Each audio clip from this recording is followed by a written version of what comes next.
Hey, my friend, Adam here.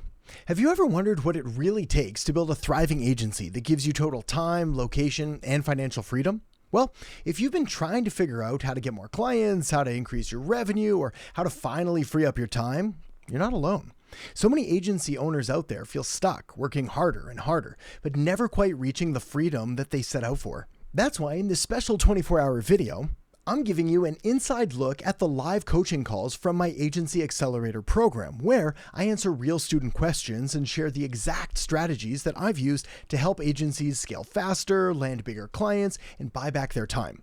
Whether you're just starting out or scaling to the next level, these sessions are packed with actionable advice and strategies that can help you grow your agency and finally achieve the freedom you're after. Now, I appreciate it's a long video, but trust me, there are golden insights in every hour. So grab a drink, settle in, let's get started. Got a call. Oh, and I got cold email stuff for later too. Oh, we got a big day. Let's go. Got a call with life insurance agency owner who wants full digital marketing and high-level services for his business, including all 12 agents. Amazing. What thoughts do you have on pricing and structure? For example, one sub-account for his business, then individual pages for each agent. Or do I set up and sell one sub-account for each agent as they are contractually their own business and not directly employed by the life insurance agency, from what I understand? Would I bill the owner and charge $1,000 a month per agent, or bill the owner $5,000 per month and do everything for all agents? Lastly, thinking about charging $3,000 one-time setup fee because I'll have to buy a life insurance agency snapshot and then spend time setting up the calendar's user page. Don't want to do that for free. Oh, dude, you got some stuff. Okay, this is all good. So, first of all, this is amazing, and that's exactly what you want. Like, if you can get one grandfather account that like has all the sub accounts with it, amazing. Your best bet is almost always going to be like, it's totally up to him, honestly. If he's willing to pay for it all and have it go through that, your life is going to be a lot easier. Like, it's way easier to send one invoice than 12 or 5 or whatever it is. And you're going to have to chase up people that aren't like, nightmare, especially if they're like, not fully bought into it as much as he is. So yes, if he's going to cover it, I'd be willing to like even reduce the rates to have that happen rather than to go after each individual person. So if that's a possibility, do that. If it's not, you're going to have to go to each one. For the automations and that, you probably want to give them each a sub account because they're each going to have their own email, their own follow-up, their own calendar. You can do it all through one account, but you wouldn't want to. It wouldn't make any sense. Ask Dave to like confirm that one for me, but I'm pretty sure we would want sub accounts for each one, especially because they're their own unique things. The setup fee, I think, is great as well, if they're willing to do that. The other thing you can do in lieu, word of the day, of a setup fee is you could give them, like for a 3-month contract or a 6-month contract, we waive it and you could prepay. So it's like, look, if we're going to do 3 months prepay at $5,000, so it's $15,000, then I'll waive my $3,000 setup fee. And you can do it that way. And then it looks like a nice little gift. But you'd be like, but totally, if you don't want to do that, totally cool. We'll just run it this way and we'll do the setup. And at the end of it, you're still going to have all of the resources and assets anyway. Cool. Heck yeah, that's a great idea. I like that even better. Waive the setup and get a prepay, but go for that extended contract instead of just, month to month. Just say, hey, this is a 3-month package, Yeah. I like that. And I mean, and the way to, it. Yeah, awesome, dude. Awesome. Yeah. And the way that I do that anyway, I typically don't do that unless, I am going to have like a heavy load of front loading work because you can't do it for free. Especially because in some cases, like the client, if they leave after a month, you're like break even. I used to pay, I was paying for like referrals once at like a few grand per referral. And if the client left after a month, I was like zero profit. So I was like, no, we have to sign longer retainers for that. Otherwise it doesn't make sense. Okay. Number 2, have 2 clients. Neither are paying me. Let's get that fixed. I've offered them everything in high level, and I've busted my tail learning and enabling features for both of them for months and months on end. I built and launched their websites, MCTB, web chat widgets, enabled call tracking, mobile blog. You did everything, all of the things. Responded to everything, set them up, Google, and more. Both business owners have committed that while this is all very neat and impressive, it hasn't really done anything noticeable for their businesses. Knowing this is not true and can't be true. Yes, you are correct. That is not true. It can't be true. But not having access to their financials or any benchmarks and knowing they don't understand marketing or analytics at all, what can I do to prove them all of my work and tech optimizations are actually getting the results? Or what could I extract from their accounts to bring into a use case to then help me get paying clients. Okay, so first things first. Yeah, it's funny. It's like if we don't, so I'm all for doing what you did. I think you did the right thing and I'm proud of you. Very smart. Once in a while, you're going to run into this thing that we can mitigate by putting a time cap on the amount of time we're going to do free work for. And like setting expectations around that, and then having, I don't want to call it like an offboard meeting or a graduation meeting or some kind of call after like your 30 or 60-day trial and be like, here's what I've done. Here's what we're doing. Here's the other thing. The other thing you can do along the way is basically frequent check-ins. Like, hey, how was business this week? Is it up? Is it down? Did you get any more calls? Any more people fill this out? No, nothing. Okay, let's try again. Hey, this week, how'd this look? How'd this go? How'd that go? And we just keep asking them until finally they're like, oh, actually, yeah, I got some calls, or yeah, this happened. If we ask them at the end of a period of time, and the period of time, if it's anything longer than a week, they will not remember, and they will not attribute it to you. They will attribute it to their God-given talents and the amazing, fantastic business owners they are. Marketing, oh, I forgot we're even running it. Who's this guy? No, that's just me being a legend, like, which is bull honky, right? But like they just forget because we're humans. So we have to check in all the time and be like, how is it? How's it now? How's it now? How's it now? The other good thing of that is if they're like, this is dog food, man, nothing's working. You can be like, all right, well, we gave it a shot. No harm, no foul. Let's move on. Because some people just won't call the leads or do the thing or give you the credit or anything like that. So at this point, I mean, if they're saying it's not working, actually, let me go back even one more point. So what we have to do along the way is we've got to be getting them to give us some kind of qualitative thumbs up if we can't get a quantitative number on their metrics. So it's like, did you get more calls? Were there any more calls? How is this normally this time of year? And I'm really fishing. Like I'm kind of like, give me something, man. Like, was it anything good? Because again, you're doing this for free. So at this point, I would almost treat this as like, okay, Whiskey, I'm doing all your marketing for you. I'd call you and you're like, yeah, I'm not sure it's working. I almost want to take it away. Like, oh, too bad. Oh, well, no problem. I can stop doing all of that then, because there's obviously no point in doing it all. I was going to say we could probably do this and probably do that, but if you're not getting anything from it, I don't want to waste your time. And obviously I'm putting out a ton of time. So this just might not be a good fit.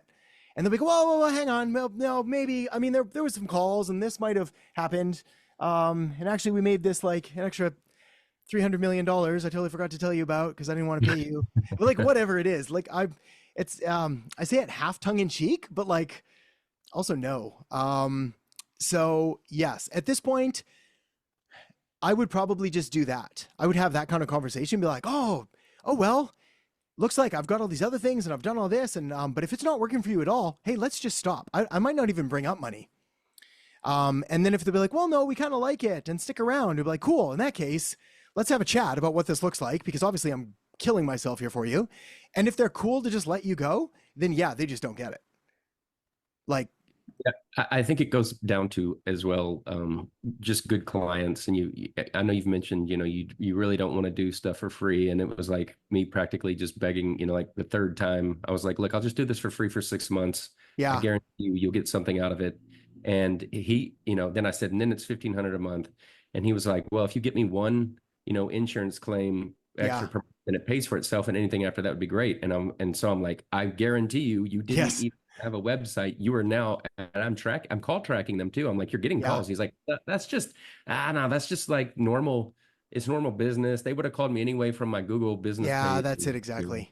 That's because he's just an amazing human being who's good at stuff without your help. Like, give me a break. And so he doesn't even do the missed call text back. He says he doesn't understand it. So I copy and paste all the missed calls. I'm like, hey, have you called this guy? Have you called this guy? And then it's just a mess. He's just not a really good client. But no, yeah. So I'd let the air out. Metaphorically. The last thing I'm going to say is he's going to really like it because I own his domain. I own his Instagram. Well, I was going to say, I was like, dude, just take it away. I was going to ask you. I was like, do you have the website? Do you have the thing? I'd be like, oh, I'm so sorry. This is clearly not working for you. I'll just take it all down. Okay. But like I don't say it like a dick. I just literally say it like, I'm so sorry. That's terrible, man. I've been busted my back. So if that's not working, don't worry. I'm spending my time. I've put a lot of money into this. If it's not working, I'm glad that I took all that risk. I'm happy to eat it. I'm gonna take it all down. like in the next couple days. So it'll all just disappear and you can go back to exactly how you had it before. Cool. And that's so, and the only reason why I asked that question is because that kind of took some of the wind out of my sails, for this outreach. And my point just being like, now I'm nervous about approaching, doing a bunch of outreach to Autoglass saying, this will 2 to 5 extra leads when it won't, because it will. Yeah, it will. It's like, again, and in fact, we might even look at this later, like statistic wise, but like the statistics, oh man, I don't have them in front of me, but it's like let's look up the statistics for like what a website would get on this kind of ranking, what this would have, and then let's cut it in half, and then let's cut it in half again. There's basically no conceivable way where like making more stuff and putting it in front of people and they call you like doesn't lead to more. Like it's physically impossible. I've never seen it. So no, he's just a bad client. I'm not gonna say a bad person because I don't know him personally. He might be a wonderful stand-up person, but like he's a cool person, but like from this perspective, he ain't getting it. And yeah, like Liz said, 6 months is too long for a free client. So it'd be like a month max for free. I'm still, dude, I gotta be honest, I'm still glad you did it. I think like you did all of that stuff and you built it all out, and you can leverage all of that experience and all of that stuff for just a better fit. There's oh man, every smart marketer ever has said this, so attribute it to who you want. But they were like, the fastest way to make more money is to not change what you do, it's to change who you sell it to. Like that, like full stop. Which I've found to be the case 100% of the time. In fact, that's the reason that I basically avoid kind of B2C business for the most part and focus on B2B. It's like, because I can help a small bakery grow, but not to the extent that I can like a B2B lead gen business. Like if I double their business, they make an extra $2,000. Where here we can make an extra 200,000 or whatever it is. So it's like, and the same concept, same principle, same strategy, same everything, like literally nothing changes. So yeah, I think you just got a bit of a dud, which is cool because that's the trial. But here's the lesson. Assuming he paid you the whole time and you made some money, it's no less awkward to get to the end and have him be like, none of that worked. I just paid you for 6 months, which is why the solution is like, we just check in every bloody week and be like, how's it going now? How's it going now? How's it going now? How's it going now? And then if they're like, it's not working, we're like, go, we'll try something else. I'll take that away. We can do this. We can work with you. I'm on your side. I'm on your team. But if I'm getting no positive responses ever, I'm basically keeping track of all the work that I'm doing for, if they go a little crazy. Yeah. That whole thing was just essentially to get experience, build confidence, being able to say, okay, I can go sell something that I can really stand behind confidently and say, no, this, because I know it's going to, because I'm either going to hurt your business or help it. There's no, it's not just going to plateau. So but he's just, I'm not doing a good job of convincing someone who barely can use missed call text back in their own phone that they're getting more calls and without a benchmark and without him being a little bit more transparent. But it's worth it to be able to, I'm just like, I just want anyone to let me make their business better in so much so that I'll do it for free. Now I'm not putting that out there for, my outreach, but it's like, I learned a ton, but, and that was good. But now I'm like, all right, well then I'm going to take it down. And then that's going to be an interesting conversation. I'm like, I'll take your whole website down. It's back to nothing. You go. Yes, I'm okay with that. I think like Taylor said here, it's like force them to recognize you. That's basically it. I think everything that we covered here is basically fodder for all of that. So cool. Yeah. Awesome, dude. Thank you. Awesome, my man. Okay, Jesse. Adam on Tuesday asked you what it would look like to get to 50K a month, wanting to know what 3 years would look like to get there. Just picked a 3-year goal. Yeah, I think that's solid. I'm looking at what would it look like in a work week? Good. Let's see. So I'm looking for like, what does an agency like that look like? Yeah. What am I like? If that's my goal, I'm trying to reverse engineer. Like, do I have an agency of like 3 content writers, a website designer, or, is it just me, or what does that look like? Yeah. So 2 things. And this is like probably not the ideal answer that you're looking for, but we can unpack it more. The first thing is that it can look like pretty much anything, and I've seen it all and done it all, and they all kind of work, honestly. from employees to contractors to content writers to web designers to doing this, to doing that. Like depends on the services, depends on the time, depends on everything we're offering. So the second probably better question is like, what do you want it to look like? And then we just build it that way, right? So it's like, I can tell you from experience that contractors typically work better for everyone, not just for you as the business owner, but also for the contractor, because now they have business expenses, clothes, they can write off as taxes, food for things like it gives them a way more freedom and flexibility to do all that. So I'd rather have contractors. Yeah. Yeah. So that makes it easy. And then, the next thing is like, you can bring on contractors in a per job basis to start, until we find like the winner ones that you really want. And then you bring on them on a more full-time basis. So it's like project work, like here's a content writer, here's a content writer. You put them all against each other and you find out which one's best. Actually, our video editors right now, we've decided that we need to make more reels. We've decided collectively, me leading the push, that I'm not going to be the one to go through it and do it because they just end up waiting on me.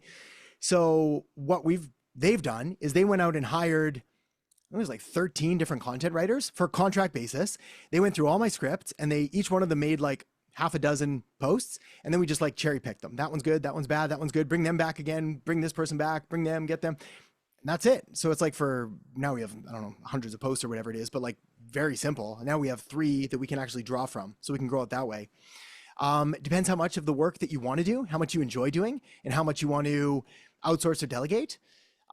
This is very personal. Like it totally depends. Some agencies run with the owner knowing very little marketing and then having like I don't want to call it like a CMO, but like basically someone to do all the marketing stuff below them because they're just really good at sales or really good at content or really good at outreach or organization.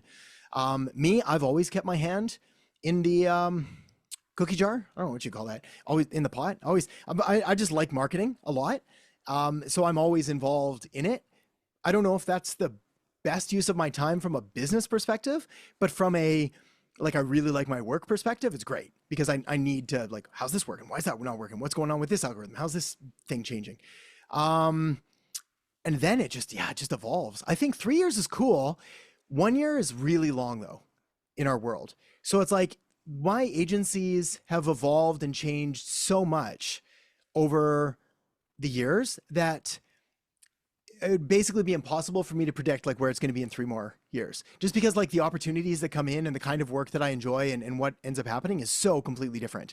And again, because it scales exponentially, it's really hard to imagine like what that's going to look like. So it's like a lot of the opportunities that we say yes to today, you'll say no to at some point, and it's almost impossible to imagine that. So I like having the goals and I like mapping it out, just knowing that I was like, okay, I'm going to be flexible as long as this is moving me towards my North Star. So if my North Star is 50, then what's going to get me there?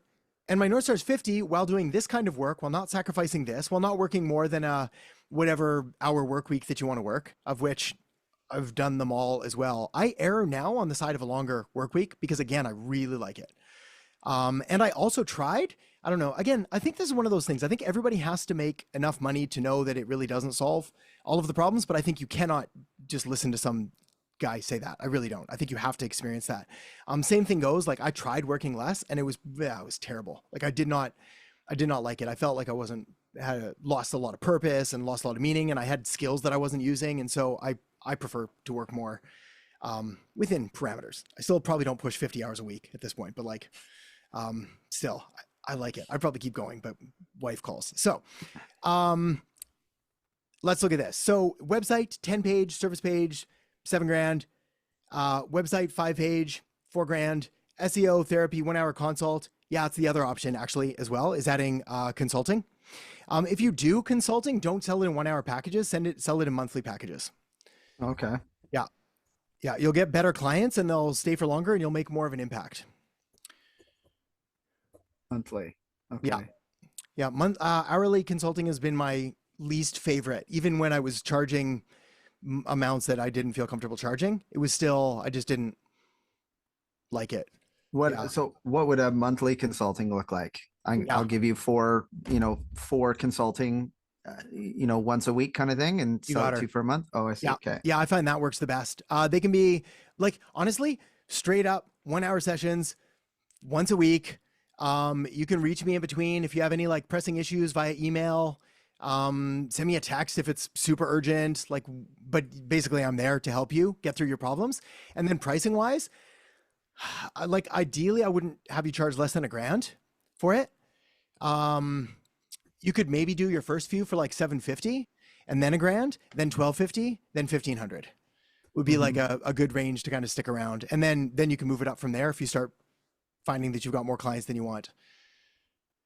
Okay. Yeah, I found there was a sweet spot for me that hit kind of like around, it was funny because like for hourly consulting, I was good up to about $2,000 an hour. And then after that, it started to get like the demand for it went down. And for the monthly consulting, $4,000 a month was like the upper spot, $4,000, $5,000 at the most. But like if it was $10,000 a month, I sold very few of those. Just whatever it was, it just wasn't worth it. For they're like, I don't think we're going to get an ROI from this. And oftentimes, again, I didn't really love that much either. A lot of pressure. So. Okay. That's a good idea. Yeah. What I gave you is kind of like just a hypothetical $50,000 a month thing. Yeah. That looks pretty, honestly, dude, it looks pretty accurate. Like there's websites, other websites, consulting, content, and then other random stuff that we just don't know. Yeah, I like all of that, honestly. I think, again, the easy thing for me would be like you get on 10 consulting clients, $1,000 a month, there's $10,000. 4 websites at $5,000, there's $20,000. So now you're up at $30,000. And then SEO, Google Ads, some other stuff like that, fill in the blanks. What's also going to happen is like on your path there, somewhere around like say 30 a month or 40 a month is like, you're going to see, hey, this actually takes no time. This is really easy. There's an opportunity. I should do more of this, less of this. So it's like, we won't fully know until we're hitting that one. Yeah. Okay. That's great advice. Awesome. Thanks, Adam. Cool, buddy. I think that was also, just to let you know, I got another coach who wants me to be an expert SEO and website person in her elite coaching program. And so she just set me up for August 20th is going to be like my first thing. And she sent, I'm gonna have access to her VIP group, to her, she's got like a lead generating therapist Facebook group. Yeah. So I'm like, maybe that's my outreach. Just keep doing that and building more relationships with coaches and do whatever you have to do to get in front of your ideal target market and have conversations with them. Yeah. Like full stop. In fact, it was Kuzmich's group back in the day. What do we call it? The council or something like that. That I had no business being in. It was way too expensive for what I had, but like that put me in front of like all of these people where then they all had groups too. And my job there was to become the most value providing person in the history of the world. I just did like nothing but value providing. And I can't even begin to tell you, obviously it paid off, like that we're here now because of like a lot of those connections that just led to more connections in that. And again, what do we have to do to get in front of our ideal client, have conversations with them, help them out? You don't have to know everything. If you just know some stuff and you're looking at it objectively, like that's huge value. Yeah. Okay. I'm pretty excited about it. So yeah, that's sick, dude. I love it. Yeah. Cool. Do more of those. Sounds good. Does that mean like doing Instantly and other like marketing outreach would probably be a bit of a waste of my time almost? I don't think so either. No, I think it's still good. Yeah. Because like, we don't have as much, we can't make people do what we want. Yeah. So we can't make them give us referrals. We can't do all those things. So no, it's still worth doing those other things for a million reasons. One of which is the experience of doing it. Number 2 is the feeling of confidence that if you're able to generate your own leads and clients on demand, when you get someone across your plate that's just not a good fit, you're just like, meh, that's fine. Next. Yeah. Like we lose all of that fear around it. Yeah. Awesome. Thank you so much. Yeah, you betcha, dude. I think that was them. Yeah, no, awesome. You're doing good. Okay. Paul was wondering the benchmarks for cold email outreach. Okay, right on. Yeah. In the agency calculator said 5% is what we should be aiming for. Sent 1,100 emails, average reply of 0.9%, and that's mostly take me off your list or unsubscribe. Total have had 2 people ask for the audit total. Is it statistically significant yet? Yes, it is. If so, what's a good next step? Okay, so yes, it is statistically significant, but in the worst way. So I actually went through all of my old notes because I saw that in the group prior to the call, and I put together, oh, it's not formatted at all. So we're going to look at my thought process in Microsoft Word, because I was born in the 80s, and that's what we use. Word, ride or die. Let me see if I can share it. I've got a ton of notes in here that I think will be helpful and enlightening. And then I'm going to turn this into an actual training, so you don't need to write this all down yet, because it's going to be formatted and I might delete and add some stuff. Okay, so here's your stuff, Paul. Perfect. Yeah. Okay, so I can clear that out. Let's do this. Let's start here, open rates. Okay, the average, quote unquote, open rate for cold email is around 24%. I find that we should get it a little bit higher than 24%. We don't track open rates because they get rid of some of our tracking. If we were to put it back in, I'd want to probably see that like certainly north of 30%, like 33%, 40% ideally. And again, that's typically a factor of these things. So what's the subject line? Of which we're going to get a little bit deeper now into the subject lines in a minute, because there are some more advanced things that we can do. Email setup and warm up are huge. So like, what is the deliverability? Are the DKIMs and SPFs and DMARCs and all of that setup? So it's actually getting, who's the sender and like, where's it coming from? Is it coming from a name? Do they know it? Et cetera, et cetera. Time of day is another one. Like, are we sending them on weekends? Are we sending it Friday night at midnight? Is it all the usual? We're going to talk about this more. We're doing this already. Emails with personalized subject lines.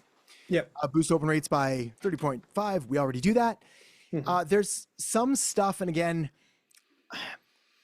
I've gone back and forth. This is why I like having these conversations, is that what we've got to do in the trainings is we've got to go through what works most of the time for most people. And then once we've gone through that, then we start moving into these other things.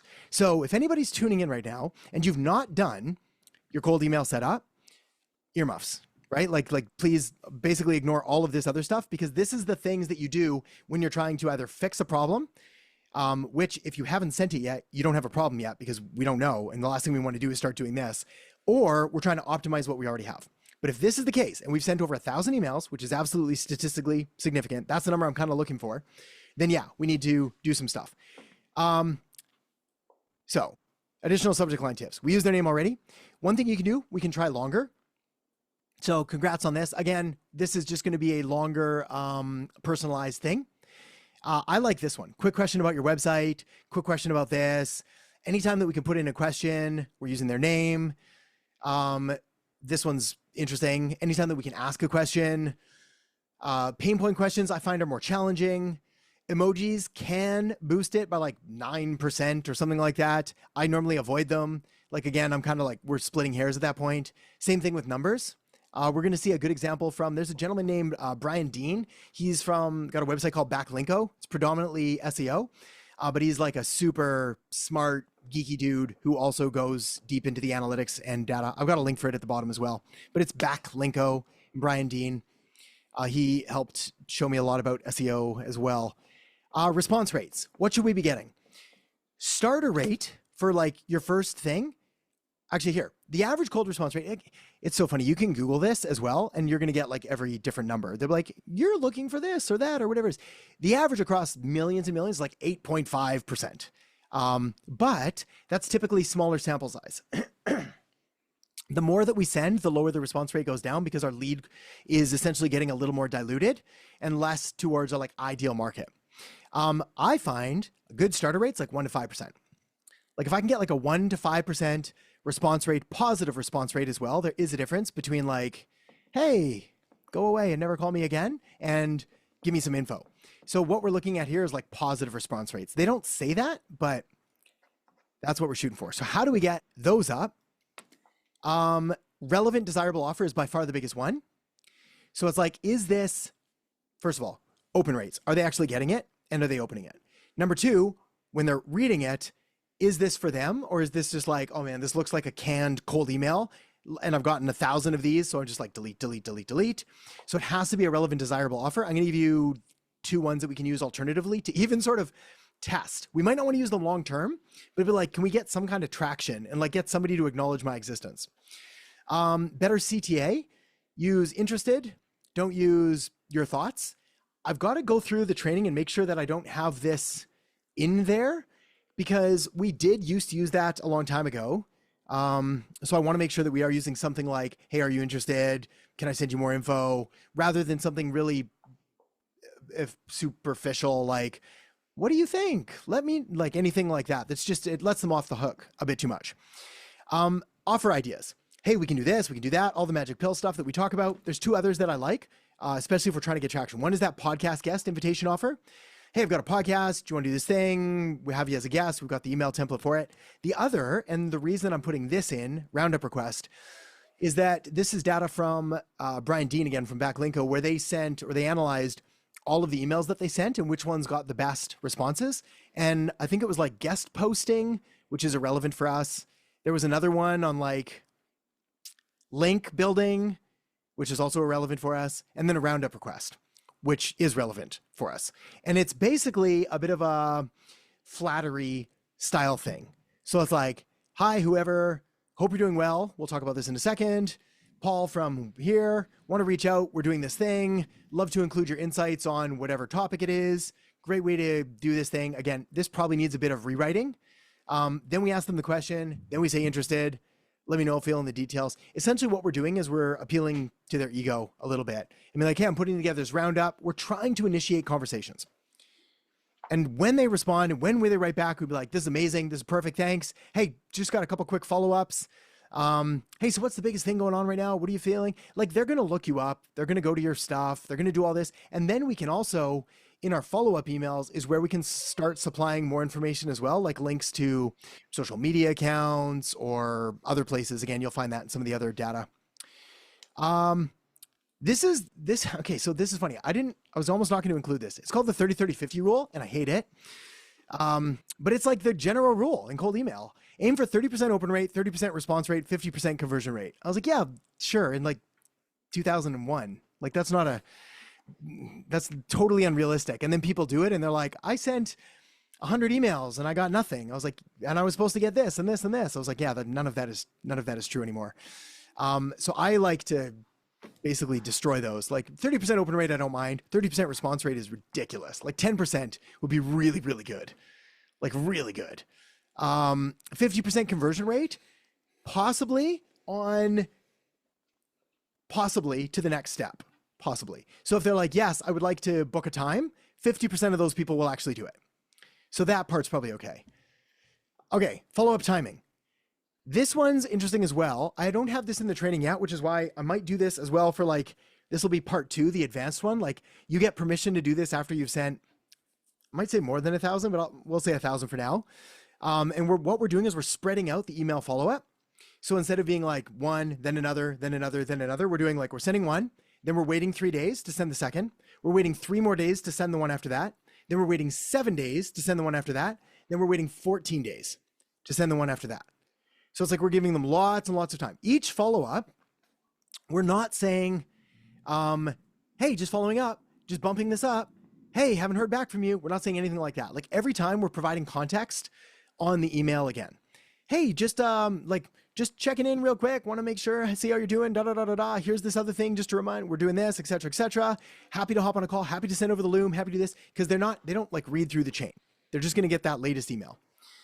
Best time to send cold email, workdays between 1 to 4 p.m. This is local time of the person that you're trying to email. If it's across North America, we're obviously going to have a bit of a buffer there. In that case, I'd favor earlier so that I wasn't going to have an email arrive past like 4:35 p.m. Eastern Standard Time. So I'd probably just start it at whatever that is, 10 a.m. Pacific time, stopping at like, 1 p.m. Pacific time. Okay, this is interesting. This is a stat that I was dug up recently. And I don't know how I feel about it, but I put it in here because we're all intelligent adults. We can have a conversation. They say the mark of an intelligent person is the ability to hold 2 like opposing ideas in your head at the same time.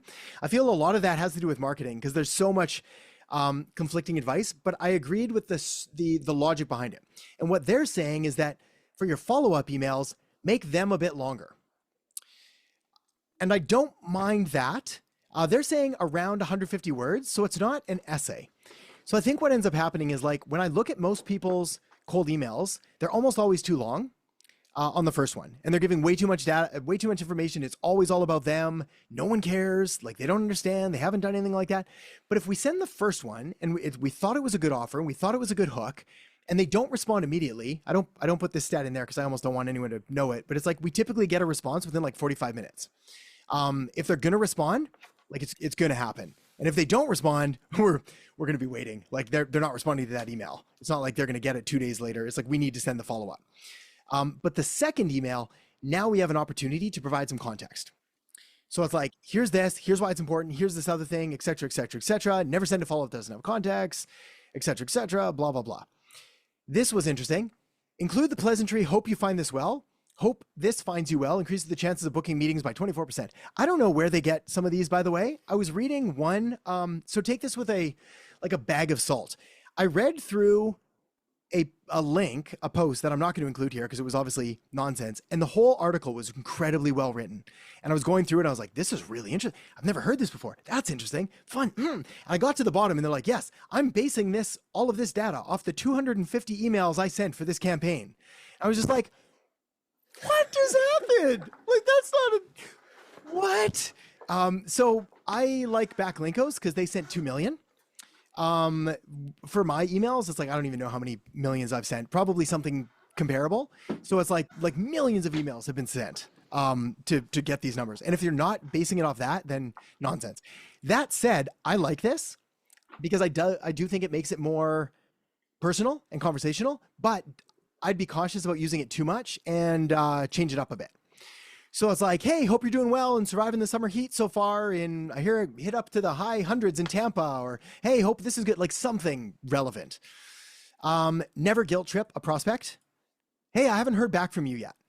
This will kill your chances of getting a response. I think they say about like 14%. It's probably more. If you have a business that you're reaching out to that has multiple contacts, the owner, the marketer, the whoever, send it to all of them. That's new info that we didn't really used to do. They're saying can boost response rates again by 93%. I saw another place that was like 193%. So again, I'm pretty sure some marketer's just like making these up. It's like, this is like 17.3%. Do this instead. So yes, all of those things. I'm going to drop this into the chat. The point being, there's lots that we can do and will continue to do with cold email, which is why we're now basically with all marketing. It's like we're constantly iterating and evolving it. But again, if you haven't sent like 1,000, we got to do the things that work for most people most of the time, because then we've got a benchmark. And then we can decide, does this work better than this other thing? It's why we basically never launch one ad, ever. We always launch 2, because I need to know one of them is better than the other one. Is it a good ad? Is it a bad ad? I don't know. Market tells me. Okay. All good, Paul? Follow-up thoughts, questions, ideas? Yeah, so I'm targeting roofers all across the US, and I am using pretty much I was looking at roofer companies in this area, and I have it personalized. Yeah. Got a quick video for you. Let me know if you're interested. And so that's sending out, and then 2 days later I send out the, forgot to mention, but I have experience, missed call text back, blah, blah, blah. So, so kind of next steps, you're thinking expand out the time frame, add more follow-ups. Yeah, probably expand out. So the first thing that I'd probably do is, let's break this all down. Do you have a copy of the first email? Yeah. Yeah, let's take a quick look at that one. Do you want me to share my screen? Yeah, sure. Or just post it actually, because then I can mark it up. Okay. Oh, Mia, what's a roundup? Yeah, roundup is like a hey, I'm putting together a list of top 10 pieces of advice on how to grow a med spa. What are your thoughts on the future of a med spa thing? And then we would just turn it into like a blog post, or a piece of content on YouTube, or a podcast, or submit it to something, whatever it is. Okay, Yeah. okay. All right. Okay, awesome. Let's see. Paul, I'm going to copy this over. Where am I? Copy. Is there a way? So I have made a couple of like alternates. Is there a way to see when it's sending which emails? Good question. Probably. Is Yeah, I that don't a know. Dave question? Yeah, actually, I don't even know. That's like an instantly question. Is there a way to see which, like in regards to like which one's getting the responses? Because we can see that. Or is like which one is it sending? You'd go under some kind of split test results. Let me open my instantly. Split test results.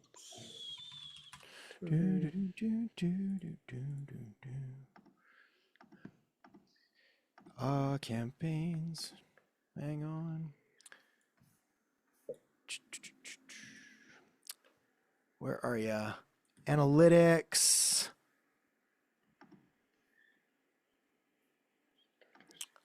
This is a different account. Hang on, where's my other account? Yeah, hang on. It's how to see split test results. Yeah, they call it AZ testing. Mm-hmm. Because they want to be different. How to switch off the variants. Yeah. Here, I'll drop this in there. This is their guide on it. And I think it shows, I think. If not, we can try and find it later. Okay, let's read this copy. So, hey, first name. I was looking up roofing companies in Tampa. Came across your website. Got some great reviews out there, by the way. Took the liberty to a quick video with some marketing suggestions I believe could help get a lot more qualified leads and contracts for your roofing business. Let me know if you're interested in seeing it, and I'll send it right over, Paul. Okay, yeah.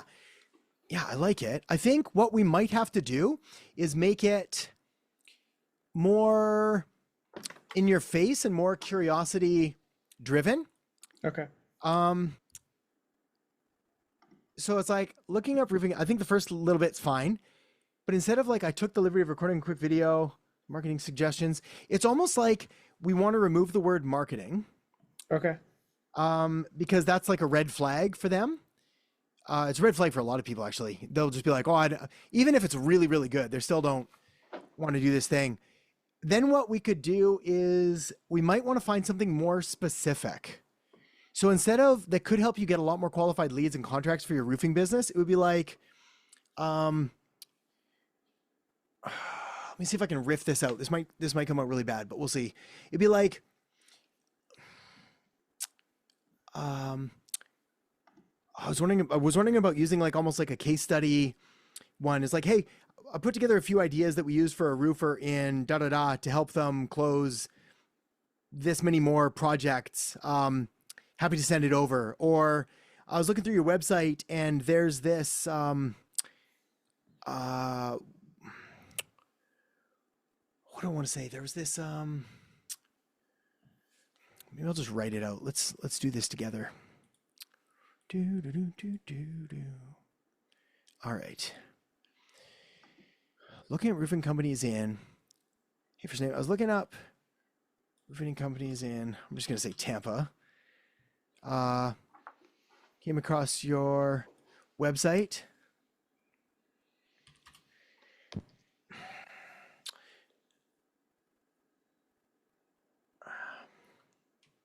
It was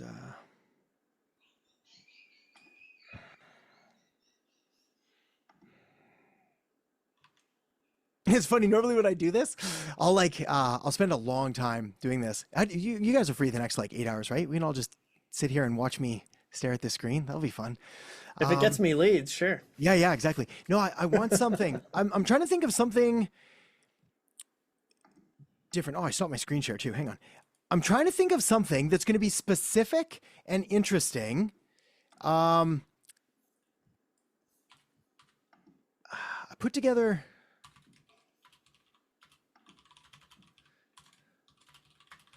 a copy of put together a template we've been using for a roofer in Orlando that got them an extra 2 clients Happy to send it over. Happy to send it over if you want. It's not great. I put together a template. I'm trying to think of something. Yeah, Adam, hit me, buddy. Yeah, so in the third line, I took the liberty of recording a quick video. I sort of imagine that as if, like, if I was to receive that, I'd be like, oh, well, he's just sending me some random YouTube video that he's put together.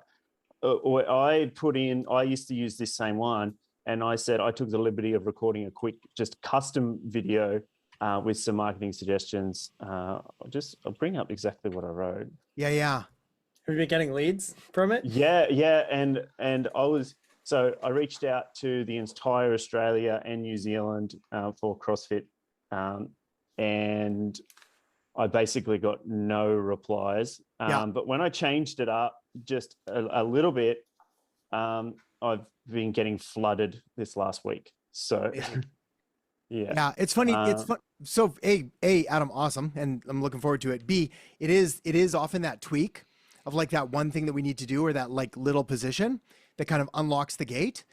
I'm sure I've told everybody I need a new story, but like my dad bod story, where I like wrote that ad and it was not doing very well, and we added the word dad bod and it just like crushed. I changed nothing else on the ad and we just cut our lead costs by 400%.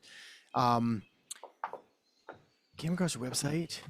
I'm gonna put that back. Got some great reviews on Google, by the way. Yeah, Greg, a thought there? Yeah, I was thinking, why don't you go to just maybe a couple roofers and find out what their problems are, and basically go ahead and keep a note of the problems and be a problem solver, and involve your introductory level with the problems roofers have.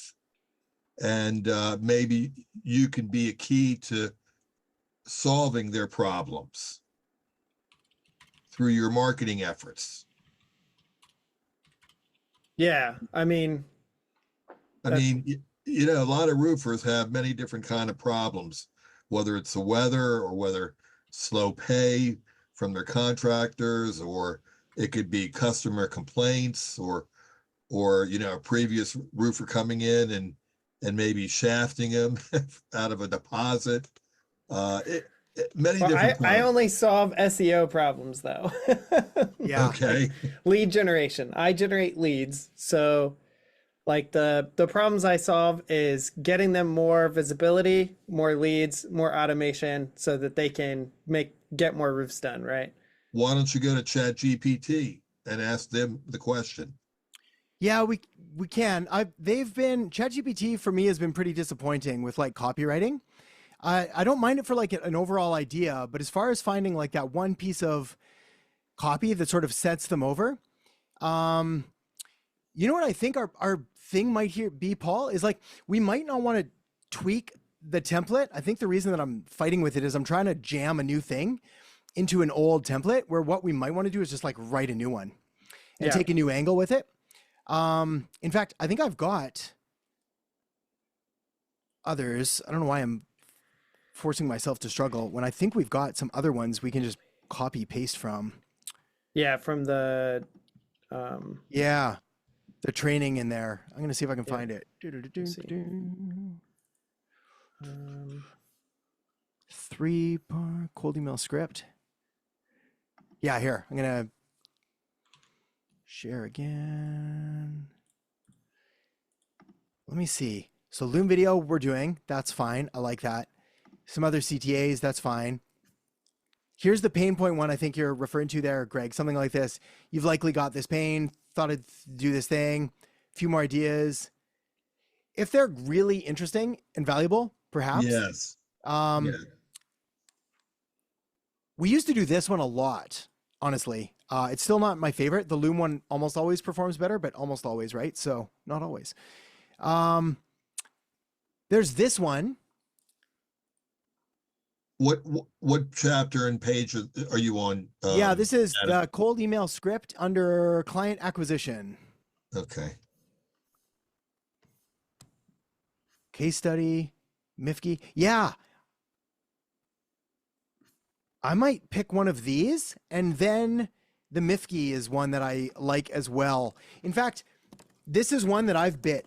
I bite on this one a lot. Like if I'm going to get one, it's going to be something like this. And normally I bit on this one. Hey, can we send you 20 free leads?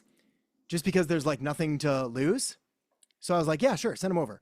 And then they were garbage. So I didn't hire them, but like, but they got my response. Yeah. I had the video. Why did I hire the video editors that I hired? I can't remember what they did. I hired a website company. Can't remember them either. The thumbnail guy we have now sent me a bunch of thumbnails and they were really good. So that was easy. The video editors, they just had a decent email. The website people were like, we'll give you a free website. Instead of saying, can we create a free Facebook ad for you? I'd rather be like, hey, can I share with you the Facebook ad template that's getting our roofing clients 15 new qualified leads each week? Yeah, I have actually some Facebook ads in a template. Yeah. For that purpose, like a lead gen. So you think try that as an email? Yeah, I would try that one. So it'd be like, hey, name. Very original. I was just looking through your, I might not say Google business profile. So you're getting some really good reviews, but like we need some kind of reason why we're contacting them. Right. So we don't even necessarily have to use that, but I do like this final line. I'll just drop it in the chat. So I might start it with, actually we could almost hybrid these ones. So it was like, hey name, we helped XYZ business generate 10 new bookings worth 15K with our signature system. They only paid us a cut, blah, blah, blah. Can I share the Facebook ad client that's getting our Facebook ad thing that's doing, hey, I'll get right to the point. Respect your time. We can add 15 new appointments, etc. Happy to share the Facebook ad template that's getting our clients 15 new leads every single week.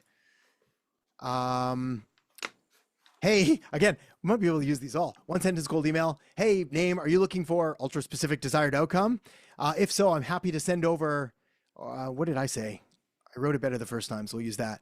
I'm happy to share the Facebook ad template that's getting our clients 15 plus new quality roofing leads per week. Yeah. So yes, that's step one. Let's work on that one. Step two, let's try a different subject line. So instead of like first name, quick question, let's make it longer in regards to one of those ones that we talked about on that document, which would be like, let's try, where are you, buddy?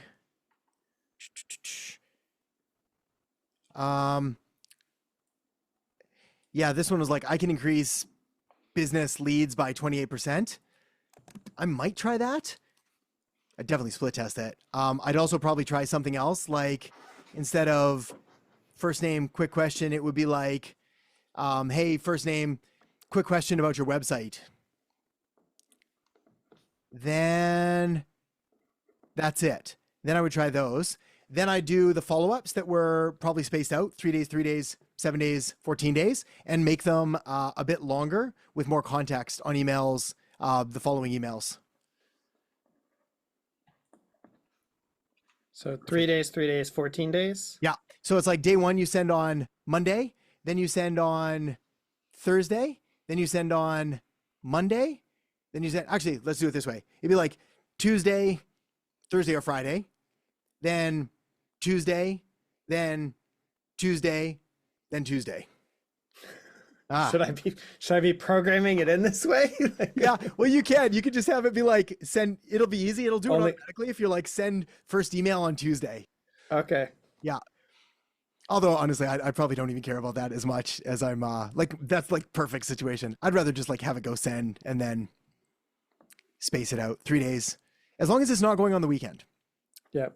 Even then, there are exceptions. We've had success with that before, but normally we don't do that unless we know for a fact. I feel like roofers work on the weekend. Yeah, I don't know if they check their email as much though. to that point. Like they might do some work in that, but not, there's a mindset when they're going. Also, 24% of people check their emails from their phone. Yeah. So it's like, how's it look on a phone? Is it easy, etc. Okay, I'm going to go to Tyler's question. We're going to run out. Tyler, you've been patiently waiting. Looking to set up a lead connector email service for a client. Should I have them buy a domain and I set it up? Do I need to warm up that email for the client as well? Okay, so yes, my recommendation is they buy a domain if they know how, because then they own the domain, so you don't have to give it back to them or have control of it or anything like that. Just makes it easier. If they don't know how to buy a domain and you can't get access to the domain thing, then you can just buy it and charge them or just eat it because it's $10 or like totally up to you. You will have to warm it up if they're going to be sending stuff out to their clients and stuff like that. Time is one way to warm it up. The other thing is we can just start sending, like subscribing to newsletters, sending friends and family, using people inside of our group. We don't do that very often, but like we can email back and forth a little bit. Can I just use my Instantly account to warm up a client's domain email? Is that another option? Yeah, you can, but like when you put it back in a high level, it'll rejig things a little bit. Okay. A little bit, not a ton, but a little bit. So it'll just be like, some newsletters and sending emails back and forth with it a little bit, pretty much. Yeah, just to make it look real, basically. Yeah, Okay. that's really the key. Yeah, and because they won't be like, they're not going to be doing cold email outreach with it. Like it should be going to people that have either opted in or their customers. They should get decent open rates, so we don't have the same level of like we don't need to be as safe with it. Okay. And then like the domain name, we can keep it simple. Like the company is CKC Gutters. I can do like pro CKC Gutters, kind of the same way we do for our agency. Yes, you can. In fact, this is the Dave question, but let's tell Dave I did this. We'll see what he says. I think you could just create a subdomain. I don't even think they need a new domain. So you could do like email.ckcgutters.com and then just have them create a CNAME in their host. Like go into high level, create the email account with the subdomain. It'll give you the records, the A record, CNAME record, and then just tell them to go post that in their server. And that will do. Okay. Yeah. Awesome. I like the sound of that. That I do seems too. a lot easier. Yes, I do too. Okay. Awesome. Thank you, Adam. You betcha. Yeah, my pleasure. All right, everybody. I'm going to go hydrate and we're heading back out. Wish me luck. Good questions. Amazing stuff as always, everyone. Good to see you. Thank you for the feedback and for helping each other. Adam, you had an email though you're going to send, dude. Sorry. Yeah, sorry. Yeah, as it turned out, I had changed everything. Not just the first email. Yeah. But yeah, I definitely did say I recorded a quick custom video, and I'm not just going to send them some generic YouTube video. That I did you say that as well? I'm not just going to send you some generic YouTube video. Oh no. That's not a bad thing to say, but it is. But it's interesting. Okay. Yeah. So yeah, just pretty much making sure that they know that I've recorded the video for them, not for everyone. Okay. Awesome. Yeah. Okay. Beautiful. Awesome. Okay, everyone. Good stuff. We'll talk to y'all soon. See you later. Yes, self-protection. You betcha. All right. We'll see you later. What's up, I just man? had some, like, I don't know, good news to share. Yeah, hit me. So we were talking about the my email campaign because I had sent out over 1,000 and gotten only like 3 responses. Yes. So I started a new one. I scraped a bunch of new emails. Just in North Carolina, I've got about 2,000. Yeah. And I just started today and I've already gotten 3 positive responses, like send it to me. That's cool. So, and it doesn't have, I don't have any name data either. So I'm just like, hey, random person at this company. Yeah. And what's kind of fun is one of the emails that I wrote, that's a real cheeky one, is the one that's gotten the best responses so far. Sweet. That's super cool. Yeah. So I'm like, oh, thank God. Like, okay. Yeah. Working. Well, yeah, for sure. And I'm glad you're sharing that as well, because that's how it feels every time. It's like it feels like you're sort of running into a brick wall, and then you find like a crack, and then you get through, and you're just like, oh, I get it now. And the beauty is, it's sort of like, I like to think of it like the elastic band that one stretch can never go back to its original size. It's like once you see that it works, like you can never go back to a world where like that didn't exist. So now you're like, okay, cool. Now we can make it better, and we're gonna want more and all of that, but. Right. Yeah. And it's only North Carolina. So obviously I'm going to expand everywhere. So yeah, for sure. Yeah. The beauty of, again, though, like cold email is that it scales pretty linearly. So if it works like this capacity, they tend to just keep working. It's yeah. So I sent up about 218 to that list, and I've gotten 3 responses. Yeah, right on. But some of them have gone to the emails that weren't working as great. Yeah. And so it'll start to like cut those off. Yeah, yeah. So yeah, sweet. Okay, awesome. Good man. Thank you. yeah. Okay, let me see. Well, there's a positive start. Now we got questions. Let's see if we can do some more damage here. Jason sent, on the topic of looms and emails. Jason, I've sent almost 50 looms in 2 months. 29 were watched, mostly people from Facebook, Instagram, LinkedIn, a few from Instantly, which has resulted in 4 bookings and just 1 show up that didn't close. Know the outreach script is working because I'm sending looms, but they're not looking. I need some guidance to see where I'm falling short. If it's maybe that I'm delivering poor value on the loom, or I don't look confident in the video, or my funnel and overall online presence doesn't inspire trust. Okay, right on. So we're sending the email, and then they're saying, yes, send me the loom. Then you're sending them the loom. Yeah. Instantly, I only send like, let's say, maybe 4 or 5 looms that got positive responses. Those looms are mainly from social media. So LinkedIn, Facebook, and Instagram. Yeah. But like, is the first email that you're sending them like, hey, here's a loom? Or is it like, hey, I've got this thing? No. Yeah. I asked them if I can send them a loom first. And then they say yes, and then you send it. Yeah. Oh, good man. Okay, good.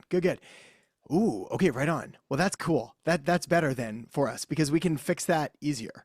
And it is, you're absolutely right. It's going to be some combination of either the value, confidence, the feeling, the funnel, the presence, whatever it is. Like it's some combination of those things.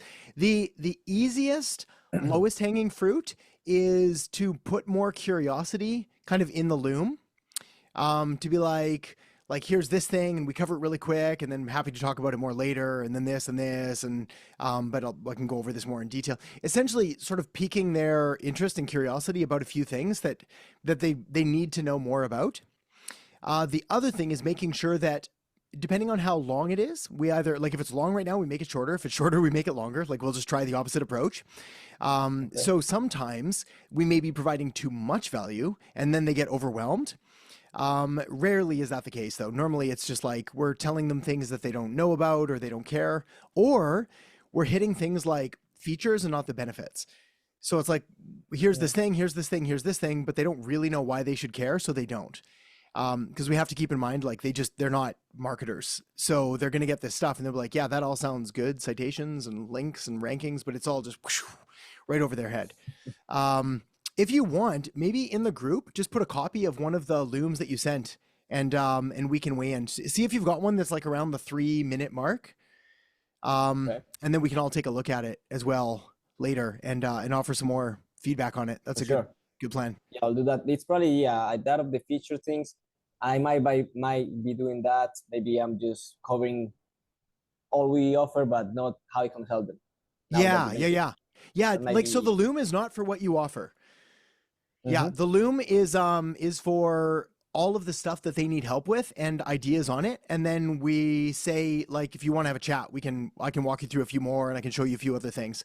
It's important to remember that every step of the funnel is designed only to sell the next step in the funnel. So it's like the purpose of the loom is to get a meeting, like full stop. Not to like, we're not going to sign them ever on a loom video where they're like, here's all the money and we'll sign up. It's like, no, we need to have a conversation. So it's like everything is geared towards that conversation. So yeah, if we start pitching our services, they'll be like, well, I'm not booking a call because I don't really want that. And that sounds like a sales call. Yeah. And so, yeah. Mm-hmm. Okay, I'll try that. Awesome, buddy. Thank you. You betcha. Taylor, have you ever done profit sharing model as an option for clients? And some hypothetical examples. Have I ever done it? I've tried. Oh, Taylor, back in 5 minutes. Oh, right on. Let's wait. We're going to come back to this one then, because this is a good one to talk about. Because I don't love it, but we need the details. So we'll circle back. Column. Recently had a marketing proposal created from Agency Pro Plus team. Thought it might be valuable for everyone to take a look at, see how you might use it in the sales process. Right on. Let's see if we can open it up and share. Let's see what they say. Yeah, in depth. Yeah, the only way that I advise ever creating proposals is if somebody else makes the proposal for us.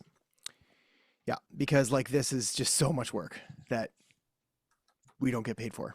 So, all good. That all looks good. Comparative overview analysis, new source. Yeah, this is great. Like I want all this information anyway. I like how it's put together. All of the scores I need, keywords. That looks good. Organic position distribution. That looks good. I mean, again, it's funny. You know what? As I try to take off my marketing hat and put on like my buyer hat, and my buyer hat's just like, hey, look at the colors, look at the graphs. Because like otherwise they just have no idea. Like, oh, there's 153 follow links. Like no one's thinking, yeah, but how many no follow links?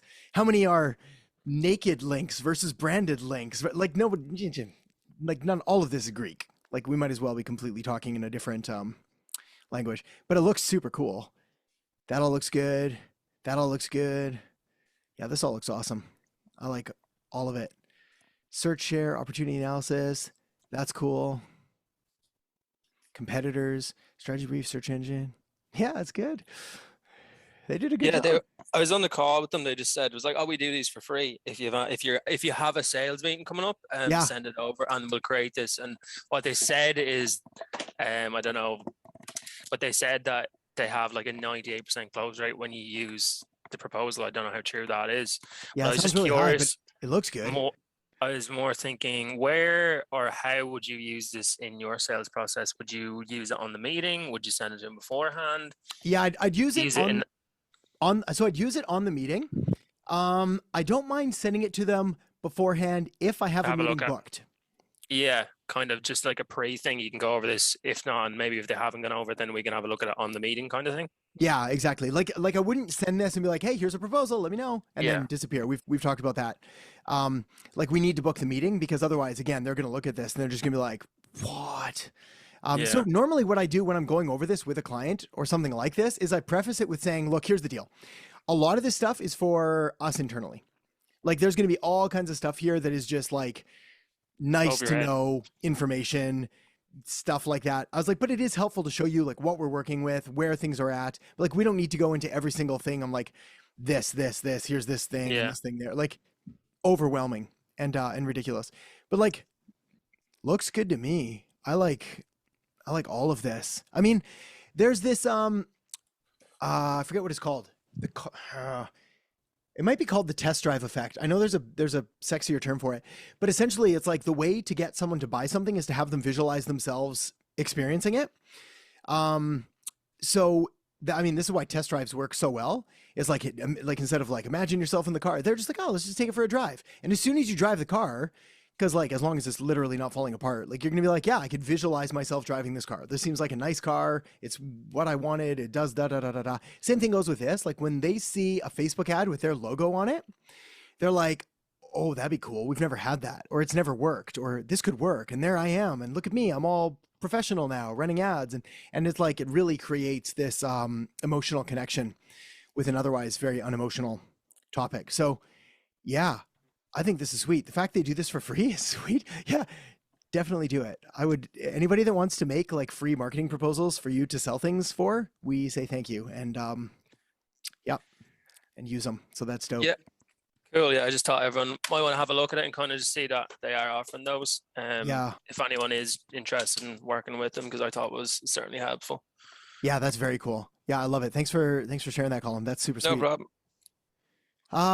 Adam, my issue is this. I've been talking to a client and pitched my local SEO lead gen, lead conversion, reputation management for $1,000 a month, which they agreed with, but they don't want the forms, automations, and rep management because they're already paying for that on their gym management software. I see where this is going. All they want is for me to build their Google business profile up for them and get their business ranking locally in the maps and organic. They literally aren't on Google business at all. So it's more than a one-off fee, but less than a full retainer model. My thoughts are charging them a little less, say $750 a month, but on a 3-month contract, just to make sure their domain has the authority to actually rank because it's relatively new.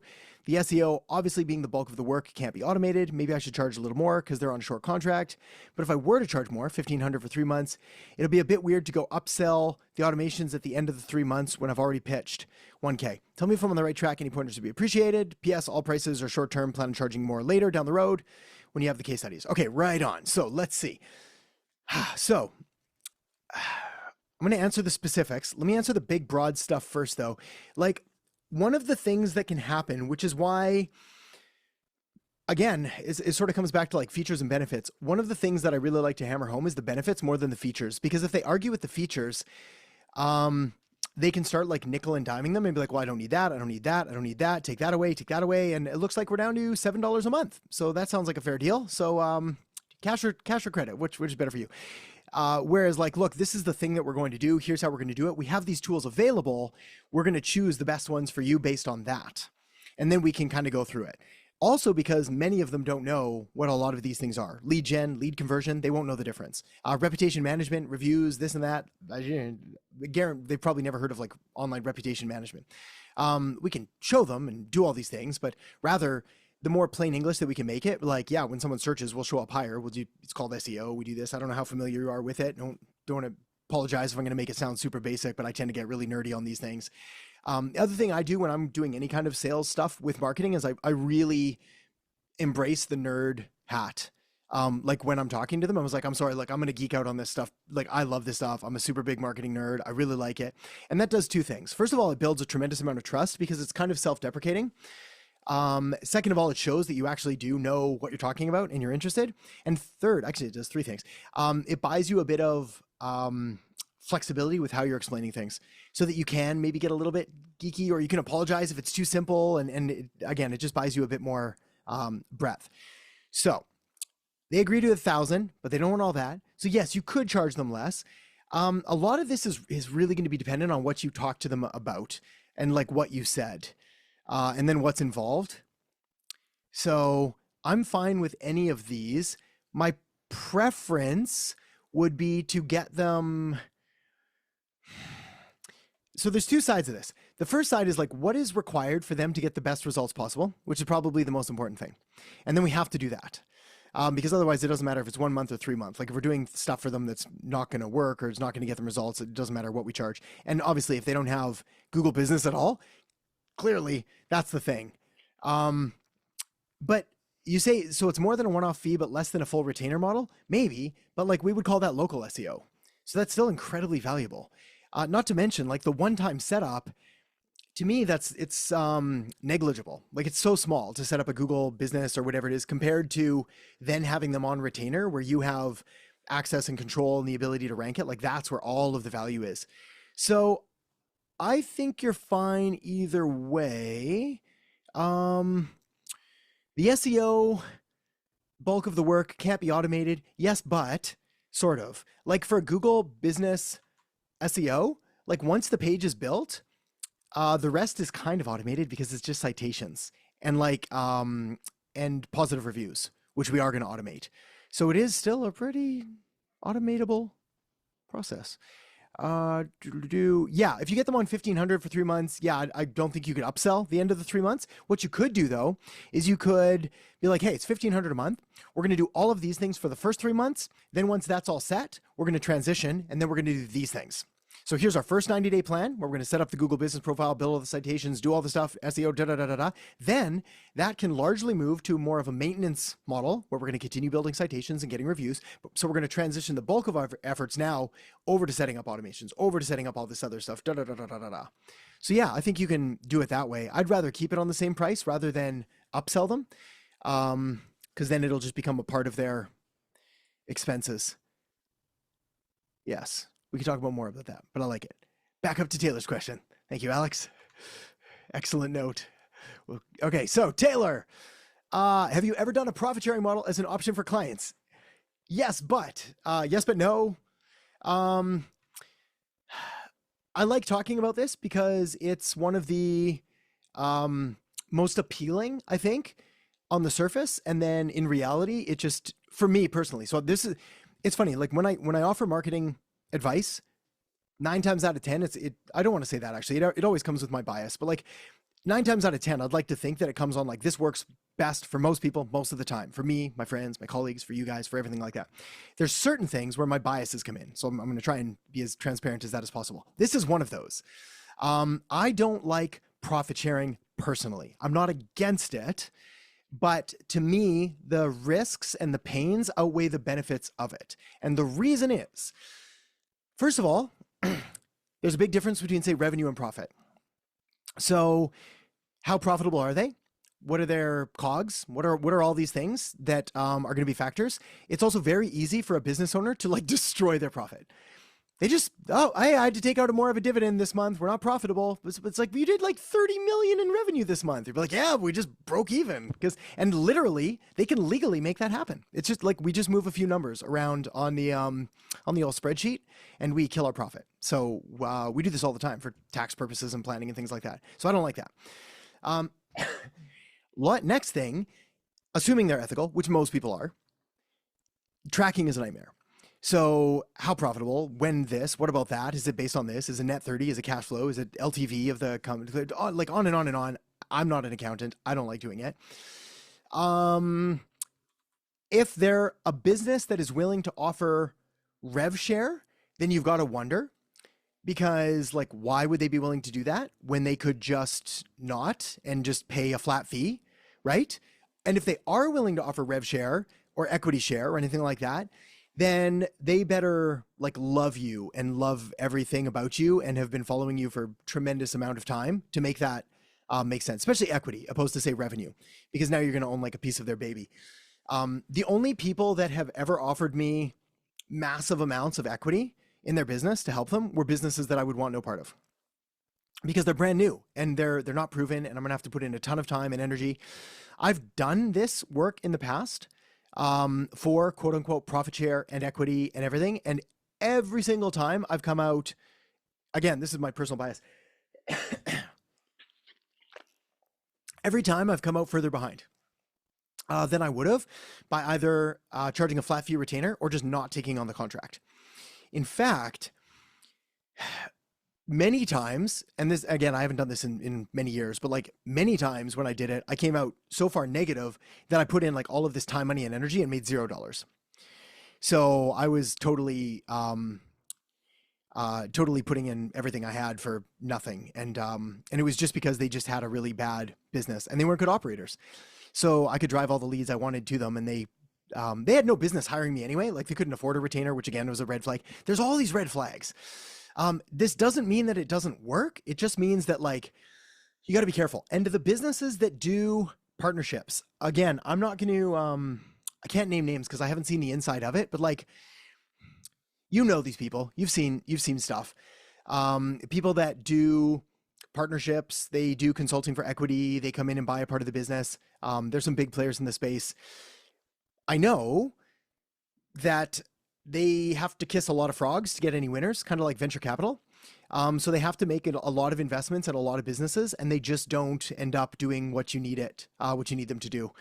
So it's challenging. So, oh man, I feel like we beat that one to death, and then I stepped on its throat when it was on the ground. I think that's my honest opinion. So profit sharing, I don't like it. If you can find a really good deal where they're going to do it, yeah, go for it. I think you're better off doing like pretty much any other model, even pay per lead, even this and that and the other, unless, final point, you've got like insane transparency into their business, which again, I don't know why someone would do that. Okay. Whew. We can go back to that too. I like that one. Okay, Evan, having trouble with fulfillment for my clients. I need to get more demolition and sign jobs for them. It's very easy to get new clients, but I am having trouble getting them jobs. Called over 1,500 general contractors to get them jobs, and I'm not getting great results. I'm in the process of adding email campaigns to the system. Do you have any suggestions on the best way to set up emails where it maximizes the calls, and any other suggestions to help my clients get jobs? Okay, so you've got demolition and sign clients, and they are having trouble getting more jobs. Well, signs are going to be easier than demolition because demolition is obviously way more niche. So let's start with signs, and then maybe there'll be some crossover that we can move from there. So the way that I think of a marketing campaign every time is always my master plan. So it's like model, market, message, media, machine. So we'll write that in: model, market, message, media, machine. So what's the business model? Well, they're trying to get signed jobs. They're selling them at whatever else. I don't think I need to know too much more. Next question: who's the target market? Who are the buyers for this? This is what everything hinges and hangs on. Like, we need to identify who the ICA, the ideal client avatar, is for this business. So are they this kind of business? Are they that kind of business? Are they commercial? Are they residential? Are they these kind of things? Are they doing this? Like we've got to get crystal clear, because if we don't know that, like, everything else falls apart. So we need to find out who's buying the signs, not who they want to buy the signs, but like who's actually buying the signs, which is normally the easiest place to start. Then once I know that, then I figure out my message. My message is, what is the reason these people are buying the signs? What is the big pain that this is solving for them? Are they buying, like, for example, if they're doing billboards or car wraps or frontage for the front of a store? Let's say it's like the frontage for a store. And the reason that they're doing it is because they want more foot traffic. So now my message becomes, hey, you're losing out on foot traffic because your sign needs to be updated. It's not as clear, or it's not doing this. Hey, let me show you an example of like this business versus this business. Which one would you choose? So all my messaging goes that direction. Then I go to media, which is where are these people present and active online and offline. So where do the small local business owners hang out online, offline? How do I reach them? So, well, they probably have Facebook pages. They probably have an Instagram page. They may have a LinkedIn following. They definitely have an email. They have a phone number. There might be some kind of chamber of commerce. Like, there's all these different places that I can get in front of them. And then lastly, once I've got media, then I go to machine, which is like, well, what does the funnel look like that actually moves them through? And in this case, because we're B2B, funnel's simple. Like, we probably just have to ask them a question. Hey, have you ever thought that like your sign might be costing you money, or having like an old sign is this, or like, has your business changed in the last few years, but like your branding and signage hasn't kept up to date? Do you want to call? Do you want to talk about it? Do you want to see some options? Do you want a case study of this business that managed to increase revenues by 7% with one simple sign that ROI'd in the first 90 days? Like, all of these are different tools and case studies that a business should have or have access to. And then if that doesn't work, then we just go back to the beginning. It's like, what did I miss? What did I miss? Was it the model? Do you not sell signs? Was it the market? Do we identify the wrong one? Was it the wrong message? Let's try a different hook. And we just like go through again. Yeah. Thank you. Yes. So all of them, I have all of them up until machine, basically. So yeah, the market, it's general contractors and property managers / developers. Yeah. New Jersey.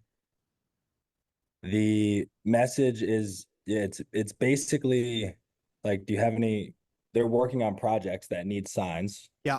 They need, someone reliable and who can do it at the best price. Yeah. And the media is what I've been doing is I've been calling the GCs, asking them for both, trying to maximize where, like, do they need demo or signs, so I can kind of hit two clients at the same time. And then, and I think, and then the machine is what's not working. I need to add email in, but do you though? Like, what's the response you're getting when you call them? It's good. I mean, they either say yes or coming up. Yeah. And once they say yes, we get information. And then it's like either in the future or they're bidding on it and they didn't win the job, or like it just ends up not resulting in actual jobs because like differences, especially for demolition, but just differences in for what the client needs. Yeah. So then here's an arguably negative way to look at things. If we send the same message via phone, but we send it via email, why would it be different, right? So it's like if we call them and they say yes, no, whatever, and calling is always the shortest path to resistance. Like, why would it be different? Like, it'd be, for example, like, hey, Adam, do you want to buy a car? Not really. And then they email me, hey, Adam, do you want to buy a car? I'm like, not really. Like, and then they DM me, Adam, you want that car? I'm like, God, come on, leave me alone. So if we're able to take the path of least resistance, which is always phone, For someone that's willing to do it. For some people just won't call, which is cool. Then we have to go email. But unless we've got something really interesting or unique or some other angle to hit them with on an email, which I don't mind because some people aren't going to answer in that, but it's like, I don't think the machine's the problem. I think like the offer or maybe the volume of it is the problem. Because like if they say, yes, I want it, then like, let's go back, way back. Old school sales. Like what they would do is they would call, be like, do you want it? Yes, great. I'm gonna call you again. And then they would call again. Then they'd call again the next day. They'd call again later. And they would just like, hey, the job got canceled. No problem. I'll stay in touch. Let me know when the next one gets approved. Let me know if you need help with the proposal, whatever else it is. And they just go, and they call through. You can send a follow-up email if you're like, hey, great chatting with you, Steve. Appreciate this and this. But like, they're always calling. And that's really the, like if you're already going down that path, it's certainly going to be the fastest and easiest way. Otherwise, we're just sending emails that are, I can't think of what I would put in an email other than, hey, do you want signs or demolition that someone's going to read? Yeah. Yeah, I mean, the calling's working. I guess the next question, the follow-up to that is, if we've called 1,500 and like, there's a lot of, get back to me or send me an email or, we'll need it in the future. Yeah. Like a lot of them are like, yeah, well, we'll definitely need it, just not right now. Yeah. Or yes, we have all these jobs, but they're bidding on them. Yeah. And then, I'd have to send out a bunch of estimates or send the client all of these to send out estimates, which they don't want to do. Mm-hmm. So we got to find out if they won the job. Should I keep calling the same 1,500 or should I try to get more and test different segments? Both. Always both. It's like for example, we have a chat and you're like, yeah, I'm just bidding on this job. I don't have it right now. Oh, right on. When the proposal go in, when do you expect to hear back? A week. Cool. I'll give you a shout next Thursday. Fingers crossed. Hope you get it. And then on my calendar, it's like, call Steve at 604-487 da da da da da. Hey, Steve, Evan here. Called you last week about that. You submitted a proposal for this XYZ job. Just wanted to know how did it work out. Oh, we didn't get that one. Oh, are you bidding on any others? Do you have any other coming up? Do you have this? Do you have that? No sweat. I could still send him an email, but I'm just like, I'm fully aware that if I'm sending an email, it's to maybe increase touch points. Like that's the only job of it, is to like give him one more chance to see my big, happy, smiling name and face, like in his inbox. But I know for a fact, like clients tend to prefer communication on like the way that they respond to. Most people tend to prefer email. So they say. That said, like if you can get through with a phone and you've got that direct line, oh man, I just call back. Like once is never enough. Like probably five times, 10 times conversations. Like you're building relationships that have the potential. Like what's a demo job? Like 300 grand, 30 grand. Yeah. Anywhere from, $2,000 to 2 million. Yeah. So the way that I look at it is kind of a tongue-in-cheek question. It's like, would I make 10 phone calls for $2 million? And like, we don't know which are the calls that are going to need to be done, but like, hell yeah, I'm making those calls. Like I want that contract. So, and like, they haven't said, hey, Adam, please promptly go to hell and never call me again. It's like, they basically said, yeah, I got nothing right now, but I've got a proposal. So they're kind of left the door open. And as long as we're friendly and casual and conversational and be like, awesome. Hey, best of luck. Really, I'm rooting for you here. Fingers crossed. I'll give you a shout later. We'll see how it goes. Yeah. Yeah. I think it's just the volume aspect. Yeah. Like I can only afford to, cause I pay people to do this as well. So I can also, get clients, run a business, but, it's just a volume, how much I can pay them, to make these calls. I'm trying to just somehow make it more efficient. Yeah. Yeah.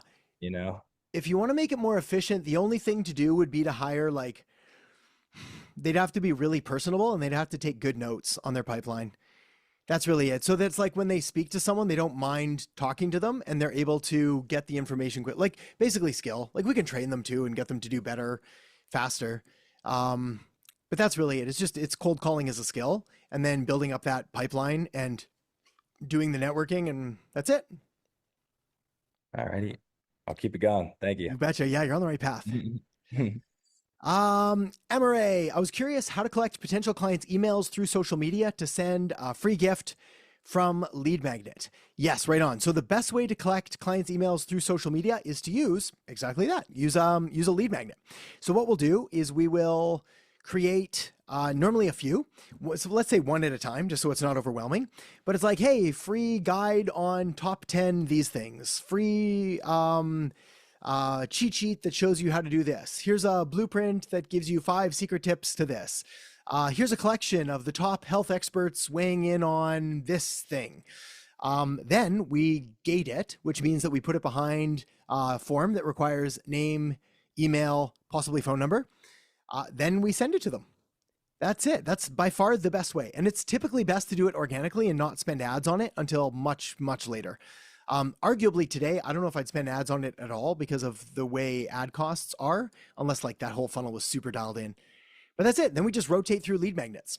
This week it's a free cheat sheet. Then it's a free this guide. Then it's this. And when you've got collections of resources and you've got videos you could put together and podcast links you could put and guides and all kinds of stuff. But that is it. That is the literal secret to building an email list. Lead magnets. Barring that, if you're overflowing with leads and you want less leads, you can just say, hey, join a newsletter. But that is the worst offer ever. That's the one I use for the record now. Like we use, hey, join the newsletter.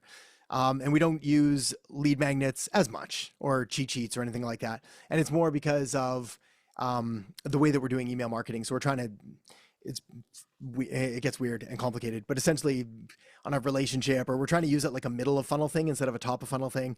But don't do what I do. Use the lead magnet approach and then cycle through them and you'll find the best one. It's the reason that I used like a Facebook ad image cheat sheet for like 3 years. It just beat everything. And then we switched over to the 1-page marketing cheat sheet and that beat everything. In fact, if I ever go back, it'll be back to that one again. Okay. Rocking and rolling. Paul, got a client interested in opening a new location. How would you price and handle that? It's in a different city 2 hours away. I was thinking $1,000 a month extra. Yeah, probably. So there's 2 thoughts to this one. The first of which is that if it's a new location in a new city, it's like a completely different client and workload and like everything has to be redone, but bird in the hand. So it's like you already have the clients, you already have their payment details and their information. So they're worth more automatically. Like what would you pay this client for a referral for like another client just like them? Because then we could basically offset it that way. The second is like you already know the model and the market and the message and the media. We just need to do everything that we're doing and do it in a new place.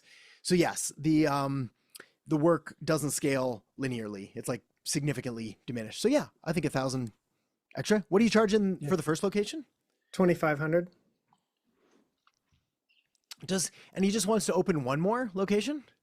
So it's a roofer and he has a brother-in-law who lives in this other location. And I think his plan is, because we've been talking, he wants to open that location there. It sounds like he might want to do it sooner rather than later. Mm-hmm. When I talked to the Agency Pro guys, it sounds like essentially I don't have to pay anything extra to get the work done. Right. Nice.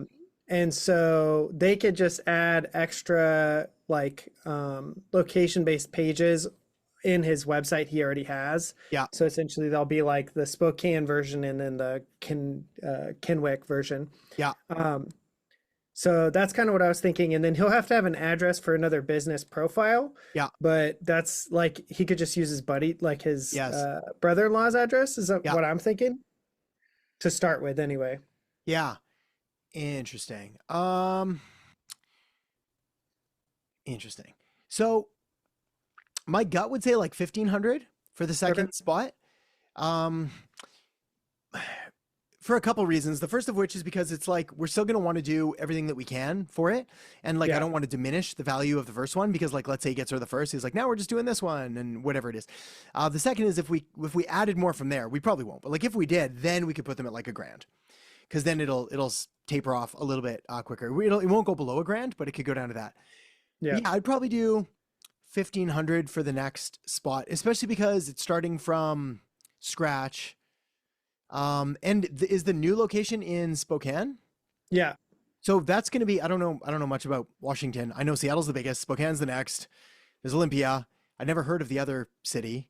Yeah. So what's the population of, what's the name of the first place he's in? Kennewick. Washington. Let's see if I spelled it right. Maybe Kennewick. Yeah, I got it. So 84,750 people, which means easy to rank. Spokane is 230,000. So it's still that's not terrible, but it's like what is that? 3 times harder or 3 times more populated. Okay. So it's like it is a harder place to rank just based on population. Like there's more roofers in Spokane than there is in Kennewick. Gotcha. But so yeah, I think you're good with the 50. So, okay, so you think 1,500? Yeah, I think that's fair and reasonable. And then you could, the beauty of something like that as well is it buys you. This is sort of more of like a mentality thing. But the way that I look at it is cool. Now I've got an extra $500 a month for the first few months to just spend on more links and more back stuff. And like, I'm not bleeding myself dry. Like I built in this fudge factor because I know this is going to be a little bit more work. And then later I'm going to build in more profitability because of all the great work I did in the beginning. Yeah.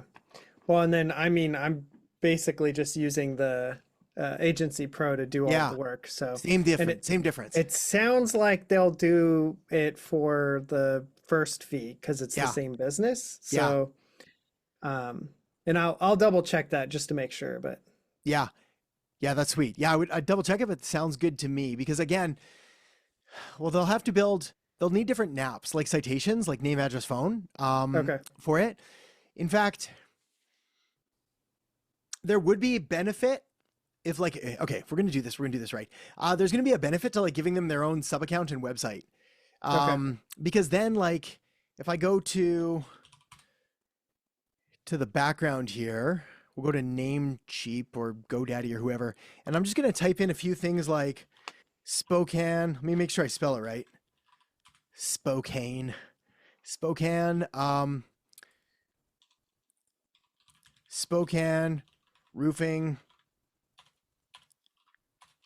company.com, Spokane roofing.com, Spokane, trying to type around my mic, roofers.com, roofing company, Spokane.com. Let's see if any of these are available.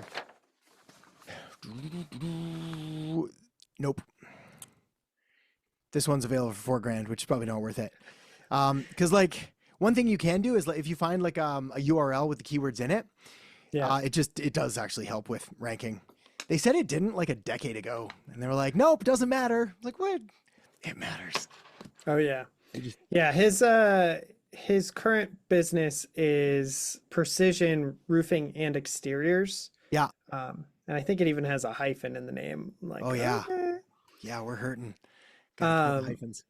Yeah. So well, regardless, if he gets we could always get a domain name and point it to that if it's but you won't rank it as well. Like the main one will rank. Now the redirect won't really pass on any juice. You could take the old one and redirect it to the new one. Okay. But you'd be better off like with a proper domain. Like Washington's Best Roofer. Yeah, if people search for that, right? So like I'd rather have Spokane in there. Okay. Somehow. Like something to do with Spokane and roofing would be, in fact, actually hang on, there's lean domain search, which I love. And then if I type in like Spokane roofing, they have like myspokaneroofing.com. Hey, that's pretty darn good. That's not bad. Go grab that one. Okay. Go spokaneroofing.com. That's a okay backup one. What's where do you like buying your, do you use GoDaddy? Cause I use either GoDaddy or Namecheap. Okay. GoDaddy because it connects to GoDaddy's better for high level. Yeah. I think I just buy things on Namecheap just out of default. It's on such autopilot and I've got hundreds of domains in there already. So I should probably not use it as much. Yeah. Get myspokaneroofing.com. There's also prospokaneroofing.com. There's, what else do I like? SpokaneRoofingPro.com. Okay. Hang on. Let me write these down. Any one of those. Get one, get them all. I used to do that. I own so many weird domains for weird businesses. I was like, you know what I should do? I should open a pet cemetery. That'd be horrible. A pet, like a boarding kennel. Ooh, I almost bought into this boarding kennel. Like I was like 7 or 8 years ago. I did the math on them. I was like, they're just raking it in. Oh yeah. So we bought this. Well, we almost bought this property. We lost out on the bid, which in hindsight is amazing because the last thing I should be doing is running a boarding kennel. I don't even like. I like my dog a little bit. That's a good way to put it. He's okay. But I'm not like. Yeah, he's all right. We'll keep him. The kids love him. Adam, would you do a different website for each of those domains? Like my Spokane Roofing Pro, da da da da da. No, I would just have one.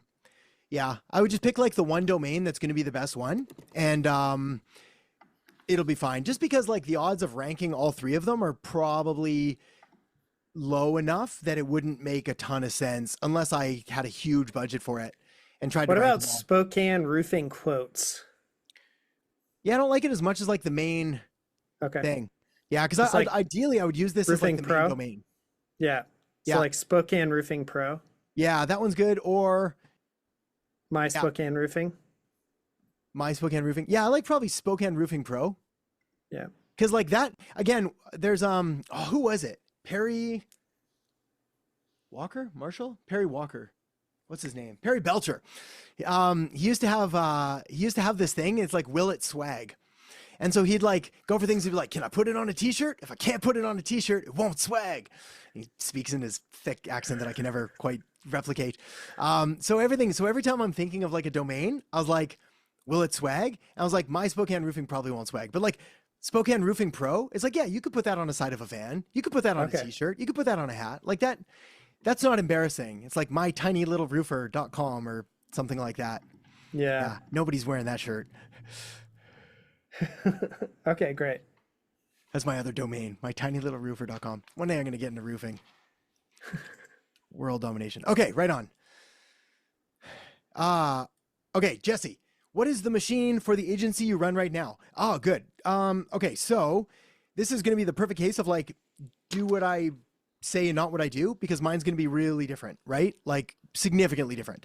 So the majority of everything now is through inbound stuff.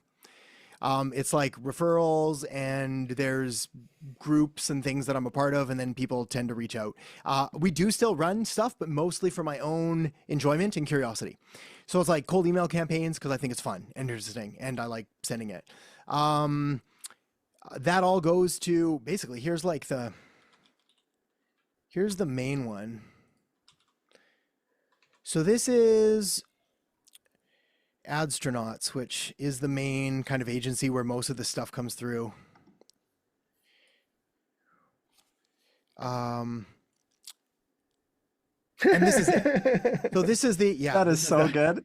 Yeah, so this is, but like, again, this would be a terrible example for anybody that like wants business. So it's fun to look at, but it's not good to use. And literally this is it. So it's like, we have this thing, and then you can send us an email, and then we may or may not reply. And the majority of it, I can tell you quite confidently, we don't reply because it's just like not a good fit. And I found that if we reply to an email, we tend to start going down a chain that I don't want to go down. So the brand manager has pretty clear rules and guidelines. It's like, we know which kind of email is coming from. Like if it's at like salesforce.com, it's like, we'll respond and go down that. But that's the main one that people will sort of come through and go through. Otherwise, they'll go through adamerhart.com, and then they'll just send an email, and then we'll have to start siphoning them and moving them where we need them to go. But yeah, that's it. What I'm learning is that it's really about finding the right machine. Like there's no one right answer. No, God, no. No, there really is not. Like there's definitely not. And the reason there's not one right answer is because we're all different. Like that's really it. Like the kind of agency that you want to build is up to you. There's also a really good thing that nobody talks about, which is that, and this is sort of, I guess if I had to pick like one pet peeve with YouTube videos, and like a lot of the, quote unquote gurus out there, is that there's like, is your goal to build a $1 billion business or like $1 million a year business? Because they're very, very different. And the problem I have is that, and so like full disclosure, I wouldn't argue with it, but I don't want $1 billion a year business. I never really have. I think the thought crossed my mind where I was like, that'd be kind of neat. Then I met a bunch of billionaires and I was like, nah, I'm good. Like, and I had conversations with them and they let me know very clearly. And we looked at it and I looked at some numbers and things like that. Everything that I want to do, again, I'm a man of simple needs, but it's like everything I want to do does not require that level of wealth. And then again, I don't want to scare anybody away from like accomplishing their dreams, but it does put you in a slightly different world where you do have to worry more about your kids' safety and like where you go and where you go out and things like that. Like the only place I get recognized is marketing conferences. I got recognized like once at a hotel by some random person who watched some videos and that, but like literally that's it. Outside of this world, no one knows. The only people that recognize me in town are people I went to school with. So like, I kind of like that. Anyway, that's nice. Yeah. Yeah. So $1 billion business versus $1 million. A lot of the stuff that people talk about is trying to build $1 billion business. VC funding, grind until you die, put everything in, sacrifice 20 years of your life, hopefully exit for 100 mil, take that 100 mil, invest it here, put it in there, grow it to 500 mil. Okay, I guess, like if that's your thing. Or we have this thing over here, which is totally fine. And in fact, there's even arguments, and again, I've gone back and forth a lot over this. There's a gentleman by the name of Paul Jarvis who wrote a book called Company of One. And it's about like staying small. And I had to fight a lot of pre-programmed mental ideas to get through that book, because I've always believed like growth is good and you should try to scale and you should try to be as big as possible and da da da da da. But then there's also this point of like, when is enough enough? I have a quote actually that I'm going to share. I got it from Andrew Wilkinson, who's a billionaire from Victoria of all places. So right down the road. Enough. How do I search enough? The definition of enough, which is something that I continue to struggle with, by the way. Like why keep working and existential crisis and what's the value of work and da da da da da. So enough is about finding contentment in your achievements and the lifestyle you create, rather than constantly chasing more for the sake of appearance or societal expectations. Enough is about recognizing when additional gains no longer contribute to your happiness. Accumulating wealth should enhance your quality of life, not detract from it. That's it.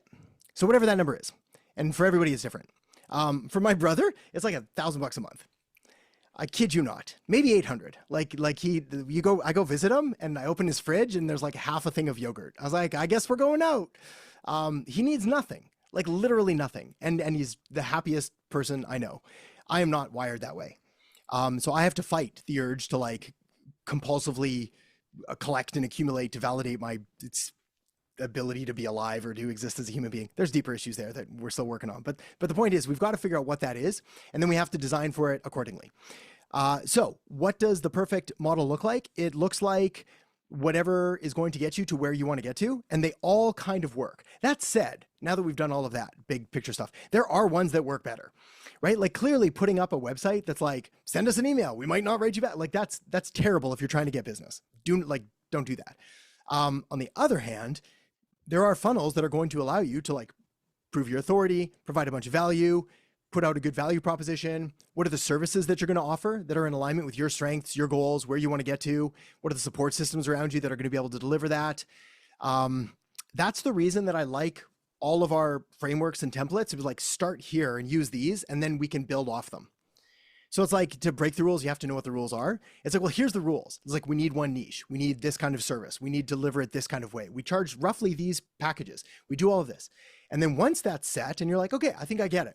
Now it's like, okay, well, now we can get creative. Do we want to start doing consulting or some coaching or this speaking or this other thing? Because they're viable as well. But some people don't like them as much. For me, I found consulting was very lucrative, but just like, it was hard because I would spend an hour with like one person and I'd be like, I am not making as big of an impact as I can. Which for me, again, early days, financially more motivated, do that until you don't want to do that anymore. Like sorry, like we all have to pay our dues and put in the time. But like once that becomes less of an issue, then we have to start looking for other things. Mm-hmm. And the one thing I'm also wrestling with was the VSL that we have done. So the video, I've also realized that like what I'm offering for therapists are going to be completely different. So I've been wrestling with, do I do a whole brand new video based on my offer, or do I just kind of stick with this?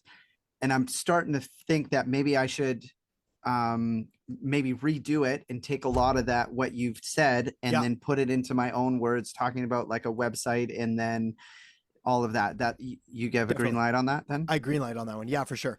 Yeah. It's like because of where you're at right now. So again, this is the beauty of having conversations like this, where it is you and me talking, but like everybody can listen. Is like for everybody else, don't do that yet. Because like we haven't acid tested everything else. Like we haven't taken a proven offer to the market to see how they respond and how we feel with it. And if we haven't done that, we have no right to go be like, well, I might like this more. I might like that more. I might like this. There's this, what's his name? His name's Charlie. It's not Charlie Munger. It's another Charlie. He said, we don't make right decisions. We make decisions, then we make them right. And that's kind of how I feel about most things in life and in business.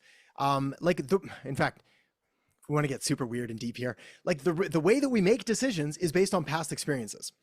So we're trying to imagine, based on everything that I know, most of which is probably unhealthy and a lot of like damage. And like, we tend not to remember all the good times. We try to avoid having the bad stuff ever happen again. So it's like, based on all the bad stuff that happened, what's the one that's going to keep me safe? And we just don't know. And we have no idea because we can't predict the universe and what's going to happen. So we make a decision and then we second guess it. And that's the whole paradox of choice and all of that comes in. We're better off to like, what is the best decision I can make given the information I have right now? And then we follow it through. And we follow it through past the point of being comfortable with it, because that's typically where we get the breakthroughs. And then one of two things happen. Normally, we realize that actually this was the right decision because I've now made it right and everything's worked out. Or you're like, man, given all of this new information, now I can pivot, which happens less often than you might think, which is why I'm not super big on niche swapping. In fact, it's been interesting and uplifting to see we've had a lot less conversations or questions about that lately. Like people seem to get it. There's still exceptions and there's going to be, but it's like people get like, okay, I pick a niche and then I go really deep with it and then I win with it. And like, that's kind of the secret. That's where I feel like I'm at right now. Yeah. And it's been a lot of big realizations this week, I think. Yeah. So yeah, they're important. I wish we could program them, but we can't. They kind of like get delivered when, what do they say? Is like when the student's ready, the teacher appears. It's like, yeah, those realizations come to everybody, but we don't get to choose when they happen, but then all good, hopefully. Yeah. Appreciate you, Adam. Thanks. Awesome, buddy. You betcha. Okay. Let me close that one down. Let me see what we got. We got a few minutes left. Mia, thoughts on having a branded personal website like mialisagarns.com or itsmialisa.com apart from the agency website? I don't love it, Mia. Okay. Yeah, okay. I don't love it. Because it's split focus, right? Yeah. Yeah. Yeah. Like, essentially what I would prefer to do is anything that you want to talk about or write or that you would put on your personal one, find a way to just like color it or put it through the lens of the agency or marketing, and then we put it on the agency site. Okay. Because I was thinking about that because the podcast is kind of like its own beast, and I do have the podcast on the agency website. So I was wondering, should I like make myself a personality and have its own thing, or what? I haven't made it yet. Yeah, don't do it. Yeah, don't do it. Right. Like I don't mind you being obviously the name and the face and everything of the agency. So you're the person, right. But keep it all on that one. Keep it all in that one place, because it's very much like chasing two rabbits. It's like we'll immediately split our focus, and then we're gonna have to start having questions of, should I put it on here or should I put it on there? Should I do this or should I do? And like all of those are questions that are just gonna chew up bandwidth. You're much better off to just put everything in on one place. Okay, because the other thing is that I have my personal, professional social media accounts on the agency page too. Yeah. So like the YouTube, the Instagram, and LinkedIn. Well, I have the agency and myself on LinkedIn, but I have those icons on the website as well. Totally fine. So I was like, are people gonna get confused, or you know what I mean? No, or because is it like okay? you're the owner, you're the main person for the agency. Right. So right. totally fine. Okay. Yeah. And totally then a follow-up question to that then. So I assume once I post in content, I post it on everything. Mine, the agency, same content, and I'm posting it across the board. Okay. And then, so right now, the content that I have that I'm posting is mainly just the podcast and clips of the podcast. Okay. Should I supplement that with marketing type videos? And then and then what type? is it marketed advice directed at the health and wellness practices that I kind of insert in between the podcast clips, because the podcast clips is really about health and wellness tips and yada, yada, yada. Yeah. So that's not targeted at the practices. That's targeted at the women, right? Right. So I'm just wondering how to separate the two, but still it comes together as one. I think that's what Yeah. I mean, one thing I would probably do. So first of all, yes to everything you said. Like, so yes, put in more content, put it in between, make it marketing tips, anything we can think of. Go through the content marketing champion stuff. There's templates and prompts and all that. I think the better thing though is I'd almost find a way, like when I was doing my podcast, how can I steer my guests like towards at least a few questions on business growth and marketing, and like, how have you found getting patients, and how did your practice grow? How'd you get into this? How'd you learn about business? Like, start to sort of move it in that direction. Like you're going to get a better result for two reasons. One of which is because you're going to attract more people that want to listen to that, which is what we want. Like, we don't want listeners of random women to listen to it. Like, no offense to all the random women that want health tips, but like, we don't want them listening to our podcast. We want like health and wellness people listening. So we've got to make the content interesting to them. So we've got to start asking questions like that, like about yeah, they could put in other stuff, but it should be about women's empowerment and small business growth and what's it like running a practice, and how did you get started and all of that stuff. Okay. All right. So I have to pivot a little bit because I did a good set of them, and I do put some marketing questions in there. Yeah. But it's not that in depth. It really is for me. Because I want to understand how they're getting their clients, and then like what platforms they are present on. So I'm asking those sort of questions. Yeah. But I guess not the business side anymore. I just stick to marketing. Yeah. Well, marketing's fine. I'm good with all of that. But like, that ideally would be the focus of the podcast. Would be like, grow your holistic business type thing, because then we're going to attract the kind of people that we actually want to listen to.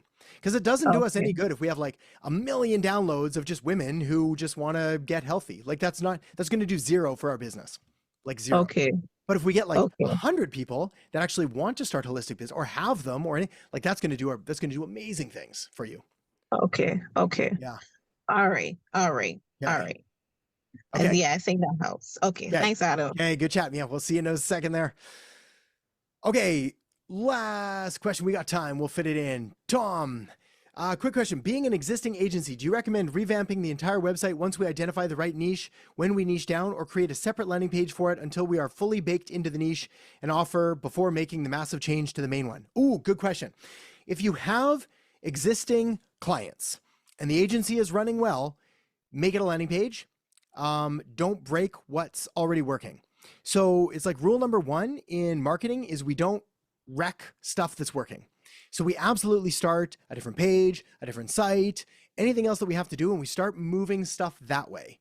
That said, if you have like 1 client or 2 clients or even 3 clients, we can probably make a change and nobody will notice or care, because they don't like typically come back to the website and recheck everything like that. But if, you've got like 3, 4, 5, 10 paying clients, business as usual for them, start this other thing over there. Don't risk the main thing. Cool. All right. We did it. 2:00 on the money. Time to go. Got to pick up my kids from cooking lessons. See how that goes. They're at Nana's house though, so I don't know how strict Nana's going to be with cooking lessons, but we're about to find out. Eat some terrible muffins. All right, everybody. I messaged that my client, Spokane Roofing Pro. He loved it. He's like, buy it right now. Magic. So. Okay, there we go. Look at that. Whole new agency created on the fly. Excellent work. Well, good stuff. Okay, everybody. And thanks, guys. Okay, thank you, everyone. And we'll talk to you all soon. Have a great rest of the week. See you in a bit. Thanks, Adam. You too. Thanks, Adam. Let me hit all the recording buttons. Alex, how you doing, dude? Good, Adam. How about you? Good, man. Hey, you're in a new office place. Yeah, we're staying at my girlfriend's place. Well, my girlfriend's parents' place for a bit. We're actually heading down to Chattanooga, Tennessee tomorrow. So, no kidding. There you go. Yeah. Big road trip coming up. That is a big road trip. How long would that take to drive? Wait, don't tell me yet. 25 hours. No, from Michigan? Is it not that far? No, not too bad. It's like 9. Oh, well, probably. I'm way off. See, when I think of like driving, I think of like from Vancouver to Los Angeles. Hang on. Oh yeah, that's Drive. gotta be a ways. It's a ways. Drive time, Vancouver to Los Angeles. It is 21 hours. Yeah, California, that's a long state. Yeah, I know. They just keep going. Yeah, Yeah, it just keeps going. Okay, well, that's not too bad. 9 hours is still very long, but yeah. that's doable in like a day. It's a day trip. Yeah. Yeah. Amazing. All right. Well, the time has come. It's just you and me and Justin's beautiful faces that we're gonna look at here. I see that. Oh, Jesse's there now. I'm here. And Jesse's All beautiful right. face. There we go. That's better. Yeah. Otherwise, it gets we just end up talking to faceless, inanimate screen things and try to imagine who's there. Someone's like eating cereal and yeah. Live your lives, people. Okay. I say we dive in. I think I hit record. We're set. It's Friday. Yeah. We're good to go. Oh, Liam's there too. There we go. Hello. All right. Okay, so starting with whiskey.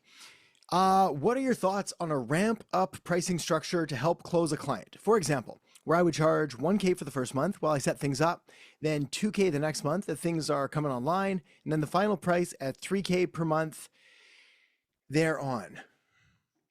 Interesting. I don't not love it.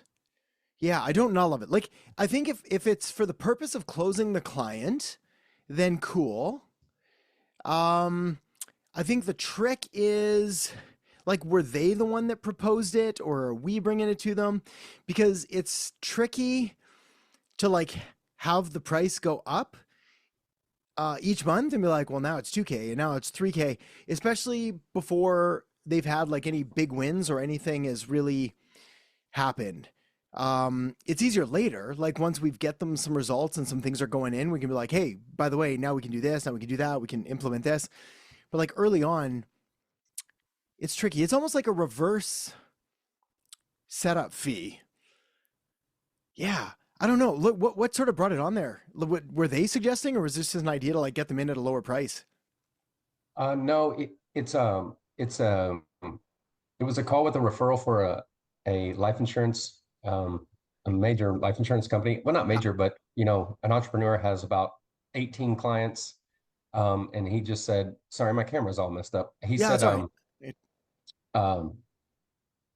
you know, he was interested in it, and then he asked me if it was GHL, and I appreciate you sharing that you tell your clients, yeah, it's GHL. Yeah. Like I said, sure. And he said, well, I appreciate your transparency. And the reason I ask is because people don't think we know that, but yeah, I already work with another GHL provider. Yeah. It's a business, you know, and he said, but the thing is, they charge per lead that comes into the pipeline. Yeah. And I don't like that. I want to own it. And I'm thinking, well, you're not going to own it. You're going to pay me monthly for it. But yeah, you know, he's saying, well, why don't you build something out and build a prototype that I can look at? And I'm like, well, that's a ton of work to, you know, everything that he wants. I mean, he wants end to end, you know, automatic booking, qualifying, everything. Yeah. So I was like, that's a lot of risk for me to assume to build this entire thing out. So I was thinking if I could go back to him and say, okay, how about this? We haven't discussed price yet, but it's going to be in the ballpark of, you know, he shared with me some of his business. It's going to be in the ballpark of like, you know, $5,000 for me to set this up and him to use it every month kind of on his own. So I was just thinking, because that's such, you know, a risk on my time, obviously, because then I have to focus on building that out. Yeah. Would it make sense to me for me to say, hey, how about this? It'll probably run somewhere between $3,000 and $5,000 a month, but that's once you're happy with it. Until then, it'll run you $1,000 a month for me to get it up and running, and it should only take a month, because it probably wouldn't take a month, but yeah, just kind of level it up. And I just wanted to know your thoughts, because it was just an idea. Yeah, I'd almost rather charge like, all right, it's going to cost. I mean, okay, so two things. First of all, are we going to build it out and he's going to own it, which is one option, or are we going to like rent it to him?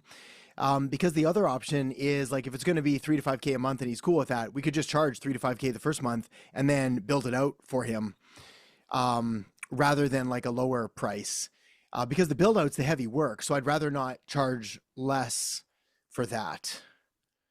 Yeah, because I was thinking too about the, like, okay, 3 months contract for half price setup fee or waived setup fee, or, I'm just kind of thinking through all those things, because how we talked about, like, you could waive the setup fee in kind Yeah. to help them get a sale. And then you also mentioned for one potential client, one lead, give them half off but attach it to a 3 month or 6 month agreement or. Yeah. So what I might do with them is be like, all right, it sounds like he wants it. So he wants control. So it's going to be all under his thing anyway, which is fine. Because if he's savvy enough to know, again, actually, side note here. Yeah, this is the big reason that I do tell everyone it's GHL if they ask. I don't like flaunt it at it, but like if they ask, I make no effort ever to hide it. Because they know. That'd be like, hey, like asking my 4-year-old, did you just take that cookie off the counter? He's like, crumbs everywhere. He's like, no. I was like, I saw you, dude. I know what you did.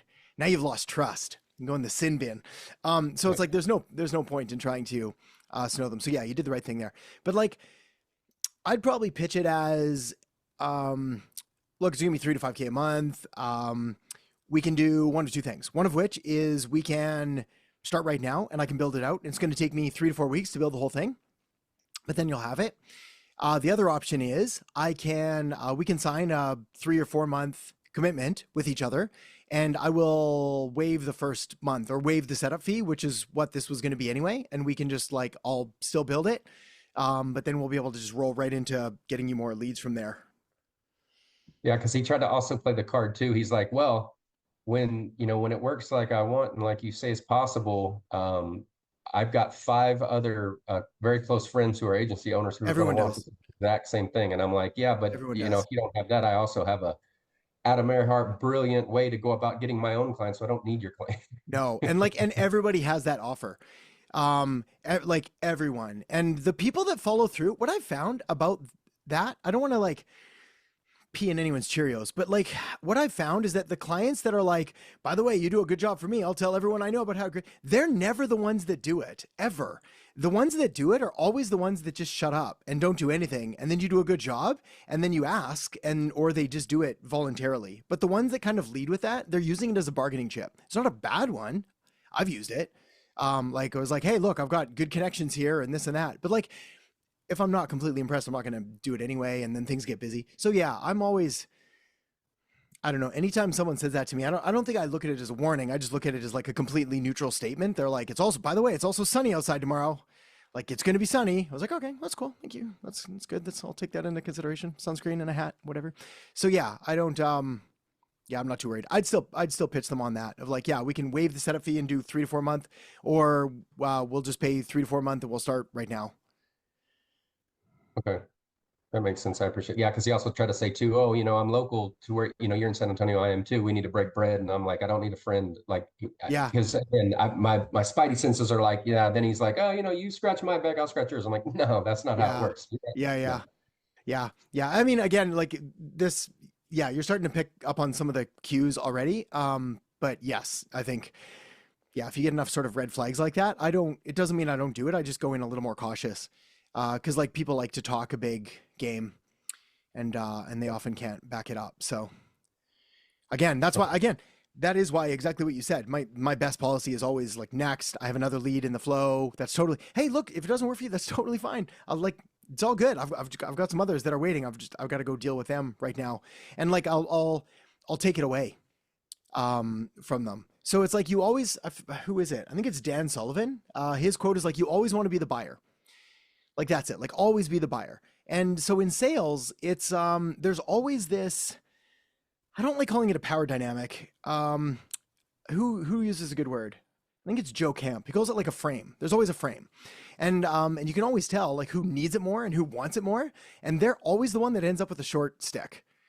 Like it always happens because the guy that just doesn't need it or doesn't really care or is like, look, I'm good either way. They can just, I'm good. I'm okay. We can pull this back a bit. And of course there's negotiations and tactics to it and we can get better with it. But yeah, I like that attitude. Yeah, just to build on that, and then I appreciate it. I also came across something that said, there's 100,000 leads out there, and there's only 100 agencies that provide it. So in fact, they need you more than you need them because you can just go continue to market. So always 100%. Yeah, they need you way more than you need them. It doesn't feel like it in the early days. Like, and I appreciate that. It like, if you're struggling to get more clients, it's like, oh man, I need them. They don't need me. But it's like, no, it's really the other way around, especially because like the fact that anyone is here right now shows that you're committed to building a better agency, which immediately, for no other reason than you being here, puts you at a whole other level than like every other agency out there who's just starting and not really caring and doing whatever it takes and like just not doing the things that are required or doing it in the best way. So yeah, no, you're yeah, it's a limited breed of high performance. So yeah. Awesome. Awesome, buddy. Jesse. All right. Last day of the program on Tuesday. Can't believe it's been 6 months already. Holy mackerel. Time does fly, hey? Where I'm at today is that I think I'm in a good position to start really pushing on marketing now in front of your ideal target audience. Perfect. Where I'm struggling is creating a repeatable process. I've taught myself everything about websites and SEO. And because of that, I stress about what I don't know. Fair. Where do you know where I can go find out winning workflow or SOP when it comes to building and launching websites at scale? Or is this something I am needing to build myself? Or maybe you just have some thoughts around it. Yeah, so building and launching websites at scale comes down to, you are gonna have to do it yourself, kind of, because it's gonna be different on what you want, but it's gonna be templates. Like that's it. It's gonna be templates. We have this option, this option, this option, or we have this really expensive custom option, which we will move people away from in more cases than not, because we actually don't want them. But that's it. It's like templates. We do this, we do this, we do this. We have a number of them that are ready to copy and paste. And then we just have to swap out a few words and a few statements and a few pictures that we get from a database. And yeah, we can pump them out fast. Have you ever done that? Like that template kind of thing? Yeah. Do you ever get people being like, well, I want mine to look a little bit different than, and then what do you say to them? Yeah, I changed the color and they're like, geez, that is different. Holy moly. That was red and this one's green. Yeah, no one knows. And I'm not trying to trick them. It's just like they don't know design or they just don't care. They have an image in their mind of like what they want it to look like, which is why I do like templates, because I can be like, here's A, B, C, and D. Like, which one do you like? And then we can make a few tweaks and we can change some stuff. And then if they do start pushing back and like, well, I want this and I want this, I was like, cool, that's great. But we're starting to move into custom territory. Mm-hmm. So we can do that, but it's going to cost an extra like $3,000. You sure you want to do that? And they're like, never mind. Yeah. And they'll go back to whatever it is. Okay. Yeah. So I think I'm going to start taking some of the websites I have done and just creating them into templates. I think yep, totally probably be the best thing. 100%. Yeah. Or find other templates and customize them. Like most programs, all of the major ones like Divi and who else am I thinking of? Any of the Genesis themes, like they all have tons of templates that you're able to rebrand and relabel and recreate, and you can give people like a whole laundry list of them. Yeah. I'm building my websites on Duda right now. Okay. Yeah. Because it's like a really awesome hub for all of my websites. And so I'm trying to look for some other templates, but I have built enough that I can probably make some templates out of it. And I have no doubt you could. Yeah.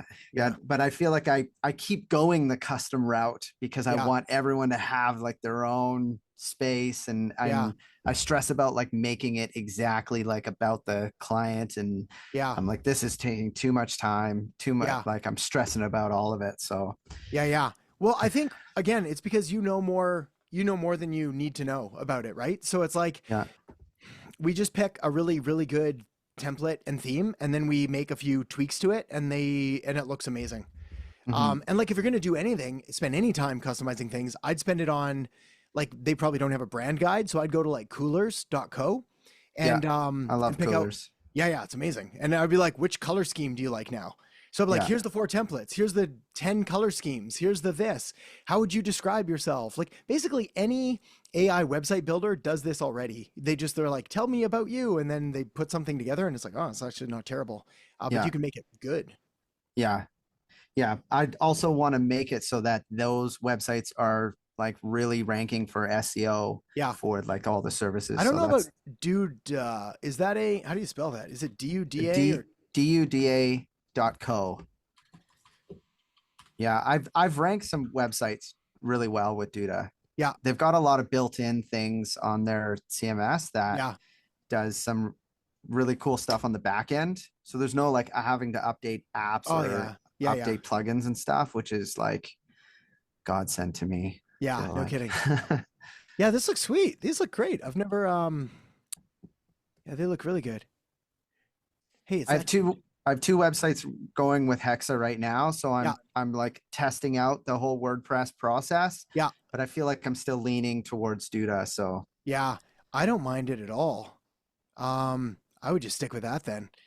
Yeah. It's hosted on AWS. It's got like a CDN. It's got like all these things that really like speed up images and stuff and compress images through the website. So yeah, I found it to be really awesome.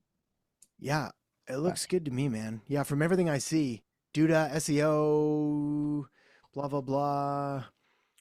I mean, like the key with SEO, at least from a, like, I don't want to say a web design, but a web development perspective, is just clean code, and they'll have clean enough code. So yeah. Okay. Yeah. Thanks a lot. You betcha. Next question.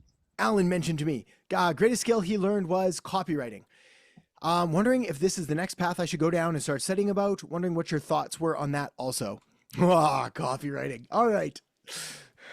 Okay. So, deep breaths. I thought you'd be great to ask this question. Yeah, no, you should be afraid to ask this question. This is the scariest question to ask ever, Jesse.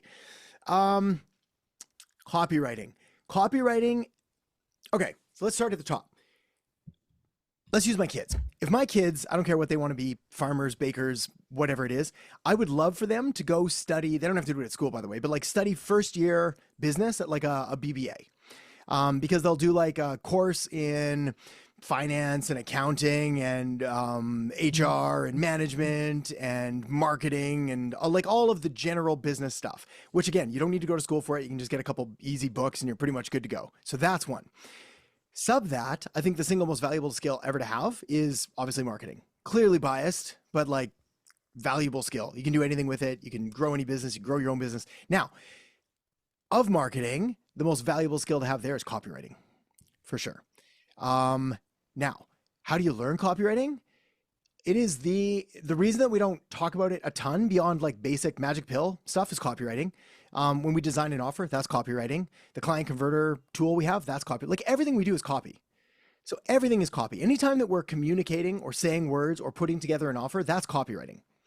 So my fear, or the reason that we don't go too much deeper than that, is because it is like a can of worms that just never ends. And you can, like, I've been studying it forever, and there's always new hooks and new angles and new tweaks and different ways to do things. That said, like words are what make the money, more so than like the analytics and the putting things together. So if you're able to put together a coherent, compelling, creative statement, it's like you can do good things, whether we're talking about marketing or not. So how do you study it? I have some books, which are good places to start. In fact, fun fact, I actually have them scattered around right now. Where to start?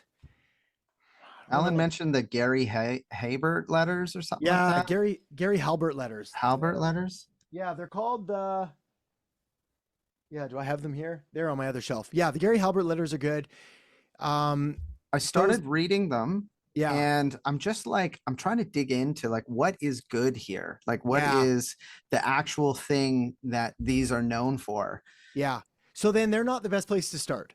So it's like, so here's a few, like you can write these down, but don't start here. I'm going to tell you where to start. Okay. But like eventually where you want to come to is guys like Claude Hopkins, Robert Collier, Eugene Schwartz, obviously, David Ogilvy, we will talk about. Who else is on my hit list of dudes? Those are good places to end up, but they're so smart. It'd be like me reading astrophysics because I'm curious about like the moon. So I'd be like, I don't need to know about like the gravitational pull of Saturn and how it impacts this with something like it's really deep stuff. So where do you start? If you're looking for one book, this one. If you're looking for one book that's going to teach you the most about stuff easily, is probably this guy here. So this is the Adweek Copywriting Handbook by a dude named Joe Sugarman. He was like the direct response, late night infomercial, whatever it is, dude. My copy is like trashed, but it's Like it's really good. And it's hard to like flip to a page and not find something in there of value. I think if you're going to start anywhere, you can start with he calls them axioms, and they're kind of like a law, basically, rules in copywriting. So for example, let me see. I don't have this one flagged. Why don't I have it flagged? I'll find them anyway. So like axiom number 2, all the elements in an advertisement are primarily designed to do one thing and one thing only, get you to read the first sentence of the copy, which is true. So it's like, what's the purpose of a headline? Well, it's to get you to read the first sentence. What's the picture of an image? It's to get you to read the first sentence. What's the picture of the subheadline? Get you to read the first sentence. And then from there, it's like, well, what's the purpose of the first sentence? It's to get you to read the second sentence. So it's like everything is designed in that order. So it's like, once you start to understand this, you're like, oh, I get it. Like the purpose of the headline isn't necessarily to stop the scroll or to convey this or to do this or to do that. So they're important concepts. Next one, I'm going to give you 2 fun ones that I think are good. This one's good. Ogilvy on advertising. And the reason I like this one is because it's got copy of the ads in it. So you can look at like this one, for example. This is the man in the Hathaway shirt, which is one of Ogilvy's like most famous. I've read about that. Yeah. Outside. There we go. It's like one of the most famous ones. So the funny story about that one is you can see this dude, and he was just a guy in a Hathaway shirt. And then Ogilvy went and got an eye patch and put it on him, and like immediate differentiation and positioning. And now he's this like mysterious dude. In fact, you remember those like Dasa Keith's Most Interesting Man in the World commercials? I was like, that's kind of based off the dude in the Hathaway shirt. And so anyway, there's lots of those in here. You'll see some of his ads on that he did for Volkswagen. You'll see some that he did for Rolls-Royce, where it's like at 60 miles an hour, the only sound you'll hear is the ticking clock or whatever it is. And like all of these really interesting ways of writing copy. This one I like, which no one knows about. Tell no one. This is our secret. This is called The Wizard of Ads. Whoa. And it's a weird book. But it's one of my favorites. I learned about this one from a dude named Keith Krantz. And Keith Krantz used to be the host of the Perpetual Marketing Podcast with Digital Marketer back in, I don't know, 5, 6, 7, 8 years ago. Had an advertising agency as well. And there's like, I've got this one flagged and highlighted and everything. There we go. So it's like, okay, so here's like one of the lines from a section on home movies, this one's called. And the final parting lines is, bad advertising is like home movies. In your ads, please never point the camera at yourself. You're just not that interesting. And I take that into consideration like all the time. So I used to have the sticky note I borrowed from Nick, basically. We'd put on the computer, it would say they're already gone. So it's like when you're writing your ads, they're already gone. You lost them. They're just like, it was too boring. It was too much about you. You just missed the point. Not totally irrelevant. I was like, come back. Okay. Final one, less about copywriting, more about business in general, but I think will help you become a better copywriter. And that's this guy here. This is Getting Everything You Can Out of All You've Got by Jay Abraham. Just a really good book, like really good book. In fact, actually, hang on. I have it flagged. Why do I have it flagged? Let's find everything out. You can. Say that again. Everything You Can. Getting Everything You Can Out of All You've Got by Jay Abraham. Yeah. Oh yeah. I flagged sections on like headlines, and smart dude. And also very articulate. So the way that he writes is sort of a step above sort of like conversational stuff, but still good to have. Justin. Yeah. The Ultimate Sales Letter by Dan Kennedy. Also really good. Yeah, really good also, especially for like a flow of what it should look like and what are the points that we need to cover. I would start with those, I think. Probably, like if I had to pick one again, smash, I'd pick this guy and I would just try to study it from like cover to cover as best I could. It's like 300 pages or something like that, but it's good. Then I might move on to Wizard of Ads to see some like lighter reading. If you want like a summer beach read that will just teach you about fun stuff about marketing that will make you a better thinker in general, Alchemy by Rory Sutherland is super interesting. So Rory Sutherland was the chairman. Was he chairman? I think he was, something like that, for Ogilvy, the advertising agency. And so smart dude, books a bit long at times, but like really interesting. Different perceptions. So for example, one of the examples he gives is like they were looking at the subway or the tube or the metro that went from like London to Manchester. And I don't know, say it takes like 3 hours, and they were going to spend like $8 billion to get it instead of 3 hours to 2.5 hours. And his proposition was, hey, what if we just put on better Wi-Fi? Like, then people won't care that it's 30 minutes longer. Like, what if we had, like, we could spend $8 billion and hire hosts and hostesses. We could have food and free drinks and better Wi-Fi and service and movies. Like, we could do everything for $1 billion. We'd save $7 billion. So it's sort of looking at these counter intuitive ways to do it. And then also he writes smart and fluidly. So I'm trying, as I read him, I'm trying to think of like him speaking. Watch a video of him speak too, so you can sort of get his voice in your head. Funny. That was Rory Sutherland. Rory Sutherland. Yeah. Alchemy. Okay. Okay. You got a third, and then we'll keep going. Renewal stuff. Have the opportunity to get into Dan's programs. Got a coaching program, how to scale. And he's mad that I keep asking him questions on the hike and non-enrolled his program. Yeah. You're going to get that a lot from everybody. Everybody has a program. Speaking to a friend of mine who owns a massive agency who likes this other one, and Alan Deeb also mentioned his program. My question is, do you suggest I re-enroll or do I go exploring? The best advice I can give you is this is going to be terrible advice, but like you're going to have to go with your gut. Also, you're going to have to go with, and by the way, I will not be offended at all. So like, you're going to have to mull this one over. But you're going to have to find the style and the personality that you jive with the most, because a program is an extension of the person that designs it and runs it and the people that they bring in to help with and like all of that.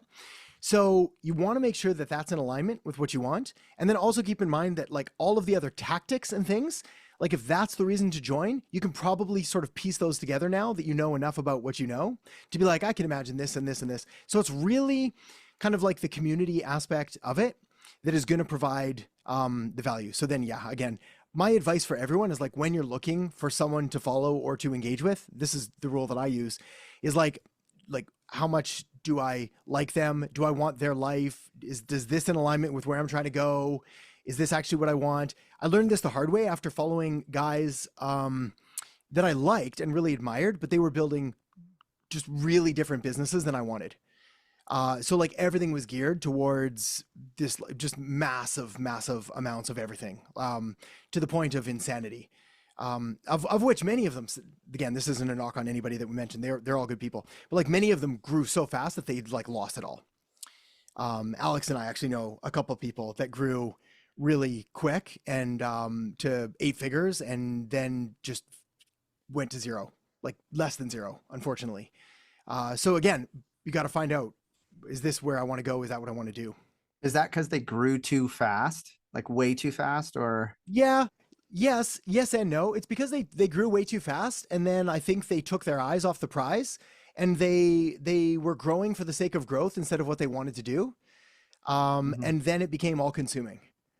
So it was like, that was the driving factor, was like growth at all costs. And then, so it was easy for them to make trade-offs that shouldn't have been made. Yeah. Which is tragic, because they're good, solid people that made some bad mistakes that cost them literally everything: reputations, money, lawsuits, everything. So the lesson would be find someone that's going where you want to go, doing it the way that you want to do it, and don't grow for the sake of growing. Yeah, I don't mind even growing for the sake of growing, but don't make it if you don't know why. Okay, hang on, this is a deeper subject. I don't mind growth for the sake of growth, because nature, we grow or we die. So it's like, so we got to grow, but there's a rate of growth that's acceptable and maintainable. And there's also a point, like more money should increase the quality of your life. And there is a point where that doesn't happen. And it's not normally a number that's because of it. It's normally a mentality behind it, where the pursuit of it means that we start sacrificing things that are actually important in pursuit of things that are not. So we make a few shady deals, or we cut a couple corners, or we say some things we shouldn't have said, or we take on things that we shouldn't do. And it just sort of like feeds this really ugly beast. I love growth. I think it's important. I think business and that is the ultimate personal development tool ever, because it makes you do all kinds of very uncomfortable things that show you you're not going to die. And I think growth for the sake of itself is good. I think that the problem is greed. And like, greed and like a God complex. So entrepreneurs, myself included, we're really bad. I'm better at this now, by the way, but like entrepreneurs are really, really bad at like, hey, I did this one thing exceptionally well, which means I can do everything exceptionally well. And you'll see this a lot where it's like, you'll see someone start a business and they'll be like, well, now I'm going to start a sock business. And the sock business just fails miserably because they don't know about like textiles and manufacturing and 3PL and like legit, like, no, we're really, really good at this thing. So I've learned, again, that's why I don't do home renovations. Because it would like destroy my home, like just ruin everything. So I'm really good at marketing and business growth, like here. And even in marketing and business growth, if I'm honest with myself, it's specifically around like service-based businesses, like agencies, local business, anything where there's like an intangible thing. I don't love selling products. I have, but I'm pretty sure there's guys out there that are better than I am at selling products. Like here's a shoe. I just don't care about shoes that much. So that was a weird rant. Awesome. I appreciate it, Adam. Thank you so much. Yeah, you betcha, buddy. Okay. I'm going to come back to that one there. We've got Justin waiting patiently. My cousin, a mortgage broker in Ontario, is my first client. I've agreed to work free for the first 30 days or until she gets results. Magic. She's got a website built already, but I'm not sure how to go about it. She used a website building using this Pineapple Builder and Unique Mortgages. Let's take a look. After speaking with her, she wants to niche down to only focus on mortgage renewals. Sweet. I like that. I've purchased domains mortgagerenewalcanada.com. Sweet. I'd also get the .ca. I want her to rank at the top of Google when someone searches mortgage renewals. Ooh. We can find out how competitive that is. So if we go to Google, we could all do this actually. If we go to Google and we type in mortgage renewals, I'd probably want a longer keyword. So like mortgage renewal Canada, mortgage renewals in Canada, mortgage renewals, probably mortgage renewals in Canada or just Canada. Okay. And then I'm looking at, oh, I got to share my screen. Hang on. We'll do this. We're all looking at the same thing. So mortgage renewals Canada, I've got sponsored here. Let me move all your beautiful faces to the side. How do I do this? You're all in my path. All right. Lowest rates. So we'll open that one. Alpine Credit. Oh, I've studied them a lot. Back when I was doing mortgage stuff, we were all about that. Manulife. There's videos. Let's look at that. The reason I'm curious about these as well is because often YouTube videos are easy ways to rank on Google. So we may not beat like CBC. I'm curious about this one. Like, how many views does this have? Oh, I'm not logged in. Hang on. Sit through an ad for a second. 60,000 views 1 month ago. Let's see what he says. In 2025 and 2026 continues to be a concern for Canada. This according. That's a very Canadian accent too. It's like the quintessential Canada. Okay. Fascinating. We'll come back to that. So this is an ad. That's cool. I look at the ads also, by the way, for their, I like their call to actions and their headlines. Okay. Fastest, easiest way to get money from your home equity. That's good. That might be that. Compare the best mortgage rates for free. That's what most people do. Switch your mortgage. Don't settle. Switch. Talk to an expert. Manulife's a little more confusing. And then we have our buddy there. Okay. So that's those. So obviously we're not going to beat Canada. So that's fine. We're not going to beat global news. So that's fine. We're not going to beat Royal Bank or Edward Jones or Scotiabank or Ray. We're not going to beat any of these. And the reason is because these aren't like Joe Blow's mortgage companies. Like these are Scotiabank and Canada. So we just can't ever beat them. So what we can do instead is start to look for like an even longer tail keyword than that. Okay. Also, I don't know if I would run ads for mortgage rates directly because you're going to spend a fortune. Okay. Like these are expensive clicks. Right. So renewing mortgage when unemployed Canada, what happens if your mortgage renewal? Can a mortgage? Again, I might try to find some other words that we could get her to rank for, or local or something else, but like that one's not happening. So local, just like a city or kind of the area that she's in or that she wants to target. So it'd be mortgage renewals, city name. Yes, if someone's going to look for that, or if they're looking for like, I don't even know if someone doesn't use renewal, it'll be like renew my mortgage or get a new mortgage or mortgage rates, or like what are the other terms that someone would be searching for around that? Like, do they call it mortgage renewals? Or like, I need to renew my mortgage, or I need another one, or I need a better rate, or the term, she keeps using the term mortgage renewals. That's where she wants to focus. Yeah. So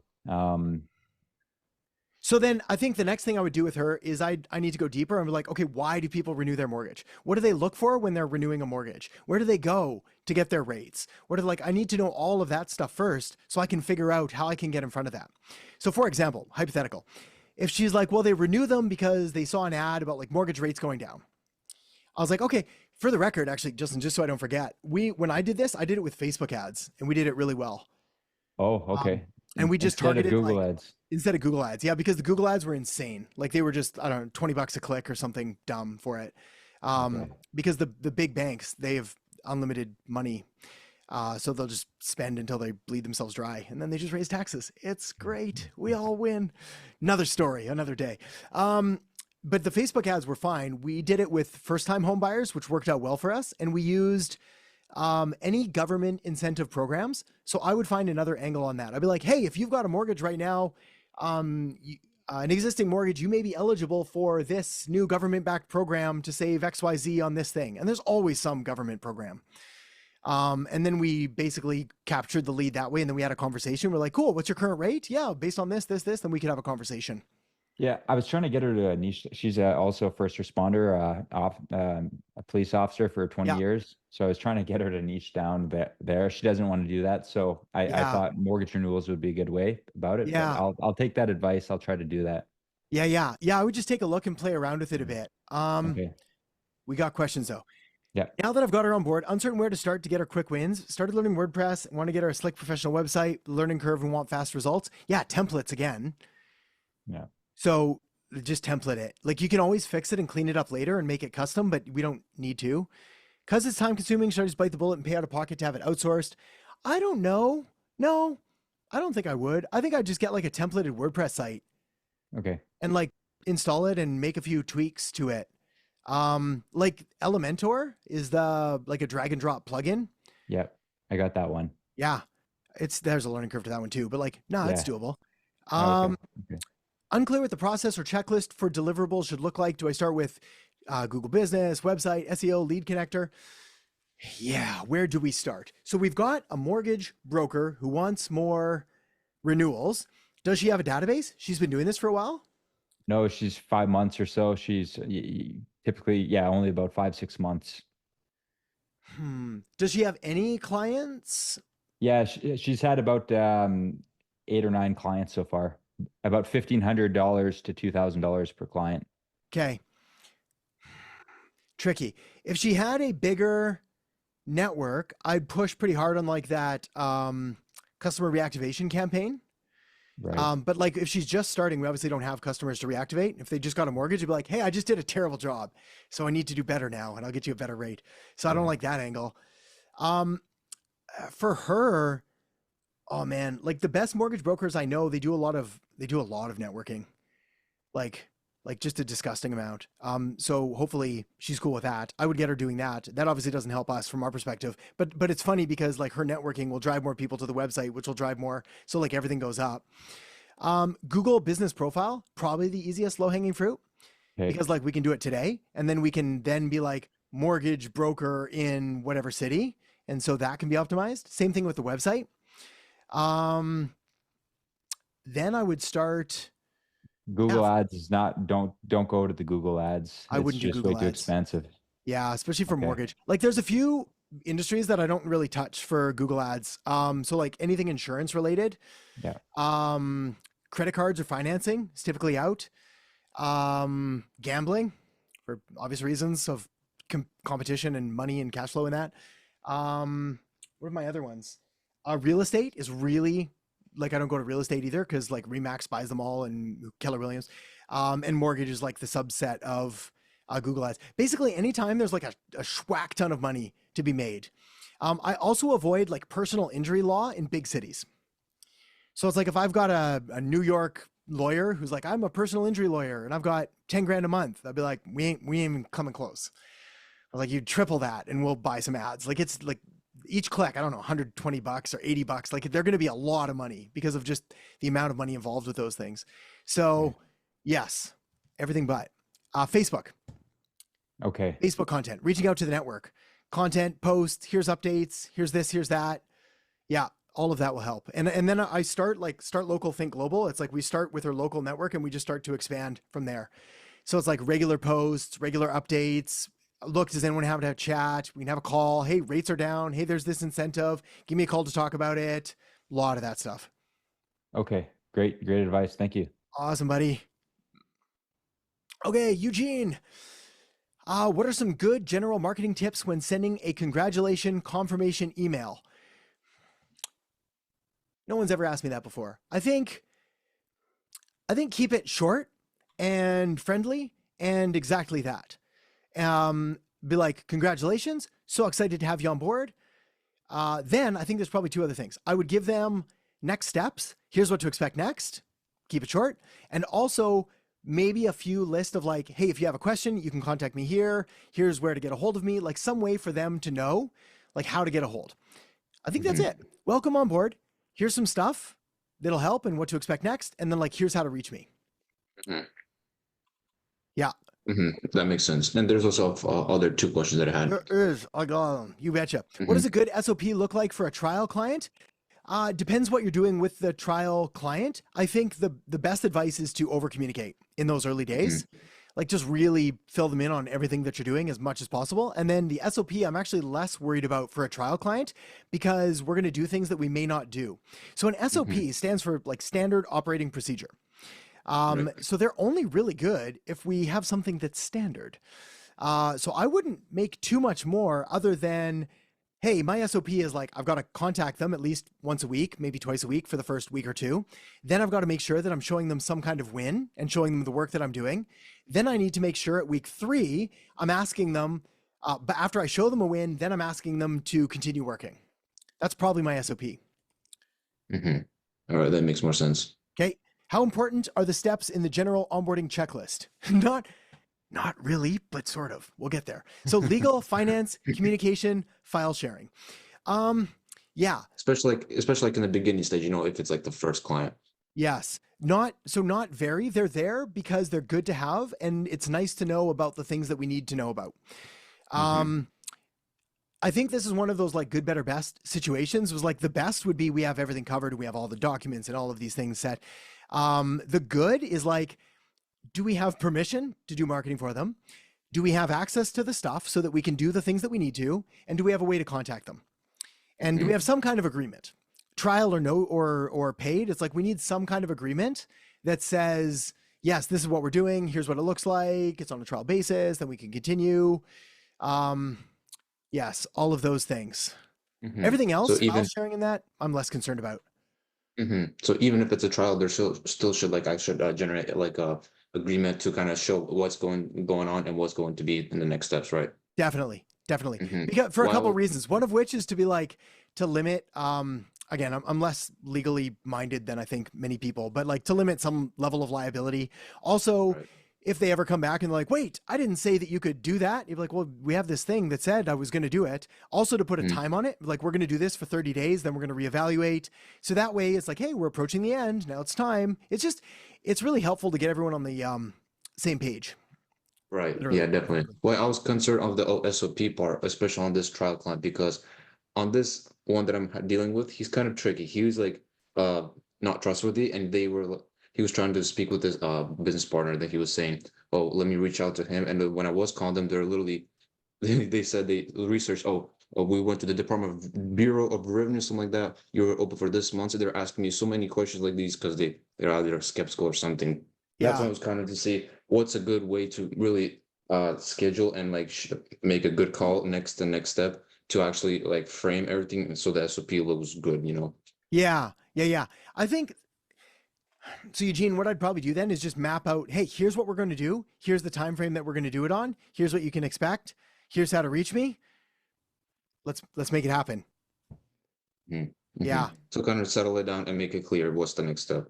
Yeah. I mean, honestly though, if they're that skeptical and weird about a free one, I would just move on. Yeah, that's what I kind of told them, that's the reason for the free trial that I'm giving you, to get like a roll and see how it's going. But even with those so many questions that they're giving me, yeah, I'm kind of having second thoughts. Yeah. And so I would just let them know. Again, like, how do we say They also even, he said, like, let me get back to, like, for example, this Tuesday. And he also said, there's no way you can guarantee me, like, for example, 5 roof replacements a month. Like, there's just no way. He said, if you give me 3 leads a month, and then I told him, the price, he's like, well, I can't really pay that much. I'll give you, like, on like Tuesday, I'll give you a call and I'll see, like, if you can deliver this amount of leads, I'll give you, like, a price that I can pay. He was like, as if saying, no, don't tell me what you're going to charge. Let me tell you what I'm going to pay. That's how he was talking. Yeah, that sucks, dude. I'd bail, honestly. Like Whiskey says, there are bad clients. Mia's shaking her head. I'm shaking my head too. There's another free trial out there waiting for you. That's not this guy. Again, like what I might do is I'd have a conversation with him and be like, hey, look, I gotta be honest with you. I don't think it's a good fit right now based on the questions that you have and the fact that I'm offering this for free. And it seems like you've already got questions and you're skeptical, which I appreciate. Maybe you've been burned before. I was like, but I just don't feel good about this whole thing. And he might call names and be a complete jackass and I'd be like, I'm so sorry you feel that way. Yeah. Let him go. Let him go. I mean, that's what's interesting. Like, I had a very great call with him, literally like an hour, and he was like spilling all these things, and he's trying to get on board. Like, the revenue is pretty good, so like he is able to invest if he actually sees the value. But as I'm saying, given a third trial, he's still like, oh, well, give me all these questions. But yeah, I agree. Probably time to move on. Yeah, well, especially because it's a free trial. Like, it's not. Yeah, exactly. That's not worth fighting over. Fully agree. Ugh. Lessons. You got it though. Yeah, you got it, buddy. You got it. Sandy, I signed a client a couple weeks ago. We started with GBP optimization, NAP listings, negative review disputes, installation of Facebook pixel, Google remarketing tag to prep for ads in the future months. Amazing. Good for you. What do you recommend as next steps? I'm thinking website optimization, better messaging copy, hiring photographer for better pictures. What do you suggest? This is the website. Yeah, let's take a look at the website. Better copy, which it seems like we've come full circle today. Better copy is always time well spent. Like always, because the success of an ad, I don't know, maybe I'm parroting my Wizard of Ads book now. I'm going to channel all of these things. It's like the success of the ad comes down to the offer. And then how good the offer is, and then our ability to clearly communicate the offer. So the same thing goes with the success of a website. Like if we come to a website, here, let me share screen. Bureau Hair Studio. We're pleased to serve you with all your haircut needs, from basic cut to coloring, highlight any style you desire. We can guide you to maintain your hair colors, achieve the best care, get healthy, beautiful hair. Yeah. Rankings. It's all good. That's cool. Yeah, I mean,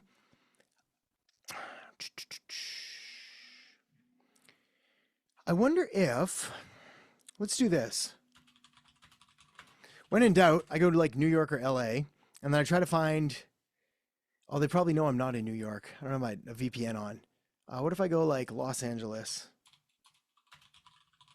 Again, I don't want to steal these exactly, but I do want to see what they're doing and what they're saying on their websites. Sometimes they won't be relevant because it'll be like too over the top, but a lot of the time there'll be some good verbiage. Yeah, not that one though. This one looks like hands down the best hair salon in Los Angeles. See, that's cool. Like, that's neat because no one said that. But here it is in quotes. So, I mean, I'm sure someone said it. Maybe it was like, my mom said that, but like we didn't quote my mom. So we could put that down. Your favorite West Hollywood hair salon. I think even this one we could do some work with, but like trends, tutorials, book your next cut and color appointment now. This to me is kind of what I would like to see at the top. Book your next cut and color appointment now. Like that to me is really, really clear. So if I come back to, where's ours? Here. So we do that, right? Basic cut, color, highlight. Like that's what we do. We do cut and colors. So I like that simplicity of that language. Book your next cut and color appointment now.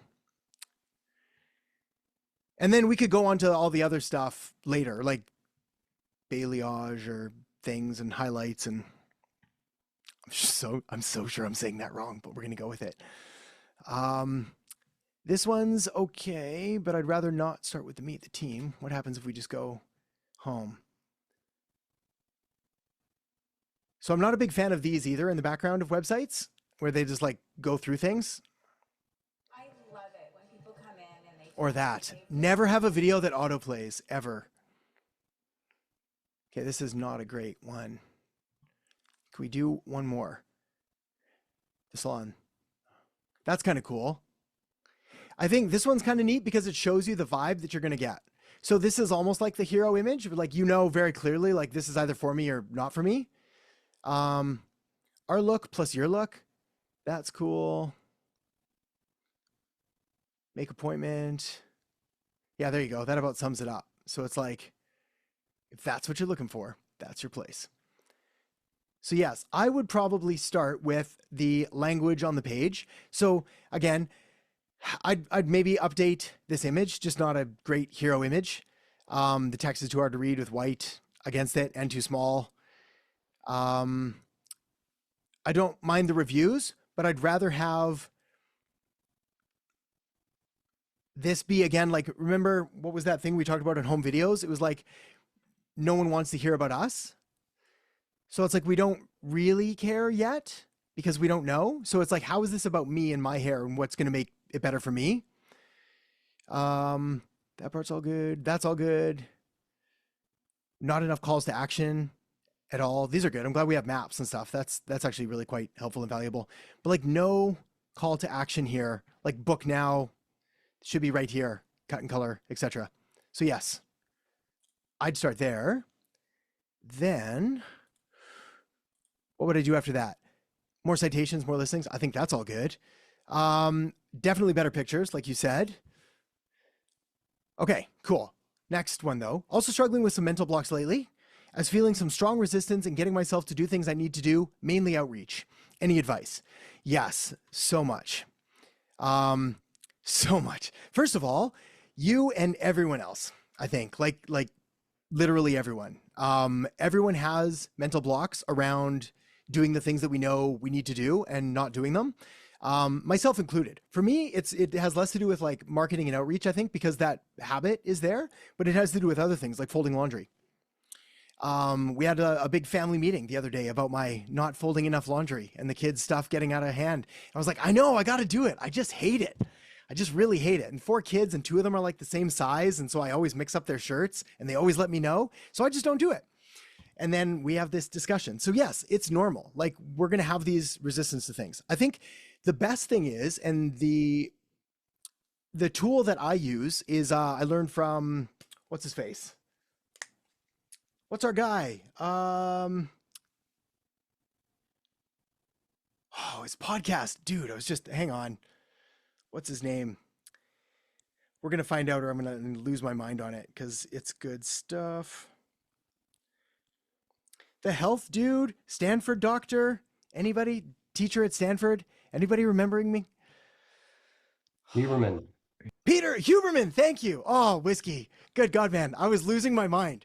Dr. Andrew Huberman. Oh man, I swear, I thought I lost my head for a second there. I listened to like everything he ever said. So he's got some good stuff on goals and it's from a neuro physicist standpoint, neurological standpoint. Basically, what ends up happening is when we wake up in the morning or we're about to do the things that we need to do, we have to decide one of two things. It's like either I'm highly motivated or I'm really not motivated at all. And if I'm highly motivated and I'm ready to crush the day and do everything, then I spend a couple minutes and I visualize how much better my life is going to be by doing these things. So I visualize the money I'm going to have and the clients I'm going to get and the success, and I imagine it. And I was like, this is going to be amazing. And I'm doing all these things for myself and my family and my future and all of this. But the flip side is also true. If you're not motivated to do it and you're like, I really don't want to do this right now, which is fair because anything new is uncomfortable and it does take time to build up that habit. We do negative visualization. What's going to happen if I don't do this? How is my life going to not only not change, but get worse? How am I not going to get the clients, not going to get the money, not going to get the life that I want? How am I going to also be mad at myself for not having done it? How long until I'm living under a bridge and like things just went sideways? And we really kind of go to this dark place, not for long, but like for a couple minutes. And that's normally enough motivation to like get those first things going. Then once that's done, we do it for like 5 minutes. So I set a timer. I've got one right here. Normally I use this for copywriting, but I'll set a timer for like 5 minutes. For me, it's cleaning my office and or doing laundry. And I'll be like, I don't have to do it all day. I just have to do it for 5 minutes. And typically what ends up happening is the 5 minutes goes up and I'm kind of on a roll. So I just keep going. If for some reason I don't though, then I stop and I give myself half an hour to do something else. And I'll set another 5-minute timer and I'll try to like respool the thing. The way this works is our brains are really good with like the first of the month, the first of the year, Monday, first day of the week. Like we're really good at all of these fake restarts. So it's like, okay, new week, new me, now I'm going to get it. New year, new me, now I'm going to get it. New month, new me, now I'm going to get it. So we can like trick ourselves with like new day, new afternoon, new hour, new whatever it is. So it's like everything is another opportunity to kind of restart again. But I think the big thing really comes down to, are we more pleasure driven or pain driven? And then like, which one do we want to push on? And then also understanding that the resistance that we feel is normal. It has a name. It's called the resistance. There's a really good book that I recommend reading or listening to. It's called The War of Art by Stephen Pressfield. For anybody that's battling this, and myself included, I listen to that book minimum once a year, probably twice. And it's on the resistance. And essentially we have this little part of our brains called the amygdala, and it's responsible for doing all of the things that keeps us safe. It's really dumb, by the way. Like it has no concept of what you want or what you want to achieve or accomplish. It just wants to keep you alive. And if you use anything that's going to threaten that as like an existential threat to your life. So it doesn't know the difference between like making a call and having a saber-toothed tiger bite your face off. It's just like, it doesn't know, which is why we can visualize things and have them appear really real. So it helps to calm it down. Stephen Pressfield has another book on that. It's Put Your Ass Where Your Heart Wants to Be. He's very good with naming his titles. But essentially that's it as well. So what I do is, again, that's where my trusty timer comes in. I'm allowed to do two things when I sit down to work. I'm allowed to do the work that I said I'm going to do, or I'm allowed to stare at the wall. Who did I learn this from? Eugene Schwartz, actually. He used to set it, which is what I do. He sets a timer for 33 minutes and 33 seconds. And he works for that amount of time, and he's allowed to work on whatever he is that he's doing, or he can look at the wall. And what I find is that I'll sit down, and even on my most unmotivated days at all, days I do not want to work, I typically last about 3 minutes of like staring at the wall and just like, I'm not allowed to get up, I'm not allowed to get water, not allowed to get a coffee. Like I have to sit there, and after 3 minutes, I'm typing something, I'm doing something, and it's not good. But then I was like, well, I'm here, might as well make it a little good. And then by the end of it, I'm kind of on a bit of a roll. And then I stop and I kind of like restart the thing, set another 33-minute timer after I can get up water or coffee or stretch or whatever I need to do. And I just redo those. And over time, it does become like really ingrained in to the point that it's hard not to. Yeah, it's hard not to.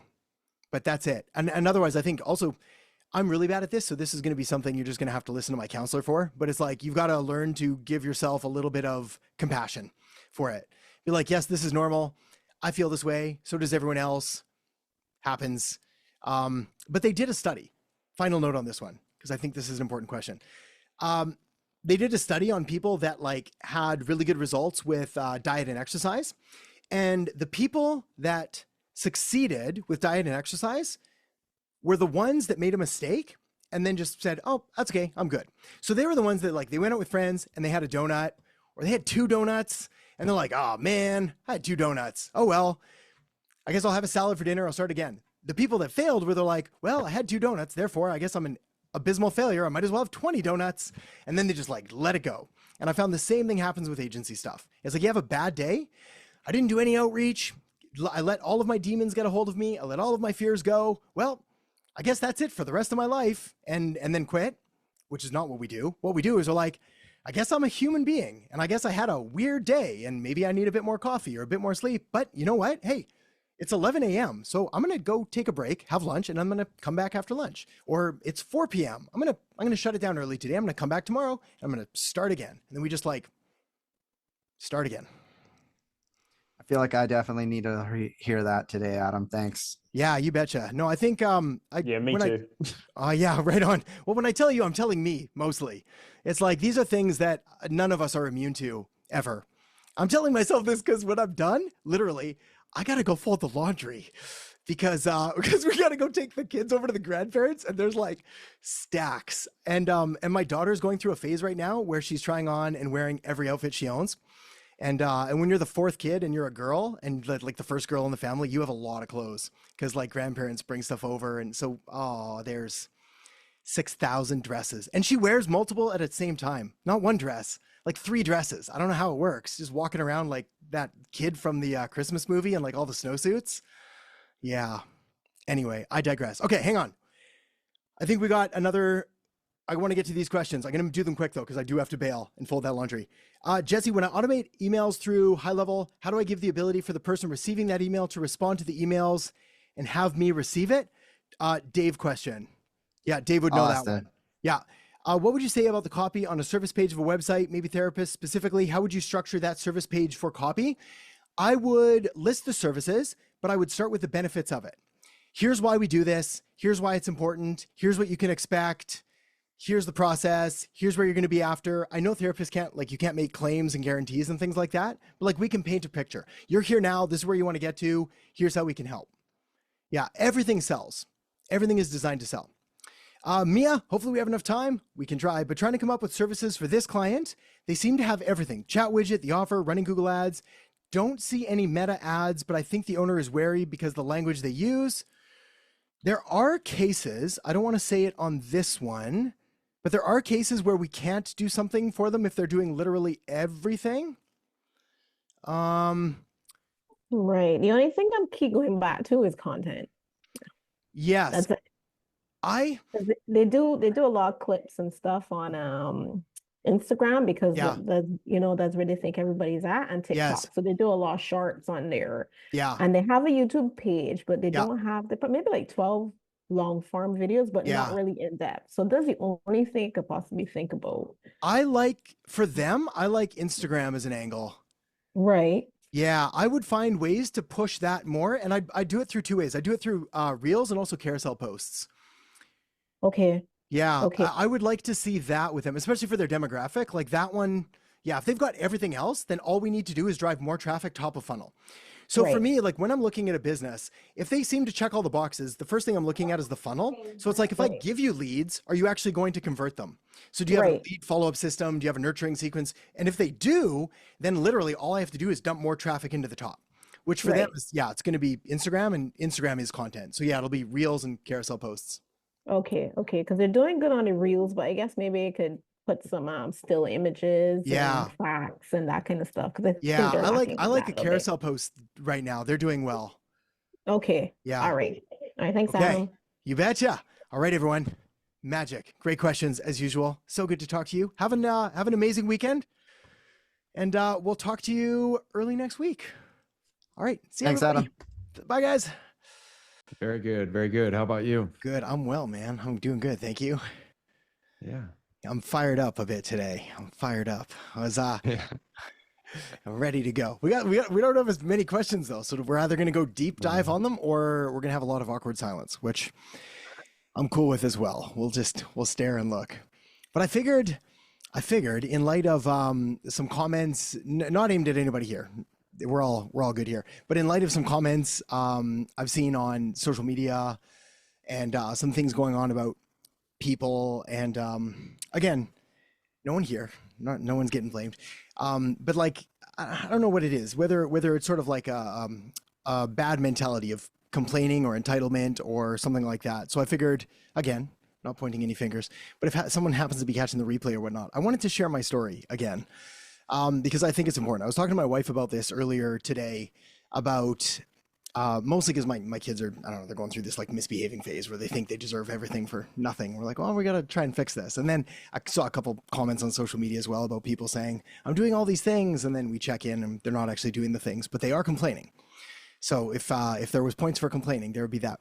So again, I figured I would just share this and we could talk about it more if anybody likes, or we can not. And there's tons of stuff, but for anybody not familiar, I used to have another job prior to marketing. And so I flew airplanes, and then I didn't want to fly airplanes.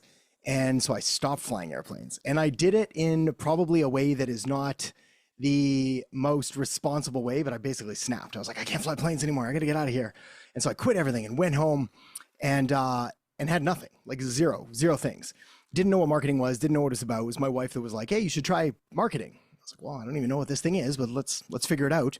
And while I was doing that, I got a minimum wage job selling running shoes. So I was a former business jet captain, moved back to a small town, and I was selling running shoes, which I didn't really mind because I knew that I was going to work towards bigger, better things. I didn't know what those were, but I knew I was committed to get there.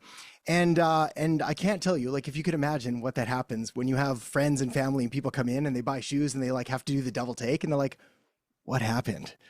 And then you got to go through this like awkward conversation of like, well, I kind of snapped and now I'm here selling shoes, and the like the shame and the judgment and all of this that happened. But again, I was really committed, and I didn't know how that path was. And unfortunately I didn't have a program like this at the time. But I knew there was a path. And so we just had to start knocking down dominoes and doing a whole bunch of things I didn't want to do. So a lot of networking and more cold calling than I wish on anyone, and just everything. But slowly but surely the pieces started to add up, and they ended up building into sort of the business and the life that exists today. So I share this for two reasons. The first of which is because one of the biggest questions that we get, and especially from people, say, outside the program and just in general social media, is like, is it actually possible to build a 6 or 7 figure agency? The big question that comes up. And the answer is yes, 100%. It is absolutely possible. The second thing is, it's like, we've just got to be committed and willing to do the work and put in the steps and stay persistent with it. And that's really the key, is like, we just don't quit. We vent a little bit of complaining is fine, but we've got to be careful of how much that can take over, because we've seen some people from the outside, again, nobody here, but just like go down this really negative path. And then there's no saving you. Like once that's done, like if you're convinced that the world is out to get you, the world's out to get you. On the other hand, if you're convinced that like you're going to do whatever you can to succeed, you're going to be just fine. And the good news is that we've watched some people have, I don't want to say questionable mindsets, but like a lot of doubts and a lot of fears and a lot of insecurities, and sort of almost will themselves to believe like I'm in control, and I'm not in control of the things that happen to me, but I'm in control of my actions and my reactions to them and how I respond, and just go on to do phenomenally cool things. So I believe in all of you. You got this. Let's do some marketing stuff now. Pep talk over. Rant over. My oldest son has lost Nintendo for like a week right now because he's like, I don't have to do anything and the world owes me things. I was like, we're going to have a chat, young man. But let's see. Starting with Thanos. He's trying to implement the missed call text back for a client, and it turns out Twilio does not have a mobile number for Greece. So now I'm considering buying a US mobile number for myself, using it for cold calling businesses in the USA. What are your thoughts on this approach? Yep. I'm totally cool with that. Yeah, you can absolutely use it.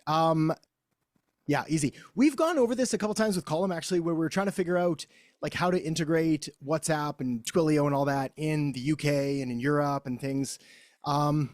A local number is pretty much always the best plan. So if you're going to be contacting businesses in the US anyway, then yeah, I would just get any local US based number, and then you can just call directly inside the platform. So that's what I did as well. So that works great. Yeah.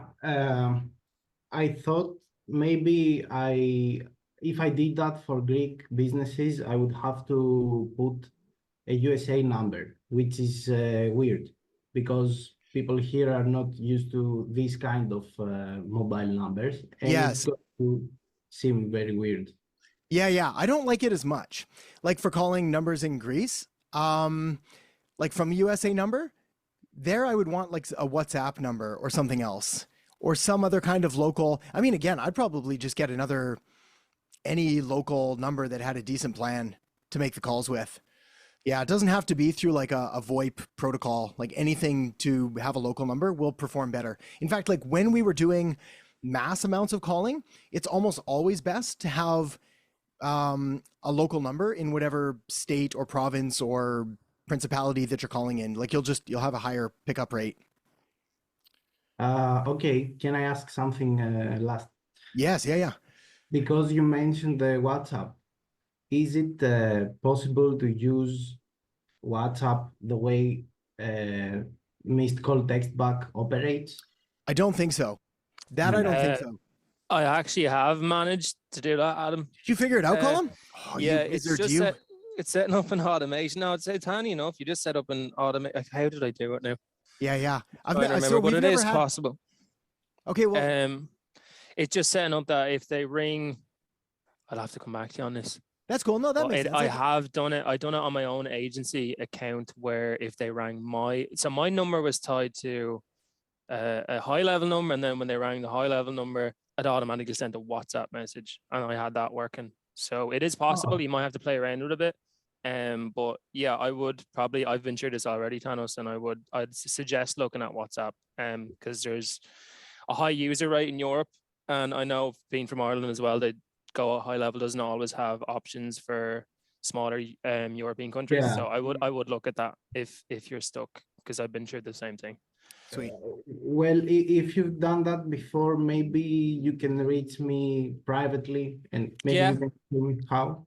Yeah, hit me a DM. I'll have a look into my Go High Level account and try kind of recall what I'd done there. But I definitely did have an automation sent up where I rang my own number, and then when I didn't pick up, it sent an automation. I think I'd done it on my dad's number, but it was working to the best standard I could find. Okay, we can try. Yeah, sure. Hit me a DM on school there, and we'll have a chat about it. Thank you. Awesome. No, yeah. And I think also, thank you, Colin, for that. Also, maybe follow up with Dave as well, because he might have other ideas, because A, he knows the tech better than I do, and B, he's in the UK as well. So it's more of a thing. I basically use WhatsApp to contact my European friends, but we don't use it much over here comparatively. So that's cool, though. Perfect. Thank you very much. Awesome, buddy. Yeah, you betcha. Colin, on to you. Do you think writing personalized first lines for each lead on our spreadsheets before uploading to email software is a worthwhile task? Oh, good question. It's funny, man.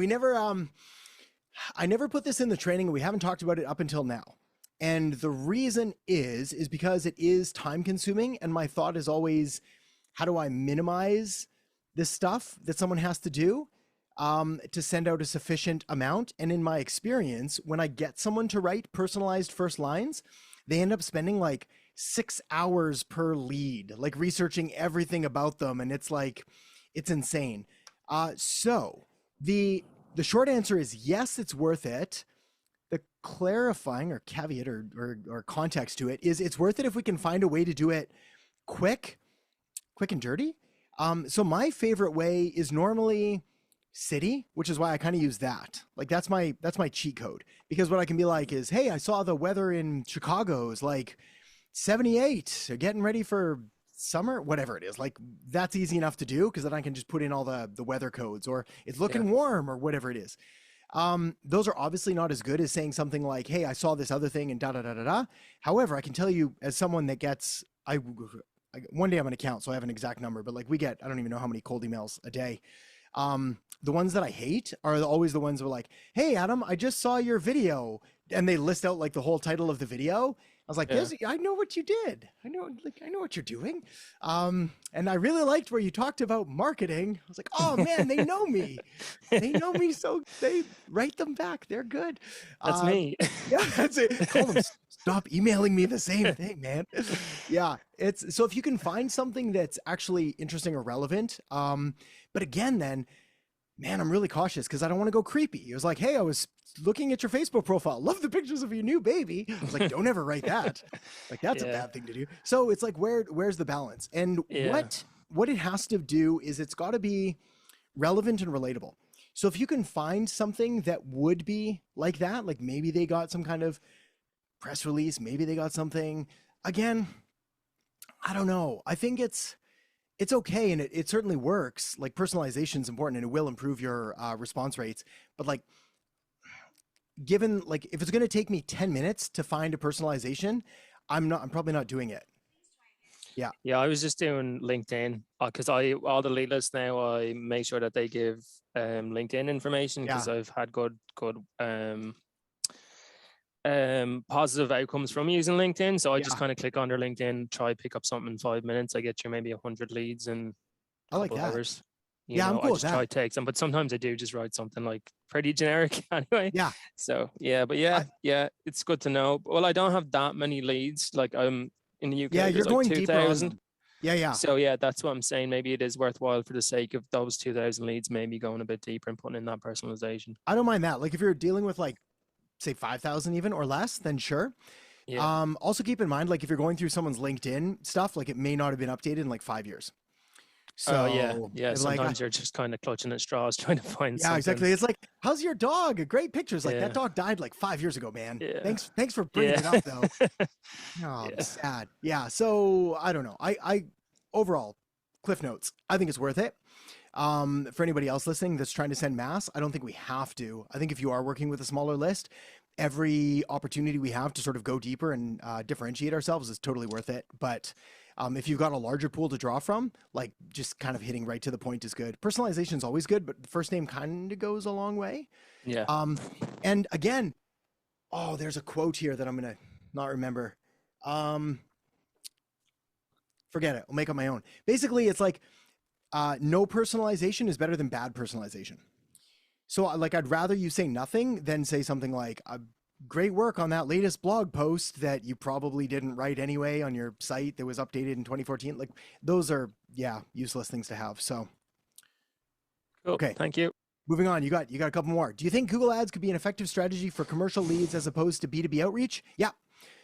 Yeah, I think if you're going to I'll read that again for everybody. I said that quick. Do I think Google Ads could be an effective strategy for commercial leads as opposed to like B2B outreach? And the answer is yes. You're just going to have to be really selective with your keywords. Perfect. Yeah, because I want to make sure that I'm actually getting B2B leads. So I'm probably using a lot of negative keywords in that campaign.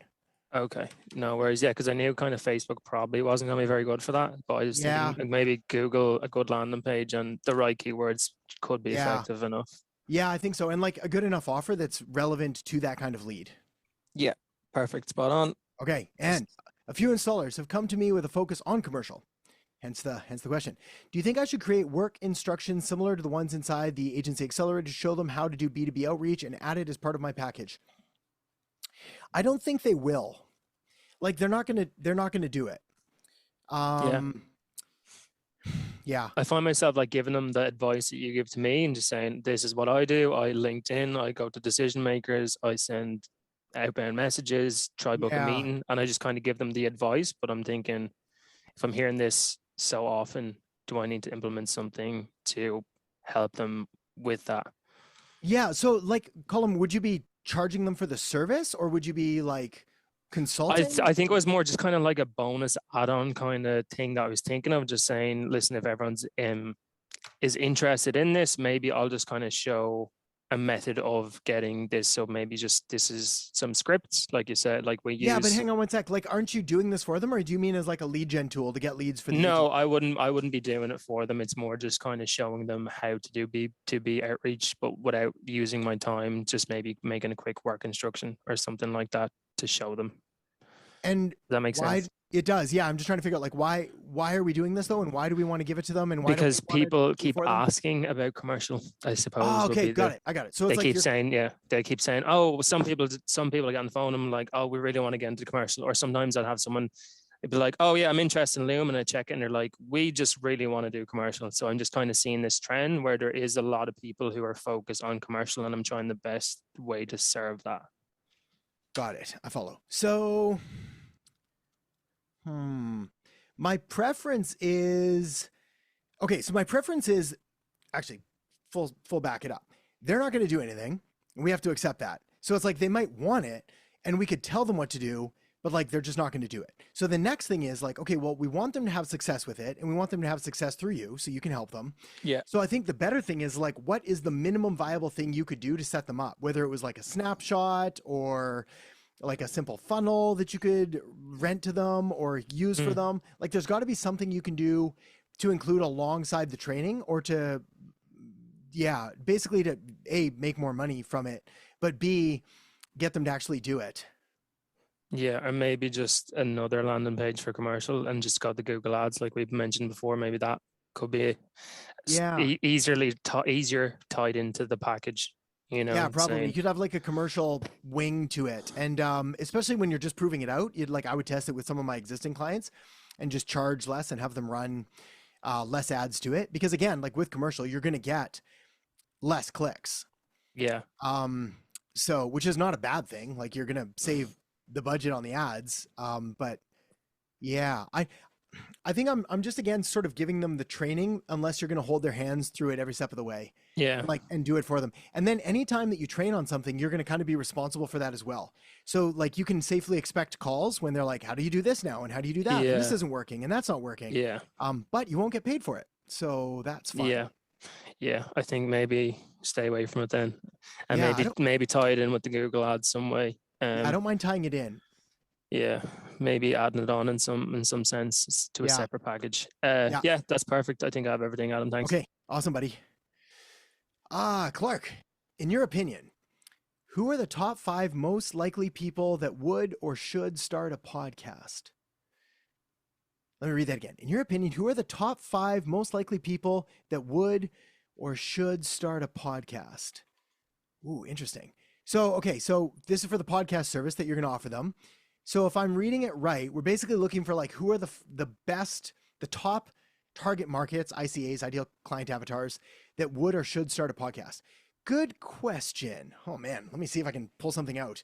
I think I want to clarify the question with being, would is more important than should. Should almost doesn't matter. In fact, should's irrelevant because we know who we can help and we know that they need our help and we know that we can do good work for them.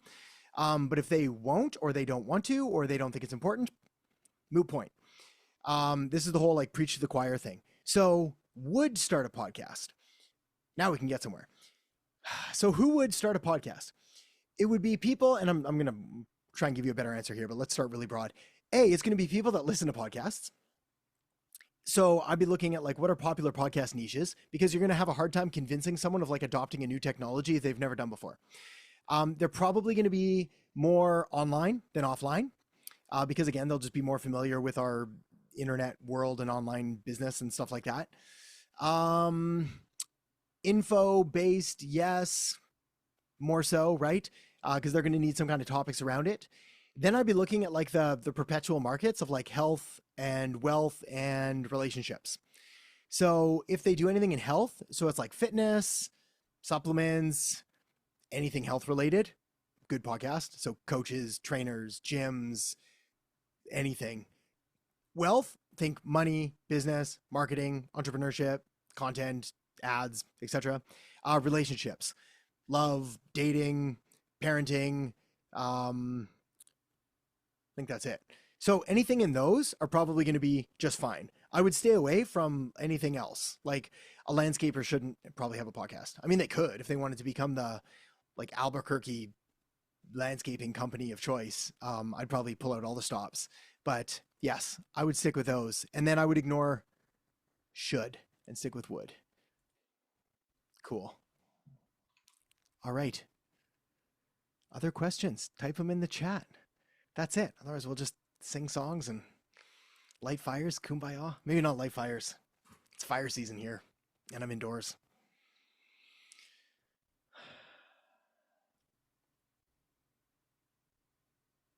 All good.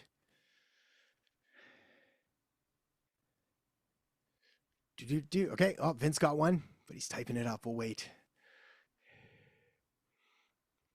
Adam, can I, sorry, can Yeah, I go go ahead, Mia. next? Yeah. Oh, okay. Well, the lady from the V-Spot place actually responded to my email, and so we're having the call on Thursday. That's amazing. Good for you. Yeah. That's So sweet. I'm like, what do I, what do I say? What did I do? That kind of thing. Yes. Well, I think you already know. So you really just kind of go through the script and ask the questions and see what they're looking for and everything that we've done before. And then at the end, kind of present a bit of a plan and be like, based on what you told me here and all of this, I think we could do all this. How does that sound? And then the call to action is really, would you like help with that? Right. I don't want to overwhelm her because okay, so she doesn't do any social media advertising. So I do think that's a thing that she could do. She also wants to start a podcast, but I don't know if I want to go down that road unless it is a podcast to help with content. So that's what I'm thinking, like a podcast content thing where, we could slice it up and then post it to her social media platforms, that kind of thing. So I'm thinking along that line. Yeah, I'm not against that either. To me, like the podcast, I think it does better as a standalone thing. Like if you're going to do social media content, it's best almost always when it's made natively for the platform. Right. So it's like, we've tried so many times to like splice and dice the videos and put them on all the different places. They always work better if I just record them separately for the platforms. Okay. So we're probably better to give her a list of like the content and then, hey, can you just record this real quick on your phone and then send it to me and we can do all the stuff to it and get it up there. Okay, so kind of work out a content strategy for her and a plan where she could then just follow and then post. Exactly. Because like most of them, again, what we want to do is we want to save them time. So it's like, so by doing this, we can give you like every week 5 prompts or 5 mini scripts and you just have to record them. They take like 60 seconds to record tops. And now you've got all of your content done. And then we can take different things. We can create the carousels from it and we can create reels for it and posts. And yeah, that would be easier that way. Okay. And I'm also thinking social media ads for whatever special she got going on. Yes, I like that. She does do Google ads, targeted location, but nothing else that I've seen. Okay. Yeah, I like the targeted Facebook ads with special promotional offers. All right, cool. Yeah, definitely. Yeah. Okay, so that's what I had in mind. I just need a little backup. Awesome. All good. You got it, Mia. Yeah, you got it. Okay, wicked. Tom. Hey, Adam, in your opinion, what is the minimum number of touch points with a client in a month or in a month with a client? Right now, we're high touch for the first 3 months and then reduce the cadence. Yeah, good question. Minimum number of touch points with a client in the first little bit. Okay, so let's break it down instead in windows. I'm not sure we talked about this in the training. If not, I'm pretty sure we do, but maybe we don't. So it's fuzzy. In the first 24 hours, that's the most important part. So the second a client signs and pays, like the contact starts. That first 24 hours is key. And by first 24 hours, I'm thinking like first like 2-3 hours, ideally 4 hours. We've got to basically confirm that you made the right decision. You're in the right place. I'm going to look after you. Here's what's next. That's really it. So it's like, I've received the payment. I've received the contract. I've done all this. Here's my contact information. I'm going to get to work. You'll hear from me again in the next like 24 hours with some next stuff or whatever it is. And really we're eliminating buyer's remorse. There's countless stories of like high ticket programs of like, you pay 75 grand and then they don't write you back for like 4 days. And it's just it's a bad feeling. Like, it's just like, what just happened? And what did I do? And what's going on? So yeah, first 24 hours and ideally, let's say like first 2 to 4 hours, acknowledge. Next 24 hours, maybe plan of like quick touch in. Hey, here's what's going on. Here's this, I'll write you back in the next little bit. Then maybe like 3 to 4 days later. From there, it's once a week. So it's like day 1 immediately, then 24 or 48 hours, maybe a few days after that, really quick. I just send Loom videos, really quick Loom videos. Here's what's going on. Here's this. Here's my contact details. If you have any questions, let me know. Then once a week for the first month or 2. Then you can go every second week. Even then, I still typically do it weekly because it just takes me no time to whip up a 1 to 2 minute Loom video. Like that's it. I pull up the accounts, I hit record on Loom, I walk them through the things. I say, if you have any questions, let me know. And they never do. Every time I don't send a Loom video, they have questions. And the main question is like, are you still alive? Are you still working on my stuff? Which is what they want to know. So I just sort of get in front of that and tell them anything, honestly. Ideally how things are going and this and that, but really I'm just sort of making myself known. So yeah, I like that cadence. Paul, what do you do about low outbound response rates? Where would I get better lead lists? Okay, so yes, first things with low outbound response rates, I look at like all the factors, right? So it's my delivery and my subject line and all of the usual things, DKMs, SPFs, DMARCs. Once that's done, and I was like, all right, this is a good offer. I'm pretty sure, like I'm getting a decent one, and I'm pretty sure it's just my leads list. Then we can start looking at different places. So the main ones right now are, you can buy them right through Instantly. Actually, I was just talking to a buddy of mine who owns another piece of software in Google Business, but they're using Instantly and they're getting their leads through there and they're working out well for them. I've only bought like a few thousand through them to test out, but I think they worked well. ListKit's fine. I still like it. Still works good for some people some of the time, cost effective. Apollo is good, just more expensive. Apollo.io, APOLLO. D7 Lead Finder requires a lot of like frog kissing to sort of sort through things. You can only do it like one city at a time unless you buy the fancy thing or whatever, but they have a lot. And then the beauty of D7 Lead Finder is it's cheap, and then I upload the list to ListKit and they can verify it up to like 50,000 leads a month or something insane, which is amazing.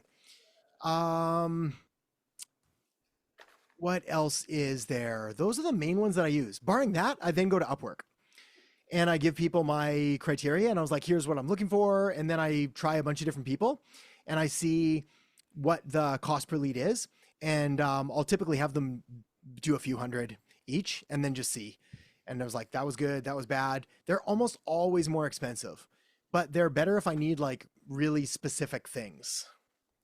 The big thing with Upwork is I make sure to tell them like right away, unless I have to, like, please avoid, I tell them the states, but I was like, either I'm giving them states or I'm telling them to avoid New York and California, specifically California. And the reason is everybody just goes to California. So they're like the most heavily marketed to state in the world.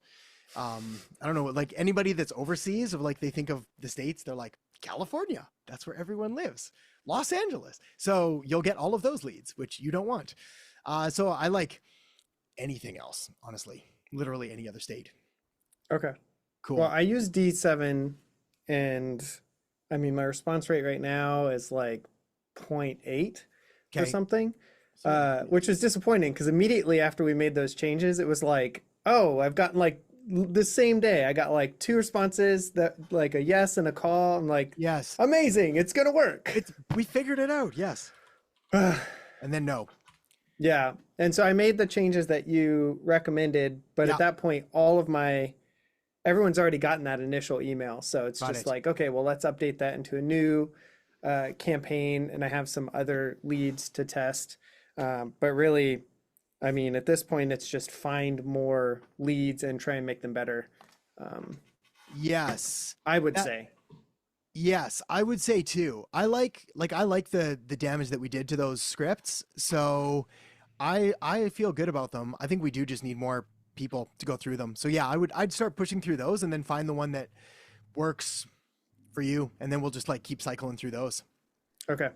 So really at this point, just get another list of people, try again. Totally. Which okay.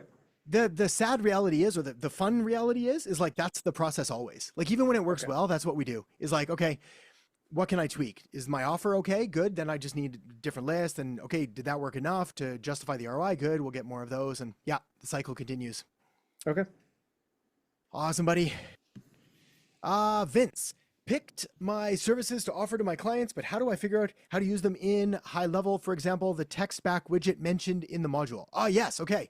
So 2 things. One of which is there is some training inside. It's called like the high level guide. There's also like local hero things and a whole bunch of other things. Other note, Dave's actually working on them right now as well. New updated trainings. So the high level trainings are fine.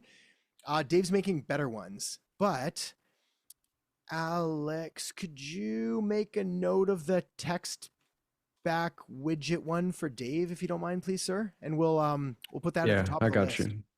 Okay. Yeah. Because, yeah, that's a good one as well. Okay. Kat. Hey, Adam, we joined as an already established agency. Amazing. Alex, let us know that you're willing to do website audits on these calls. 100%. Willing to look at the website, help us clarify how it communicates our product offering. Absolutely. These are like my favorite things to do. The audits. What's that? Yeah, I love that. Yeah, perfect. I'll be, I'm normally kind too. Kind, but ruthless at the same time. We can take it. We're ready. Yeah, I know, marketers. We all gotta develop a thick skin. And my co-founder Carrie's also on the call. So we're actually an events agency, but we need to kind of grow from the like hope and a prayer type pipeline. Yes. To Perfect. more reach. Magical. Okay, beautiful. Oh, this is good then. Let's have some fun. Okay, so I'm glad I've never seen this before, which is even better. So here's my thing. When I go to a website for the very first time, I try to figure out immediately, do I know who this is for and do I know what I should do next? And so when I come here, it looks super cool and I have no idea what you do or who it's for or what I should do next. Okay. So I was like, this logo is very cool. I really do like it. I might add the arrow here too, because then it'd be like up and up. Okay. Bit of a side note, but yes, I don't know, again, what we do, who it's for, et cetera, et cetera. So the magic pill, I think will work out really well. That's in one of the trainings there. Okay. Let's go down. The program curation team behind the world's top conferences, festivals, and gatherings. Okay, right on. So does your target market know what programming curation is? Yes. So we started working for conferences. Yeah. We started booking speakers and talent for conferences. So they would.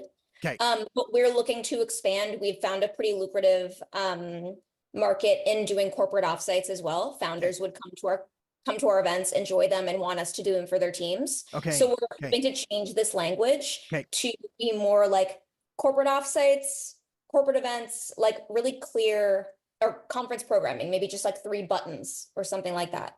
Yeah. Yes, that's going to be the hardest thing, I think. My ideal world is we have like one thing that encompasses all of those, whether it's events, like setting up events, organizing events for the world's top brands and leaders and blah, blah, blah, like something really, really clear. And then I can get specific in my subhead.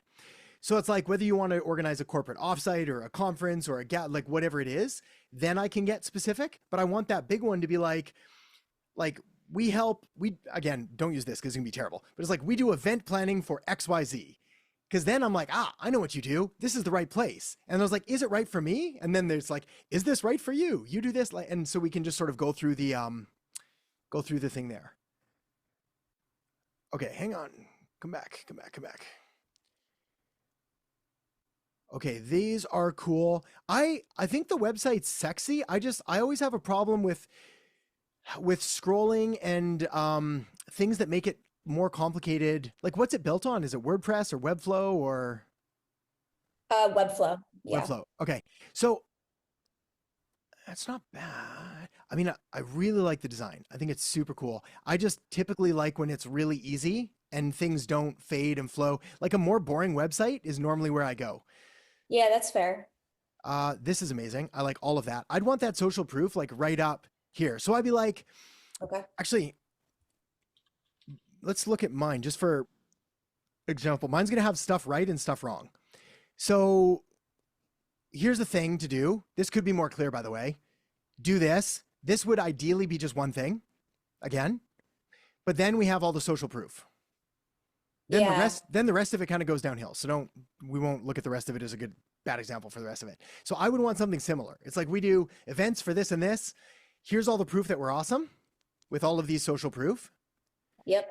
Then I like testimonials. Ideally, I get a testimonial with a picture. So I've got like Galia there. Yeah. Like they're I don't even know. I'm going to make up a number. They're 79% more trustworthy. So it's like, that's not true, but like we have a scale of how trustworthy something is. And like a video is always first, followed by a picture with a first name, last name, followed by a quote with first name, last name, followed by a quote with just first name, followed by just a quote. And it's like, and because, especially because you're in the services space, your clients are probably well presented. So it won't be like someone taking like a selfie in the back of a car. Like they probably have a really nice headshot. Yeah. Services, creative ideation, program development, hosting, facilitation. Again, what I try to do is I try to keep it as clear as possible so that I'm not confusing people with things that they may not need or want or know. Creative ideation. This is again, I've got to try to put myself in the client's shoes of like, what are the words that they use? So if they use like creative ideation, then that's the word I use. If they don't use that, then I don't use that either. I can put it down here, but this would be like, we collaborate with your team, develop and deliver a unique programming narrative, custom design for community and platform, includes overarching story as well as individual events. So like, to me, I'd almost want, don't use this again, it'll be bad until we workshop it, but it would be like custom event planning or completely customized event schedule or one of a kind events or like what that is. This part makes sense. Speaker creation, booking, program development, I think makes sense. Hosting, facilitation's good. Production ops, that's good. I think that's all good. My question is like, do we need these? Is that really what we do? Also, do we have one that's like our bread and butter that we want to lead with? And then we put that at the top and then we can have these later. So I'm always trying to think of like, where am I making the most money and where do people, like, what's the main thing I want to drive people to? And then I just focus everything on that.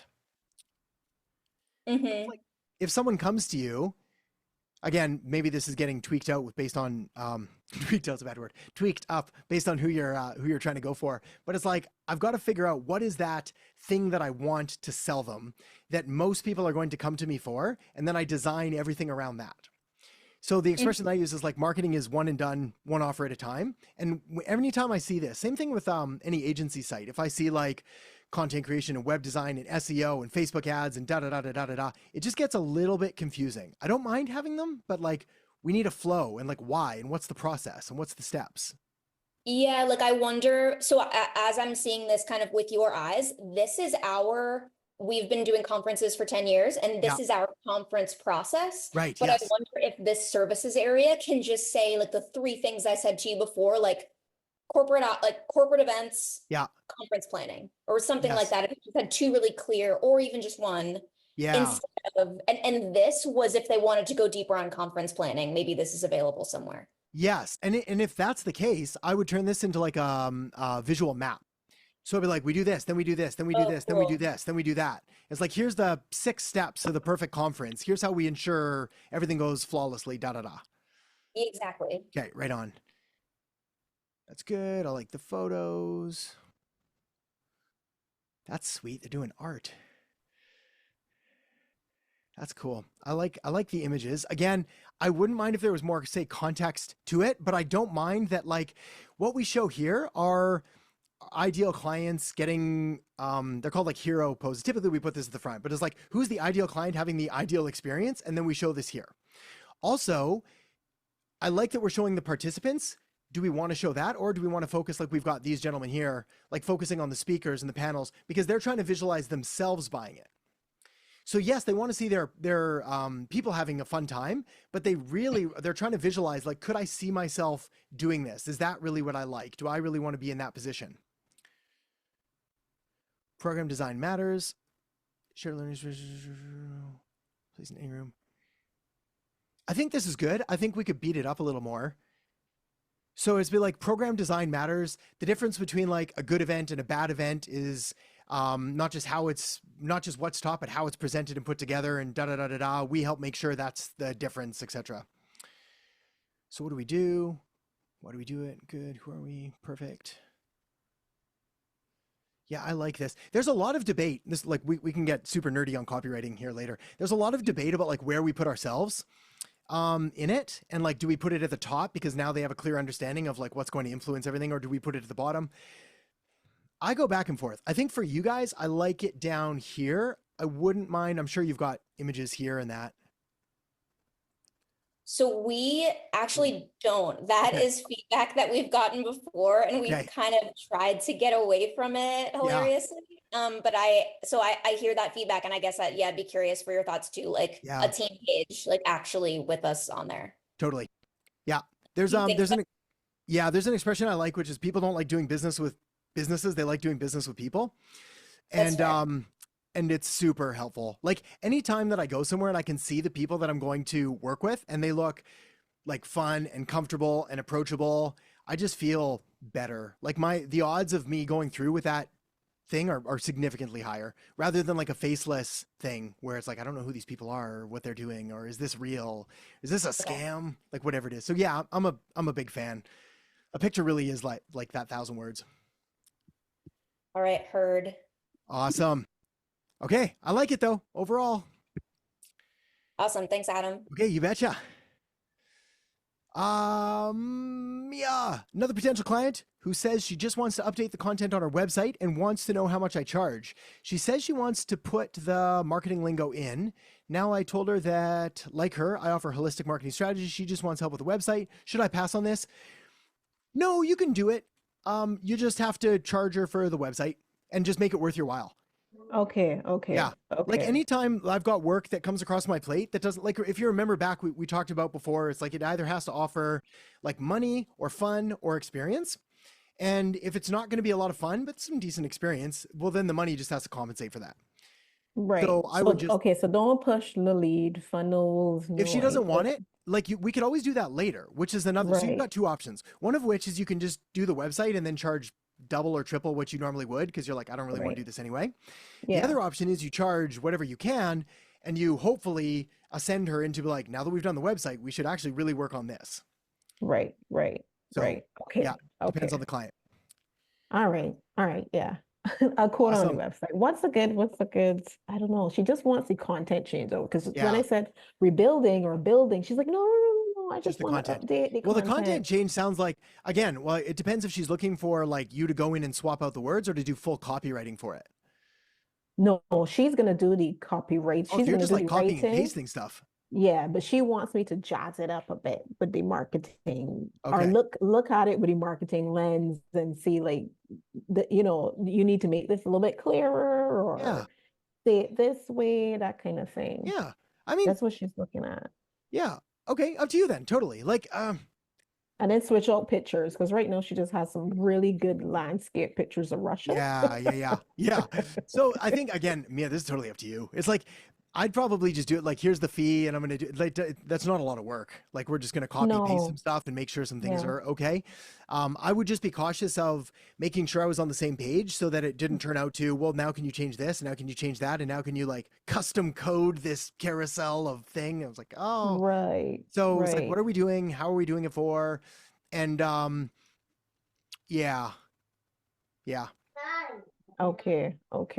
All right, I'll have a think about it, because I don't know what's a fair price, but then like you said, I still don't want to like charge a little bit because I'm still gonna have to do it, right? Yeah. She doesn't know what the platform is or anything, because she said it was built out by some IT people, so she has to get back to me on like. Well, you can figure it out. You do what? Go to this website.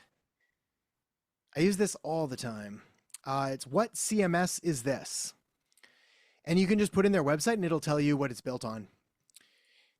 I also use what WP. If you know it's WordPress, then you can even take it a step further and you can go, what WP theme is that? Okay, let me try it. But that's the website there. So let me try it. We'll find out right now. Yeah. It is. Oh, wait for it. Tilda. It's Tilda. I have no idea what that is. Me neither.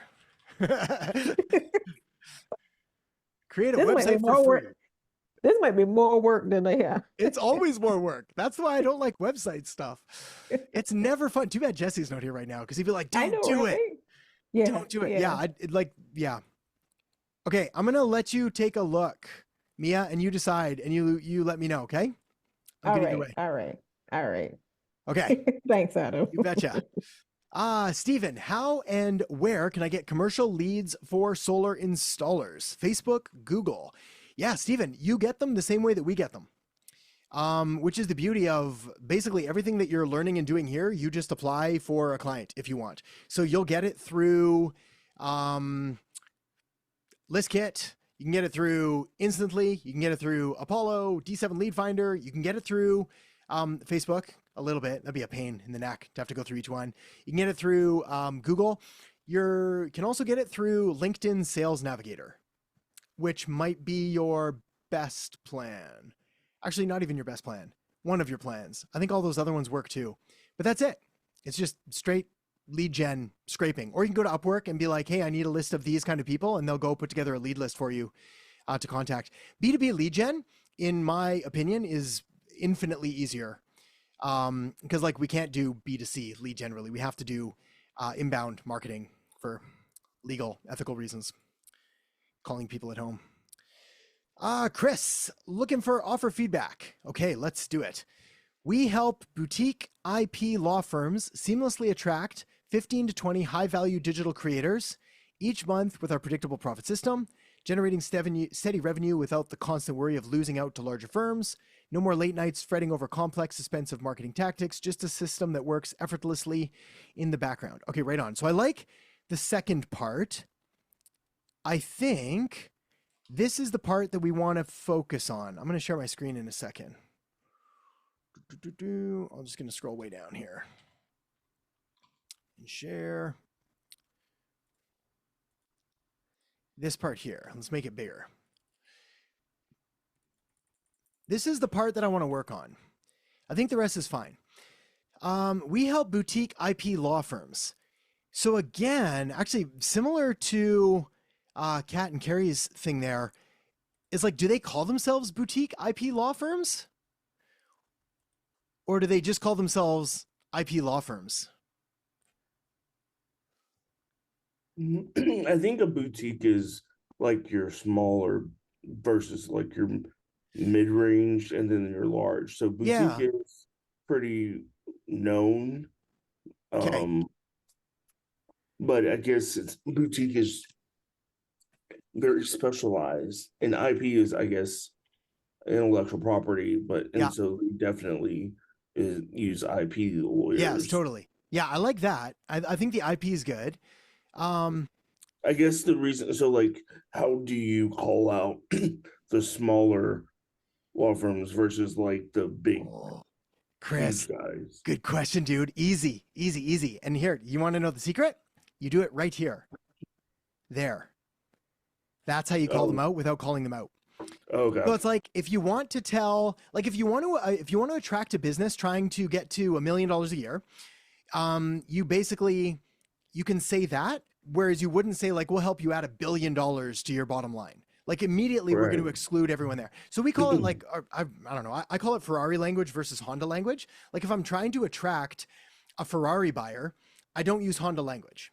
If I'm trying to attract a Honda buyer, I can use Ferrari language. Like it tends to be, we call it aspirational marketing. Whereas if you appear at the top of the pyramid, you get everything on the way down. But if you go for the bottom of the pyramid, you get the bottom down, you don't get anyone up, which isn't bad. It's not bad. But like if we say these things, we'll stick down here. Well, like the big guys won't even look at us, which is cool. So my second question is around the number, that 15 to 20. Was that a good number or? Yeah, it depends what they want. So what's going to end up happening with the number, and we have this discussion all the time, so I love it. What's going to happen with the number is we're going to go like this, and we're going to pick one that we think is best, and then we're going to have conversations with clients, and we're going to ask them, how many new cases would you like each month? Like what can you handle? What would you like? And then we're going to, and after like 5 conversations, this number is going to become crystal clear. Like, so I think, I mean, I've had a few conversations too, but the number is usually like 5. Okay. So because they are able to, add more. So, but I just wasn't sure if like using smaller numbers would be attractive. It can, especially if the alternative is like a ridiculous number. Okay. So my favorite story. I have so many favorite stories. One of my favorite stories. When I first started my marketing agency, I remember getting these, like everybody would reach out and I would get all these ads and it would be like, we'll help you build a 7-figure agency. We'll get to like $1 million a year. We'll do all these things. And I remember ignoring all of them because I was like, that is insanity. No one makes that kind of money. That is not a thing. This is illegal. What is happening? But the second someone was like, we'll help you build a 10K a month agency, I was like, I'm in. That sounds interesting. I can get behind that one. I believe that one. Now, if somebody came and they said like, we'll help you build a 6-figure, it wouldn't be the same appeal because we're operating in a slightly different. So again, yeah, I think if you said 1 to 2, it wouldn't be very appealing. But if like the number you keep hearing is like 3, I mean, we help IP law firms sign 3 to 5 new high value digital creator clients each month. I like that. Is this who they want? Well, that's what I called out. I tried to be a little bit more specific there. I'd want to figure out who they want. Like at the again, who are we talking about? It could be startups, it could be influencers. Yeah, so I'd be like, yeah, so a startup and an influencer are going to be different, right? And again, what did I say earlier? It was like I'd prefer like no specificity is better than bad specificity. Okay. So this is better than putting in, say, digital creator. Okay. I can work with that. Startup. In fact, I would probably test both: startup, influencer, and online creator clients each month. How about that? Yeah. So use all 3 of them at once, or I would do both individually. Yeah, so I would do one with none of them and then one with all 3 of them, and then I'd have conversations and be like, do you want these people? Which one of these do you like? Do you not? They might not use those words. Like, or maybe they just want, it's like, we want startups. All we want is startups. Or we want influencers. We want, like, we're going to find out really quick. Right. Okay. Awesome, dude. I like it. All right, this is good. Thank you. Yeah, you betcha. Okay, we're rocking and rolling. Mia, you got last one too. If anyone has one more, I think we're going to have time. So List Kit only allows me to upload 1,000 contacts. Do I need to go up in my subscription? And for some reason, it wouldn't let me reply to a lead. It says upgrade to hypergrowth plan to use this feature. Kind of concerning. Yeah, that's weird. So are you talking about List Kit or Instantly? Oh, sorry. That's okay. No, Instantly, we're yes. good. Yeah, that's all right. You should, this sounds like an instantly question. Sorry, Mia, I wish I knew better, but it's like, you should be able to reply. The 1,000, yes, we should probably go up. I think the next one is a lot. Not a lot more money, but like a lot of leads that we can use. I think it's like $100 a month. Yeah, instead of like 47. Yeah, because I'm looking at it here now. Right now, yeah, it says 1,000 contacts total, and then 5,000 emails per month.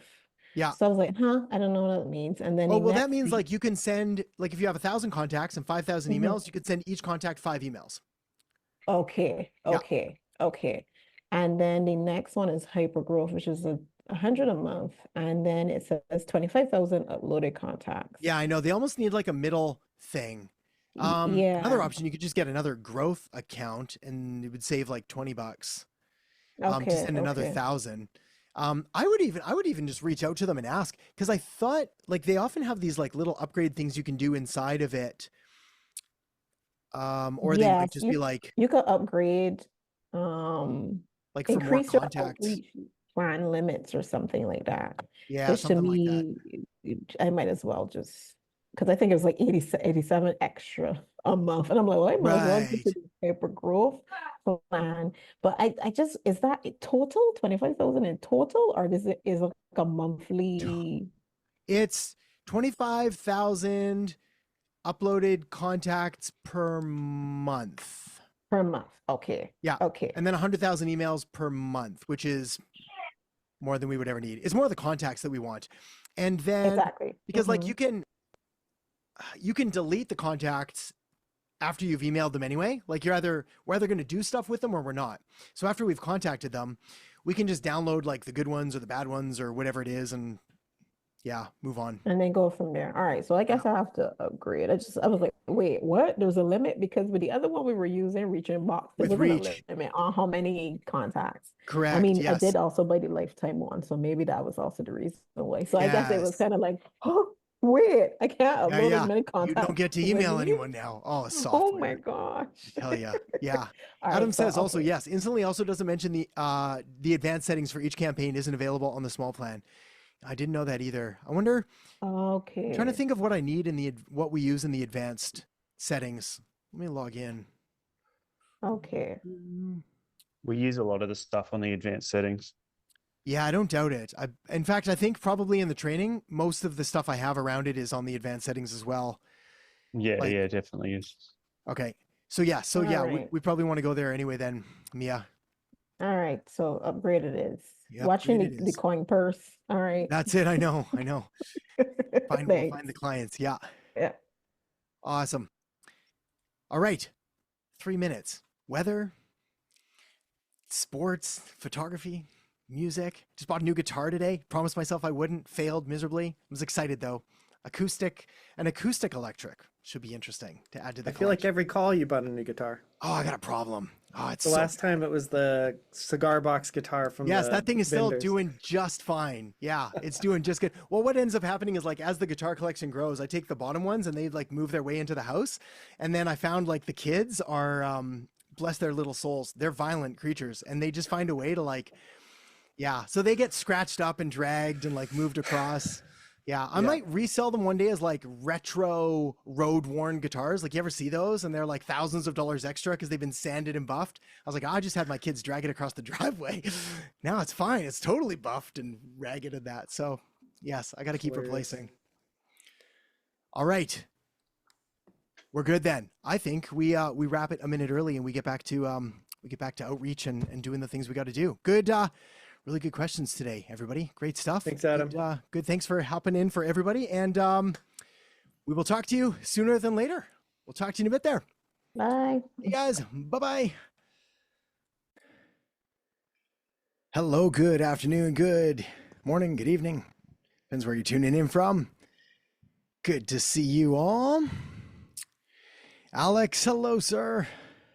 Hey, Adam, how you doing? I'm good, buddy. I'm good. Hey, do you know Dave is getting married this week? Yeah, Wednesday. Yeah. Wednesday. Saw that. Yes. Yeah, I forgot. I can't remember. It was like Tuesday or Wednesday or Thursday. So exciting stuff. Exciting stuff. And how about you? How are you doing? How are things where are you right now? So I'm in Florida now. You're funny literally story everywhere. so we're staying with my parents now. Funny story about Chattanooga. We had an Airbnb booked. It's very misrepresented. Okay. So we didn't even False stay advertising. there. Oh, no way. That bad. Yeah. It was really bad. Yeah. We booked a hotel one night and just drove the rest of the way down here to Florida. So it was a long weekend, but kind of dodged a bullet there. Oh, that's messed up. Yeah. I remember last time I was in Nashville, a buddy of mine was he was traveling over from Ireland. He'd never been to North America at all before. And so he's like, yeah, I found this place like right near the airport and it's the sketchiest place I've ever seen in my life. And he's like, and I think he was sort of just in it for the experience, but he kept like texting me every like few hours. He's like, just to make sure I'm still alive. Like if anything happens, come and get me. And he would like send me pictures and be like, dude, you need to leave now. This is not no, don't be there. But I feel like that's most cities. Like if you're staying near, like right outside the airport. Yeah. I don't know. I don't know why. Yeah, just cheap enough real estate or whatever it is. But anyway, well, you're here. You're safe. You're sound. All good. I'm safe. Yeah. All good. Okay, amazing. Well, let us dive right in. We'll hit. You got all the buttons there. You'll let everybody in. I will. Start. We got Anthony's got some cool ones for us. Number one, please review these 3 Google Ads landing pages. So let me do that. I'll open them up and then I'll share screen.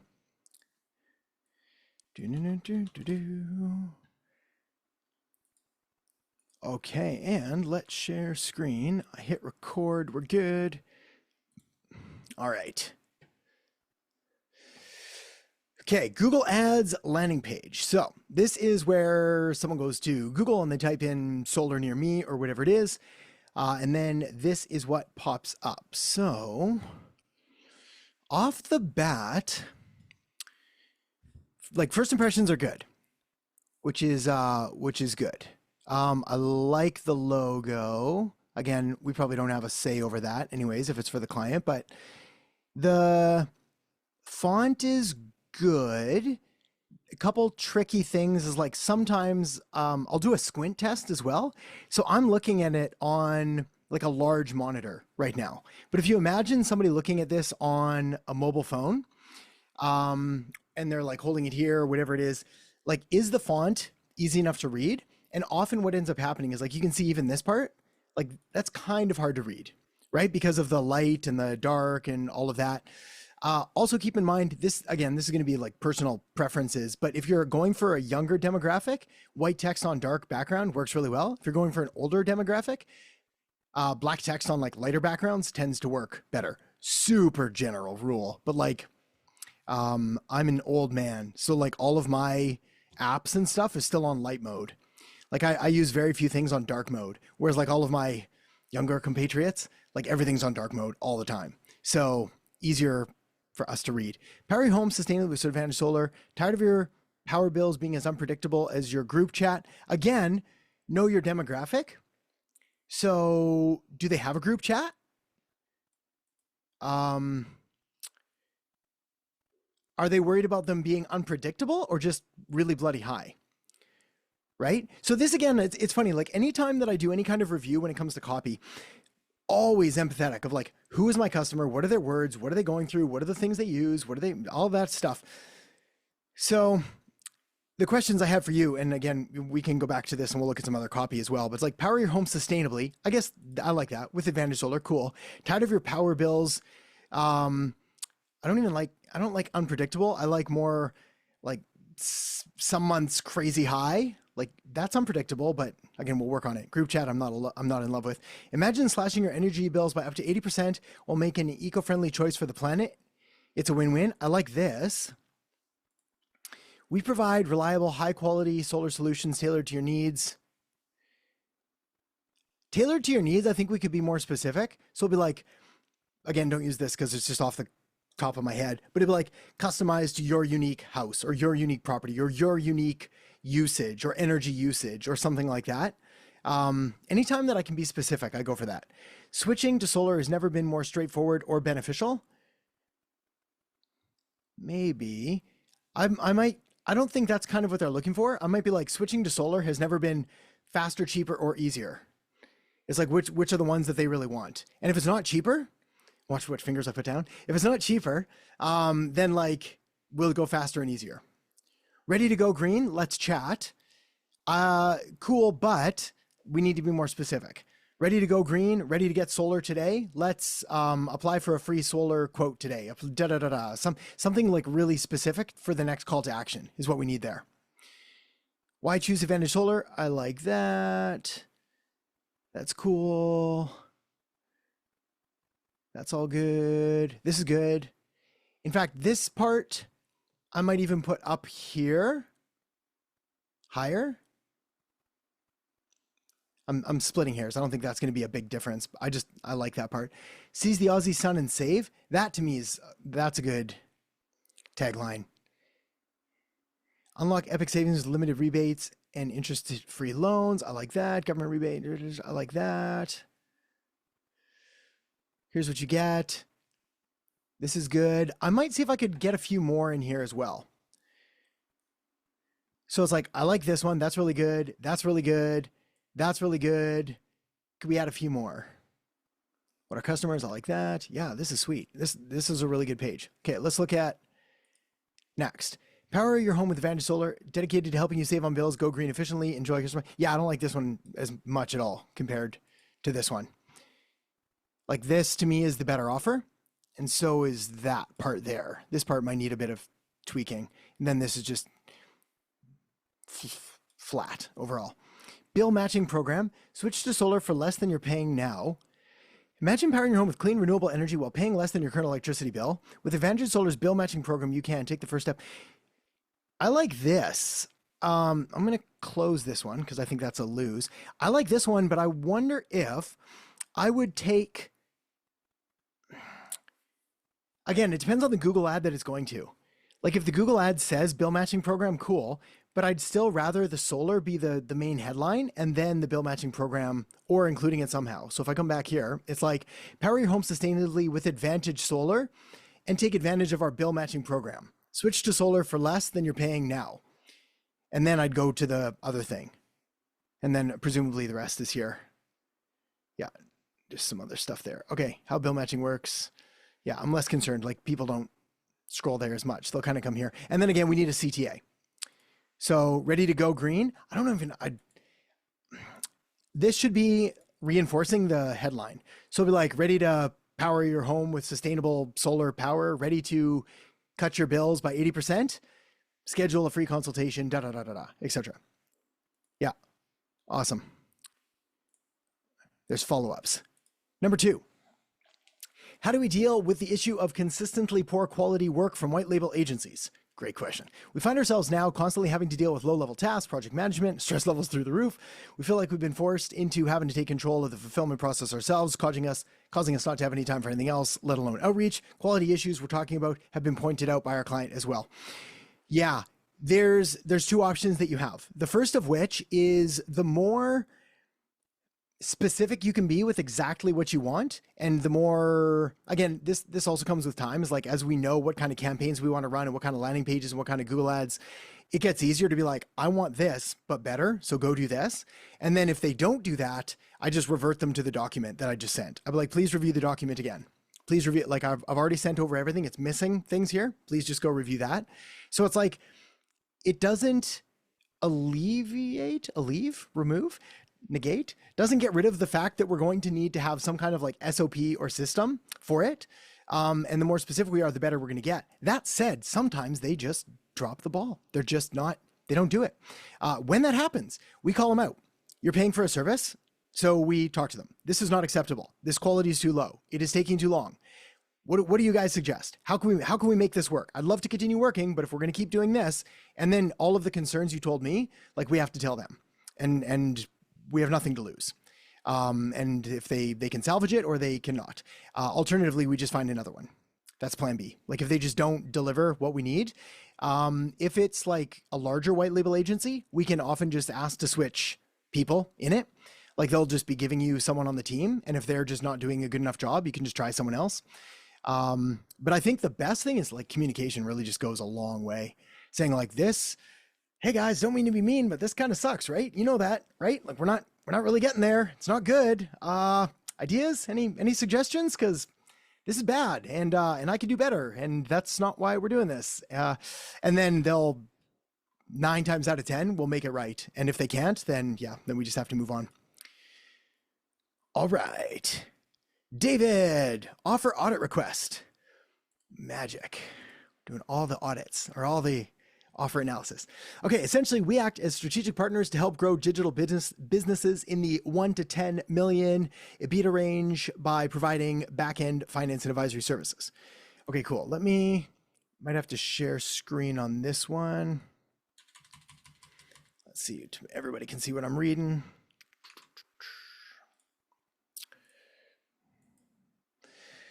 Okay, and make it bigger. So offers, so we got 3 different offers. We have a starter, CFO advanced, CFO executive. Okay, I can write in here. Yes, this is our document. Okay, so big thing is what do they, actually not even what do they get? What do they end up with? What is the outcome or end result? Hey, Adam. Hey. I can answer some of that already. Okay, awesome. So yes, what I'm trying to figure out is like when we're selling these packages, and again, a lot of it depends on how sophisticated the market is and like what they know about a lot of these things. Then the next thing is, how do we, like the way that I pitch this is like this starter packages is if you're in like 1 to 2 million and you want to do this thing, or you want to do that, or you want to get to here, or you want to get to there, we're going to have this, we're going to cover these things. And then often I use this, it's like, so we don't have to do this now because we're doing like an audit, but when I'm presenting this to someone, It's like, we will prepare an end of year cash flow forecast so you can accurately predict or pay taxes or whatever it is. So it's like, what's in it for me? Like, why do I care about all of these things? And I try to be like really ruthless when I'm looking at it. So it's like, we'll provide technical oversight, support, and feedback to the company's internal bookkeeping and accounting personnel if applicable. Maybe the first thing I'd want to know is like, do they have internal bookkeeping? Because if they don't, I probably just want to get rid of this, because otherwise we're just confusing me with more stuff. Same with benchmarking, performance-based metrics. Like, really, who's this for and what are they trying to get to? I think is the biggest thing. Whoops. Will assist in establishing quarterly and annual financial goals for the company. Cool, but why? And again, I think this is the bigger one. How will this make me more money? Yeah, like, that's really, go ahead. In a nutshell, it's mainly to improve the profitability of a company that's already bringing in revenue. And what we do with that is we start thinking about how do we expand the company. So it could be adding in new hires, investing in new software, making certain types of relationships or partnerships, possibly acquiring minority stakes in other companies. So there's a wide range of things that you do towards the end of it. But usually, like, this information is a summary that we put in our statement of work on the engagement letter. Yeah. Yeah, I'm with you. Okay. So then this all looks good. Let's look at that. Plus annual tax planning strategy report, tax planning, pricing notifications. I mean, this is a cool exercise for me to do as well, David, because like, I'm a marketer, and despite being a business owner and an entrepreneur, I got like a C- in accounting. And so when I look at stuff like this, I'm trying to figure out, I don't know what any of this means. I don't know if I need it. I don't know if I even want it. It sounds super confusing. I'll just not deal with this right now. And so I think, like, yes, this is good because we can take a look at it, but like, do I need a CFO call? How is that going to benefit me? Expansion strategy? I don't know. Like, what if I don't want to expand? What if I don't even know about it? So there's a lot of things I think that we could either remove or consolidate or explain with, so you can, or this will help you do this, or this will help you with that. Essentially, financial services is probably one of my favorite. Oh, I have a lot of favorites, but like, they're one of my favorite things to do marketing for, because there's always this disconnect between like what it is and then what the person is going to get, or what, like, how it's going to benefit them. So if I come back up here again, it's like, what's in it for me? How's this going to make me more money? This to me is good. It's like, you improve the profitability. And then, so the line that comes to me is like, as you know, it's not how much you make, it's how much you keep. Like a $10 million business with 1% profits is terrible compared to a $5 million business with a 30% profit. So we help you put more money in your pocket, and we do it in these different ways. Look, if you're just getting started and you're in the 1 to 2 mil range, then you probably don't need all this other fancy pants stuff. What you need is all of this. You need a meeting to review everything to make sure we're on the right track. We'll implement suggestions. We'll show you what to do. We'll walk. If you have a team, we can help you with that, etc. Next, if you've got this, now we can start stepping things up. Now you're in, I don't know, 3 to 7 million. Well, now we're going to have these issues. We're going to have this thing, and we can work on this. If we can refine this and move this. But like, all of these look good, but they're kind of they're the features, not the benefits. That's probably the best way to do it. And some of them, at least for me, they would be like off-putting. Now, this could just be me and my personal bias, so don't take this to the bank yet. But it's like, the more involved I have to be, whether it's like strategy sessions or annual planning or anything like that, the less I want to do it, because it's like, I don't know. And so what you're going to tell me is like, for 8 hours, I'm going to sit there and look really dumb. And you guys are going to take care of it, and you're kind and polite and all of that, but I'm going to be like, I don't know what any of this means. And this, I haven't thought that through. And so, yeah, that's good. This is cool, but is that a thing, or is that like a one-time thing? Like a merger and acquisition? It's usually like a 6 to 12 month thing. Yeah. So like, would someone just be interested in this then as a standalone? It could be. Usually we'll have like 1 or 2 calls before they even see this summary, but this summary is made so that you can get a better idea of what we offer and what we do. Yeah, right on. Yeah, I like it. Here, I'll stop the share here. Yeah, to me, again, trying to look at it like as objectively and new as possible, I think it all looks really good and it all sounds really good.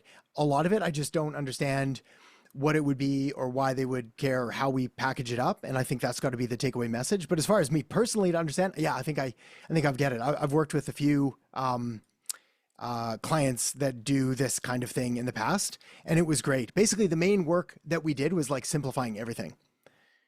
Like that was our like main thing. And then they would simplify it, and then I'd be like, more guys, and then they'd be like, but everyone knows what this fancy term is. I was like, I don't, but yeah, okay, maybe. I was like, but it's just confusing them. So again, we're just gonna have to probably like chisel away at like, here's what it is, here's why it's good for you, here's the next step, and then we can have a conversation with them. So going forward, my action step is like just sell the sizzle, not really the steak at this point, right?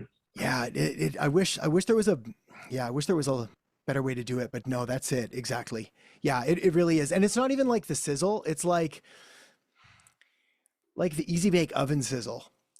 Like you've got to take away everything complex about it whatsoever, because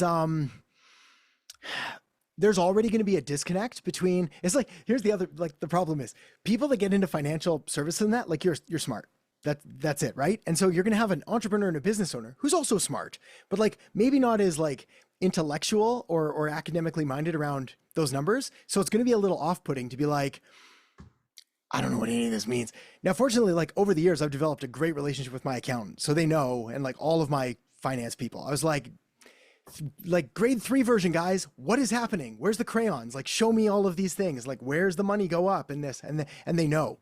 But in the early days, even them, I was like, oh, you're losing me. And then, yeah. Oh, what do you think would be like the best way to, let's say, break through to the gatekeepers? Because it sounds like the offer doesn't differentiate when you simplify it, because everyone's saying, oh, we'll make you more profitable. Yeah. No, you need some way to do it. So you need like that signature system or magic pill offer. So it's like, we're not just going to say that, because then we're just totally undifferentiated. Exactly. We've got to find that hook. So are we their partner? Are we this kind of thing? Or do we have a system or this process, or we use this method or whatever it is? That's going to be one way to get past the gatekeeper. The other way is going to be just straight up old school gatekeeper bashing ways of Taylor, you're on the call here too. I don't know if you're multitasking, but it's like what we typically do is we don't announce what we do as much, and we just ask to speak to the owner, and then we try to circumvent it that way so we can actually have a conversation rather than like pitching to the gatekeeper, because it's going to be completely useless in that regard. Actually, Taylor was even putting together a training on like getting past the gatekeeper. For me, what I do is I just try to call the owner, and I really act like I'm sort of being expected. Like, hey, is David there? It's Adam O'Hara calling. Yeah, may I ask who's calling or what this is about? It's like, yeah, send him an email. I'm just following up on it, or some other way of putting it that it makes it look like I'm slightly more expected.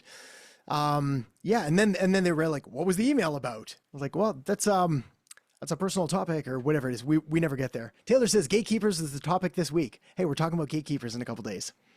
Awesome. Good timing. Okay. You had another one though. Where can I get more leads as a non-revenue generating function? Yeah. What did you mean by that? I'm glad you're here now. Yeah. Like finance isn't really meant to make you money in the sense of getting more sales. So people usually look at it as a cost center, when in reality, it's like a 3 to 6 month minimum investment to see the results. So are you asking for like where to actually get like physical leads, or how to put together an offer that sells the value of it? I'd say maybe a little bit of both. I think the lead getting part can get a little bit tricky, especially if it's like, well, why are you cold calling me if you're already dealing with these types of clients? And it's like, well, yeah, I want more business, but it kind of does look a little off-putting when you're trying to grow an agency like that, especially one that isn't just making sales all the time for the company that they're helping. Yeah, maybe. I mean, I would say then it's more about the offer than that. So for me, it's like the leads really come down to like, who's the ideal client? And then they're shockingly easy to find once we're specific on who it is. As far as the like a function that doesn't directly produce revenue, well, again, I'd hop on your side of the table. Well, Mr. Random Business Owner person, as you know, it's like profit is probably more important than revenue. So if we can increase this, we can increase that. Therefore, you can actually work less and make more money. And so again, let me come back to the marketer side. What they care about more than anything is time. So it's like, if I'm selling anything, I'm selling them some kind of time. Following that, I'm selling them some kind of safety and security. So it's like the narrative going off in my head. And again, I've done enough work with financial services company. Actually, I became a licensed hedge fund trader. I couldn't manage them or whatever. I had to do this weird exam to sell hedge funds for a company. I know more than I should. Never doing that world again. But like, fascinating stuff. They care about time. They don't have time to like go through all these meetings, the people that are doing it. They care about safety, protecting their assets, making sure they're doing the right things in the right way so they can go. And then they care about like scale, profitability, all those other things. So revenue is a factor, but like revenue is more of a factor, I think, for an early stage business anyway. Like if the EBITDA is like less than $1 million, then it is higher. Cause like as we hit 3, 4, even 5 mil, yeah, revenue, like everyone knows we need profitability. So yeah, I think you're on the right track. Okay. Cool. Yeah. Okay, we'll circle back though, and then we'll do some gatekeeper stuff later with Taylor. Coming up soon. Awesome, buddy. Tom and Nathan. Even though we went through the exercise and identified the auto niche as a potential market to focus on, which Alex and I were just talking about this, the auto niche is a good niche.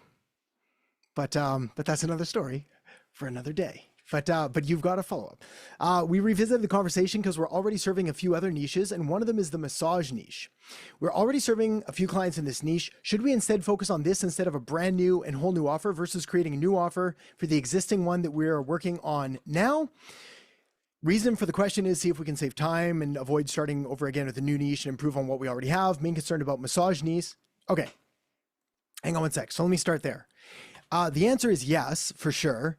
Like, I'd way rather you work on a niche that you have some experience in or some interest in or have some clients in, because it's just like, the ball is already rolling. So it's a lot easier to improve an offer than it is to come up with one from scratch.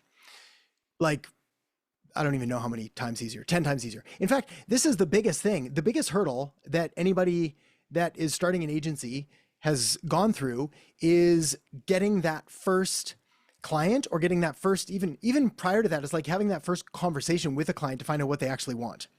Like, that's the hurdle that stops everybody, is people look at clients like a some kind of a demigod of like, I can't talk to them, and like none of that's true. So if you have a client in the space, like you already have access to information and to insights and to pains and problems and fears and frustrations and their goals and their wants and their dreams, their language. You can talk to them, you can get all this feedback. So yes, I like that.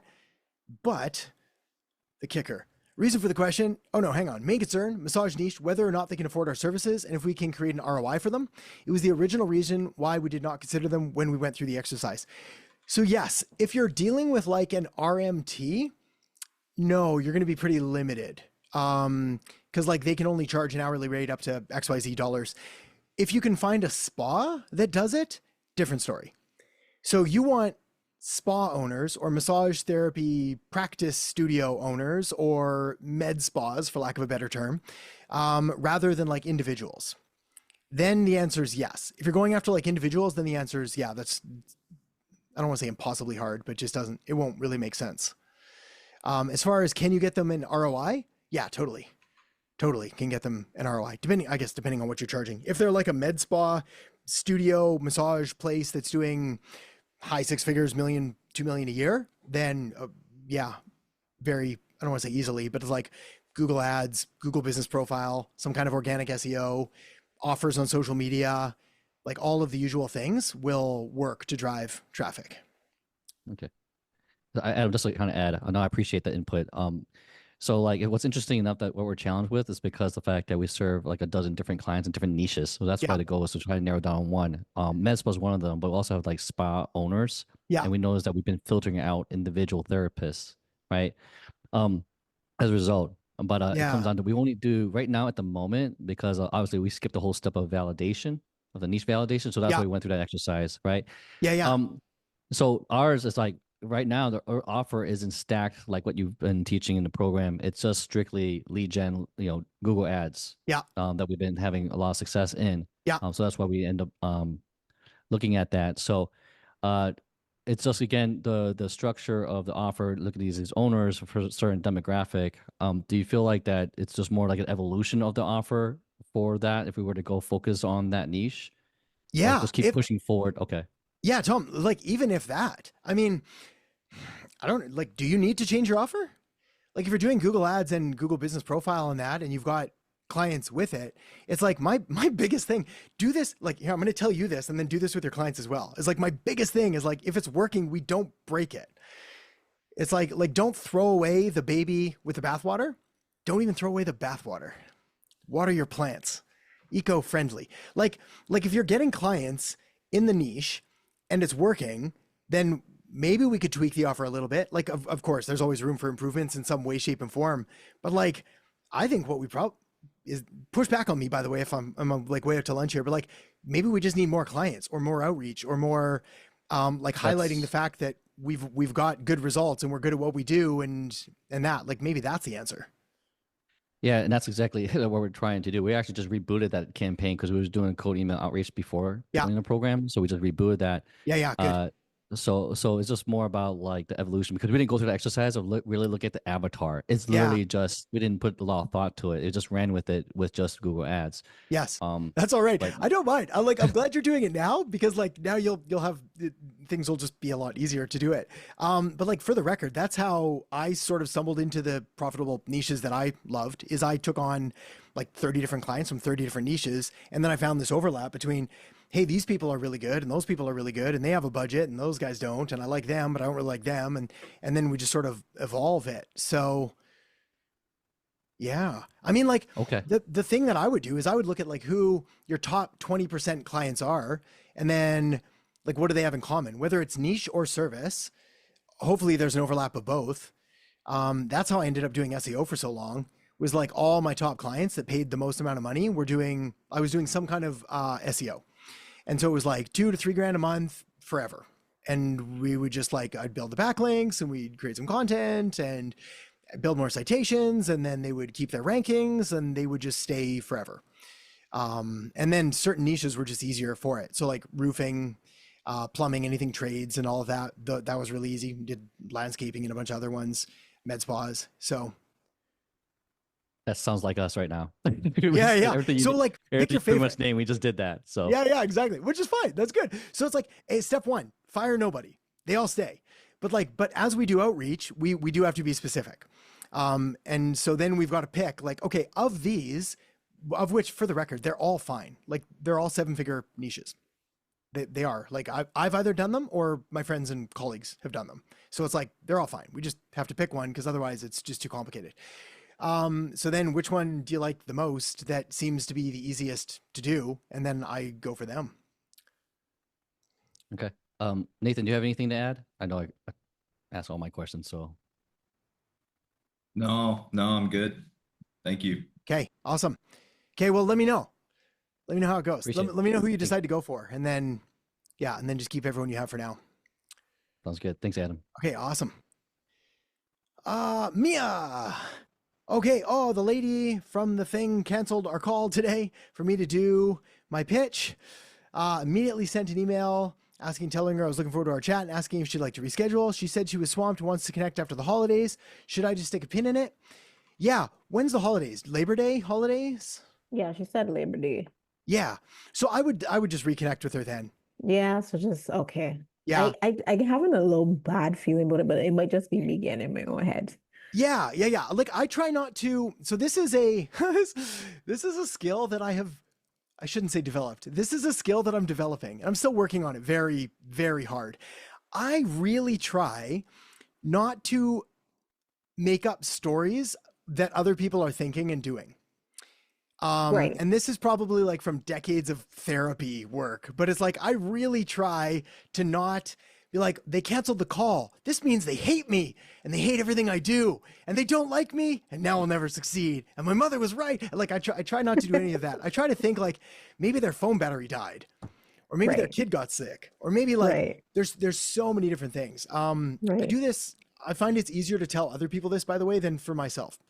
So this is really good. When anything happens to me, it's always personal and it's because I'm a bad human being. But if it happens to other people, I can see it objectively. And I was like, no, this.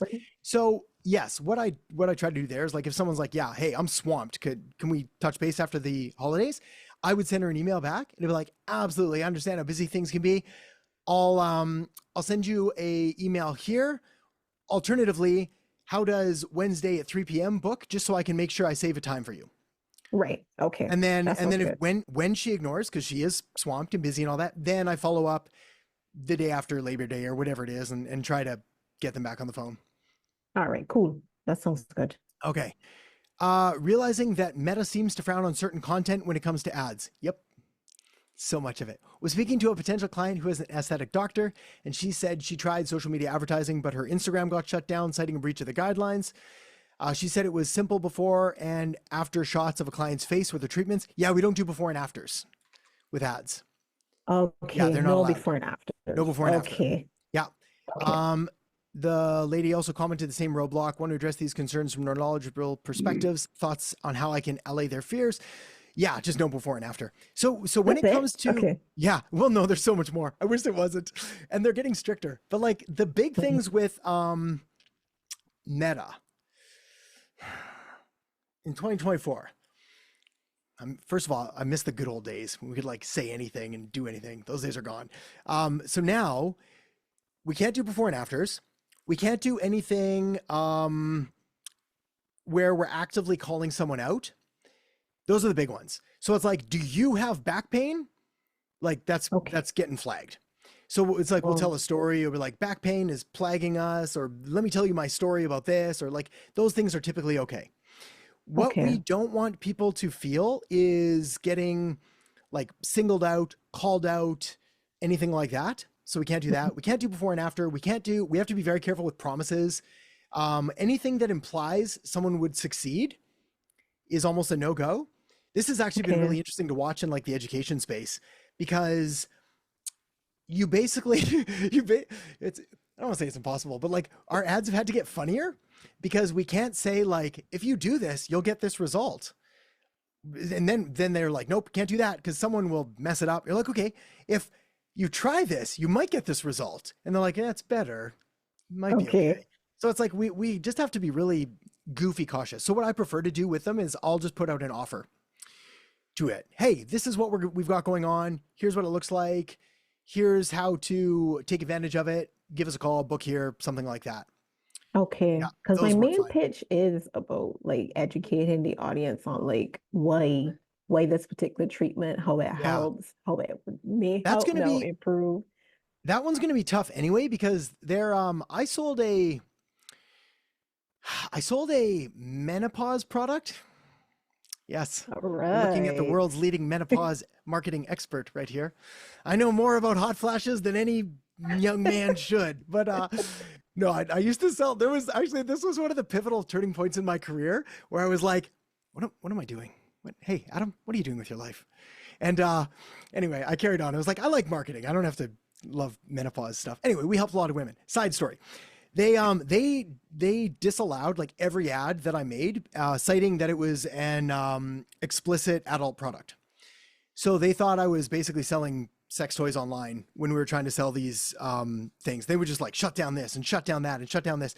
Eventually we did get some ads put forward, but I sort of vowed from that day on, I was like, this is going to be tricky. So what we did instead is we sold them, and the same thing happens if you're selling anything that Facebook frowns upon. So any like home brewing equipment, anything cannabis related, anything that would be considered contrarian or quasi legal, is we have to sell it to like the people that would be interested in something like that, and we give them something else. So if it was like, I don't know, a home brewing kit, make your own beer, we can't sell that. What we can sell is like, hey, here's a guide to the 20 best craft breweries in the world, and here's this other thing, join our email list. Then when they're on the email list, then we can sell them the other stuff. So what we might have to find is like, what is some kind of offer or product or service or something that we can do that I call it tangentially related. So it's like, it's women that like this also like this, and there is a direct line there. Right. Otherwise, I would just keep trying too. Okay. Because I don't want their accounts to get shut down if they No, nobody does. So. No, it's not fun. Yeah. And that seems to be a major concern from them. So I do want to kind of well, you can also read like here, where's my whoopsie, hang on. If you go to like Facebook ads, terms of service, I used to have this thing like hot linked. Let's see if I can find it. Oh, hang on. No, Facebook ads guidelines. Standards. I think that's it. About meta advertising standards, personal attributes. They used to have pictures where they would show you things. What not to use, that kind of thing. Yeah, don't do this, don't do that. But yes, there's some that'll help a little. They're still pretty aloof with it. Okay. Got more though. Also, when giving quotes for services, is it best to always schedule a meeting to just say how much I charge, or can I send by email? These would be the lower end of my services, swapping out content to website and so on. Yeah, great question. So the answer for everyone, and then there's obviously caveats, we'll talk about Mia, but it's like the answer for everybody is, yeah, get them on the phone and give the price. Like almost always. Because price without context is nothing. Like now the exception is if it's like $100 to swap out some content or a couple $100, I don't mind if you throw that in an email. Right. Okay. That's fine. Okay. Yeah. But if it was like, if it was going to be a retainer or recurring service or something like that, like your odds of converting that are, I don't have a number on it, but like, if I had to guess, I'd say like 80% higher chance of converting it. Like if you put them on the phone, maybe 90% higher than if you just like email them a price. Right. So anytime I email a price, it's like a throwaway. Yeah, it's like, I don't care if I get this or not. Here's the price. Right. Okay. All right. And also TikTok ads. There's one more, but like TikTok ads. Yeah. What are your thoughts on? How do you? I don't love them. Okay. Yeah, I don't love them. Just like I don't love Snapchat ads very much. I don't know. They came out with like a really big bang when they first came out and gave everybody the usual, here's a couple $100 advertising credit. I don't know, maybe for B2C brands. Like if you're selling like soda pop or running shoes, or you've got like a gajillion-dollar ad budget like Nike or Coke or something, and you're just like, I don't care about money, and just lighting it on fire, then I think they're fine. I think from like a direct response B2B position, I really don't like them. Like Google ads, probably the top. YouTube ads, if you know how to make a good ad video, which is the whole the main thing of making them succeed is the copy of it. And then probably like Facebook ads and Instagram ads. Okay. Because she does have, this is the intimate health lady. She does have a big following similar to Instagram, but she gets a lot of comments in the Instagram post, not Instagram, TikTok post that she has there. So I was like, should we do advertising, or do we find a way to convert these comments into like potential leads? Yeah, I would use the conversion. I would convert the comments first. So what I would do, and actually this will lead well to Sherry's question, then I'm gonna hop back for your last one there, Mia, because they'll tie in together. I would set up in high level a auto response, what am I calling these things? Automation workflow. For when someone comments a certain word on posts that then sends them a DM or triggers you or whatever else needs to happen. Yeah. And do it organically before ads for sure. All right. I was thinking that because like their response, and maybe they have an automated response already, is like call. And I'm like, but they might not call. You no, keep them on like more direct. Yeah. If you want to increase the conversions, keep them on the platform that they're on. Right. So if they're on Instagram and they're watching a reel and it's like comment reel for this thing, like keep them on Instagram and then send them the thing and then follow up with them on Instagram. Like we can move them off platform later, but if they're already there and engaging with it, oh, so much easier. Sweet. All right. Thanks, Adam. Okay. You betcha. Sherry, Adam, my original idea is tech startups, but I'm also attracted to auto dealers. Yes, I also like auto dealers. We have tons of auto dealerships in our area. In your experience, which has lower barrier to entry and which one is better for someone new to high level? Auto dealers are going to be better than tech startups. Yeah, just for a million reasons. Yeah, I'll give you a few just to make you feel better about it. Like tech startups are cool, but they're going to have, depending on the tech startup, they're going to have either crazy personalities or founder issues, or they're going to think they can do everything themselves, or they're going to have venture capitalist funding.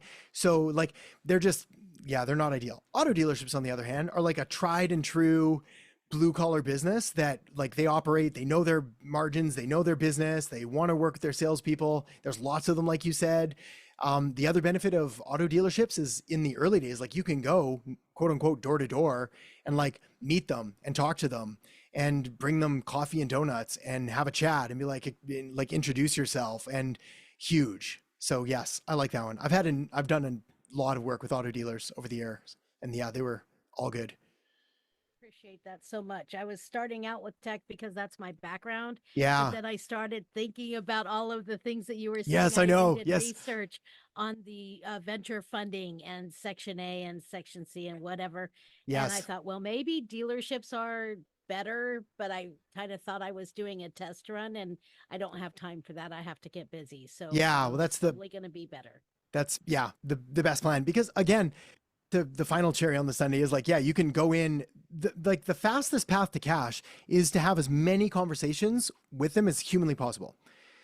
And so you're able to now, because they're easier to find, and you can also stop by and then they can't run away from you because you're in there. So exactly. Yeah. Hello. Yeah, exactly. I'm here now. Yeah, exactly. Thank you. Okay. Awesome, Sherry. It. You betcha. Okay. Right on.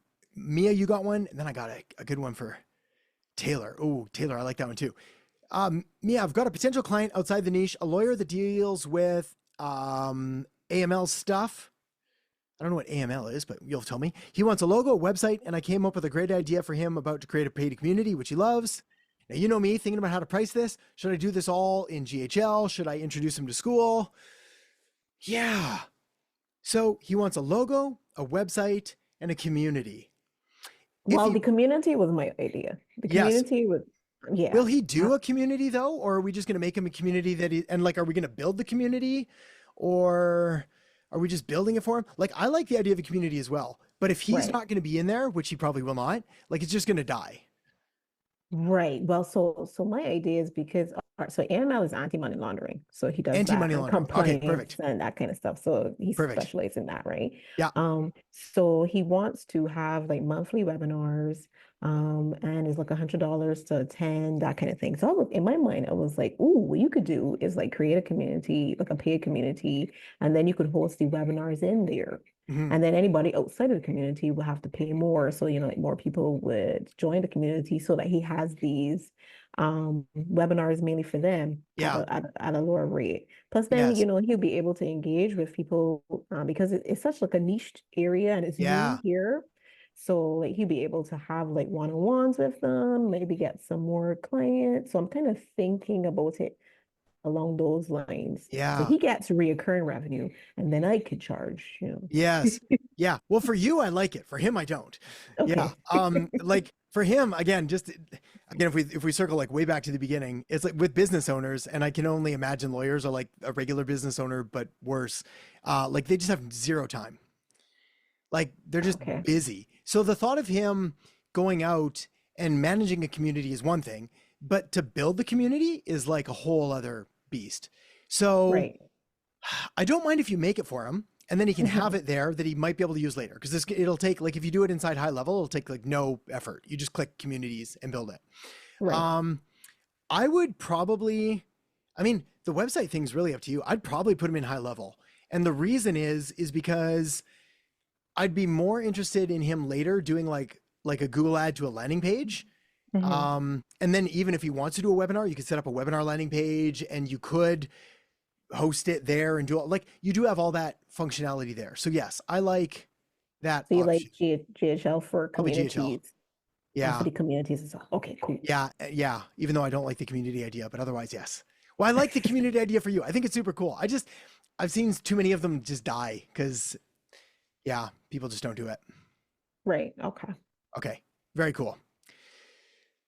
Taylor, do you use high level, not mini chat for the keyword commenting, comment reel, have a preference?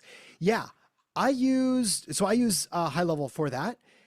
Mini chat is also good. What I found with mini chat that I really didn't like was that it turned into like a full on autoresponder sequence with all kinds of buttons and what about this? Would you like this? Would you like that? Would you like this? And I would spend days, weeks, months, years building out these like complicated workflows. And then finally I had people smarter than me. I forget whose mastermind I was at. Doesn't matter. Someone else that I it wasn't me. So someone else gets the credit.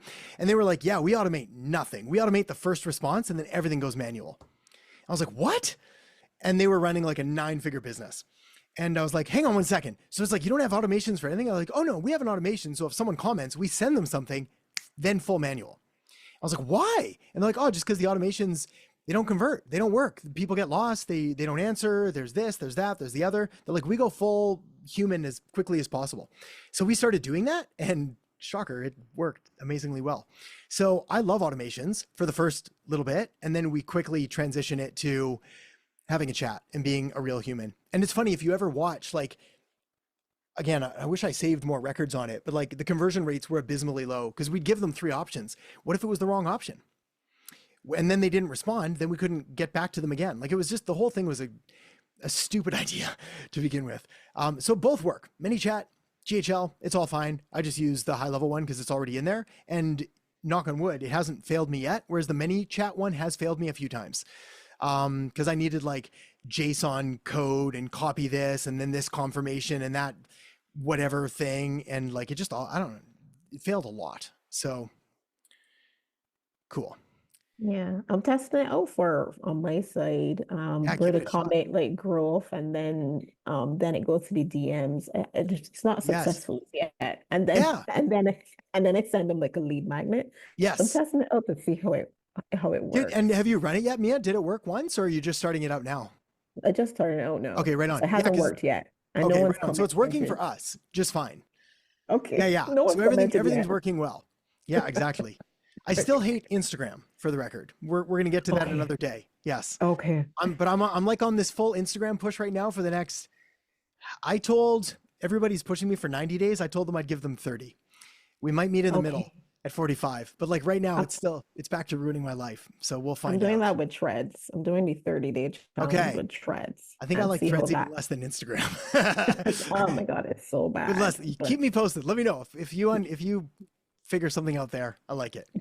All right. Okay. Gabe, you got one. Hey, Adam from Albuquerque. Hey, funny story about Albuquerque. I use Albuquerque all the time as like my example for like, all right, this from Albuquerque or whatever it is. So amazing.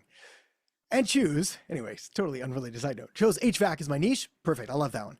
What would be a good offer for me to explore? Lead gen, website templates, conversational AI chatbot, reputation building. And what outreach mechanism do you recommend for getting clients? Cold email, cold DM, any other tips? Okay, right on. So first of all, yes, I love HVAC. I've had tons of HVAC clients. Good offer. They normally have websites. Lead gen is pretty much the big thing for them. So anything that we can do, the big thing for us was SEO and Google Ads.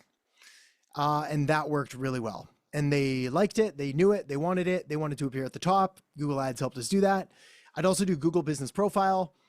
So it was like, I call it the Google trifecta. So you've got like your Google ad, your Google map, and then you've got your organic listing. So all of those. Best outreach methods. Yes. Exactly what you said. Cold email, cold DM, cold call. That's the ones. Probably in that order. Although the beauty of starting with cold DMs is that you don't need to set up any of the tech or software. So you can start cold DMing like today. So I like cold DMs to start today. And then I like setting up cold email so that I can scale once I have a winning message. And then I like cold calling if to follow up on them, or if I'm feeling like I just want all of the things right now. Awesome. I think the main thing for me has been I went from wanting to do a passion business to a performance business. You know, Yes. I heard a wise entrepreneur once said it.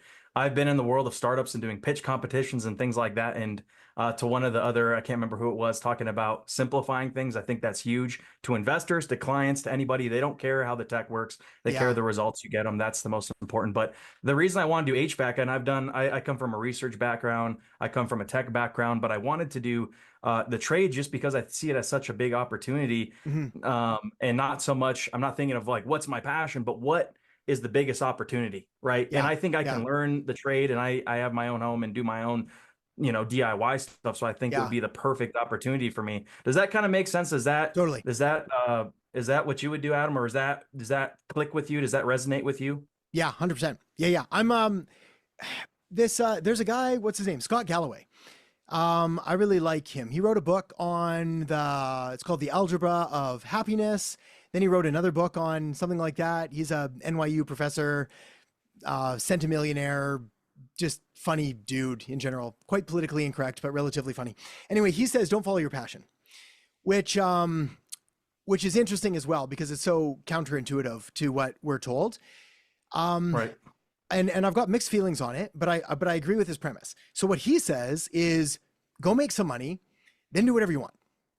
And I've kind of always been of that belief as well. And also I think he's really good of separating, like, I don't know, this notion of like, do what you love and you'll never work another day in your life or whatever is a relatively new concept. Like in the past, and in most parts of the world outside of like North America and some parts of Europe, it's like you have work and then you have family and you have fun and you have this. So it's like there's all these different aspects. Now, you should not hate your work. Like you've got to like it and find things to do to enjoy it. But it doesn't have to check all of the boxes for you. Like all of the things all of the time. Well, it needs to be this, it needs to be this, it needs to be this, also needs to be this. That's like looking for in your partner. It's like, well, she needs to listen and also do this and also it's like no one person can fulfill all those. So I feel that way about business and stuff like that. The second thing that Scott Galloway talks about that I like is once you commit to something, anything, you start to get really good at it. And you know what's really fun? Being really good at something.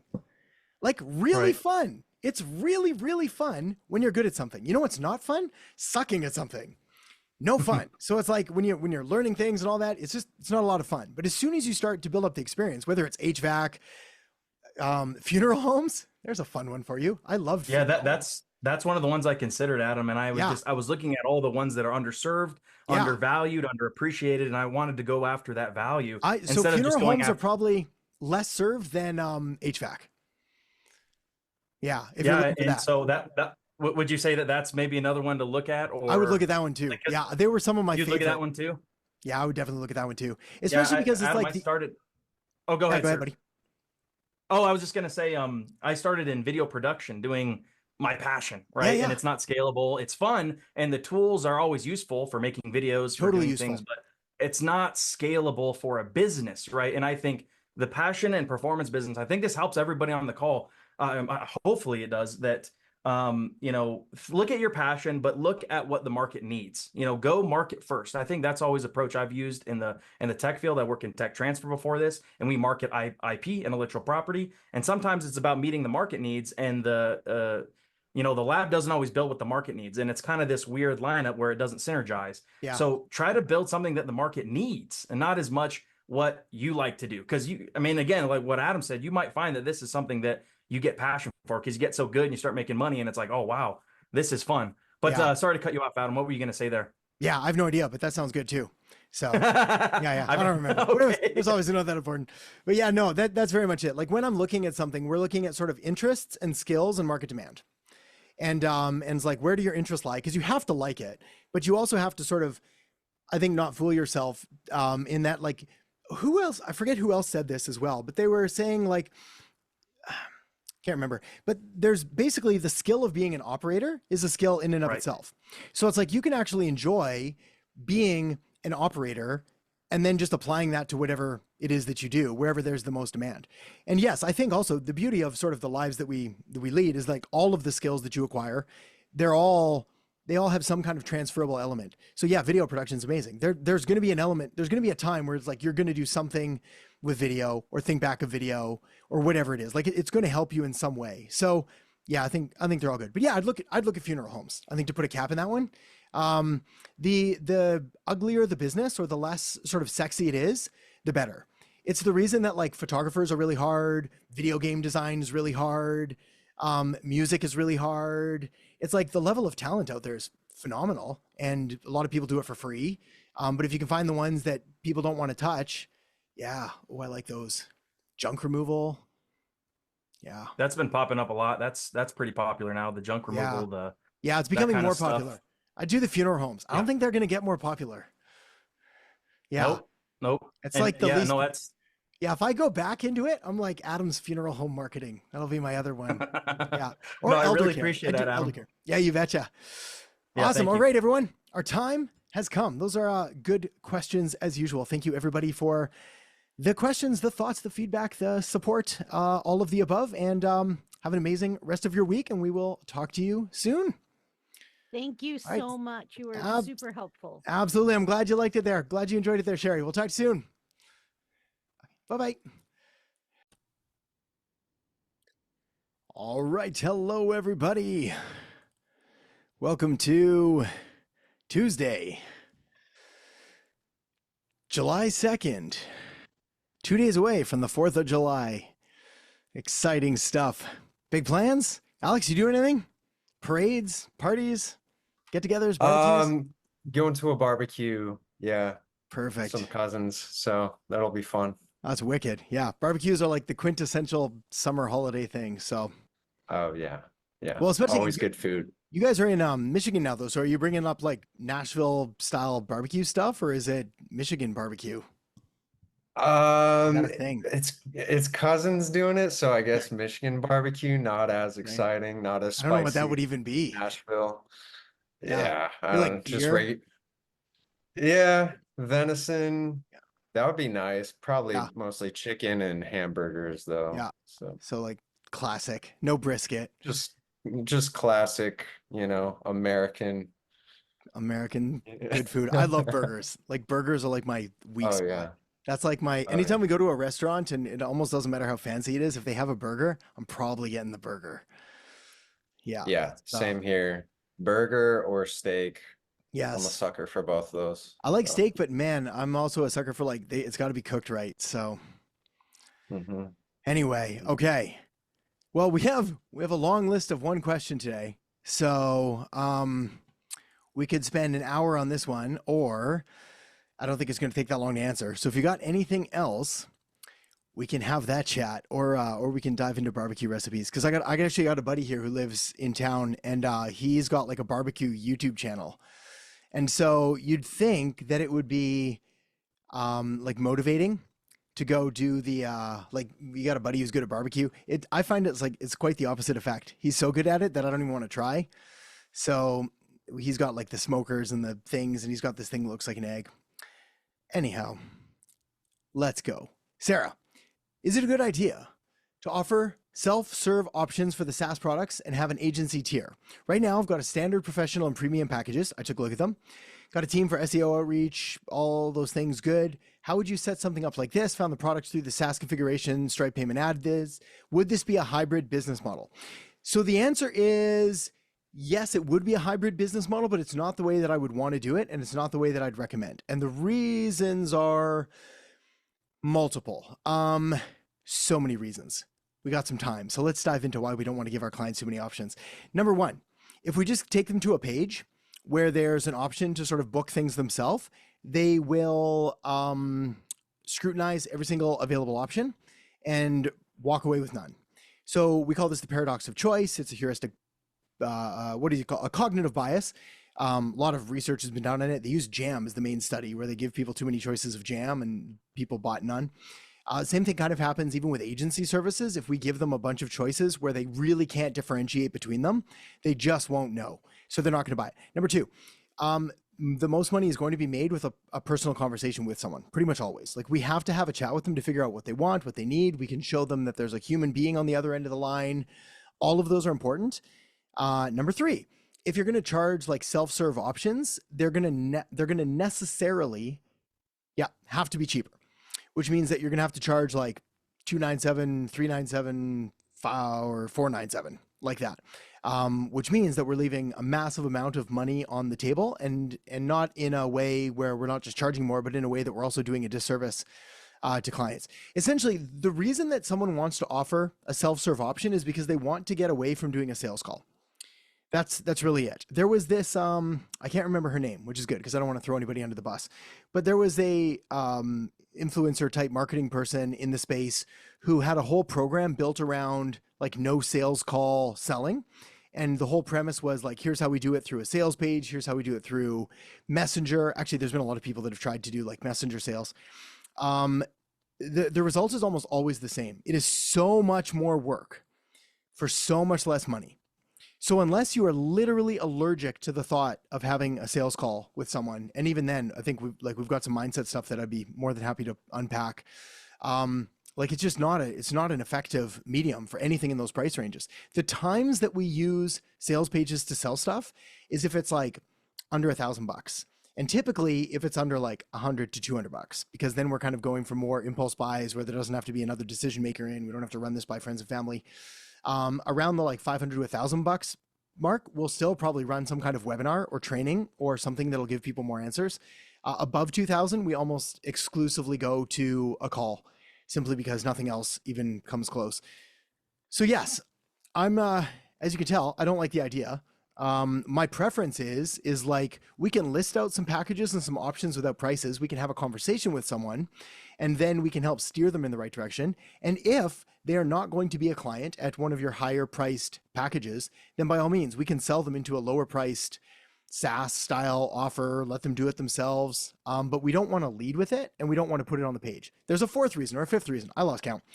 The other thing is, like, depending on what they see, this is going to price anchor that sales conversation. So if they go to your page and the first thing they see is a SaaS offer for $297, everything else is going to be made in comparison to that $297. So if you now pitch them an offer at $2,500, it's going to seem insane. On the other hand, if the first thing they saw was something for $10,000 and then they saw a $2,500 option later, it's going to seem economical in contrast. Again, the problem with price is that, and the argument that I would want to make you here is that you really want to differentiate yourself so that we don't become an apples to apples comparison. So it's not like SEO to SEO.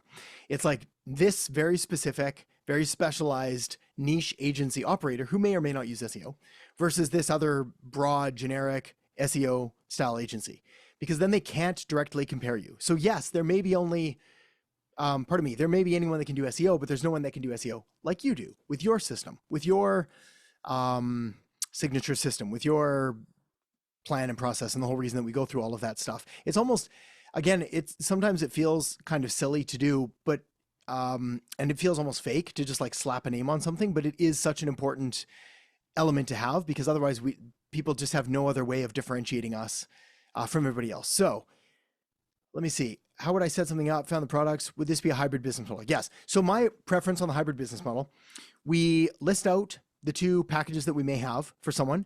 I'm not against, let me say this better. When we're having a call with someone, I like giving them kind of both options. So it's like, hey, we've had this chat. Look, based on where you're at right now, here's a couple options that I think would fit. The first option is XYZ. It does this, and it's this price. Now, a lot of people in sales training, they'd be like, and then don't talk. Wait till they say something and then go back. I always felt a little bit disingenuous if I did that, knowing full well that I had another offer that I could present them with. So that's why I would be like, look, we have that option. It's because all this stuff, et cetera, it's $2,500. We also have another option that I don't think is as good for you, but it is a little bit cheaper. So I'll run you by it now. Basically, we take away all of this thing and all of that and all that. I know you said you wanted it, but we don't have that in this one. And then that one's only $1,500 a month. Which one of those sound best? And then, heaven forbid, they're like, I can't afford either of those. I don't want either of those, et cetera, et cetera. Then we can pull up a SaaS option. And this is the one time that, again, I feel less like we're kind of hiding a card up our sleeve, because this is really not the ideal option for them, because they're going to have to do it, and they're going to have to take initiative and set up all the stuff, and it's going to be cheaper, and they're not going to get support. So, all right. I beat that point up good. I don't love the SaaS model for that reason. And in fact, it's been interesting in this agency world for this long now, as there have been so many different quote unquote evolutions of like new styles of agencies. Whereas if you look at the ones that have stood the test of time and the ones that are still profitable today and the ones that are going to continue to be profitable. It's what we're doing. And it's, you could almost call it kind of boring because it's like, we don't pitch all AI and all SaaS and all this other stuff and all automations and all these other things. It's like, it's kind of a tried and true proven business model that business owners like and understand and are willing to pay for. And we can use all those other fancy things. And when they come out, I get super excited because I like cherry pick little pieces from it. But at the end of the day, if we kind of build it on that and we're going after these ones, yeah, they fall short. Especially as like, I don't think there's anyone here right now that did it, but we had a number of people when we first opened up the program come over from sort of the SaaS agency model. And they were full bought in on like, I'm going to do a SaaS agency and I'm going to sell all these packages at $97 a month or $297 a month or $497 a month. And it was just a pain in the neck. Dave Crawford can speak to that as well. They had something in his other agency where they did a lot of SaaS stuff. And yeah, not as ideal. Okay. We can go there later. Tyler, regarding the new training, I was wondering, why is adding your business address to your cold email important? Additionally, I'm using registered agent due to no physical address. Should I still use my address and my email signature? Yeah, it has to do with the CAN spam laws to make sure that they're representing yourself as like who you actually are. That's literally it. It's just for CYA. In fact, I think I even put a link in one of those lessons. I'm pretty sure it's in one of them on the laws for CAN spam. Let me just write it in. I used to think CAN spam was Canada as well. I didn't realize it was for everything. So self-centered Canadians. What is happening? CAN spam include address. The same thing goes with marketing emails must include the physical mailing address of your business link. Yeah, I think, let me type in cold email as well, because there were slightly different. So what ends up happening is there's white and black and gray. And this is kind of that like gray area where there's some things that are just easier to do. Like adding your address is easy to do. Whereas like adding an unsubscribe link would be kind of a gray area.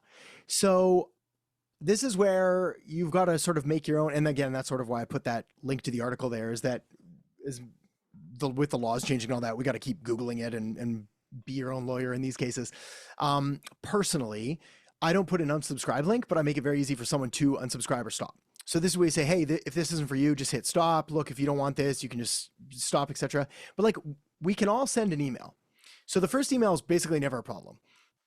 It's only when we start going up after that that it becomes tricky, where it's like we can't just keep contacting someone again and again, especially if, pardon me, we can't keep contacting them if they say stop. So the law is they have to have a way to opt out. Now, from a personal side, I have no bigger pet peeve in this world than like an email list that I have to sign in to unsubscribe from. I've got a couple that I just cannot unsubscribe from. So I create filters, I mark them as spam, I delete them immediately, but it's like I have to log into my account to change my email. That is complete BS.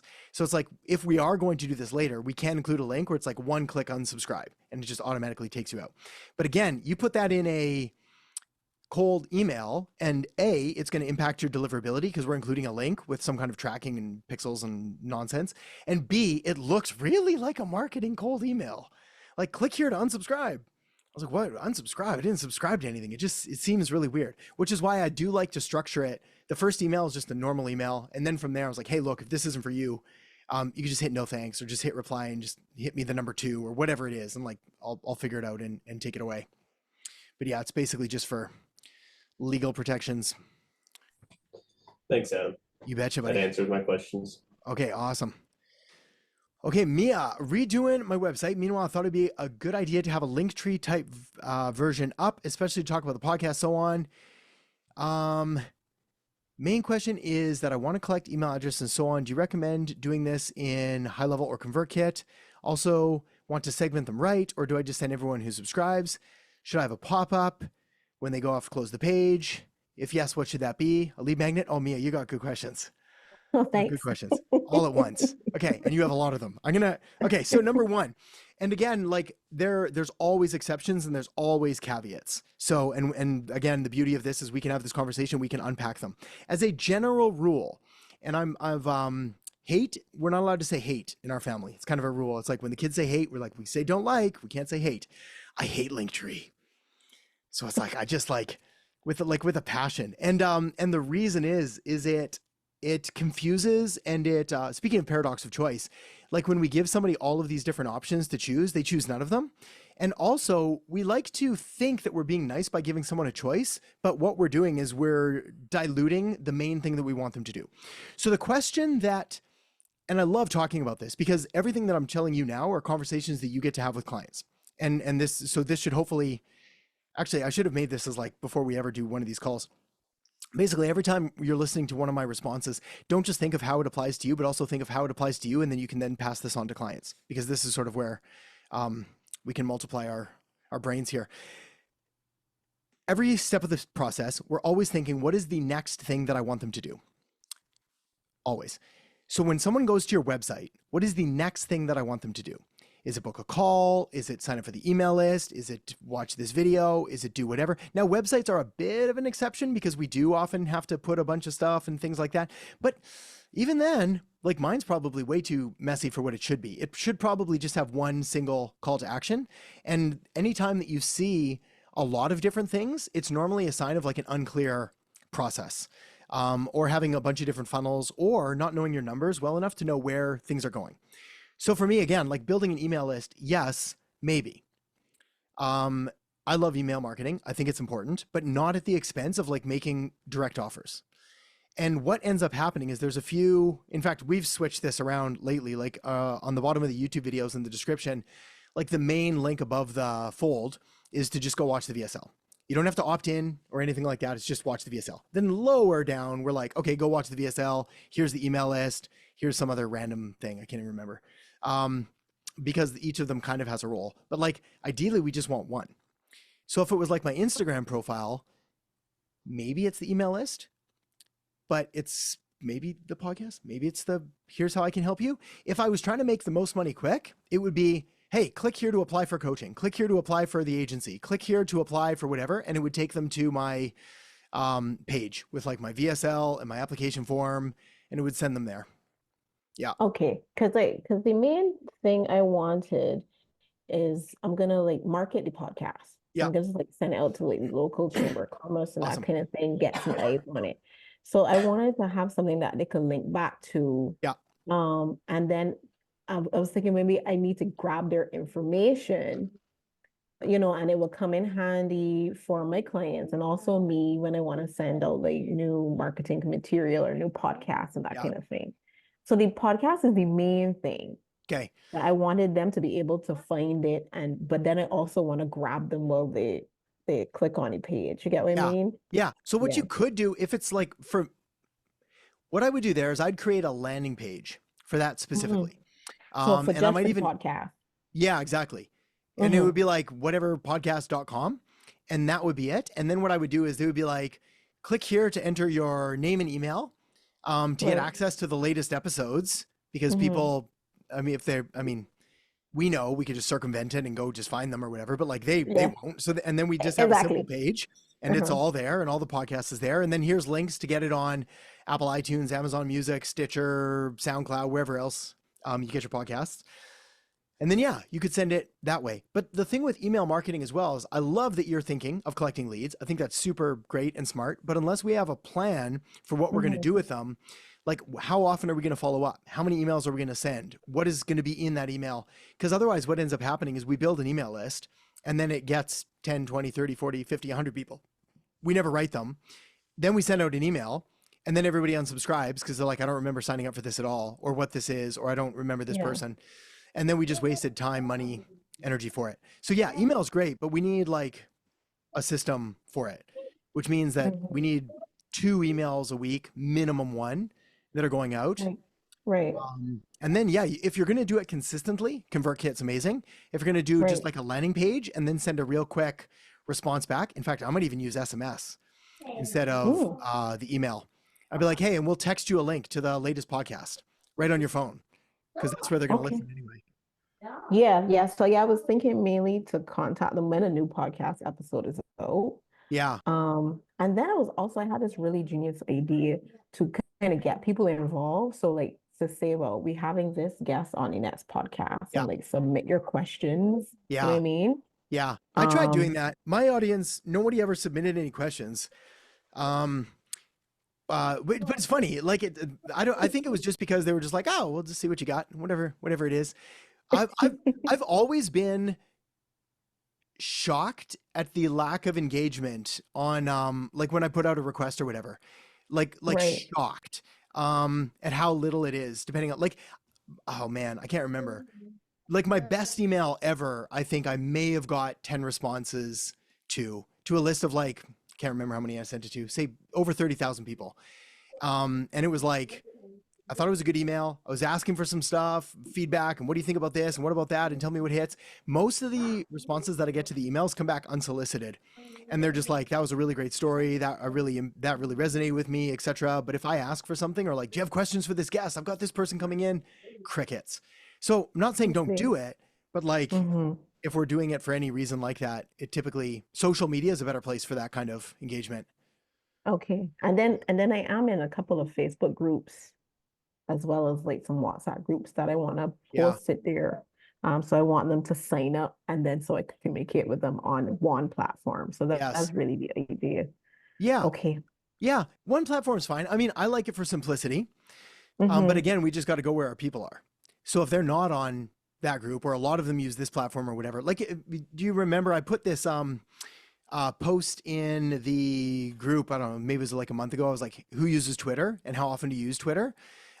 Because like a lot of my friends have been pushing hard on Twitter lately, like really hard. And they're like, it's making us a fortune and we're doing all this and we're getting all kinds of leads. I was like, man, I did Twitter a decade ago and it worked really, really well. And then I noticed there was like this really slow, steady decline where it stopped bringing anyone that I really wanted to talk to. So I was genuinely curious and y'all answered very few. So for me, it would be insane to go and make more stuff on Twitter until I had like everything else completely dialed in and doing all the stuff that I wanted. It's the same thing. We did Instagram. Actually, this is a bit of a tangent story, but it was like, I was doing, I got pushed really hard to do Instagram stories and I committed to like 90 days. And I found that after like, I think it was probably a week and a half, I was like, I'm not doing this ever again. And it was like, I hated it. I literally hated it. And I felt like the biggest spam artist ever. I was like, here I am again in my backyard. I felt like terrible. But I also hated it because it was losing money because it was forcing me to stop doing other things where I should have been doing instead. So it's like, instead of having random thoughts just on a walk, I was like, what random crap can I post to the internet? Like everyone desperately needs to hear about my tuna sandwich today. Like it's just the most ludicrous, vain pursuit ever. Anyway, I digress. You got to go where your people are. So if they're in that group, for sure, do the group. If they're all checking their emails, we could take a look at email. But my argument, I think here is like, let's pick the one thing that we want them to do, which is probably send them to the VSL and the page. Like that's like no link tree for now. Okay. But the podcast separately, you think a page? Well, if you're going to do like a promotion with someone and send it out, then yes, I would have a special landing page for them to go. Yeah, just because it makes it easier. Again, depending on how many people it's going out to, is it worth the effort? I mean, people like they'll know where to go find the podcast. Right.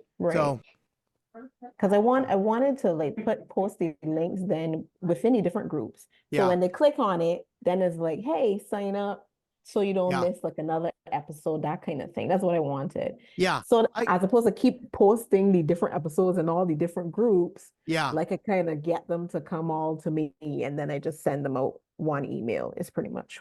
Yeah, it's a really good thought. I think the problem is you'll get less listens that way though. Because like, again, we're adding too many different steps. So it's like, now we need someone to actually sign up. Then we need them. So we're going to lose like, I don't know, 90% right there. Yeah. And the 10% that we get, we're going to need them to actually open the email. So we're losing another 70% right there. So it's like, if we had 100, we're down to 3. Okay. So I do have to do the work and just keep posting the episodes in the different groups. Okay. Always. All right. Yeah. All right. Basically, if it's like, I hate to say this, but like if you're thinking, and again, let's do the hard thing first, and then we'll find a way to streamline it. But like the answer to start is always the hard thing until we have data. And then once we have data, we automate. I automate everything, but it's like, I don't automate anything until I've just grinded my face off. And I was like, I know this works, that doesn't, this is pretty good, that's not good, this is good. Because otherwise the automation takes over and then I get lazy and then Right. I just don't want to spam the groups. Yeah, no, you can't spam the groups. What you would want to do is like, you could ask a question, or you could say, hey, just wanted to share this, or if you want a link to it, let me know. I can DM it to you. There's different ways. Because I don't want to get kicked out. So. Yeah, no, you can't just drop links to the podcast. You'd be like, hey, I was just having this conversation about this. Happy to share it if anyone's curious, or I'll put some notes in the comments, or Okay. Got another one though, me on exit pops. What to do if someone goes to leave? Yes, exit pops are fine. Totally use exit pops. Okay. Yeah. Okay. As far as what to use, anything goes. Lead magnet's probably your best bet there. That's where we could get someone on, or like, here, download my most listened to podcast episode, or download this thing that'll show you XYZ how to do ABC. Okay. All right. Thanks, Adam. Okay, you betcha. All right. Brandon, water, hang on. Still over the cough in that, but the dryness remains. All right. I have someone I'm considering bringing on as a potential partner in my agency. For you, what would make it worth it to bring on a partner? Have you had partners in the past, or mostly manage your agencies on your own? Okay, so I've done both. I've had partners. Actually, I've had the whole spectrum. So I've had active partners where we were like legitimately 50-50.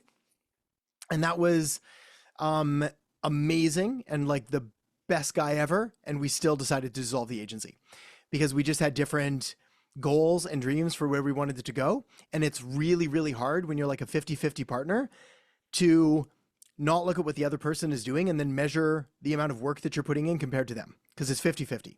So you're like, are you putting in the 50% that I'm putting in? Because it feels like I'm doing a lot more. And if you have a good partnership, that means you're also not doing the same things, because the last thing you want to do is hire your clone, because otherwise you might as well just do it. Like, you need to find somebody with very complementary skill sets, opposite skill sets to you. So for me, my best kind of people are like analytical, wanting to do this kind of thing, detail oriented, all the things that I'm not necessarily as good at, and they'll manage all that. I've also currently have partners, or I should say I'm probably the partner. I'm definitely the partner. I'm the silent partner.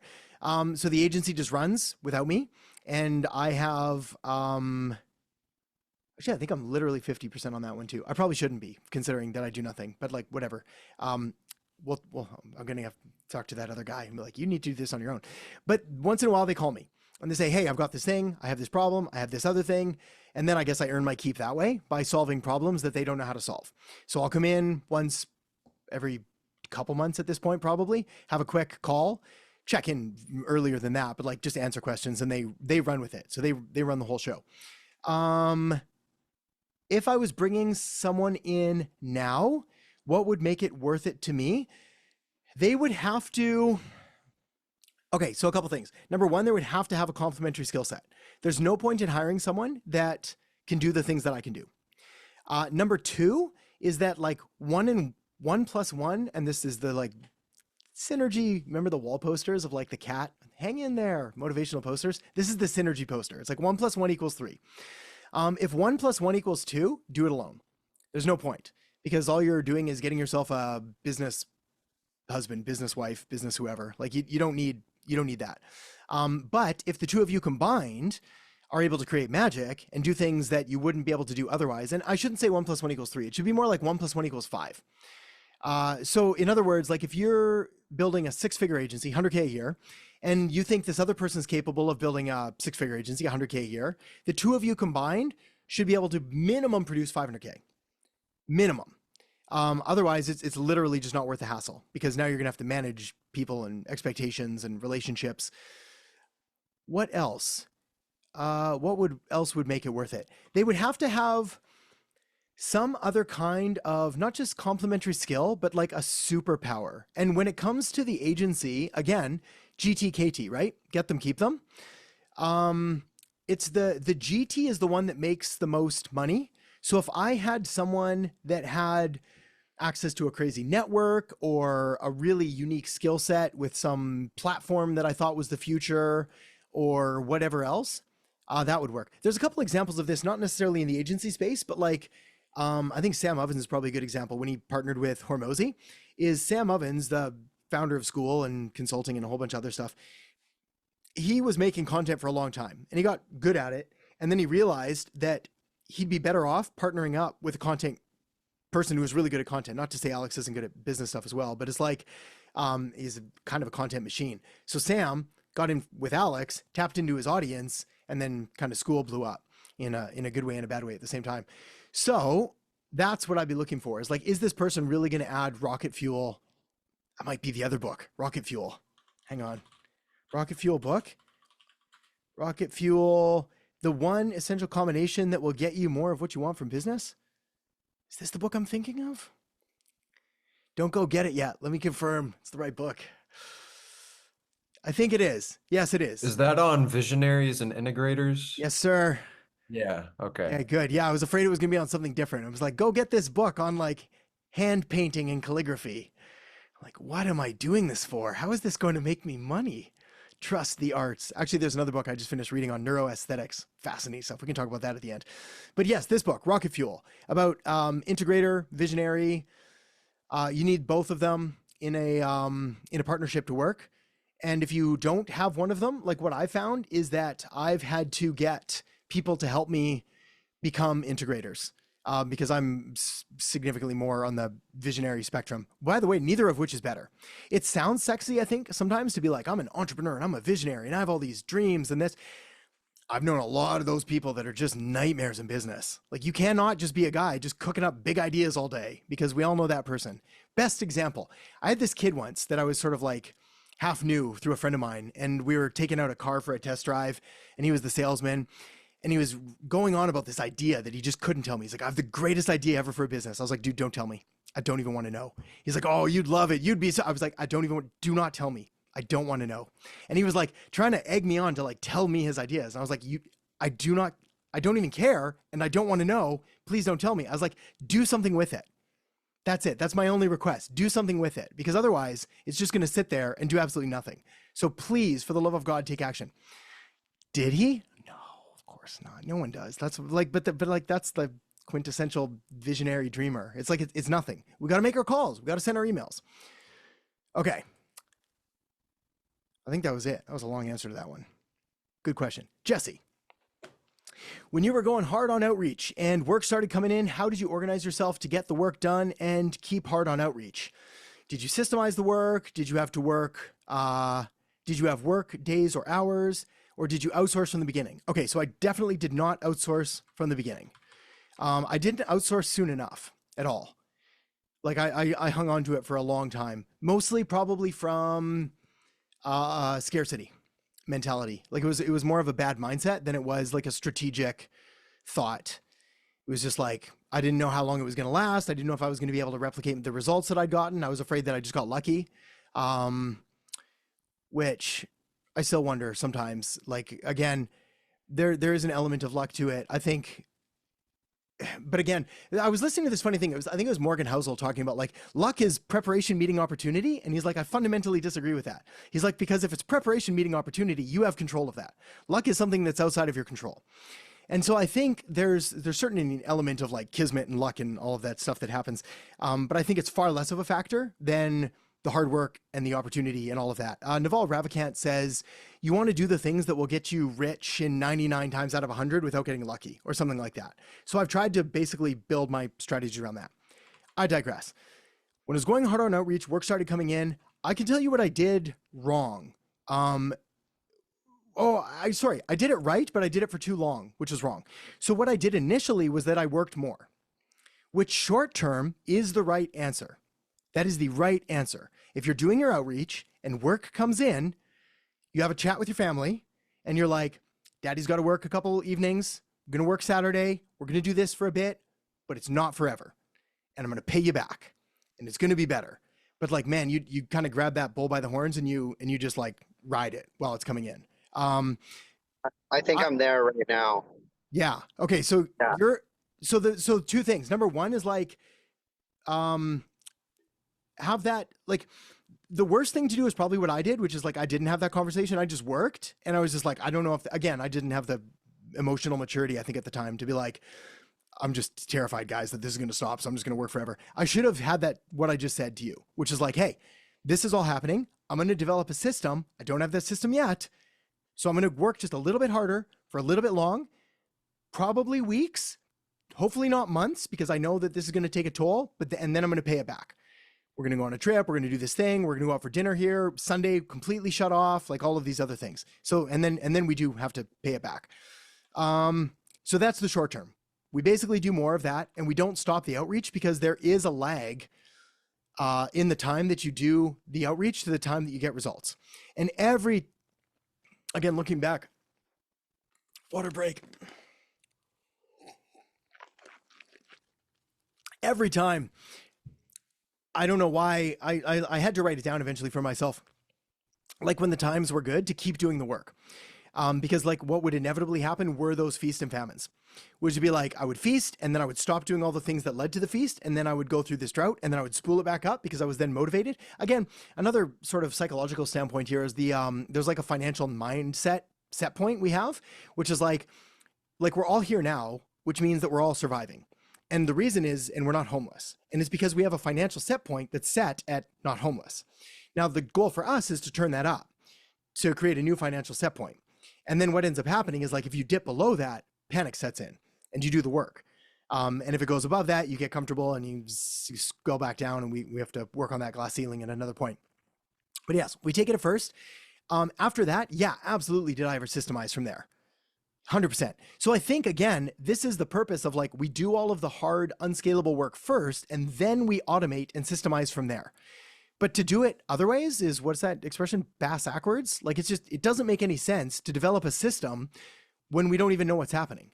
So my preference almost always is to like overstretch and load up my calendar too much. And then by necessity, I'm like, I don't have time to do this all. So what's actually important? What actually has to get done? What are the things that are actually going to keep clients happy and get me new clients? And you find through no other way. I wish I could tell you to like just pretend to do it. Like just pretend that you have to fit it all in 20 minutes. Like it doesn't work. You have to literally paint yourself in this corner. And then shocker, you find a way and you find out that like so much of the stuff you were doing was non-essential.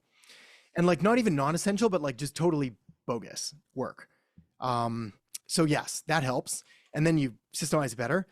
Did you have work days or hours? I did. They were all days and all hours, but it was bad.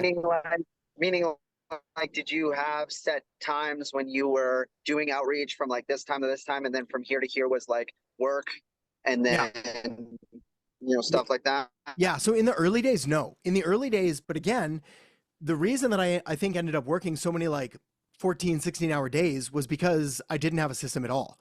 So I was just so inefficient. Like just like that time should have been cut in half, like from day one. Knowing what I know now, I could have just cut tons of time off. What I would do now is absolutely, I would put all of my outreach first. Like 100%, all of my outreach first. Like say you're going to work a normal, like 8 to 4, 9 to 5, let's say 8 to 4, makes it easy for me. Like from 8 a.m. till noon, all outreach. Emails, calls, DMs, everything in the morning, like 8 till noon, and then lunch, whatever. And then afternoon, all service, client fulfillment, and whatever it was, and then back. Because otherwise, if you flip it the other way around, you just don't do it. You just don't do it. So I don't know, you gotta go pick up the kids from school. You gotta go get a new lawnmower. You gotta go do this other thing. And it's just like, yeah, it doesn't happen. So yes, outreach first. Did I outsource in the beginning? No. But again, I think the outsourcing came as a function of developing the systems and then realizing how much time I was wasting, and then also realizing what are the activities that are taking me the most time that I'm not very good at or that someone else could do better. And then those become really easy to outsource. Yeah, I've got 2 websites with Hexa right now. Yeah. And then I just sold one this morning at like my regular price. Good man. Good. And so I also had set with some cold outreach. I need to get more leads. I just took that 100 and instead of getting more, I just sent them off because I'm trying. Meantime, I think I'm going to get more leads from that other one, that lead gen that you were talking about before. Cool. So that's, I think, are you thinking outreach is going like, is that cold DM as well? Like it's cold email? Yeah, all of them until we find one that you're just like in love with and is working well for you. Yeah. Yeah. Okay. Awesome, Adam. Thank you so much. Yeah, you betcha, buddy. No, that's the answer. And then we just keep doing it forever. Like, and even then, like when we find the ones that are working best, we double down on there, but we still ideally don't cut the others out because we can try to refine them. We just spend less time on them. So again, it's 80-20. All right. Thank you. Okay, Taylor, once you scaled one of your agencies, say 15 to 30, 500K ARR, annual recurring revenue, did or do you have a sales or business development team? If so, at what point did you start into building that out? Okay, awesome. Awesome question. So for anybody else and for clarification, so a sales team would be someone obviously that does sales calls. Biz dev team are typically ones that will do like outreach for you and do kind of almost like a bit of lead gen, but they'll also quasi spill over into sales. So it could be like setters or outreach or whatever it is, and then they'll talk and bring it on.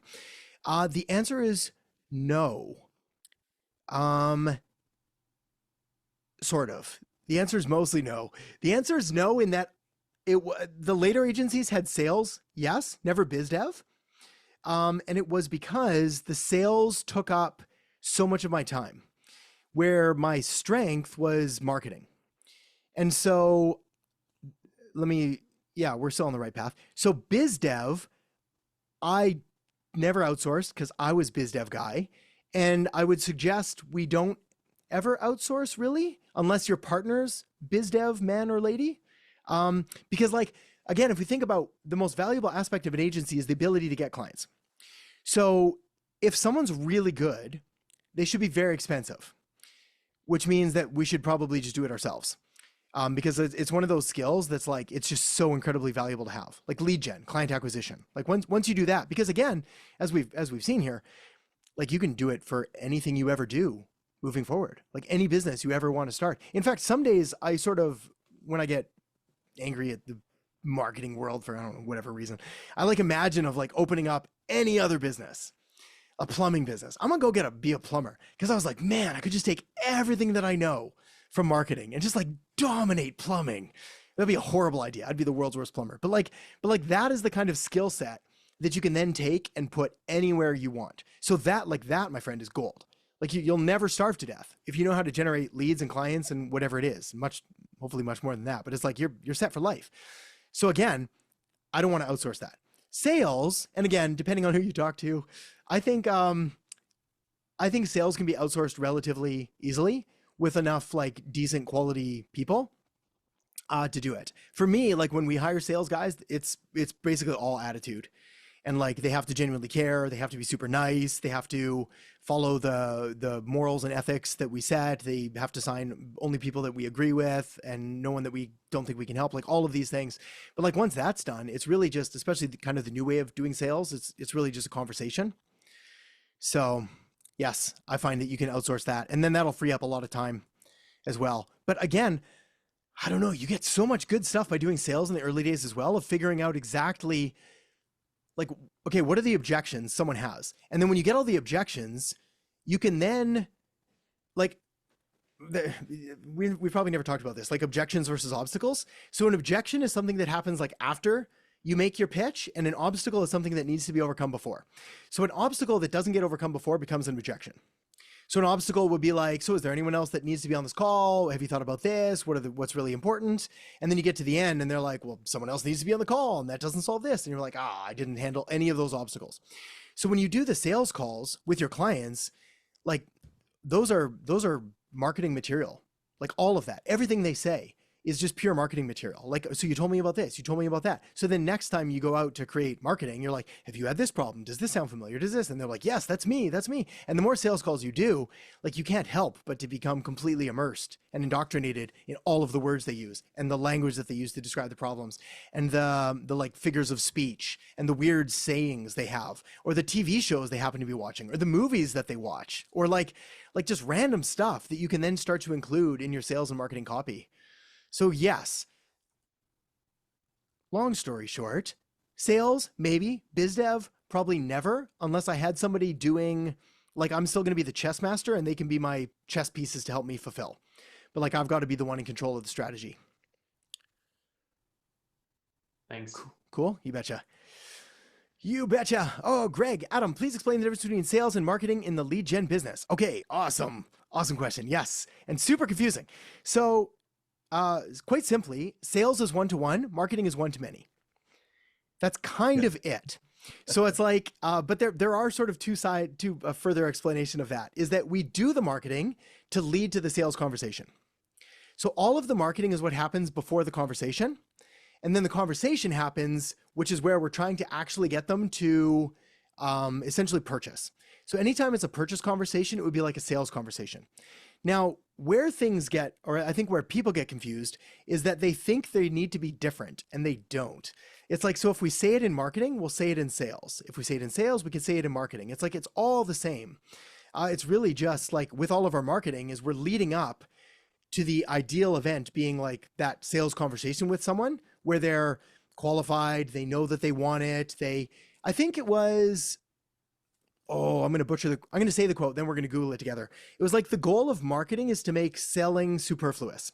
So essentially sales, ideally in a perfect world, wouldn't even need to happen because the marketing's so good that someone just shows up and they're like, I've already seen everything. I've already read it. Here's the money. I'm in, I'm willing, whatever it is.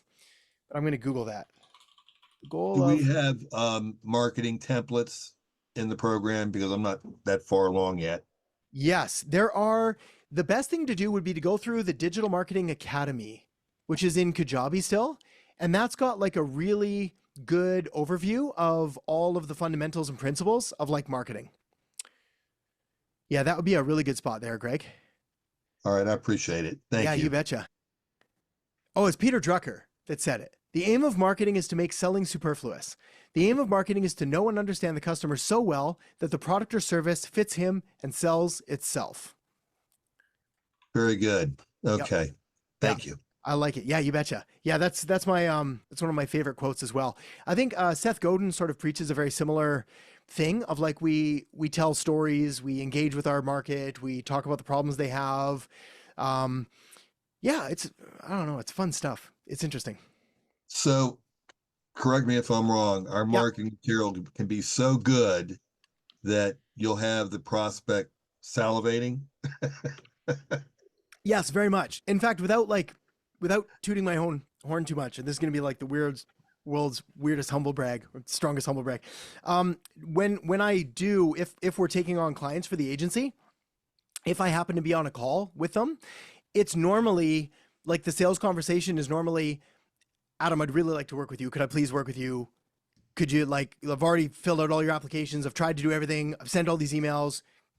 Could you please make a space for me? And then I'll look at it and be like, I don't know if we have space. And they'll be like, look, I've been on the wait list. I'd love to. So yes, that very much happens. And it literally is just from all of the marketing that they've consumed to there to be like, yes, I think this person at this time is the best fit for me.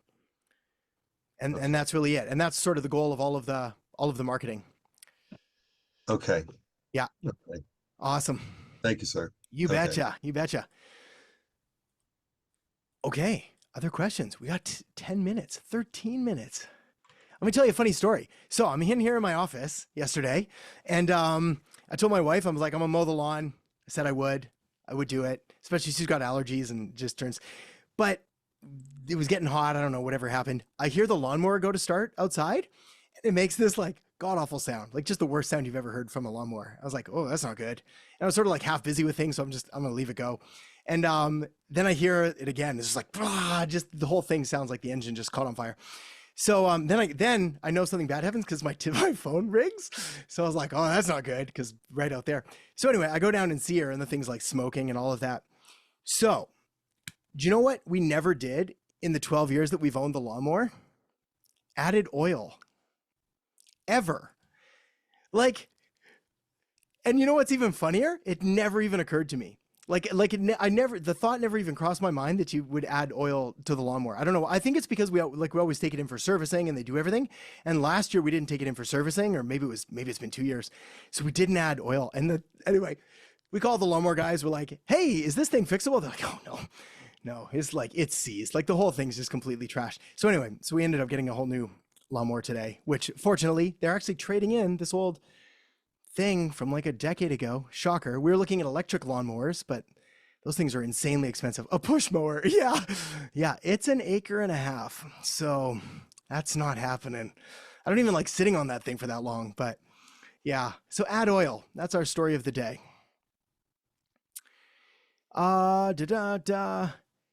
Adam. Yes, I know. Well, funny story, Candace. The guy at the tool place or whatever was like, yeah, he lent his daughter his car to drive down to Victoria. He's like, hey, can you check the oil? And then she didn't. And he's like, called her again. He's like, can you check the oil? And my friend's dad, who was a doctor, never added oil to his Jeep, and like it exploded on the side of the mountain as well. Seized up, I should say. Didn't explode. So yes, funny how we don't think these things. I know my car needs oil. Okay. Jesse, Adam, Hex is surprised I'm not doing Facebook ads with the group I had. Would you say that would be a good idea for me? Yeah. No. Like, how big's the group again? Can we, like, we could extract them and retarget. I don't love retargeting. I don't love it. Yeah. It's 1,500. But the guy, so there is a guy in my niche who does mental health marketing. Yeah. And he's had one video run for like ever. Yeah. And I feel like it's like really working for him. So I don't know if, I mean, I've always kind of wanted to work my way up there, but I'm just wondering if I should, like, am I shooting myself in the foot because I'm not doing that right now, or? No, you're definitely not. No, my rule for like running ads is 20K a month. Okay. Typically revenue, like I want the agency doing like at least 20K a month before we look at ads. Yeah. Just because like it doesn't make sense before that. A, we don't have the cash flow to justify it, so it feels painful when we're spending money on ads that aren't converting. And B, because it just doesn't make sense because we haven't tapped the organic potential of it. So no, I wouldn't do them. Yeah, you'd have to use. Would I say the same thing for my clients then? Yeah, Google Ads is probably the exception if we're targeted enough. Yeah. Okay. Yeah, Google Ads is probably the exception again if we're because again, we could do it like specifically for that person in that kind of offer so that we can be hyper specific with the keywords. In fact, if you're going to run any ads for yourself, it would probably be Google Ads for like a hyper specific keyword as well that we could find for not like ridiculously expensive. But probably not Facebook ads. Yeah. Like I should show you. We don't have them up right now. I need Dave. Like I'm an open book. I'll show you all our ads. Like we started running ads again. Dave and I on YouTube ads, Instagram ads, and all of that. And they're working okay, but not amazing. And like I've spent not of my own money, but like through the agency and the clients, 70 mil on Facebook ads. I've been doing it for over a decade. I'd like to think that I've kind of like, I'm pretty good at ads. And even then, once in a while, I'm in a pickle of like, this needs to convert better. Why are we not getting the ROAS that we want? Why is the targeting kind of off? Why is it not spending the budget? And Dave also, who not only did I train and have like known for over 5 years doing all this, like he runs an advertising agency. He runs Facebook ads for everybody. And both of us, I'd like to think two very, very good, competent advertisers are still battling with certain kinds of things. We're going to crack it. We'll make it work. It's working fine. It's just not the level that we want it to. But it was like, I think that's sort of the case in point of like, you've got to be willing to sort of separate yourself from the result, especially if you're running it for yourself. Clients, again, it's so much easier because we're going to be doing local targeting. If they're online therapists, and unless they have a super dialed in niche, then not my favorite either. Yeah. And again, I would have to look at the competition for it. Like the last thing I'd want to do is like running ads for like an online marriage therapist, which would be way too big. Yeah. All right. Awesome, Adam. Thanks. Cool. You betcha. Tyler, when's a good time to start running PPC ads for your own agents? Yeah, you got her. 20K a month. Yeah. You can do it before if you want to play around with it. But like I would, again, from 8 till noon is my outreach time. Then it's my client fulfillment time. And then if I want, then I'm going to play around with some ads to learn stuff. I think it's fun and super interesting. But, awesome. Taylor. Thank you. Yeah, you betcha, dude. Hey, nice. Yes, good. That's wicked. Oh, lawnmowers. Dad never let me mow the lawn. The one time I did, I ran out of gas. Waiver call, add gas, pop the hood, found the oil tank. That's amazing. Gas in the oil tank. First and last time for me to use the loamer. Oh, that's amazing. That's a good story. I got a story of trashing my parents' stuff. When I was like 16, I backed out the car, like out of they had one car parked on the driveway that I didn't see and one car in the garage. And I backed out one of their cars into their other car. So I took out two of their cars at once. That's Kid of the Year award. Yeah. My dad was relatively strict. I don't think he said much. He didn't yell or scream or anything. I think they just sort of like, you know, that look of disappointment that only a parent can give. It was kind of that. It was just like,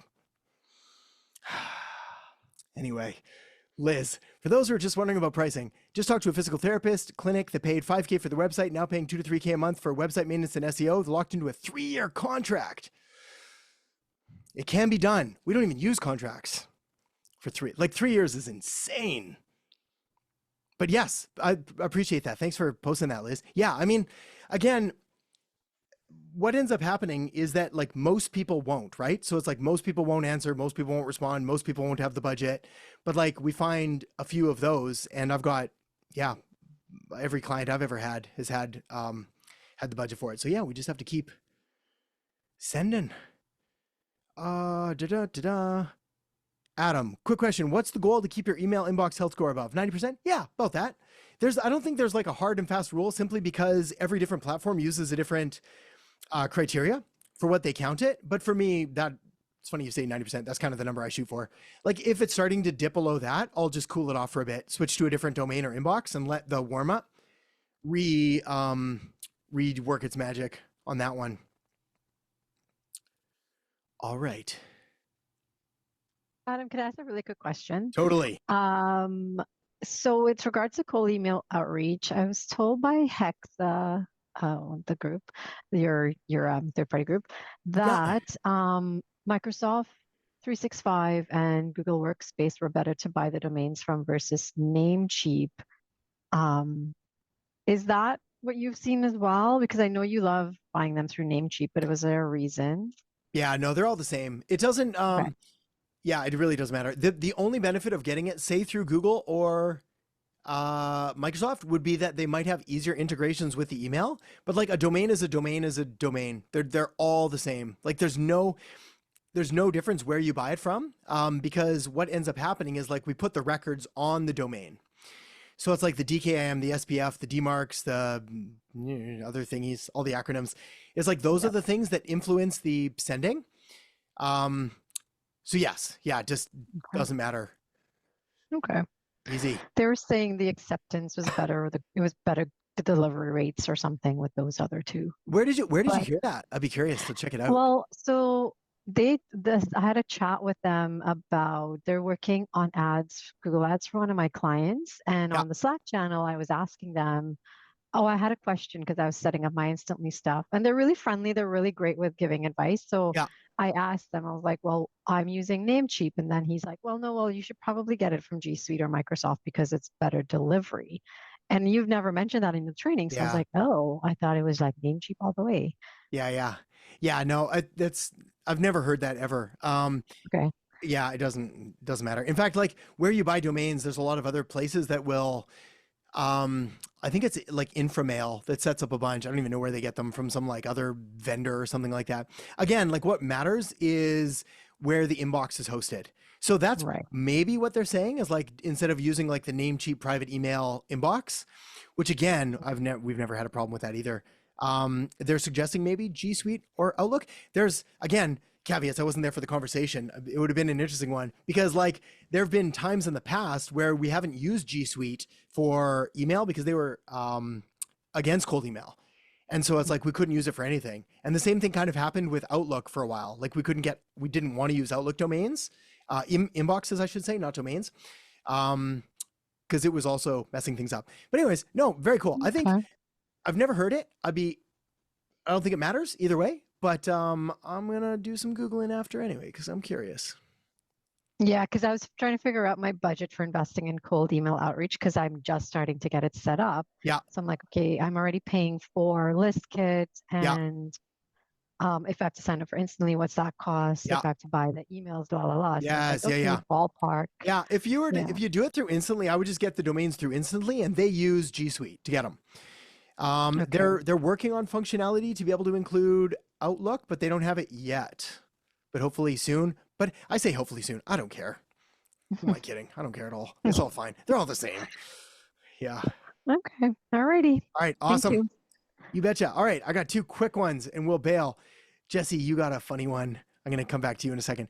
Adam, for cold emails, max 150 a day per address. No, too many. So max 50 a day total send per email inbox, max 2 email inbox per domain. Though that 50 per day includes warmup, which means that if we're sending 20 warmup, it's only 30 per day campaign per email inbox. Yeah. So what? Yes, I know. I write this down too. I'm going to send you to the training because it'll be easier that way. Yeah. I just have to sit down and watch it over again. Yeah, go watch it again. It's all in there. But basically, it's like, yeah. Okay, I'm going to write it down. Max 2 inboxes per domain, max 50 emails per day per inbox, and then we send 20 warm-ups per day per inbox. So that leaves us with 30 campaign emails per day per inbox, which means 60 emails per day per domain. We could break this down all kinds of different ways. So I need more email addresses then. Yeah, probably. Yeah, and more domains. Yeah, like 1 domain, 2 email inbox, another domain, another 2 email inbox. Yeah. Okay, because I got about 2,000 on my list that I, Yes, just get a couple more and you'll be fine. Okay, all right. Okay, awesome, yeah. Jesse, how do you meet Kuzmich? Yeah, I can send him a note. I'd be like, hey, go call Jesse, but he's a busy dude. So you would, what I would do is like find out what he's doing. I'm not sure what kind of stuff he's offering right now. And otherwise, he's doing like BJJ right now. So just go find out like where he's training and then just go sign up for a class or something like that. And be like, hey, you look familiar. Do I know you from somewhere? BJJ? Brazilian Jiu-Jitsu. Yeah. Like, oh, okay. Yeah. Or just, yeah, that's basically it. Like you follow someone on their Facebook page and then just find out what they're doing. And then you just go hang out in places and that, and, or like, see if he's doing any kind of conference or whatever else. You can also send him a message. He's normally pretty responsive on like Facebook Messenger and be like, hey, I sent a message on Facebook Messenger. Okay. But he probably, I understand he's probably super busy. He has no idea who I am. So I basically just kind of waved and said hi, and maybe I'll run into him at Brazilian Jiu-Jitsu. Yeah. Well, it's funny. I remember. So dude, I totally know how it is. When I first started, I started sending emails to everybody and like all these notes. I would get like I was like, they can't even respond or whatever it is. But if I showed you like my DMs and email inbox, like it looks like somebody shotgunned it. Like it's just littered. Like there's just like, and it's all requests and DMs and like just a million things. So yeah, we'll cut them some slack. I don't understand how you do it, man, with everybody. I don't. Trying to bend your ear. Yeah, I don't do it. I used to I used to try, and now we just can't respond. So it's like we used to have a really nice like boilerplate response to emails when they came in, and we would write people back, and now the policy is we just have to archive it. You know, the worst problem at all is like once in a while, and I screw myself every like 3 months, I'll get an email and it'll be really, really good. And it'll be like super nice. And I'll write back an answer. And then the floodgate opens. And it was just like, every time. And I was just like, really simple. Here's the thing to do. Best of luck. Gotta go. I won't be able to respond again. And then they just like, they send and they follow up and they follow up and they follow up. And so now I just can't. I just literally can't write to anybody, which is sad because there's good questions. Yeah, well, I'd love to get his course one day too. Yeah. And maybe I'll do it that way. Yeah. I'd see if you can find him in person. It'd be easier than the course because otherwise you'll just be like a name on a screen. Yeah, for sure. Awesome, man. Thanks. You betcha. Good questions, everybody. Have an amazing week. Have an amazing 4th of July. Have fun. Stay safe. Sunscreen, hydration, all the good things. And we'll talk to you end of the week. We'll see you in a bit there. Bye, everybody. I don't know. All right. Well, we're here anyway. We'll see how it works. All right. Amazing. So we got some questions. We'll get some answers and we'll get on our way for the weekend ahead. Oh, it looks like some good ones here. Okay. I'm still hacking and coughing, so bear with me. We're going to mute a lot, and I'm going to try and cover as best I can. If not, it's like a direct microphone an inch away from my mouth. Hey, Alex, you made it. How you doing, buddy? I'm good. I'm good. Good. Excellent. How'd the barbecue go? Oh yeah, it was great. It was a big day. Okay, Recovering nice. a little, but I'm good. Nice. Were there fireworks? There were fireworks near where I was. Okay. But it was mostly a day thing, just cooking a lot of burgers. So many burgers. And eating a lot too. Yes, I get that. Yes, I understand. Oh, I always have me and burgers. I always eat too many, and then yeah, that's where I'm at today. Yeah, you got like the meat coma the day after. Yeah. All right, excellent. Okay, well, we're live. We're here. Let's dive in. We got James looking for feedback on cold email sequence, having trouble with outreach in the UK. Niche is kitchen and bath remodelers. Any insight into targeting US from the UK in the future? So let's talk about that first, and then I'm actually going to share the screen because I think we can show this all. Here's a reminder. Okay, I'll just move that there so we can just see those ones. Okay, so first things first, targeting the US from the UK, no real insights to share other than go for it. There's really no big deal or difference or anything like that. In fact, I was listening to, who was it? Can't remember, some podcast or whatever, and they were talking about like the British accent and how it's perceived as like being intellectually superior over in North America. So it's like when we hear someone speak with like a British accent, that's why we have narrators that do all the nature programs. David Attenborough, he's still around doing his nature things. So yeah, you really don't have any issue at all, honestly. Yeah, I don't really have too much to share there. I mean, I'm located in Canada most of the time. And aside from like maybe a bit of a Canadian accent, which people will pick up on later here and there, but like otherwise not really a factor. The only thing that really matters is results and promise and belief. So yes, you're fine there, but let's take a look at these things. I'll go share screen.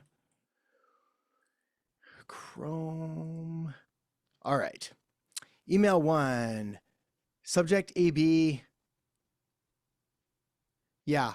So it's like, I'd be curious, like this is pretty much, that's what I want to see. First name, quick question. It's cool that you A/B test it, but unless we're sending like a ton of them out, you'll find like 99% of the time, one of the ones that we're sort of suggesting are going to be the better ones to use. So I would just go with that. First name, quick question. Hey, first name, love what you're doing at company. I found some major opportunities for optimizing your website and online presence to get more customers. Mind if I send them over in a video? Yeah, I like this. What I don't mind doing as well is saying something like, I shot a quick video going over them. Mind if I send it over? So I'd rather tell them that I kind of already have the video ready and I'm just asking for permission to send it over rather than asking them for permission to even record a video. Because then they'll be like, yeah, don't worry, don't bother, not interested. But like if they already have it, I'm like, just send it over, sure. If interested, just reply yes, and I'll send over the audit video. You can just say, and I'll send it over, or I'll send over the video. Subject, this, again, we don't split test the second subject because we just run it off the same chain as the first one. So this will just be like a reply. Hey, first name, just following up on my offer to send over a video with some big opportunities to optimize your website and online presence to get more customers. Just reply yes if you'd like me to send it over. Yeah, just following up on my offer to send over video, some big opportunities. Again, like we probably need to be specific. So anytime that I see something like this and even this, it's like, what are these opportunities? And what are the things that they actually care about? And so we said we're dealing with like kitchen and bathroom remodelers. So it would be like to help you get more high paying remodel jobs or to like get more of your ideal clients for remodels or whatever it is. Like, again, major opportunities is so vague. It's kind of like saying like we offer superior customer service. So it's like, okay, well, everyone says that. What does that even mean? So the more specific you're going to be able to be, the better. Also, optimizing, good if you're sending it in the UK, and then just keep an eye out for the Z/Z if you're going to send it to the US. Just reply yes if you want me to send it over. Cool. Hey, first name, wanted to reach out one last time regarding the free marketing audit offered for your. Yeah, just be careful of that because you'd want to get rid of your. So it's like, I just want to reach out regarding the free marketing offer I offered for your business. Again, this is coming off as a bit overly formal. Again, like I'd go through the scripts. I don't mind doing this. I think it's cool. I actually love doing audits of marketing copywriting. But like what I see more often than not is that a good old fashioned copy and paste with just a couple quick tweaks will do better than trying to do stuff like this. Like this is just too much information to send in a thing. Yeah. And again, like this is pretty presumptuous. So I understand you might have a busy schedule. I truly believe this could be beneficial to your business. It was like, of course you do, right? So I think the big thing that we have to do here is look at it through these kind of frameworks, right? So it's like, what's in it for me? I always get this one wrong. It's like, who the heck are, there we go.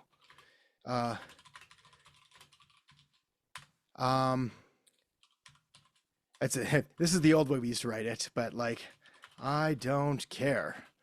All of these things are things that acronyms that I sort of keep in mind anytime I'm kind of going through these. And if it doesn't check enough of these boxes, like what's in it for me? Who are you? I don't give a darn, I don't care, whatever it is. Like a lot of these are just sort of hitting that for me. So it's like, I love what you're doing at, could we be more specific?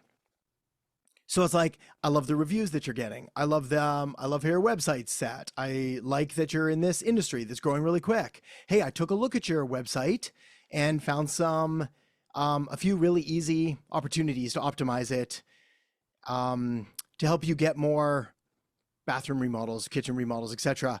I made a quick video walking you through it. Mind if I send it over? Again, though, that's in the script. So if you even just take a look at that one again, and then we can go from there. But not bad, but could be better. All right, Thanos, can I get feedback on this website I made for a client? The site is in Greek. Amazing. Parakelo. Evaristo. That's it. That's, You're welcome. Okay. Yeah, my parents used to live in Cyprus, so I know two words of Greek. Yes, let's take a look, and I will be able to tell you nothing about it. But you can translate it. I can try. No, I mean with Google Translate. Yes, yeah. Okay, let me see. So here's the translator. Here's the website address. Let's see if this works. And then I'll share screen. Okay, so it's not translating yet, but I'm going to share screen so we can all look at this together. Okay, so how do I translate? Just right click. Suggest translation. Yeah. That's not a good translation.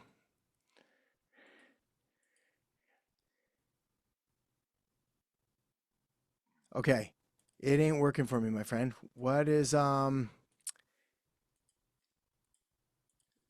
me see. How does this, I've never even seen this one before, but English to Russian, that could be it. Let's go, let's pick the right language. Okay, let's try this. I am a robot. English. Hey, there we go. Oh no, go back. It tried. Oh, it's like, it doesn't want to hold. ISO certification for business. We'll just keep doing this 100 times. I'm going to read just the above the fold, because otherwise, ensure quality in your organization by implementing ISO standards. Yeah, I mean, okay, so here, knowing that I can't read Greek and the translate doesn't work, I think the pictures and the colors are good. They're very like Greek colors as well, which is great. And blue is like our business color anyway. Hey, fun fact. Do you know why you should know this, but if not, I saw this in a documentary. Do you know why the colors are white of all the houses and that with like little blue accents? Yes, because of the sunlight. No, it's more than that. It was the crap, I can't remember now. I forget the reason for the white. It was something about cleanliness or cholera or something. But the blue was because it was the cheapest color back in the day. Okay. Anyway, I didn't know that. I know, it was on the documentary. I'm getting it all wrong too, so don't quote me on any of this. So the picture's good. It's pretty like generic business stuff, which I don't mind. Oh, that's working. Our services. Oh, there we go. Now it's working. Killer. Ensure quality organization by implementing ISO standards. I mean, maybe, I guess, if that's what they're looking for, and it's like, basically, are they trying to implement ISO standards to ensure quality, or is it to do something else? It's for quality, and there is a catch here. Yeah. The point is that small businesses in Greece, they can get a fund if they have some specific certifications. So then to me, that would be more beneficial. So it'll be like, ensure quality, get ISO standards, and receive funding, or do this thing, or qualify for this. Or it's like to me, this is features, not benefits. Sorry? Yeah, so to me, it's the features, not the benefits. So it's like, hey, do this thing. And then the way that I do it in copywriting is we always think, so you can. So it's like, ensure quality organization by implementing this, so you can. And then what do they get for it? Yeah, this is very, very briefly mentioned at the end of the page. Yeah, I'd put it right above. So it needs to be at the top. It's like, and again, is your client the only company that can do ISO standards? Because if so, then this is great. If they're not and there's competition, then I also need to know why to choose them and not one of the other companies. Well, they are not very famous in Greece. Yeah. They maybe just 5 different businesses in the north part of Greece. Yeah. That do similar kind of business. Okay. So this girl wants to present herself as a quality advisor. Yeah.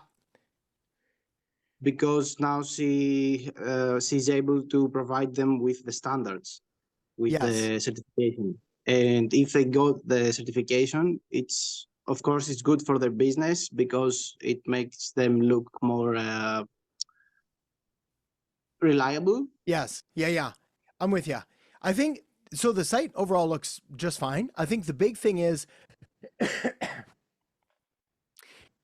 hang on.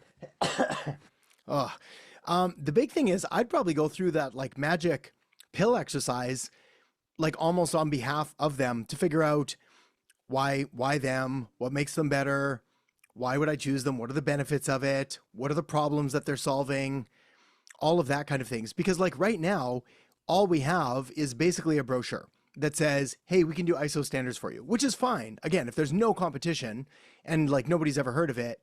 Again, the first ad for a razor by like King Gillette back in the day was like, here's a razor.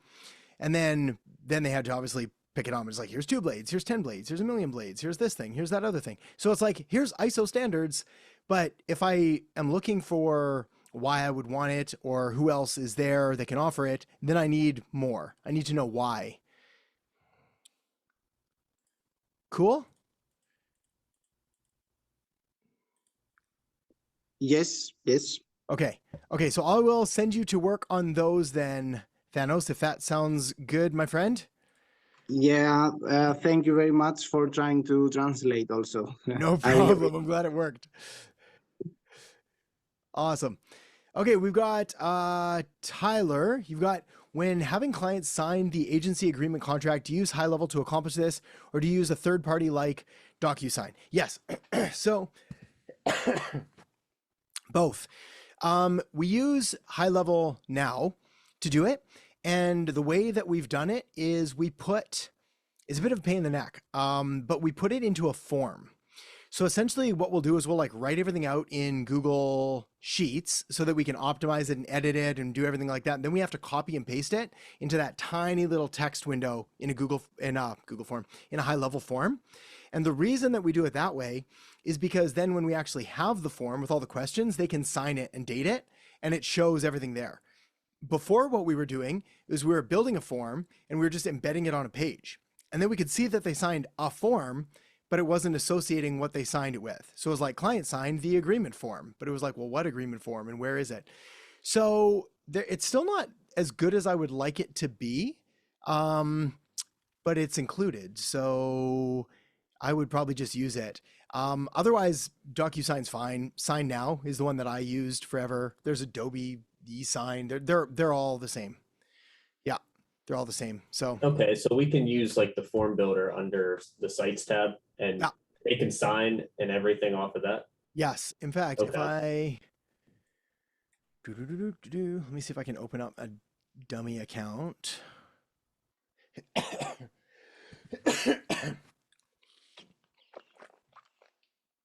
Let's see. Where's one? Do you have any videos explaining that process? Any videos to explain that process, Jesse?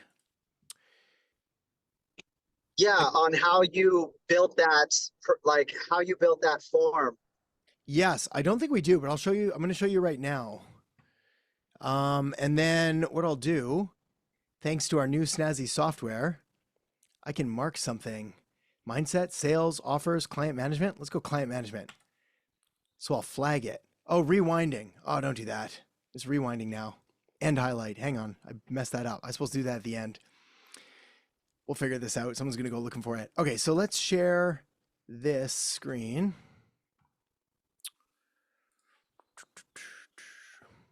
All right. So here we are in basically sites. And then let's move all of your beautiful smiling faces down here. And then we go to forms. We go builder. We go add form.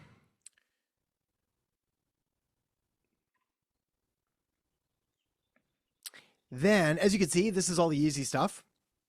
What I want is, if you click here, I'm going too fast, sorry. If you click over here, the plus one, add form element, scroll down, there's signature. Somewhere. Signature, CAPTCHA, source, traffic. Let's just, where are you? Signature. Maybe they don't have it here. Maybe I have to add custom field. Okay, so custom field, we go add. And now I want signature. So click that.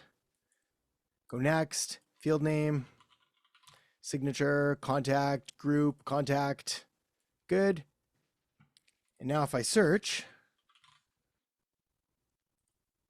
I can drag that here. And so then they can click in and sign it. The other thing that I do is add a date. So do they have date here? Oh, what is happening, guys? They don't have any of these right now. Okay, custom field, add date, which should be date picker. There we go. Okay, good. Today's date. Or current date, either way. Add that. Search by name, hit date. There we go. Then this thing I pretty much just get rid of. So now we've got first name, last name, email, phone number, today's date. I often, depending on how strict you want to be, you can do like address, website, company name, all that. The other thing that we need though, and this is where you'll put in the actual terms, is text, which is here. And let's move all this around. Now, if you click in here, it's going to open up this thing on the side. And this is where you would want to copy and paste all of your stuff. So it'll be like, we're just going to do a whole bunch of random stuff. I should have like the lorem. Oh, hang on one sec. They have like the lorem. I'm all caps locked here. Lorem ipsum generator. There we go. Let's take a bunch of stuff. Over here. Okay, so now we're gonna have to obviously adjust the fonts and the size. And now here's where things become a pain, is that as you can see, we've got massive fonts here and you can't edit here. So you basically have to scroll through this tiny window. I wish there was a way to expand it. I don't know that there is yet. And then I got to kind of go through here and change whatever this is. So often it means deleting and just rewriting those things, but that's it. So let's see if I can get rid of one more here, and then we'll leave the last one there. Okay. So now this is what it's going to look like.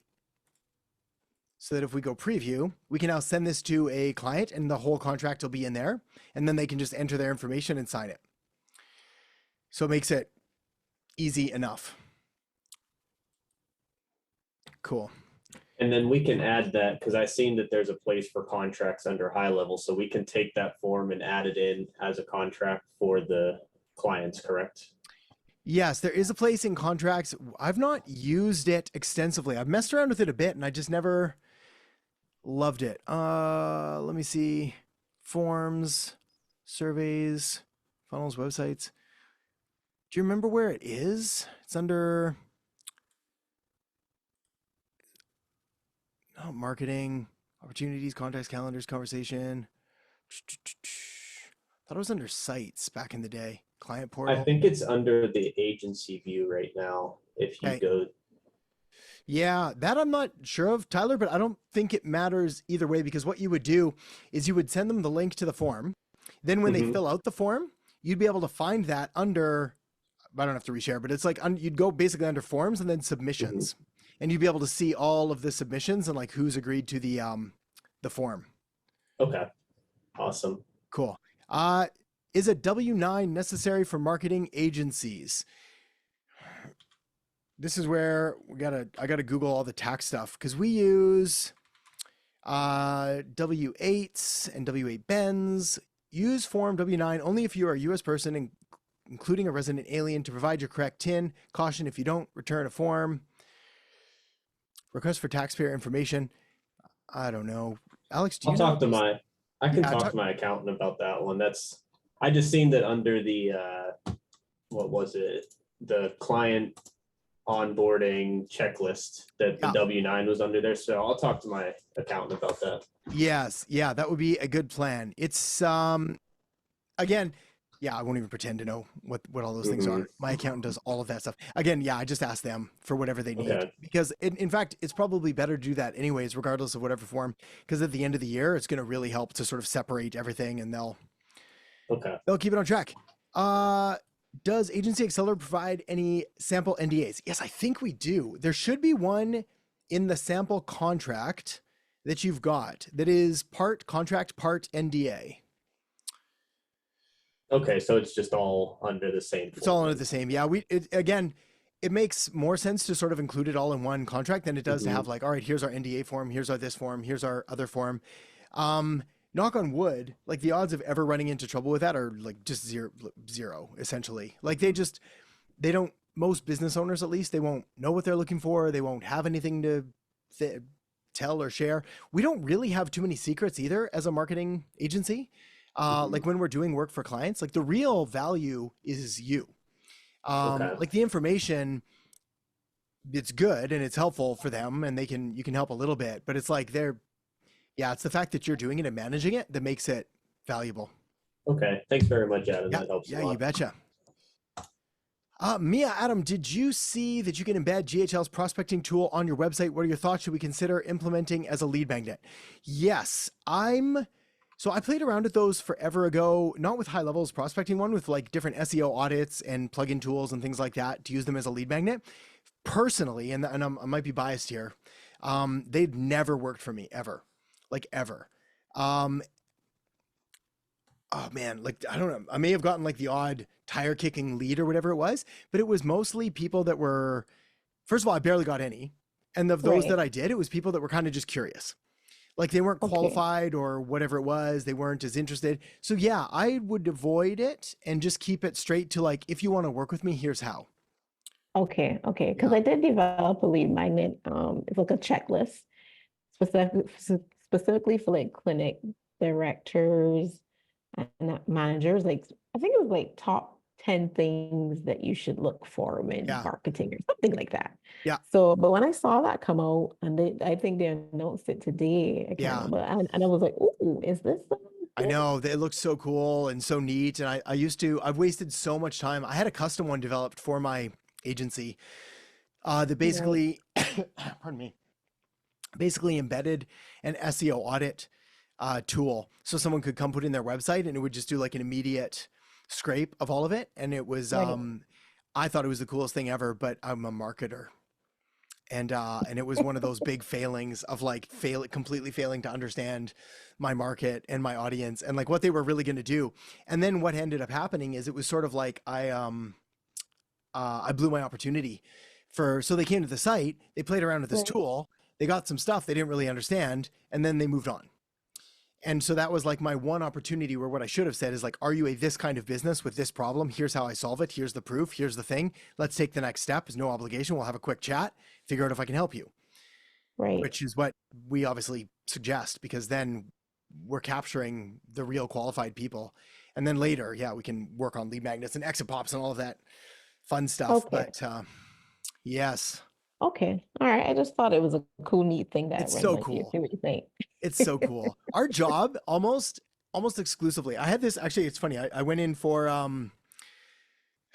lunch and was sitting with the kids and was talking to my wife about cameras and stuff that I like. And I was like, man, I'm just wasting so much time looking at all these cameras and should I sell this one and should I get this one instead? And she's like, remember, it's like just blinders. It's like you've got like everything you need to succeed and do everything that you need is like right there. So again, this is a bit of like an admission of guilt, but it's like I've way too many cameras and like one more camera isn't going to help. So for me, the best thing I can do is to not look at another camera and just do these things. And so for us as marketers, the best thing we can do is like look at the shiny objects and be like, oh, it's so shiny. That's so cool.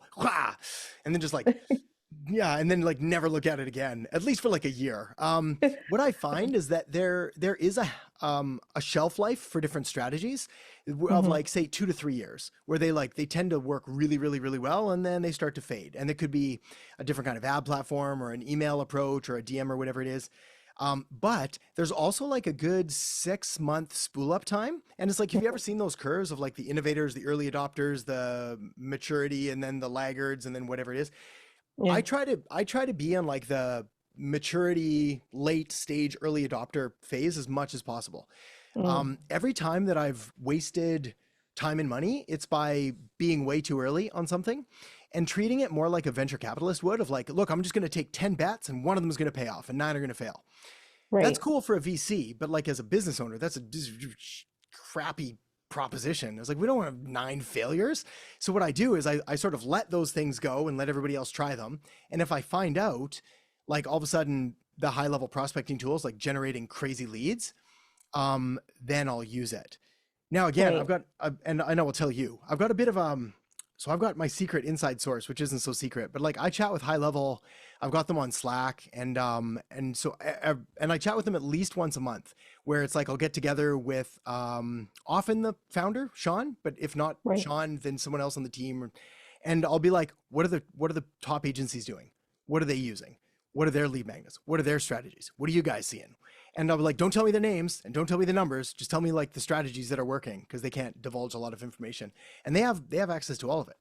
So it's like they know. It's like, okay, well, this kind of offer, this kind of site, these kind of services, this kind of stuff, and then I just basically funnel that over. So yes, good catch. Keep asking. I think it's super cool, and I like talking about it, but we can't do it. All right, because they do bring out a lot of new stuff, and it's like, ooh. They bring out so and like much you stuff. said, like this shiny object syndrome. Yes. Like, ooh, it's insane. I was like, do this? My biggest frustration, I think, with high level as a whole, and I've told them this, so it's not a secret, is that they're doing too much stuff, and they need to stop. And there's like, you need to just like, we need to make the things that should work better, and then we need to stop adding all of these like bells and whistles that nobody really cares about. But they got bought into by a giant venture capital company that also bought, I can't remember, Google or Meta or some other thing. So they're getting now outside funding, which is going to have some other pushes to probably try to launch even more features and take over the world and whatever else. Because I saw that you could add multiple Pinterest accounts or something like that. And I was like, who asked for this? Yes, I know. Someone out there is like, Pinterest. That's the future. Do people use Pinterest? Oh my gosh. Anyways, like Yeah, you betcha. Gabe, does High Level have staff management tool like Jobber or Tartly? Not that I know. They have like, you can add your team to it. So you can have your conversations and assign roles and things like that, and assign tasks and allocate things like that. I'm not as familiar with those other ones, but yes, you can do some things with it. Jesse, what's working for psychotherapists? Yeah, exactly. Yeah. Well, it's funny because like, I don't know if they would tell me that because they deal with agencies. So it's like, they will tell you what, maybe not specifically what's working it, but like for broad sense of agencies, but I can tell you it's working. We've talked about this. You know my answer already. It's going to be like a simple landing page with a clean offer. We're going to run traffic to it through Google Ads or Google Business optimization, build some test citations, local SEO. Yeah. Which for the record is what it's going to be for like 90% of businesses anyway. All right. Perfect.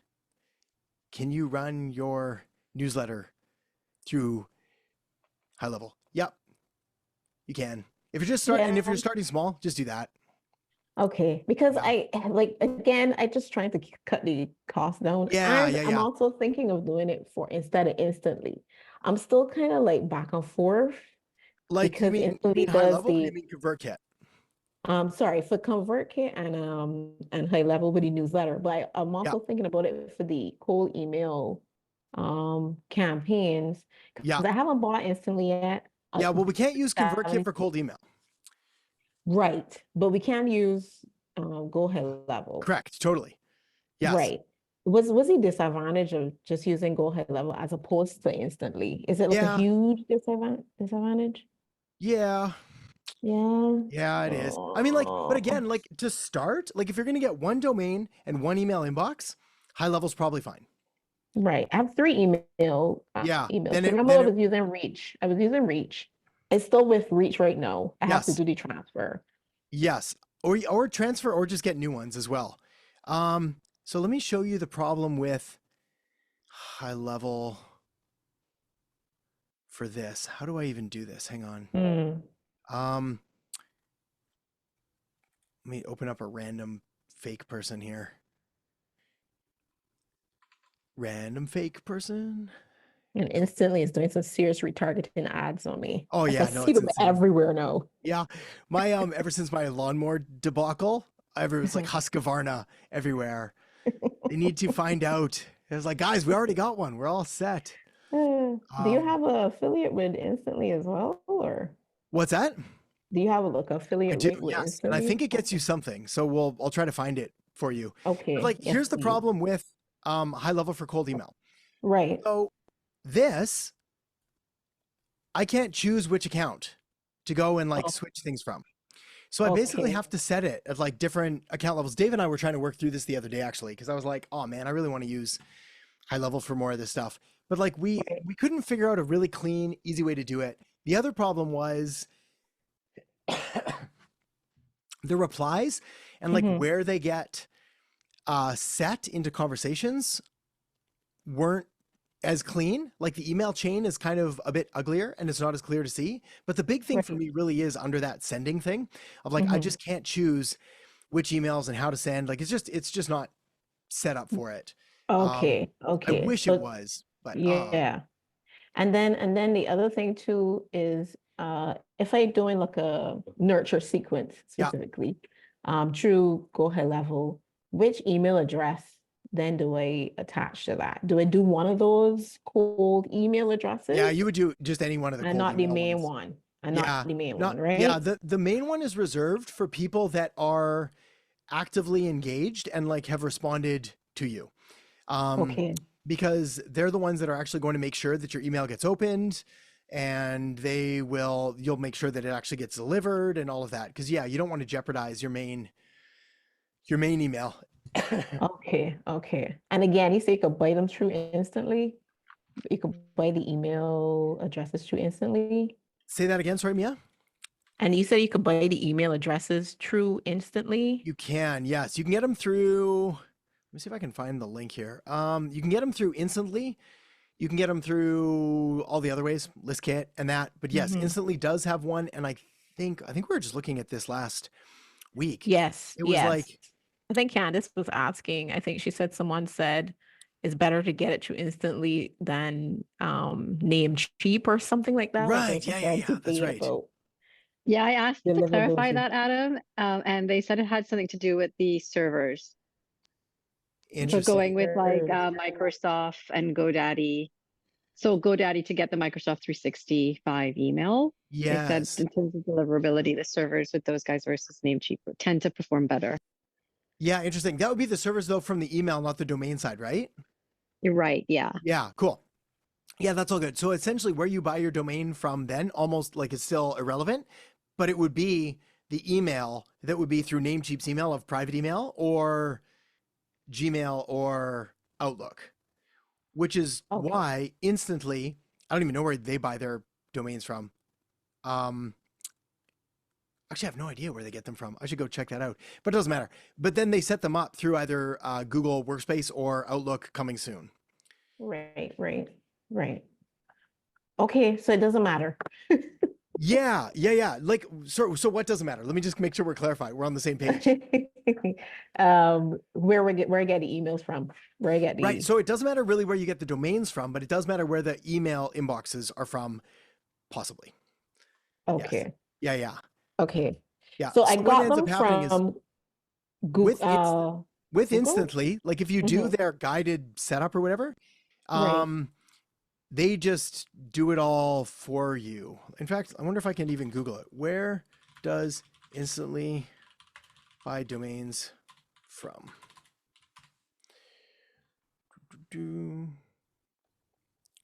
Oh, I don't even think it says. If I had to guess, I'd guess that they were getting them through GoDaddy. I don't know why I'm thinking that. I'm trying to remember if I saw it somewhere.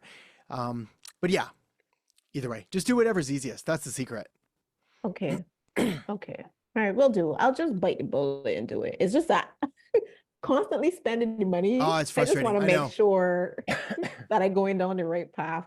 So Yeah, we don't want to waste money. No, and I know that to buy the emails from Nancy isn't too bad. I think it's like $9 a month or something like that. Yeah. But And the same still, is all these through, little bit. yeah, and the same thing is through Instantly as well. And so it's like Okay. you got to think of almost even the domain. It's like you rent it for the year. Right. So it's like the $9, then you rent it for the year. Then the email inbox at, I don't know, $5 a month or whatever. You rent that for the month. And so it's like, we're just kind of renting them, which is good because we're kind of like the world's worst Airbnb guests. Like, we're going to trash these things. Ideally, like if we don't trash them, we haven't been pushing hard enough, and like we should up our send on them a bit. And then that's fine. And we're going to let them cool down, and then we'll get another one. Okay. Yeah. Okay. All right. I'll leave those ones and I'll try to get some new ones and I'll see how those go. Awesome. All right. Thanks, Adam. You betcha. Anthony, yes, I thought so. Maybe not. I never know with these links what they give and what promotions they're running at the time. All I know is that it tends to get the best pricing, but otherwise it'll be neutral or better. Yeah, once in a while they have like a promo. Actually, I was talking to Instantly, it was a month ago now. We're trying to figure something out, but it became too much of a hassle. Sometimes they have these deals that look really good, like we're gonna be able to use and help everybody, but they're often way more complicated than they're worth. So for Instantly, can we import and use custom fields from our CSV like we do in the Reach? Yeah, 100%. Okay, what's next? Weather? Adam, I got a question for you. Yeah, Jesse, hit me, buddy. Did you say you're coming out with a new like content marketing module? Yes, there should be some. Is it there now? Let me see what we have. Module 7, authority content. Yeah, have you seen module 7? That's got most of the stuff there, and then we're making new LinkedIn stuff as we speak. But Okay, I'm in cold email right now. I'm trying to get that locked in. Yeah. Okay. So module 7 is the content. So that'll be on YouTube, titles, ChatGPT prompts, social media content, LinkedIn content. Awesome. Yeah. One more on cold email. Yeah. if I'm adding contacts into Instantly, does Instantly have some way to determine duplicate content or duplicate contacts? Yes. As you Or upload, will it send it to the same person again if it goes through like a new campaign or something? no, I think as you upload the sheet, it'll say, do you want me to check for duplicate content or duplicate contacts? Okay. Yeah. Okay, perfect. Awesome. Thanks, Adam. Easy. You betcha. Awesome. Sid, you got a hand.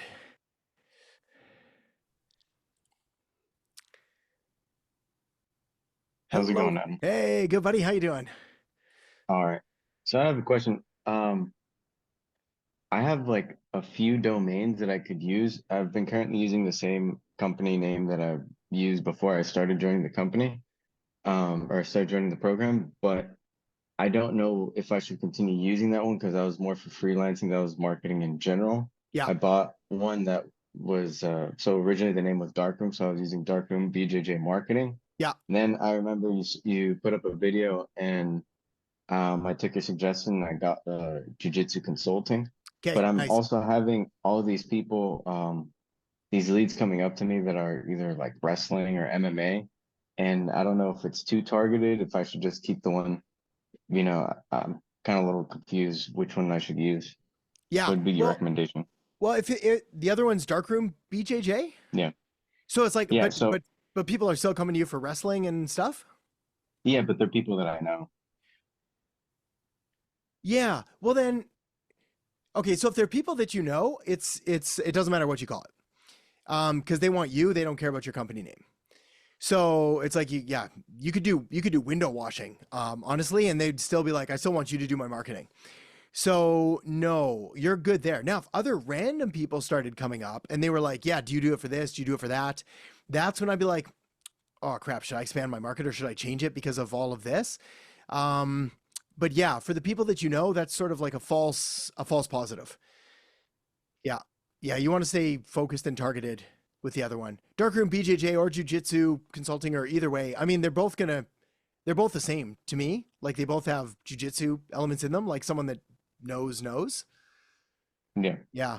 If it was on the other end, it was like martial arts marketing or something, or anything like that, then even then that would still work. But Yeah. And what about having the domain live in Go High Level versus I also have a Wix and a Squarespace. yeah, doesn't matter. Whatever you prefer. You can just integrate everything from Go High Level just into the other websites, right? Yeah, like what I would do is are the other websites getting traffic and are they converting people? Is that where we want to send people to anyway? No, but that kind of goes back to the same thing. Those domains live within different website servers. I guess that's what you would call them. Yeah. So what I would probably do is I would take those other domains and I would forward them to the one domain that I wanted to use. So if somebody happened to go and like look me up and they couldn't remember my website, but they remember the old one, that would just take them to my new website, which would then have all of the stuff that I want on there. So my VSL and my application form and testimonials and everything in like one consolidated place. And one last question. Yeah.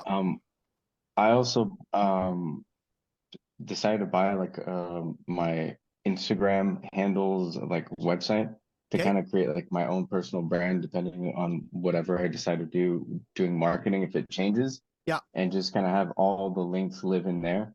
Would you recommend doing something like that? Is that something? Probably not. Not yet. Like that's fine that you have it and we can park it. But like you're going to be so much better off by focusing on like the one niche, one thing until it gets to a very substantial level. And then you're free to go do anything else you want. Otherwise, what I see happen all the time is like the BJJ one will stall out because then you'll put a little bit of stuff on that one and you'll be like, well, what about there? And it's really hedging. So it's like, if you imagine, you ever see that Jean-Claude Van Damme truck commercial where there's like the two trucks? Yeah. It's like that, but then the trucks start pulling apart more and then he just like lands on his nuts. That's anytime I think of someone like having two different sites or two different, like this is really two different niches, is they just start pulling away and then we just get sacked. Like every time. So better off, stick with one, and it like the odds of it being successful are 10x higher. Push that one, and then once you have that, then you're free to pivot to whatever, like completely. And in fact, you can take all of the leverage and all of the social proof and then move it over to whatever you want to do for marketing next. 100%. It's like when I'm trying to, what's the best example? Actually, both Dave and I, we ran, did a lot of stuff in the fitness space. And when we stopped doing, me more so, Dave, I think still running fitness stuff. When I stopped focusing like exclusively on fitness, I just pivoted to whatever else it was. And then I had all of this like track record of success behind that. I was like, yeah, but I can do it for this. I can do it for that. And it only takes like a couple other clients in a new niche to sort of convince the market, because you have all of that other proof behind. And then of course you also have like the financial cushion there as well, and you can just leave it running. So yeah, focus is your best friend. Okay. Thank you. Cool. Yeah, you betcha, buddy. All right. Hang on. How do I can flag that one too. That's a mindset question. Offers, sales. I'm trying to learn how to use this thing. Let's say offers. Perfect. Rewinding. We're going to see if this works. We'll go back later and be like, none of this made any sense. AI failed us all as usual. Okay. Let's see. Tyler, regarding client domain for email, have issues with emails landing in spam. Should I warm them up through email warm up software? Should I do this manually? Either way is fine. I use software just because I can't be bothered to do it manually. If I was pressed for, no, I'd still probably just use software. Like the thing with warm up is that it takes like true warm up, it takes time. So it's like, you can't just sort of run to the gym and just like sprint or bench 300 pounds. It's like you're going to rip something. Same thing with email. So you can't just like have a new domain and then just be like, we're going to fire out 100 warm-up emails because that'll show them that we're totally legit. So it's like what we typically do is we'll do like 1 a day, and then we'll go to 2 a day, and then we'll go to 3, and then we'll go to 4, and then we won't send on weekends. Then we'll go to 5, and then and it's just like most of the automated warm-up softwares do this automatically anyway. So they do a better job than I would do manually. So yes, I would do that. Okay, and then we can use that for our main domain, our client domain, like every kind of domain. Every domain. We have. Okay. Yeah. Those aren't like my outreach domains, but I still use them through like Go High Level to send out automations and everything. Yeah. Yeah. Like if you're going to send them, so it's, it's tricky. It depends on the software. Yeah, totally depends on the software. If you find like Warmy or Warmly or Warm Up Inbox or whatever it is, they'll show you how to connect it with different, depending on who the inbox is with. But okay, yes. Yeah, I'm pretty good at connecting them because I probably have like 7 domains at this point. Yeah. Okay, you're set. Yeah, then. I just wanted to make sure with like the client domain that I could use that. Yes, you can. Yeah, you'll have to get access to like their SMTP and IMAP and whatever those things are. But then, yeah, you absolutely can. Okay, awesome. Thank you. Sweet. Okay. Anthony, looking for recommendations for a few different low effort services with the quickest good results that I can offer. Free trials as lead magnets. So low effort services, the quickest good results I can offer for free trials of lead magnets. Yeah, like a backlink is good. In fact, it's actually really simple to rank someone's, we can't do this right now. Hang on. I wonder if I can give you an example. I can't do it in real time. Oh, we totally could. That'd be a fun project. Let me see if we can do this. So we're going to go to Google. I'm going to share my screen. We're going to workshop this together. Okay, and we're going to find like a marketing agency. And I'm going to go page 2. Lure marketing. I got to move all your guys' faces. Thrive marketing, design, rush marketing. This is great. All right, hang on. We could do all 3. We'll give them a boost. So what we can do is, I wish I put marketing agency. I wish I had something a slightly more long tail for them. So I'll see if I can find anything here. Prince Edward County and surrounding areas. Web design, Kingston, Belleville, Prince Edward County. That might be tough. But anyways, what I would do is I would basically take this, one of these keywords that was ranking on the second page, then I would just build a backlink to it. And then the odds of that popping up to the first page pretty quickly are solid. So that's one option. You can either, if you had like over time, your website will become more authoritative and then you can just build your own links on your own site. Otherwise you can just buy back links. Another option is I really like the customer re-engagement campaigns. So it's like offering someone like, we will get you 3 sales with no ad spend. And then having that conversation with them. I was trying to I'm working on a script that's started as a training and then turned into a script. Let me see if I can find it here. It is the easiest agency service to sell. Yeah. So a CRC, customer reactivation campaign. So essentially, if you've got someone that can get you their list and you can just drop it into the customer reactivation campaign and you can send them an offer like, hey, we'll get you, here's a free teeth whitening coupon. Here's a free massage intake thing. Here's a candle, whatever it is.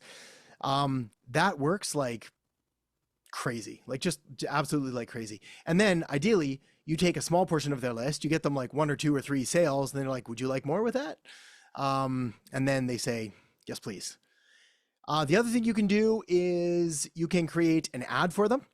So it's like, would you like me to send over, like, hey, I was working on, or I've got a Facebook ad that's like doing really well for another one of my clients in a non-competitive area, or across the country, whatever it is. Happy to send it over if you like. You can take a look. Feel free to post it. You can create content for them. They could just do copy and paste. Again, we can just use ChatGPT for all of this, and it's going to work like 90% as well. Yes. That don't require intimate access to business accounts. Yeah. Those would be what I would do. So I'd be like, I can get you a backlink. I can get you a free ad. I can get you, if it was B2B, I'd get them leads. I could get them the CRC campaign, customer reactivation campaign. Clean up citations. They won't care about that. Yeah, sky's the limit. And then test them and then see. Jesse, more Facebook Lives. Best program to use to share screen on Facebook Live? Yes. How do you get comments to pop up? Yes, with that software. It's called Ecamm Live. Ecamm Live. I think it's $10 a month. And it is sweet. Yeah. And that's how I get the comments to pop up. I just see them and then I click on them and they pop up. Yeah, I used to be super techy. That's awesome. Go ahead, buddy. Sorry? No, I said it's super simple to use. Like back when I was first started, I used to be super techy and like coded all my own websites and PHP'd and HTML'd and CSS'd and did all the stuff. And then over time, I realized that wasn't the best use of my time. So I've slowly let it slide. So now when I'm looking at software, if I can't like click a button and have it just work, yeah, we're gonna have a bad night. So yes, Ecamm Live is very simple. Like you just basically connect your accounts and then you hit go live. You can schedule them if you want. And then as comments pop up, you can just add them to the thing. And I think you can go live in groups too. I haven't used it for that, but I think you can. Can you go live in multiple like Facebook and Instagram? Yes. I probably wouldn't just for formatting issues and stuff, but I think you can. Here, let me open it up. I want to go live in my group. Yeah. A lot more. Yes, as you should. I think that's a good idea.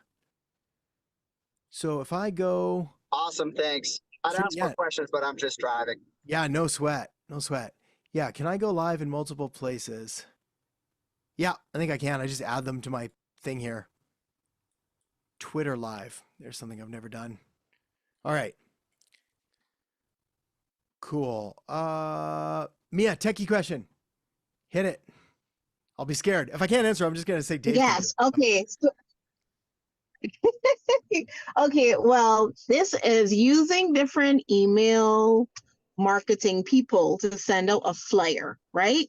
And I want to have a tracking mechanism to see like which person's email marketing platform thing could work. Yeah. So for example, right, the Chamber of Commerce, we got Chamber of Commerces in different islands, that kind of thing, right? So yeah, I want to kind of have a tracking on it so that, yeah, you get me. Okay. I gotcha. Okay. I got you. Very easy. So the free way and more complicated way is it's called UTM parameters. Yes, I know about that. Oh, perfect. So you can basically just set up UTMs and give them a special link with the UTMs, and then you can track that inside Google Analytics. So Google Analytics is the spot. Yes, that's where you'll track it. The other option is what we use, and I can't remember. I hope they have a cheap one. If you use it for ads, it's stupidly expensive. If you use it for organic, I don't think it's that expensive. It's called Hyros. It's Becker's software.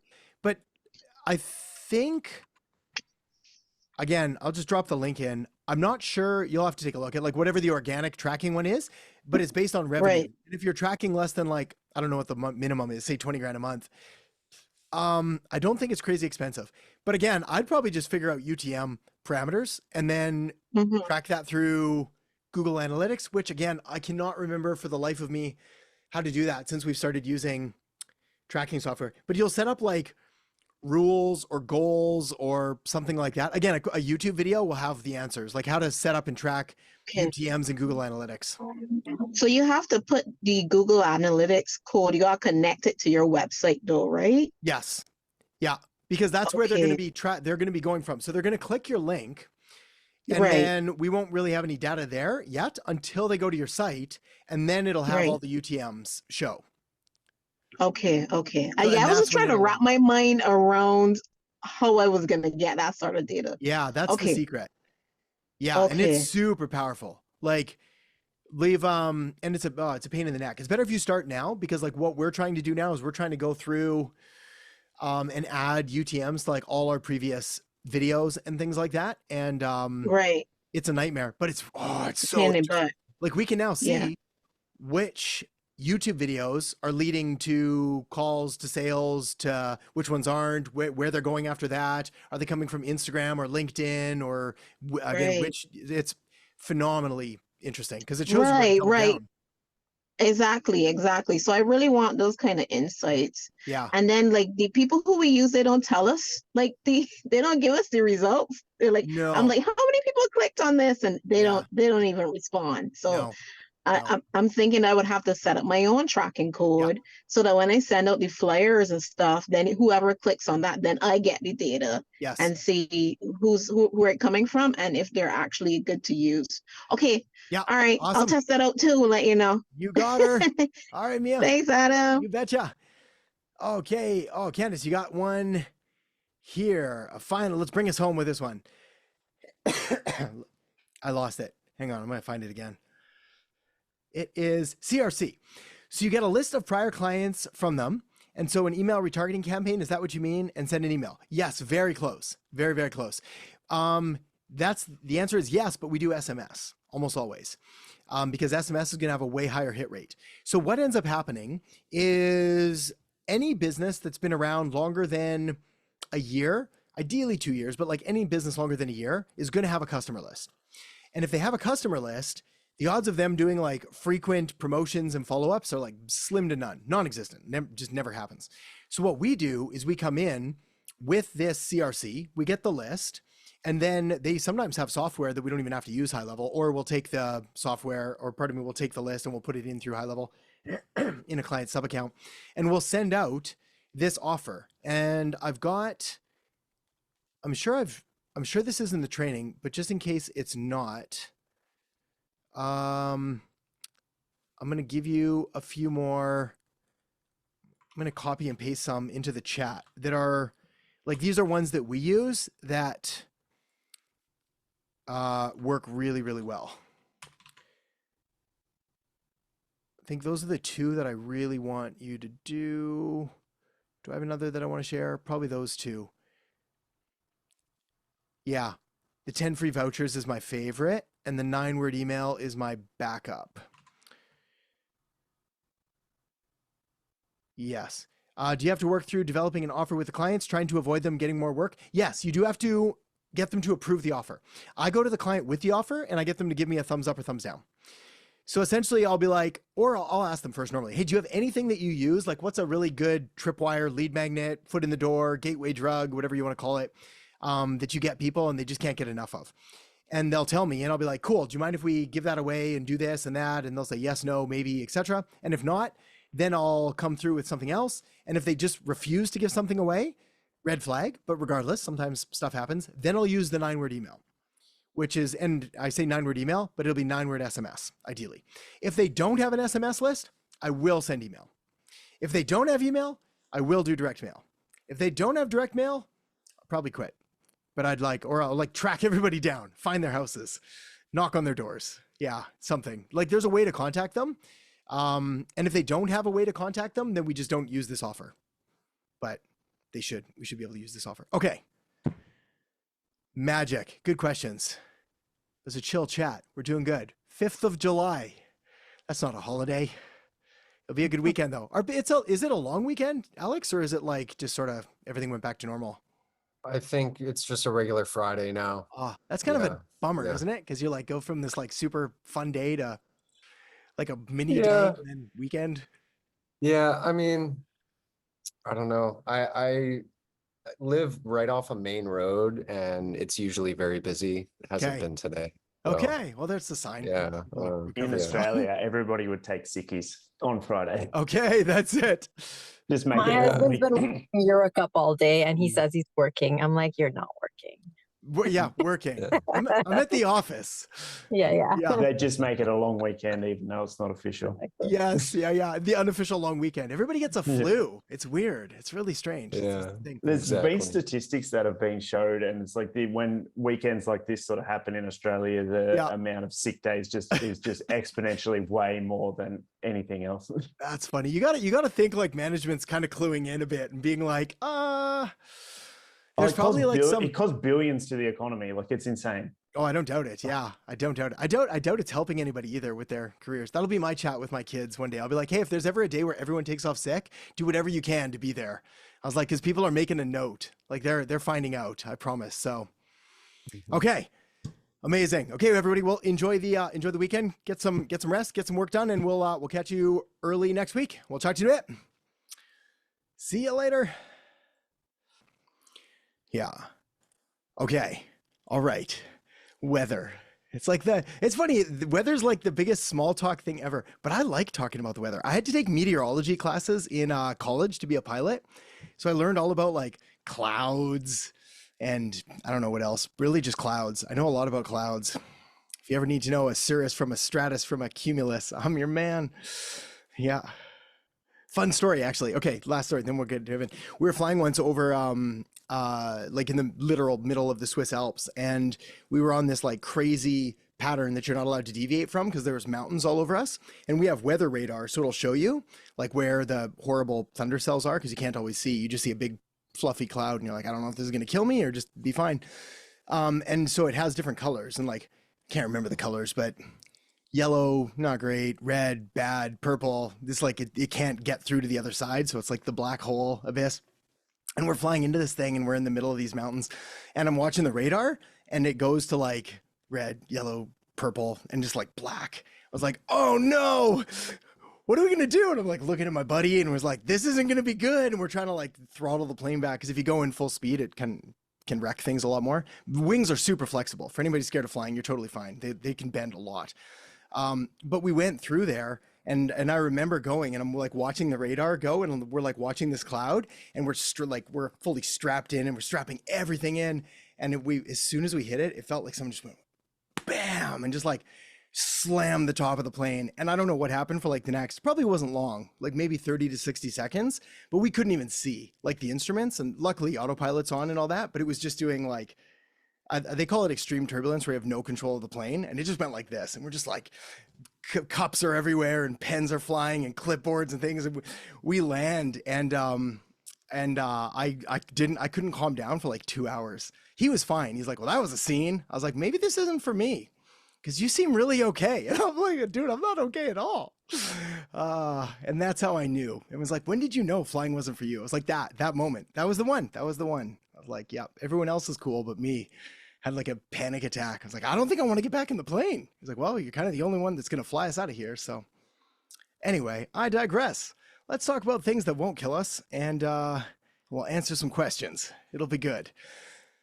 Adam, currently have 8 instantly campaigns running, 80 to 110 leads each. And because we prioritize sending emails to new leads over follow-ups, do you leave a few days for the follow-ups to catch up? Because we're only sending 120 emails per day, including warm-up. Yeah, great question. If I'm pumping in new leads all the time into a campaign, then I will, I'll basically adjust the amount of domains and inboxes that I have to make sure that they do get sent out, but I will still prioritize new ones. That said, if I am falling behind, I do want the follow-ups to go out. Yeah, I do want the follow-ups to go out. That's what I assumed. Yeah. It's funny because like there's common sense and then there's common practice. It's like the common sense, or I guess the general knowledge on cold email marketing, sales in general, is like the fortune is in the follow-up. Like we have to follow up and we have to do this. Cold email's funny in that depending on who you talk to, and I don't know if you're going to read this ever, like this is sort of just the insider circle stuff. Some people swear by like 3 follow-ups max. They're like, if we don't get a response by 3, we're not getting a response, and they'll like shut them down. And they're like, typically we get them by 2. I've not found that to be the case. I find 4 is still a sweet spot. And then I've got some guys, it's not as common, but they'll send them over like a month or 2 and like 6 follow-ups, 7 follow-ups. I've never really liked that approach as well. I'd rather move on to the next ones. Like my approach has almost always been a little bit more heavy in the front. And then I don't mind if we cool it for a bit, and then I can go back to them like a few months later. Yeah, if I don't get a response. Awesome.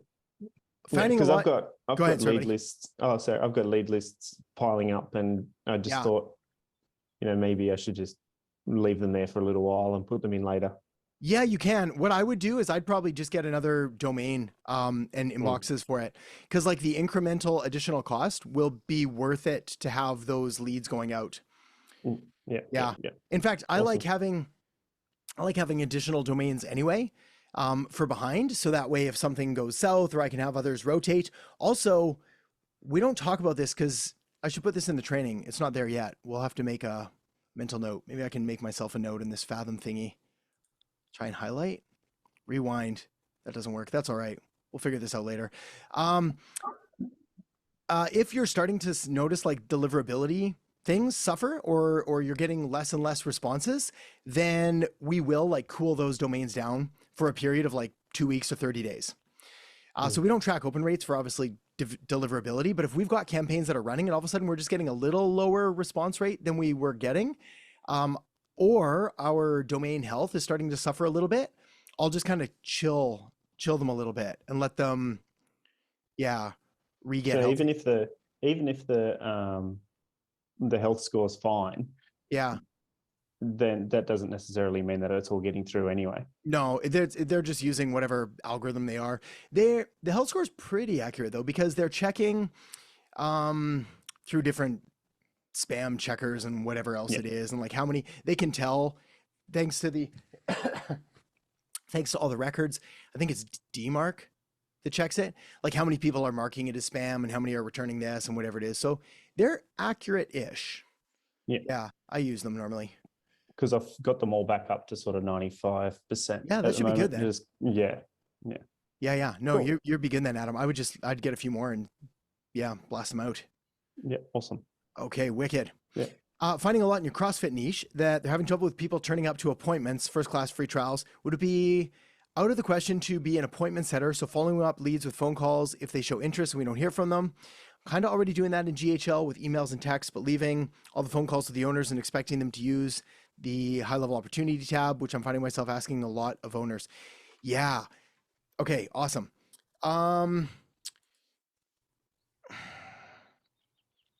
Speed to lead is important. So we talked about this. It might've been last week, and then the recording didn't work as well for me. So I'm trying to remember exactly what we said, but essentially if we're getting leads, but they're not showing up, like a couple things have gone wrong in that they're normally like, one of them is they just forgot. So I totally forgot that this was a thing. Number two is they don't see the real value or benefit of showing up. So if it's like, hey, show up for this thing that you don't want, they're probably not going to. But if there's some kind of incentive, like get this water bottle or get this free thing or get this other or get a discount, they're more likely to. The other thing is there is this like diminishing motivation curve. And again, I could spout a bunch of made up stats at you from different studies. But the fact is, it's like when someone opts in for something, there's like this, they're still super excited and then it falls off a cliff. And after like Struck while the iron's hot. Yeah, that's it. Exactly. So after like 3 days, they're like, who are you again? Sorry. Oh yeah, that thing. So it's like, if we get a lead and we're like, hey, I'm interested in CrossFit, we would call them as quickly as possible. So if the owner can do that, cool. If they won't do that, you could, or find someone. I'd rather get someone on their team to like call them right away though. Yeah. Awesome. Yeah, my issue would be, it would be a big time suck if you get like, say 10 clients and they get, 5 leads each a day. You're on the phone 50 times a day. Yeah. No, I wouldn't not offer really that as like, on doing that. Yeah, no, I wouldn't do that as like an ongoing service, but I wouldn't mind doing it for my first few because like the results 100% will improve. Yeah. Like guaranteed. The odds of converting, I would say, you could safely double whatever conversions you're going to get by like calling them right away. Yeah, that would be, I think, a really realistic number, opposed to waiting or sending you text and email and all that. Like if we have a lead come in and we just call them right away. Yeah. Awesome. Thank you very much. Yeah, you betcha. James. When talking to prospects in a strategy call, how do you deal with questions around what they can expect from Google Ads in the first 1 to 3 months and setting the initial budget? Yes, it depends on the client and if they're brand new to Google Ads or if they've been running them before. If they have been running them before, then these questions don't normally come up and we can talk about optimizing and doing whatever we're doing.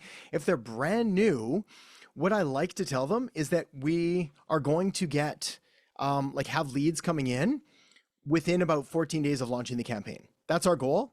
But basically by 30, like if we're not getting leads in, then something's a bit off and we're going to we work double time to fix it.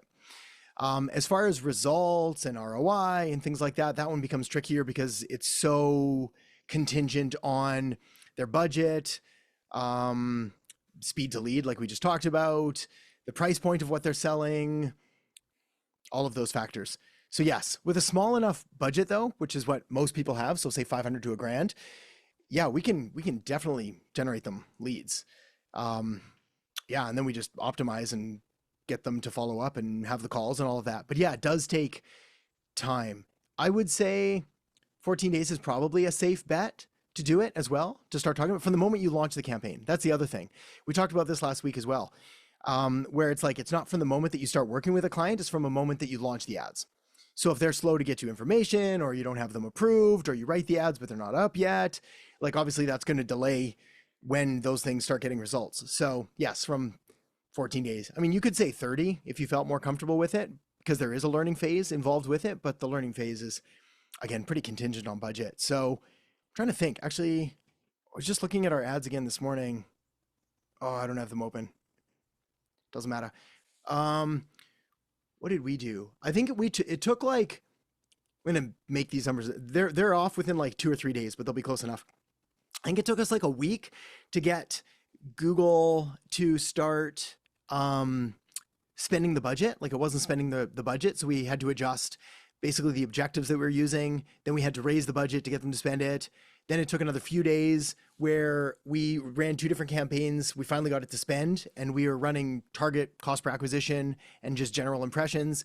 Realized we were getting better results with the target cost per acquisition. So we started running that. So that took another week. Then probably we started getting leads right away then, but they weren't converting. And then maybe another week or 2. So all in all, it was probably like 30 days to have like a really high functioning, profitable campaign from start to finish. Probably, which I think is fine. But like you can get leads sooner than that. And then you just continue to optimize it. So yes, I think with Google Ads, it's similar to SEO in that like when I tell clients, hey, we work on like a month-to-month basis, you're free to leave at any time, but I'd like to set the expectation right from the beginning that we're kind of in this together. Like we're gonna do everything we can. So I'd like to set the expectation we're gonna work together for at least like 90 days to 6 months to get this all done. And most clients have no problem with that. They can leave anyway if they want. Like even if you have an ironclad contract for 2 years, they could still leave, and it will not be worth your time to pursue legal action or your reputation. So, okay. Liz, love to hear feedback on the direction headed for the website. As this is going to be the basis for a lot of the copy. A work in progress, lots of dummy text, all good. CTAs, TKs throughout. Let me see. We'll take a look. And first, is the copy hitting the right notes, pushing the right buttons? Second, on the homepage, should I focus on services or benefits or those services? Since I don't have any existing clients in the industry, recommend for proof. Should I mention this part of Dogwood, or does that part confuse? Okay, right on. I'm going to do two things at once and share screen.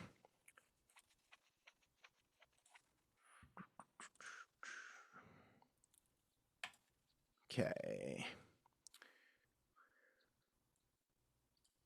Okay, so physical therapy marketing simplified. I like the colors, by the way.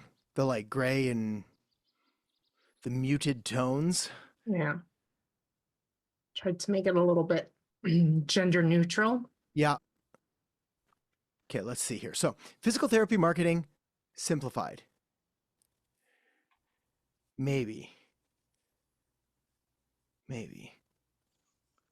I want more than simplified though, right? Like if I'm a physical therapist, I want like physical therapy marketing that works. Physical therapy marketing that I like, that works, that gets results. If anything, I'm not big on puns. In my personal life, I love puns. In my marketing, I'm not big on puns. But if I could find something that would be at least sort of in alignment with that, like, again, physical therapy marketing that works might just be close enough. Doctor referrals are slowing, in-group providers are favored, and when it comes at a high price. You'd like more direct patient appointments, but don't know how to reach them. Don't have to follow up leads. You know, you should. We're here to help. Yeah. I mean, I'd workshop this a bit just to make it a little tighter into like, we do this for this, so you can this without that. Yep. Boost patient growth with strategic physical therapy marketing. I might be more clear. Instead of like boost patient growth, it'd be like get more patients. Okay. And then I might just get rid of with physical therapy marketing, because like we're not optimizing this for SEO, so we don't really need that in there. See, and I'm like, oh, I'm in the SEO mindset. Yeah, okay, yeah. Got it. Yeah, like if I was SEO, yeah, this thing would be a fugly mess of keywords. But you pursue the client's patient notes, resolving statutory, that's all good. I'm cautious of things like this. We get it, your revenue is shrinking. So I would never say anything like that. I would say the opposite of like, you want to grow revenue. Okay. Yeah. It's funny because at least I found this was one of the lessons that I think I had to learn just from experience, was that there's a lot of talk in marketing and copywriting about like, well, it's sort of like pain, agitate, solve, of like really beating up the pain. It's like, this is bad and this is bad and here's why it's bad and you're going to lose this and here's the scarcity, here's this. I found that that's important, but it's never done as well for me as the positive side of it ever. So aspirational marketing personally, for everything that I've ever done, has worked orders of magnitude better. Like always. Now, that doesn't mean I don't get negative later, but like my leading thing is always with like, you want more of this, you're looking for this. Yeah. And not only has it led to better clients that I think are more growth minded, but it's also just converted higher. So yeah. That's good. What's TK? Oh, to come. It's okay. Like you search for TK and replace it because T and K don't exist together. Oh, I see. Interesting. Okay, cool. So yeah, so I'm wondering, like, here is a perfect space to put services, but do I go benefits? Like, Yeah. Well, I think the benefits are universal to all of them. So I wouldn't go benefits, or they will all look the same. Like chiropractic care, benefits. oh no, this chiropractic is this is like a template. Oh, I for, see what you mean. Okay. Yeah, Yeah. so it's Services it's or benefits? template, and I'm like, oh, I could replace this with the services Got that it. I offer, but do I really want to do services? Do I want to go benefits? Yeah, you would go like minimum effective services. So essentially, I would say, like, we're going to draw from a pool of strategies and things like optimizing this and doing that and some content and SEO, but no one, again, I don't want to say too much about like customizing it, but I also don't want to like give them all the services and then overwhelm them with a bunch of things they don't understand or don't need and be like, well, I don't need that. So yeah, I'd probably go more benefits of like, here's what we're going to do. Here's how we're going to do it. We're going to use some of the most successful, effective marketing tools available today from a collection of this, like Google ads and this and that and the other thing. The beauty is we don't need all of them. Sometimes just one or two are more than enough to get you exactly what you need. But to know what that is, we have to have a quick conversation. So if you're curious about learning more, we do this. Yeah. Good. I don't know if I'll put frequently asked questions or like I said, this is just a template. Yeah. No, overall I like it. Yeah, I think you're definitely on the right track. Okay. Should I mention that this is part of a different agency? Like because I'm struggling with the fact that yes, I have experience and we've been around for a while, however, not in this industry. So I don't have any proof. I don't have any clients who are like, oh, they're awesome. Yeah. So essentially what you can do here is so two things. Number one is you can get work proof from previous clients. So testimonials, even if they're in different industries, we can still put it there. Then we can get personal proof from people in the physical therapy industry that know you and like you. They may not have ever worked with you, but they're like, Liz is an awesome person and super friendly and like incredibly helpful. And like, that's enough. Yeah. Okay, cool. Thank you. Okay, you betcha. All right, Greg, you got one here, a good one on, does D7 Lead Finder complement Go High Level? Can I input leads from D7 into High Level? Yes, indeed. Yes. So D7 Lead Finder, much like ListKit, much like the High Level Prospecting Tool, much like Apollo, much like Instantly's lead thing, they're all just lead aggregators, really. So they go out and they find you the different leads, and then we can put them into High Level if we want, or better yet, we would use one of the email softwares, or we would call people, or we would use direct messaging or whatever it is. And then once we had them, then we can move them into High Level. All right, Adam, what I wanted to, I guess what I'm really curious about more than anything is you listed so many different lead services. Yeah. It's kind of convoluted for me because I don't know even where to begin with the lead service. Yes. So okay. What do you recommend? Because I'm getting ready to start my email setup, and I want to get off and running in a very good, successful, effective way. And I can't afford to make any financial mistakes. Yes. On a limited budget. Yes. So Greg, there's two things. Have you seen the new the updated trainings in the group? That's what I'm on right now. Okay. So that spells it out, is that the main one that we're using now is Instantly. And I haven't seen that one yet. Okay, no. Then we got more stuff to go through. Yes, you will see it. Which module is it? The client acquisition one. All right, Instantly. Yes, sir. Yeah. But also you can get like any of the, to get leads. So first of all, actually I think there's a lesson on this, but we can go over it really quickly here because it's super simple. Like leads are everywhere, and we can get them anywhere that we want. There's a number of different ways to get them. from free to cheap to very expensive. The free is slow, but free. And we can literally go to Google and type in niche and a city, and then we just start copy pasting them from there. So you'll see the maps, you'll see all the businesses, and all of those can become leads. And no more than 50 per email, like you said. Per account. Yeah. Per account. Okay. Yes. Yeah.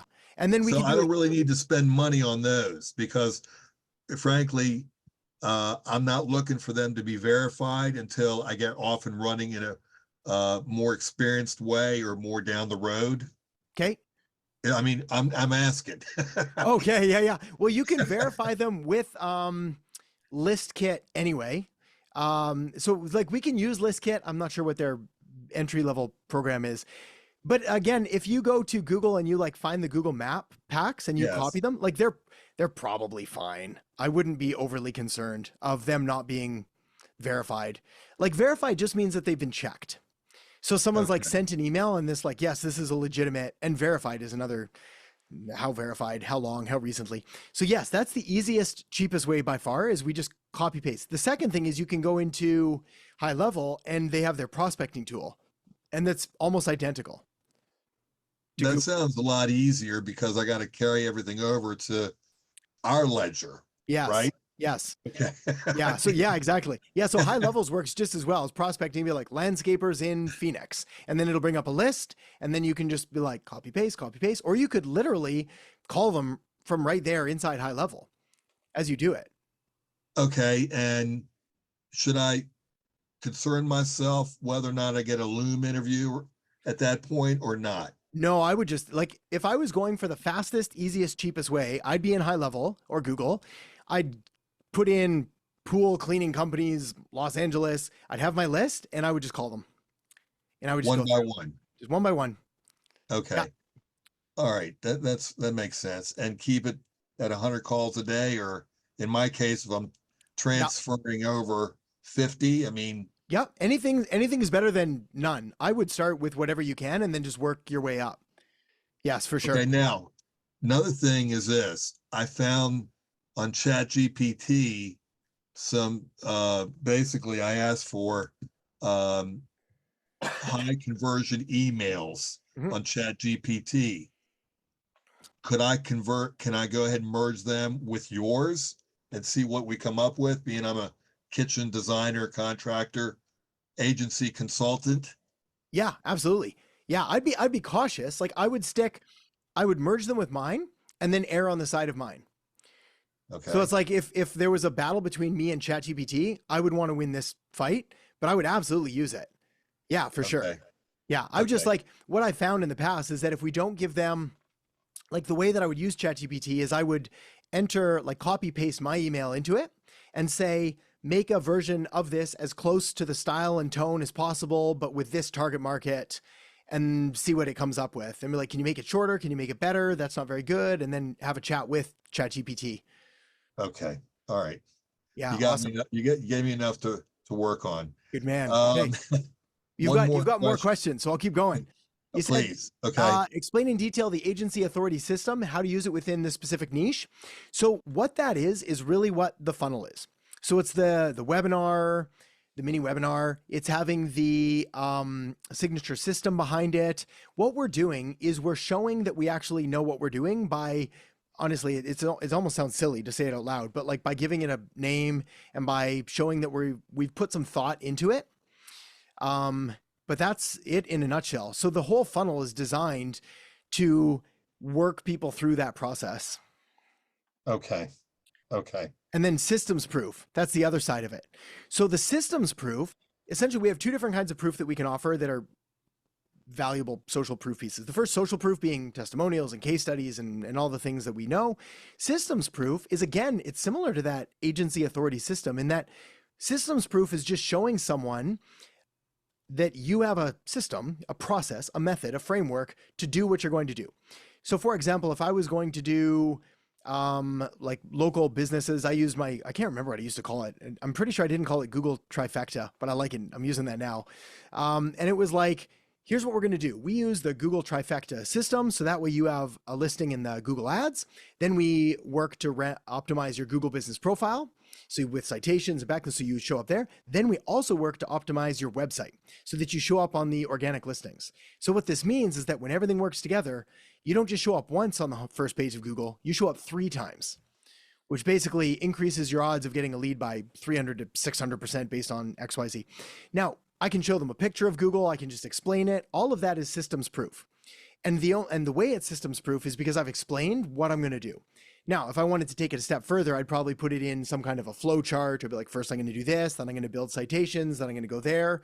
But it allows me to show someone like, this is what I'm going to do, rather than like, yeah, I'm going to go do some marketing stuff and it'll be fine. We're just marketing, things. So basically just being more specific on your services. It is, yeah, but not just specific on it, but a specific in regards to like, this is the process. So first I do this, then we do this, then we do this, and then we get this. All right, but I saw in your video that you don't want us to basically run all down the line on all the different services. Correct, yeah, no, we've got to pick like one thing to kind of go a little bit deeper on, and then we'll create something around that. All right. Do you go into finding leads? I mean, we're finding our leads to the contractor, but then it's going to be our responsibility to find the contractor leads. Am I correct? Yes, that's part 2. So that's the fulfillment of the services for the contractor. And we have that in a later video. Yes, correct. Yeah, that's all in deliverables. Okay. Yeah. All right. That's good. Yeah, good. And actually, we're re-recording a whole bunch of things as we speak as well. So yes, totally. All right. Now, when you're re-recording things and everything, I asked Alex about this, and my main concern is this. I mean, there's a huge learning curve. Yes. And I'm still going to be learning after our 6-month agreement is expired. Yes. Are we going to be able to go ahead and keep our videos? Because I've heard different stories saying yes, no. I mean, because we're paying a lot of money, and it would help me a great deal being I'm 63 years old where I can refer back. Yes.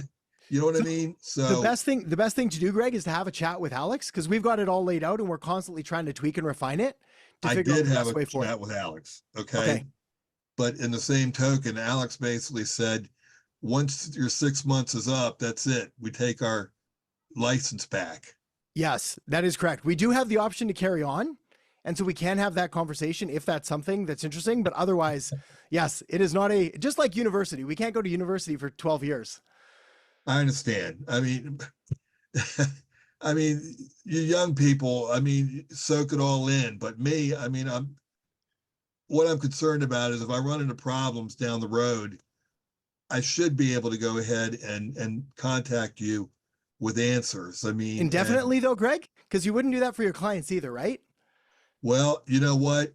If I'm putting my name behind it, and if I'm new in business, you betcha I would. And if you're not new in business, and if you've been doing it for decades? Well, it depends. There's a learning curve, and I don't have all the answers like you do. Yeah, well, I don't have all the answers either. I think the big thing is, and it's important, is that the way that we try to run the business is very much like we want you to run the agency. So there's nothing that we do that we haven't done or that we haven't gone through, and everything that we try to teach, we want you to do as well. So this is really one of those options or one of those opportunities, I think, is like where we really try to lead by example. So yes, absolutely. You'll still have access to all of the notes and things like that. And we'll try to get you as many answers as you can, but to have it go indefinitely it'd be of disservice to you as well. I understand. I'm not looking for you to hold my hand indefinitely. That's not my intent. However, 6 months is just real. I'm an infant in this business. At 6 months, we're still in infancy. You know what I mean? Sort of. I'm not saying, but say, 2 years, 3 years, I should be well on my way by then. Yes. Is what I'm trying to say. And I'm not trying to give you a hard time by no means, believe me. I'm just saying, if I have questions or I need help, I would hope it's there at the end of my 6 month period. Yes. Well, we have right now, we do still have access in like the free community where we can weigh in and things like that. So I want to be cautious of where I'm not promising, especially on, this is probably not the right place for this because we're chewing up everybody else's time. I want to be cautious of not over promising things beyond certain periods of like what can be expected. Like, honestly though, between you and me, it's like if someone's drowning, we're not going to be like, just go, you're fine, you'll be good. Like we're not going anywhere. Okay. Yeah, exactly. Just like never talk to anyone again. Right. I talk to old clients all the time, but like I do want to be cautious and like set the expectation that 6 months is either a short period or a very long period, depending on how much we can do. So Adam, you're only one person, and I understand that. And I'm not looking to you specifically. Yeah. But if I need support, I want to be able to feel confident I can call on your company for support, is what I'm saying. I guess we'll have to set the boundaries of what that is, just like I would with your clients. Sure. After a period of time, because I wouldn't want them to, and I wouldn't want you to have them do that if they weren't still a part of the agency. Just play it out for a second. If you've got 1 client, 2 clients, 3 clients, for sure. But if you've got 30 clients, 40 clients, 50 clients, they're like, you know what, Greg, you did a great job. I think I'm done now, but I'd like to still be able to call you whenever I want for an issue. Not all the time, but I still want to call. And then that adds up to 30 clients, 40 clients, 50 clients.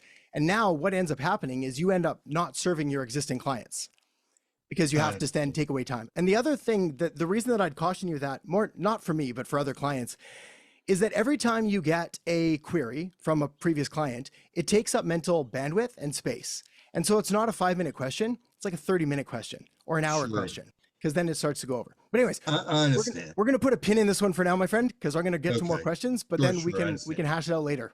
Okay, that's fine. Thank you. Awesome. You betcha. Matt, best opening line statement for cold calls. Best opening line. Anything normal and human. So big fan of like leading with, hey, this is Adam Earhart from Agency Accelerator. How are you doing today? Also, if I can get their name, I'll use this. Like, hey, is this Matt? Yeah, no, whoever, yes. Oh, hey, Matt, Adam from Agency Accelerator. How are you doing today? Good. That's when, and then I'll lead into the line. Now, here, best one, I've got, oh man, a few different ones that we kind of cycle through depending on whatever you feel the most comfortable with. We did talk before about that one that I really don't like, but still kind of use a little bit, which is like, hey, look, full disclosure, this is a cold call, but if you just want to give me like 30 seconds, I can walk you through it. We'll find out real quick if I'm able to help or not. Again, I find that is it's a bit of a cop out, but it's also kind of easy. And especially if you're just getting started in cold calling, to make it more manageable, because then you're getting ahead of any objections. What my preference is to ask them some kind of question that has directly to do with the service. So it's like, hey, look, how's business going? If you don't mind me asking, are you currently doing this? Are you taking on new clients? Are you looking to expand? Are you, we used to get cold calls all the time for like credit card machines or something like that. They're like, hey, just curious, are you happy with your current credit card processor or whatever it was? And I was like, that wasn't a very good question. But it sort of half worked. And it's like, are you currently using this? Are you noticing any additional fees? Or like, hey, we've got something that can help you lower your credit card fees by like 3%. Just curious if that's a priority to you. And I would never ask, do you want to hear more? Because they'll always say no. So I'll be like, is that a priority? Is that something that would be beneficial to your business? Is that something that you would think you would benefit from? Anything like that, because then it becomes easy for them to say, well, I shouldn't say it becomes easy for them to say yes. It becomes hard for them to say no. It's like, so are you interested in this thing? And you're like, no, I don't want to grow my business. No, I don't want to save money. No, I don't want to do whatever. Like it creates cognitive dissonance. So yeah, any one of those really. Yeah. I was just wondering because, I haven't had much luck really, especially because, my target audience is electricians. And especially if I call and I can hear that they're on a job site, like in the background, and I say, hey, John, this is Matt from Electrician Marketing Pro. Yeah. And, so I've tried to find a way to actually to not lead with that. Yeah. But to be able to open the door to some kind of, conversation, introduction. Yes. Okay. Let's workshop this one. One option we have is we could just not say like, are they just basically hanging up when they hear the name? Yeah, most of the time. Yeah. Well, that's not, I mean, that's part of to be expected as well. We could, I do like introducing the company, but we don't have to, or we could just say from like, I wonder if we could just not say electric or marketing, be like it's from Electric Pro, just like almost saying it really quick. It's like, hey, it's Matt from Electric Pro. How you doing today? I was like, I'm sorry, who is this? Oh, it's Matt. I sent you, and then the other thing we could do also is be like, hey, I sent you an email a while back. Just wanted to check if you had a chance. They'll be like, no, didn't, or whatever it was. If I'm just straight up cold calling, like, look, hey, I know you're busy, so I'll just keep this really quick. We've got some leads, or we used to do this a lot more with in DM. I've never done this in a cold call. Oh, I must have done it in a cold call. Let's pretend I haven't, but I think it'll work. I've got some leads, or I've got some people looking for like an electrician in your area. Just curious if you're open to like taking on any new clients or projects right now. And we have a version of that in the DMs where it's like, hey, we've got some people in your area that are looking, or we've curious if you're open to new prospects. I've got a buddy who's like, he tells me he falls for it every time. They're like, every time they send him a DM and they're like, hey, are you taking on new clients? And he's like, and every time I say yes, and he's like, and then they always get me and it's always like a cold DM. It's like, oh, fantastic. Well, we've got some people we can help set you up with even more. So it's like, I don't mind that from a calling perspective. We're recording this because I forgot what I just said, but it seemed like it came out okay. So I might just go back on that one. Let me see if I can like client acquisition, rewinding. There we go. We'll see. Yeah, I might try that. Yeah. Yeah. Cause I've tried to think of ways to, I've had a little bit of luck, starting out saying basically like, hey, I work with electricians and I try not to say help them with their marketing, help them get more leads. But I've been working with electricians, and I wonder if I can ask you a few questions. Yeah. And I've got my foot in the door a little bit, but then once it gets to, kind of talking about business and marketing leads, and that's where it starts dying down a little bit, I mean, I know it's going to take practice, because I'm still new to the cold calling part. Right. Yeah. But that's where I've had, I guess my most success is actually just getting some conversation out of them. Yes, totally. Well, especially with electricians, any kind of like home service contracting thing where they always have their phone with them. Yeah, that's fantastic. So first of all, good for you. That's amazing. Second of all, yeah, I think that would probably work. Is like if we went and we just called them and said, hey, it's Matt from whatever, or you just said, hey, it's Matt.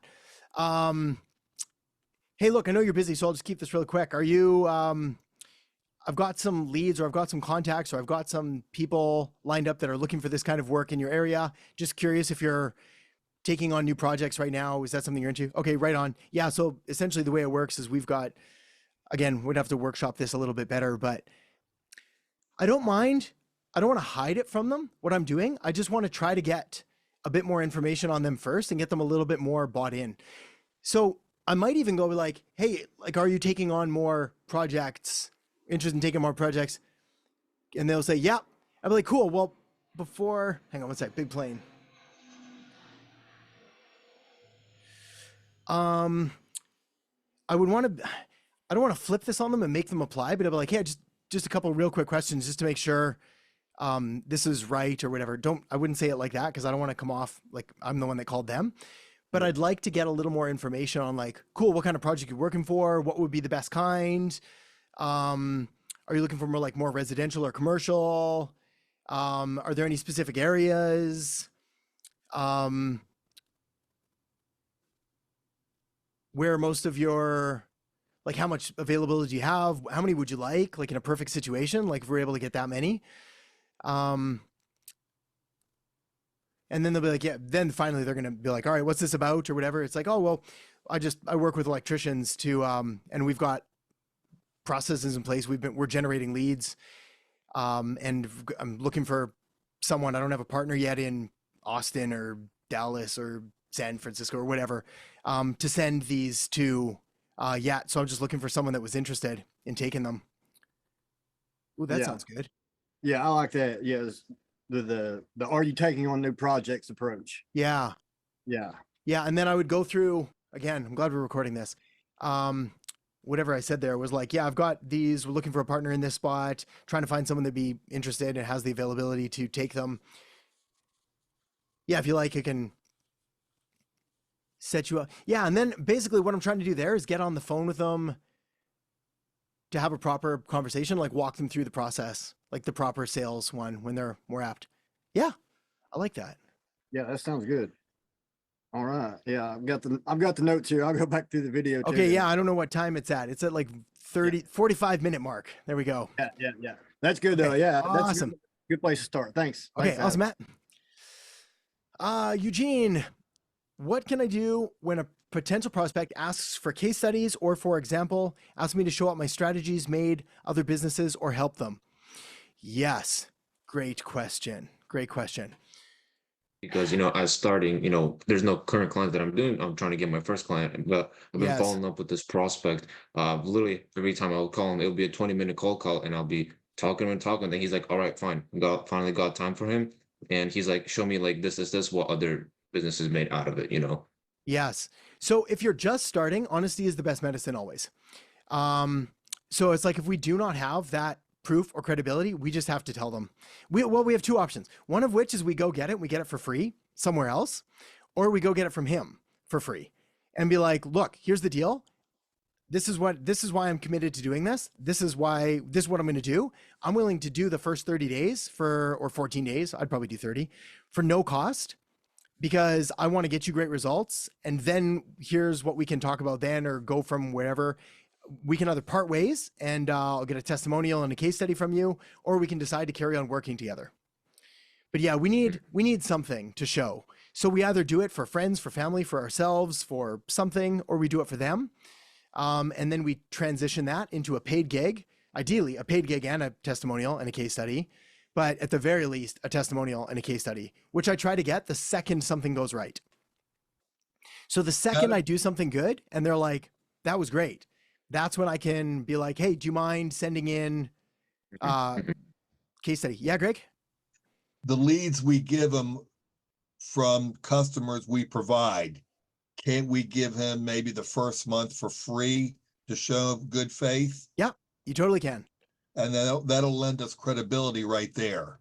Yeah. And then with a follow-up, we can say, look, I'm new at this. I could really use a testimonial letter. Totally. Yes.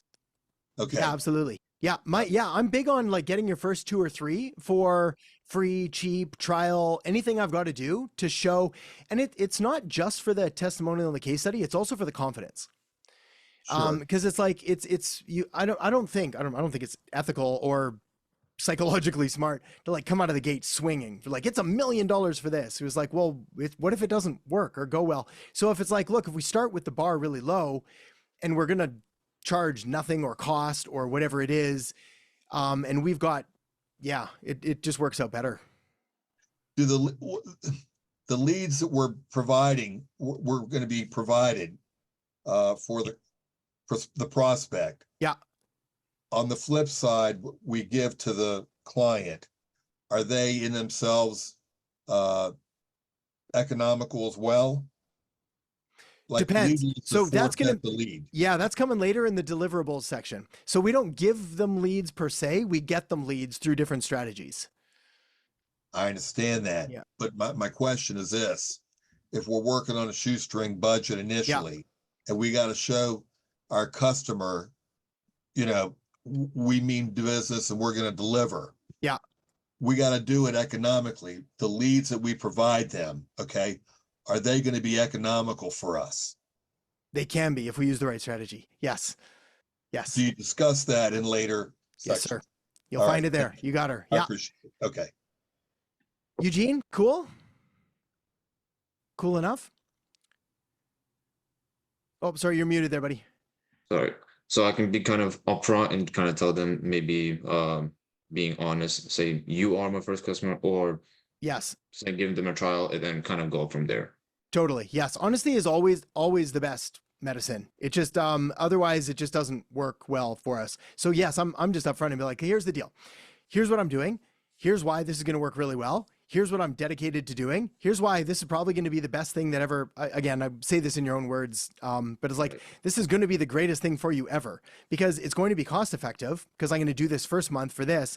Also, I'm more committed to this than anything, because I need this to work, because I need this case study and this testimonial, and ideally you as a client. And then, yes, you'll be, people say yes to that. Yeah. That's perfect. Thank you very much. Okay, awesome.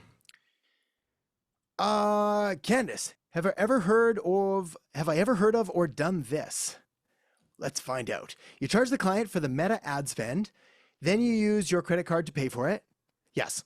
I heard another agency owner talk about this on Instagram, and what he does is he gets the credit card points. Felt icky when I heard it, but I'm a points junkie. Is this something other ads managers do? Just curious. Yeah, I do that all. I don't do it as much anymore, but did it all the time. And it was less for the points and more for the hassle of the client. Because to get a client to go in and like set up the ads account and link their credit card and then verify and do this and do that, and then paying Meta and then paying me. A lot of the time it just didn't make sense for them to do, especially with smaller budgets. Now, I stopped doing that when the budgets became high, which is when you would get the good points. And again, I didn't do it from a points perspective. I did it because I didn't want an extra like 30, 50K running through my credit card on the client's spend that's like not associated with my business, for accounting issues, for liability issues, for just not being responsible for that amount of money through it. So yes, I think if the budget is small enough of like $500 to $1,000 a month, by all means, go for it.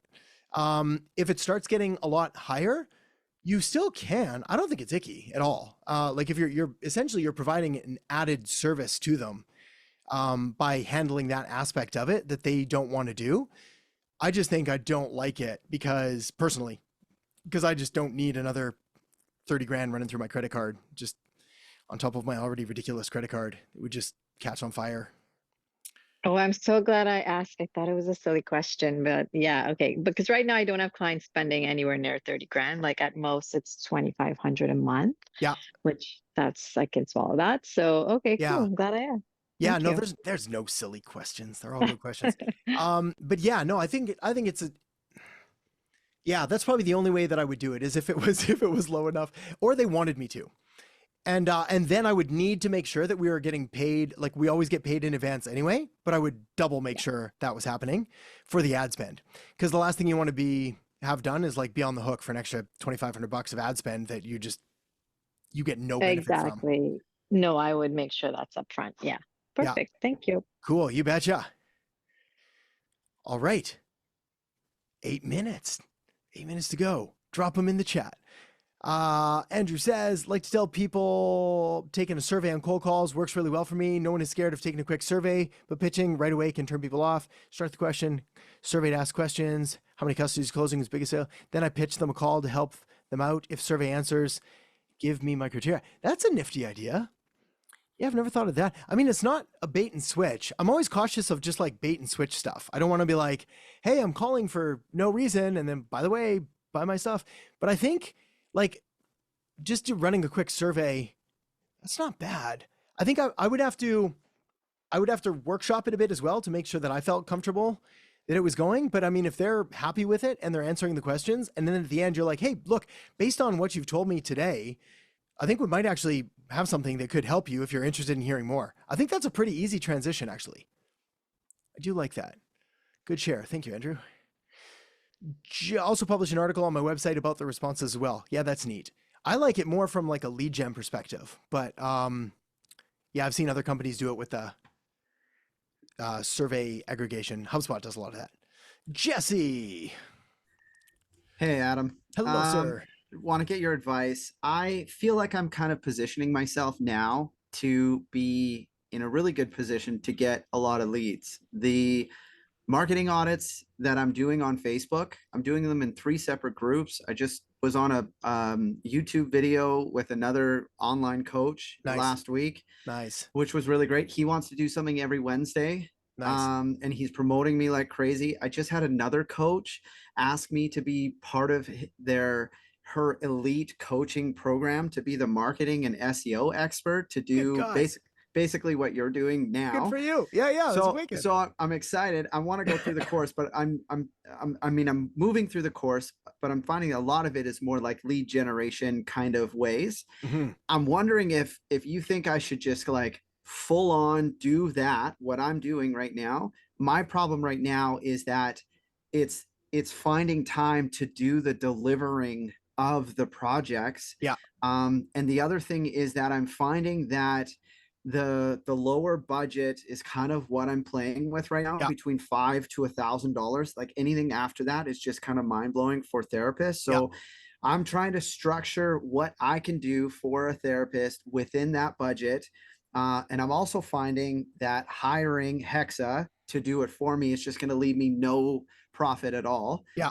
So I'm just wondering, with all of that, what are your thoughts on like how I should be moving forward? Yes. Because I think leads aren't going to be the problem in the next little bit. It's going to be more creating a good, solid product that I can deliver to a therapist. And also, a lot of the therapists I'm finding are seeing their website as their main marketing foundation. Yeah.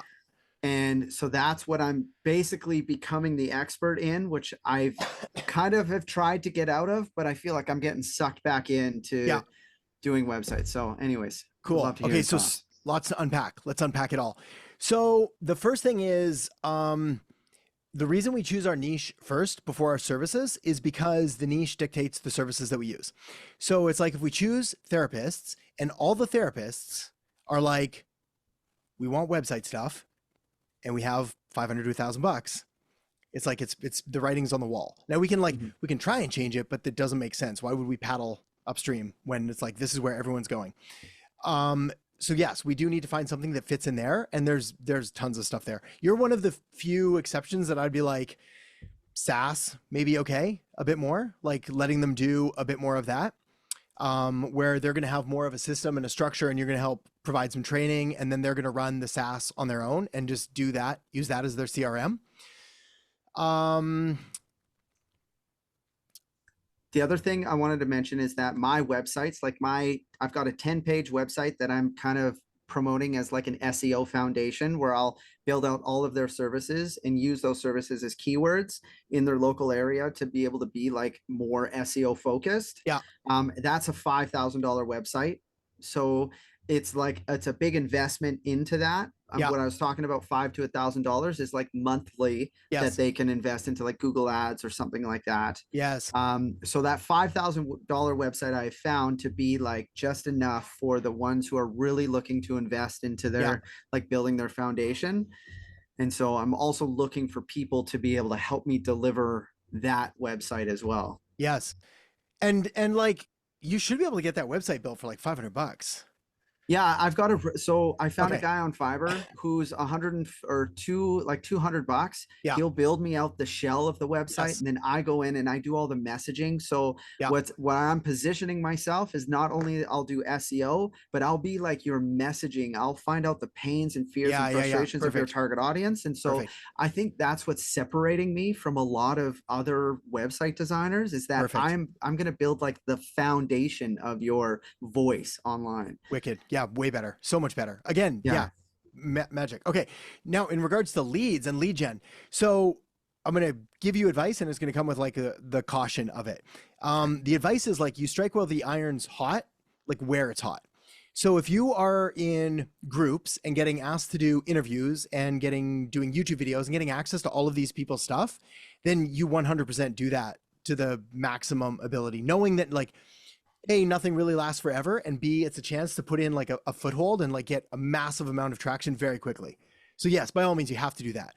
The caveat or the exception is I'm always cautious of, I treat it kind of like anytime something like that happens to me, I treat it like a lottery win, where I was like, this is really cool.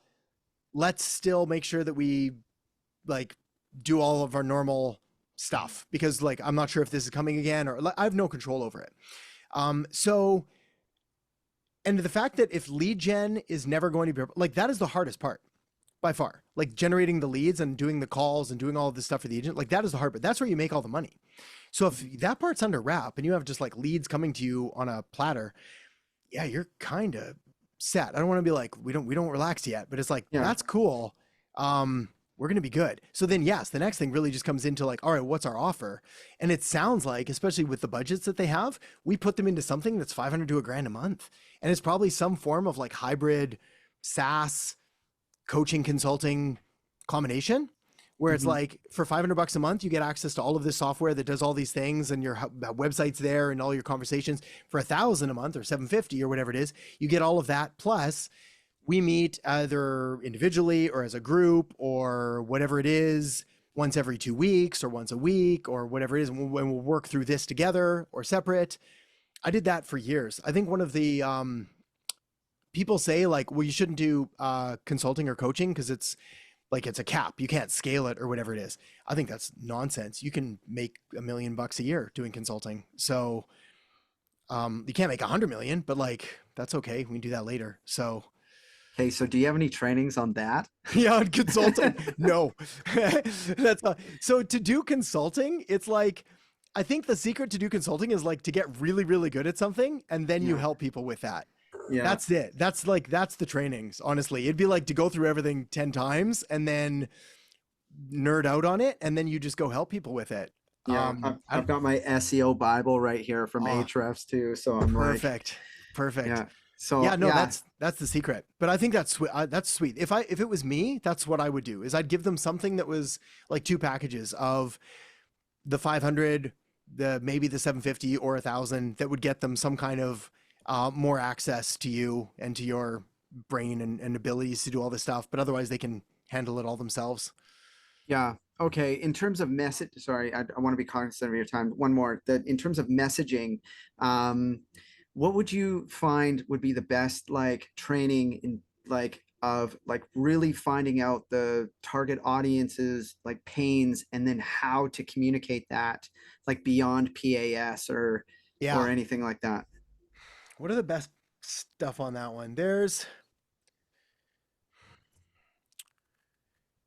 Can you rephrase that for me one more time, Jesse? So like, I want to learn how to really deep dive into somebody's pains and fears and frustrations, and then like guide them to knowing that that therapist is the solution for them. And so what kind of messaging structure or like people should I be learning from on how to do that? Yeah. Okay. Right on. So that's copywriting. And I'm trying to think of who would be the best. I'm looking around my office. I'm trying to figure where that book is. There's a couple that just are popping to mind, but I don't know if they're the right ones. So don't go too far down yet. Hang on. I'm going to find this one because I think this one it's right here. It's like how to write copy that sells and Ogilvy persuasion.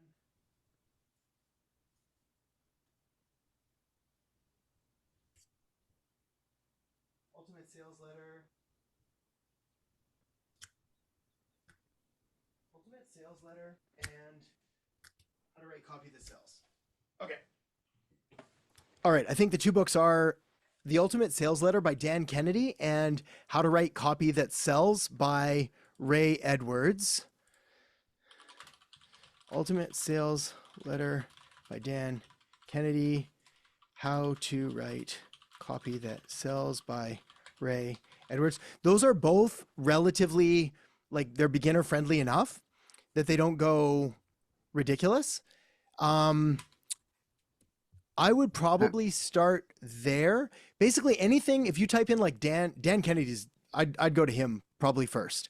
Okay. And look at his stuff. Ray Edwards is also good at that stuff. And then if you want, you can go later and look at some of the other guys. Like, I don't even want to say them though right now, but like I'll start with that. Yeah. Yeah. I'll start with that. That's great. Okay. Thanks so much, Adam. You betcha, buddy. All right. Our time has come. If we missed the question, we can grab it in group or next time as well. So amazing. Okay. Good chat, everybody. Thank you. Great questions. Have a great weekend. Yeah, you as well. We'll talk to you soon. Bye. Bye-bye. All right. Hello, everybody. Good to see ya. How you doing, Adam? I'm doing amazing. How's it going, Alex? Oh, very good. Very good. Good. I'm glad you got the memo for White T-shirt Day. Oh yeah, look at that. Very important. You got the Henley though. That is such a significant style upgrade over the crew neck. But I went through this like V-neck phase where all I wore was V-necks, and yeah, I know it was one of those. I did too in college. I think everybody goes through it where you're like, I'm gonna upgrade this shirt and go like and class it up a bit. And then what I found is that there's still a time and a place for a V-neck. But you just can't argue with the crew. It's just like, yeah, fun fact. So classic look, exactly. Where was I going with this? Doesn't matter. Fashion, not my strong suit anyways. I got my in trial by fire with fashion because when I was working overseas, the flight attendants I was like 22 and they were 30 and from like London and super well-dressed young ladies. And so they were like, yeah, that's not going to cut it. So they were kind about it, but like, yeah, they sorted me out relatively quick. All right. I say we dive in. We've got some good questions. I'm excited for these ones. I scanned them super quick. Not enough to think about them. I find my best answers pretty much always come when I can read them as they go, because that way I don't overthink the answers. But I do once in a while like to scan real quick and just see what we're working with. And yeah, they're good ones. So without further ado, let's dive right in. Sid. As you know, my niche is BJJ, so Brazilian Jiu-Jitsu gyms, and one of the most common problems is membership churn. Is there a service that you would offer to these gyms? It seems like it's getting into the consulting area and like a giant can of worms. So I'm not against, so we've talked about consulting before. And I think the thing and the reason that we don't talk about it a lot and the reason that it's sort of like the next phase in your journey is that there's certain things that we can do thanks to software and technology and other people and just like grit and determination. And there's certain things that we actually have to be quote unquote, I don't want to say an expert in, but like really quite comfortable with. So consulting sort of puts us in that realm. Whereas like, we don't want to be offering advice or strategies or services to someone if we're not really sure. And then, I don't know, it just opens up a whole, like you said, exactly, a whole can of worms. That said, you know more about digital marketing than they do and they ever will. You're also more interested in it than they are and they ever will be. So I don't know. I think there's like, if we get rid of the word like consulting and we stick with just like helping them and providing advice, then sure. As far as membership churn, yes, there's lots of stuff that we can do. Most of it is going to be from them. But again, like if we just think back to first principles, which is why I sort of still geek out on all this stuff, because it's all like meta concepts. Like once you understand how all this stuff works, you can apply it for your agency, you can apply it for your clients, you can apply it for your friends and family and everybody else that you ever do things for. It's like, why do people churn? Because they are not recognizing the value of what they're getting, right? But value is subjective. So why aren't they recognizing the value of what they're getting? Well, probably because maybe they've missed a couple classes and then it's too easy not to. So from personal experience, as someone that's signed up for like every course and program and lesson and everything like that, the ones that I always cop out of early are the ones that are just too easy to not go. Like they're just, I don't know, other stuff becomes a priority. So if we had some kind of follow-up, if we had someone that was there to like help them and call people to make sure they were showing up for the next lesson, like if anything, what I'd probably do is almost have this onboarding thing for new students to the gym where it's like, can the owner call them the day before the next lesson or meeting or whatever it is and be like, hey, Sid, super looking forward to seeing you there. How'd you think of how'd it go last week? Any questions or ideas? And if they want to chat for a long time, you can be like, cool, look, hey, I got to run. And like, pardon me, I'd preface the call with like, hey, look, I'm just on my way out the door. Or I'm just in the grocery store, whatever it is, but I got a couple minutes and I just wanted to give you a call and see how things are going. Do you have any questions? Do you have any thoughts? Do you have any ideas? And like that alone is going to dramatically help to reduce churn. Anything else? I mean, you could work them through like, pardon me, we call this future pacing. So it's like, here's what the future is going to look like when you keep going through this. So obviously we have like jiu-jitsu and martial arts in general. They're amazing because they have like a belt progression. So it's like we do white, yellow, blue, purple, whatever it is. So there's always something to look forward to, but like maybe we could map that out for them and be like, hey, in the first few weeks, we're going to learn these things. The next week we're learning these holds. The next week we're learning this. Oh, by the way, really looking forward to next week because we're going to be doing this thing. Like all of that is sort of setting these expectations of things that are to come. So they'll keep looking forward to it. Ultimately though, if I had to have the like, go ahead, buddy.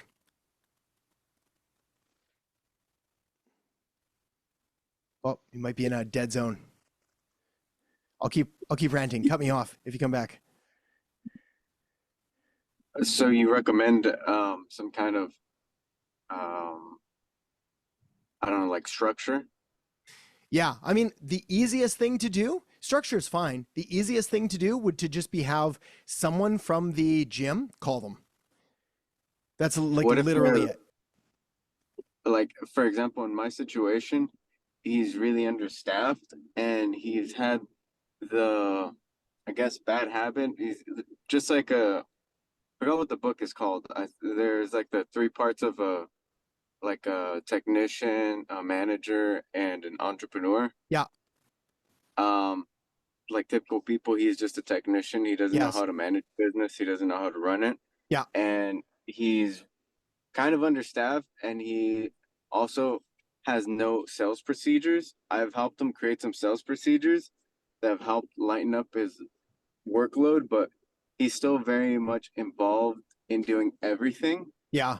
And he does not have some of the other trainers because they are in the same boat. They're trainers and they signed up to be trainers, not to be salespeople. Yes. So I know that his time is very limited, and he's very.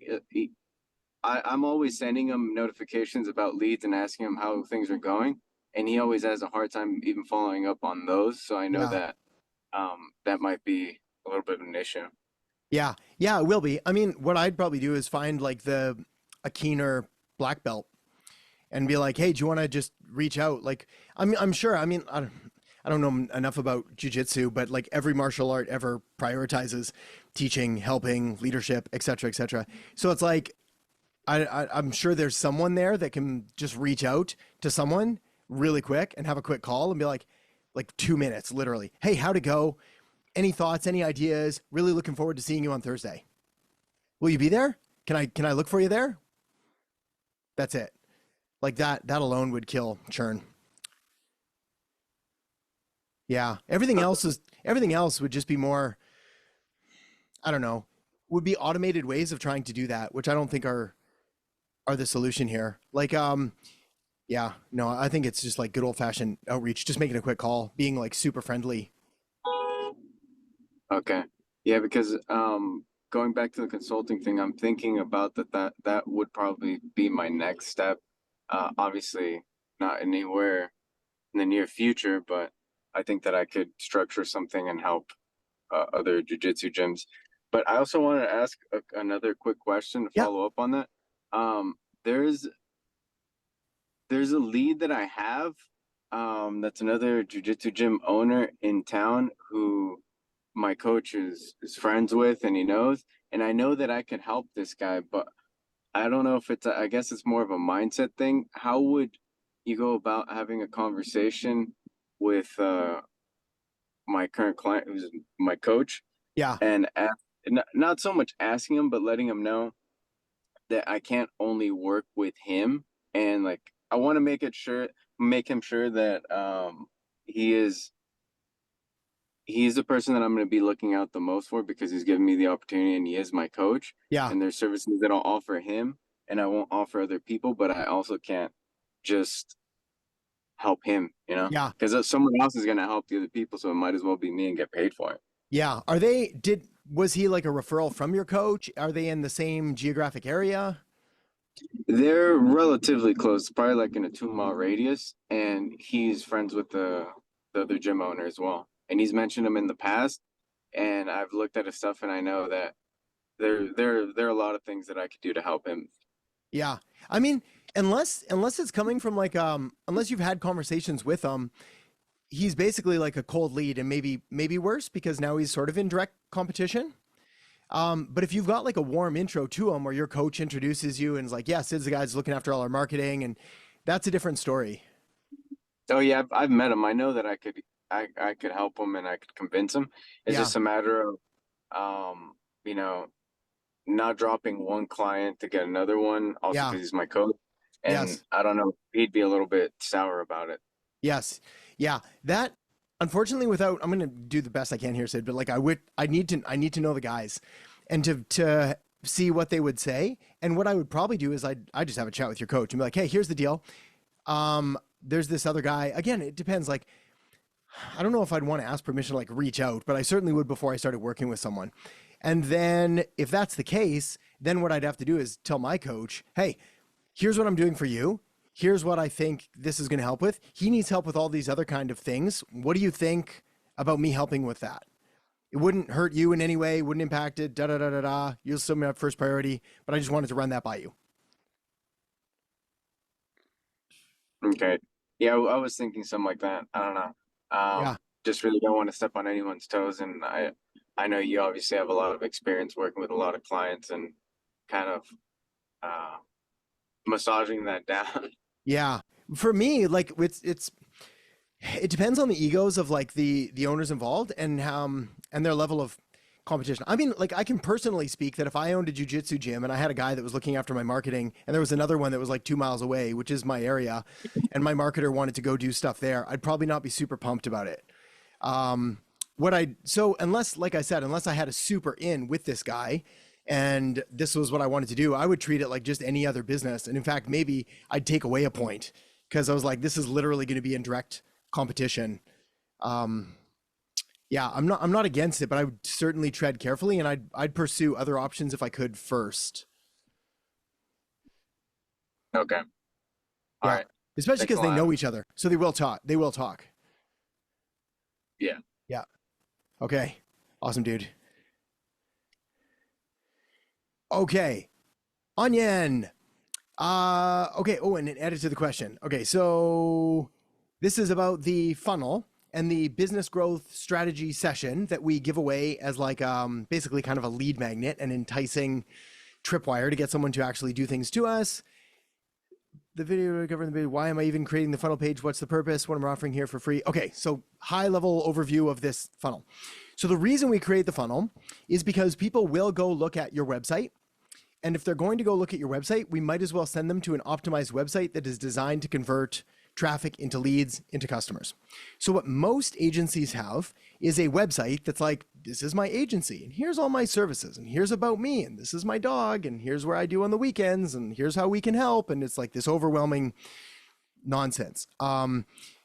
It confuses people. They don't really know what you do. They don't know how to get through it, etc. What we do instead is we have a very simple funnel where someone goes to your site, because they will, and then they see that little VSL, video sales letter. We call it a mini webinar, and it walks them through who you are, who you help, how you help them. There's an application page. There's also an incentive. Wait, stop. You mean the client converter, video with these slides? Okay. Yeah. Go on. Yeah. So then we have all that. So then they will go there. They can watch it. They can fill out an application. The thing that's below there, I don't want to call it a placeholder, but you can edit it, adapt it, move it. All that's doing is essentially setting you up for the sales call. So a lot of those things on there, very simple to do with just by doing the Loom audit. So it's like getting a keyword list or finding those kinds of things out. If there's something there that you're not comfortable with, you can just remove it, or we can talk about it later and figure out how to do it. But that's not really what we're selling. That's just there to provide some kind of incentive to get them to book a call. But what I don't get, I mean, in the template, there is written like at the bottom, it says like the business growth strategy session is valued at over $685. And today it's yours for 100% free. Yes. And then it says, I get it. It's like the accumulation of all the blue boxes there, specialized keyword lists, your current ranking snapshot, website optimization review, conversion optimization analysis, and your local internet marketing strategy. Like these 5 things, one is $97, $197, and accumulated $685. And it's writing there, it's 100% for free. So I don't get it. I mean, in the video, the client converter video I record with the Google Slides, I tell them like that I will multiply their leads or whatever in 30 days guaranteed, or will work for free and until they do, and then I'm giving them something for free. I mean, I just don't get it. What am I giving them for free? Okay. Yes. Let me stop you there right there. Yeah. So what you're giving them for free is the sales conversation that you're having with them. So what ends up happening during a sales call? First of all, your time is worth something. We have to put some kind of number on it, because otherwise it's like, just call me and it's free and this and that has no value. Okay. So the reason that we do the sales call is to qualify them.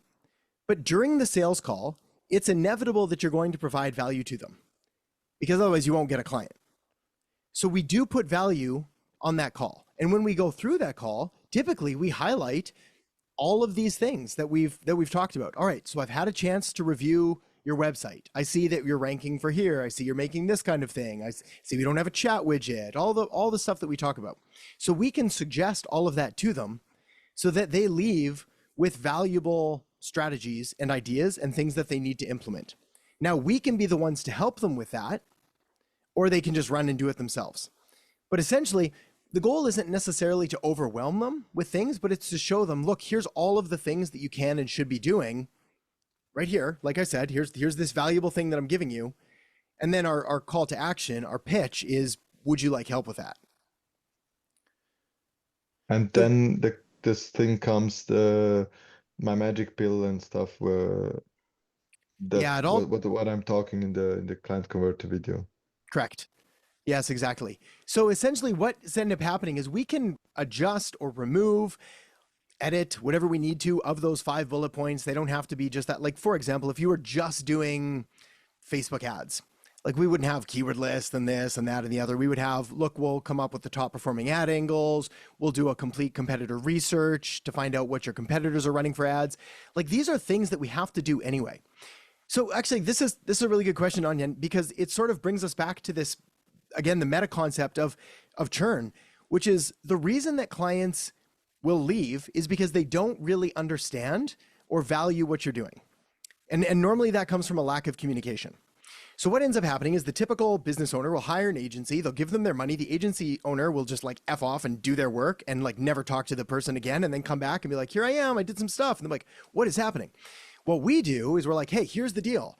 I'm going to go do all this. Hey, look, here's what I'm doing. Here's another update. Here's another quick thing. Look, I'm still here. I'm still working for you. So what ends up happening is when we put value to this, like for our sales call, like we're going to do research before the call with the client. Otherwise we'd go in there blind and we'd just look silly. So we're going to do this research. So we might as well tell them that there's value to it, because there is. They may have never had someone else look at this kind of thing for them before. That's really the only purpose, is to say that, look, this sales call isn't just going to be a sales call where I was like, how much are you making? Yep, you can hire me. It's going to be this collaborative conversation where like, all right, where's your business at? What have you tried? What's working well? What's not?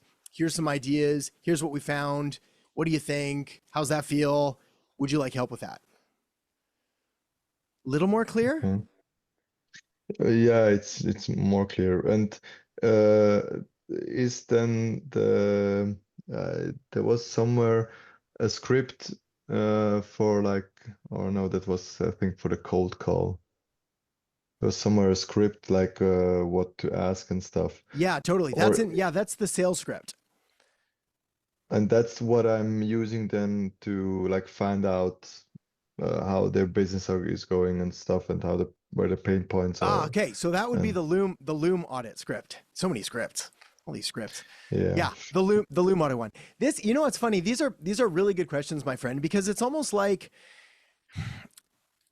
I'm constantly trying to learn new things. Marketing, business, everything I can, but I'm also trying to learn things that I've never done before, so I can remember what it's like to learn. And this is sort of something that I've recently come to realize about learning, is that when you're first sort of going into this stuff, you feel like you're collecting Lego bricks, but you don't have the instruction manual yet. So you're like, I've got this Lego brick over here that's like a loom audit, and I have this like magic bullet, but I don't really know where that goes. And I've got this thing here, and I've got this thing here. And actually, maybe not like, yeah, Lego. We'll carry this analogy through. And it's almost like watching this mystery on TV, and you get to the end, and like nothing makes sense until the final 10 minutes. And then it just all comes together. And you're like, they were connected there, and that was connected there, and this was there. That's very much what this is. is like what I'm asking you to do now is like, we need this Lego brick, we got to get this one. And then the picture does start to become more obvious, so much so that like when you're done and you look back at everything, it's really clear. But I totally get it's overwhelming. The best thing to do is exactly what you're doing. We just like keep moving forward, keep trying to put the pieces together, figure out how it works. But like it does get easier. Okay. Yeah, thank you very much. Can I just add just a small question regarding the client converter video? Yeah. Is it okay to write there like at some point I say like I'm sorry, I just quickly open it up. Where is the slide here? In the next 6 minutes, I'm going to show you how you can, and I wrote multiply your leads, customers, and sales in the next 60 days, guaranteed, or we will work for free until you do.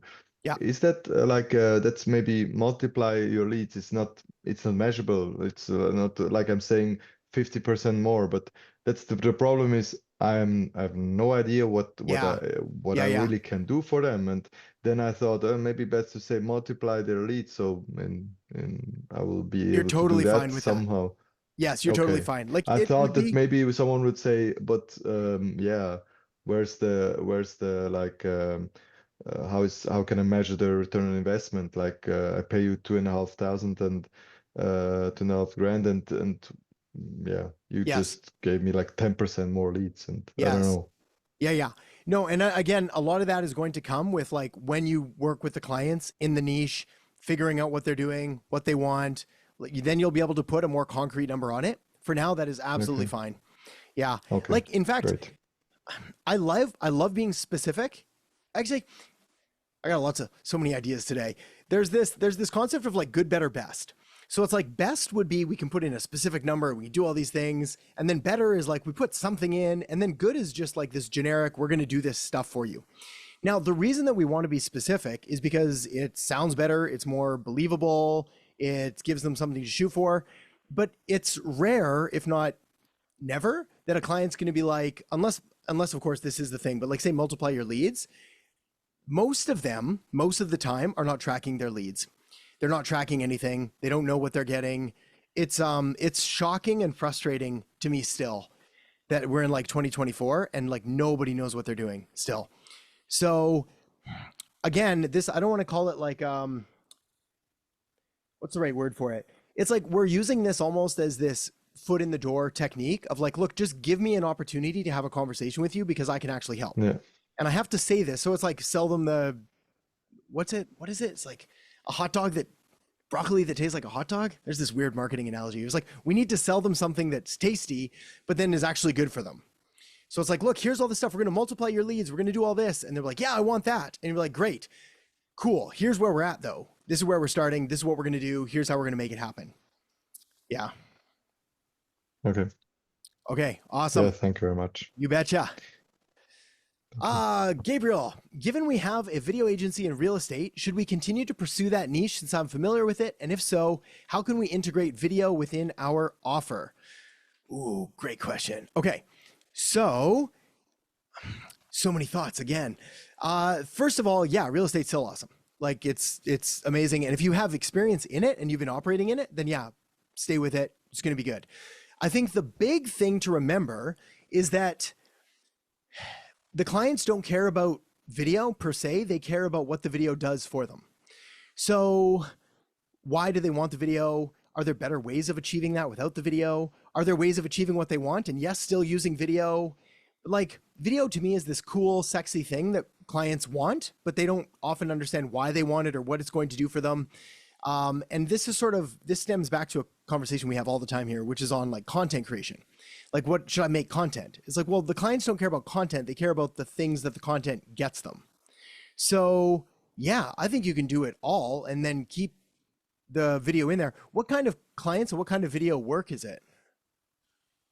So specifically our main focus is like listing videos. Yeah. And then, over the last couple of years when Reels became really, big, we've been doing more Reels, like just creating shorter listing videos. But then now they're like, oh, well, yeah, we need branding and we need talking heads and all this stuff. And so we kind of played around with that. And Yeah. And so my biggest, like, frustration, which you're absolutely right, is like most of them don't understand how to actually utilize those videos within their marketing. And that's kind of led me here to where, I'm trying to figure out what's the best way to really like take our skill set and then combine it with the marketing so that we could ultimately give them more value and show them how to get leads with those videos. Oh, wicked. Okay.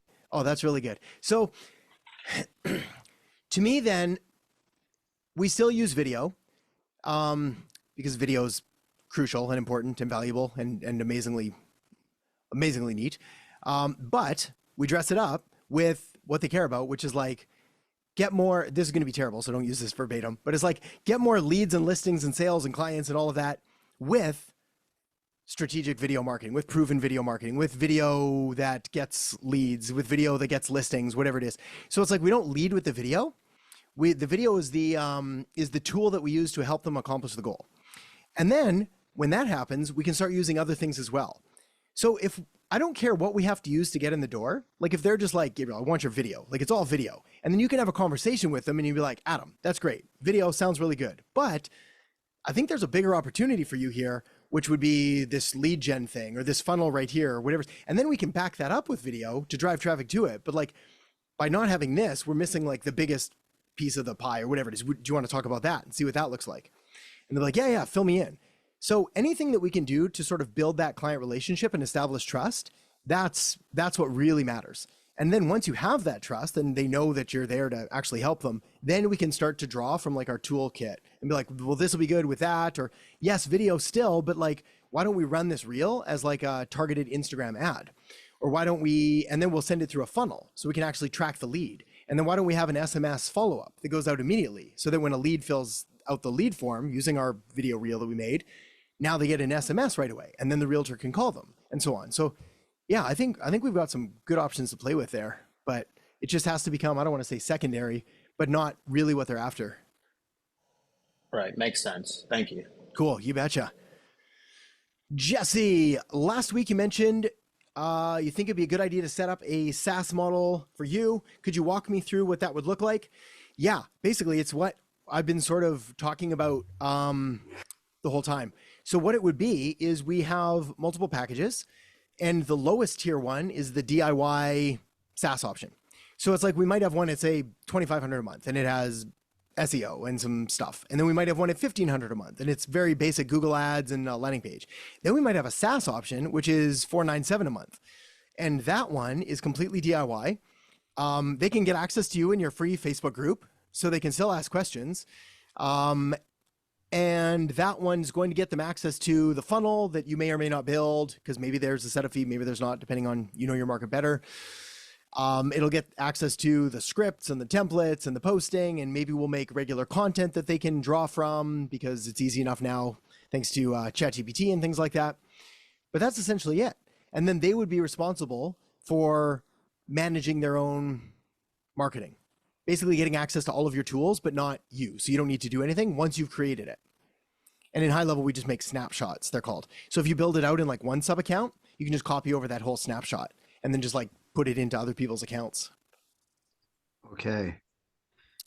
And then in terms of like what I would offer through that SaaS model option, that would be something I would have to really like dig in and figure out. And well, to me, what I would do is it would be like,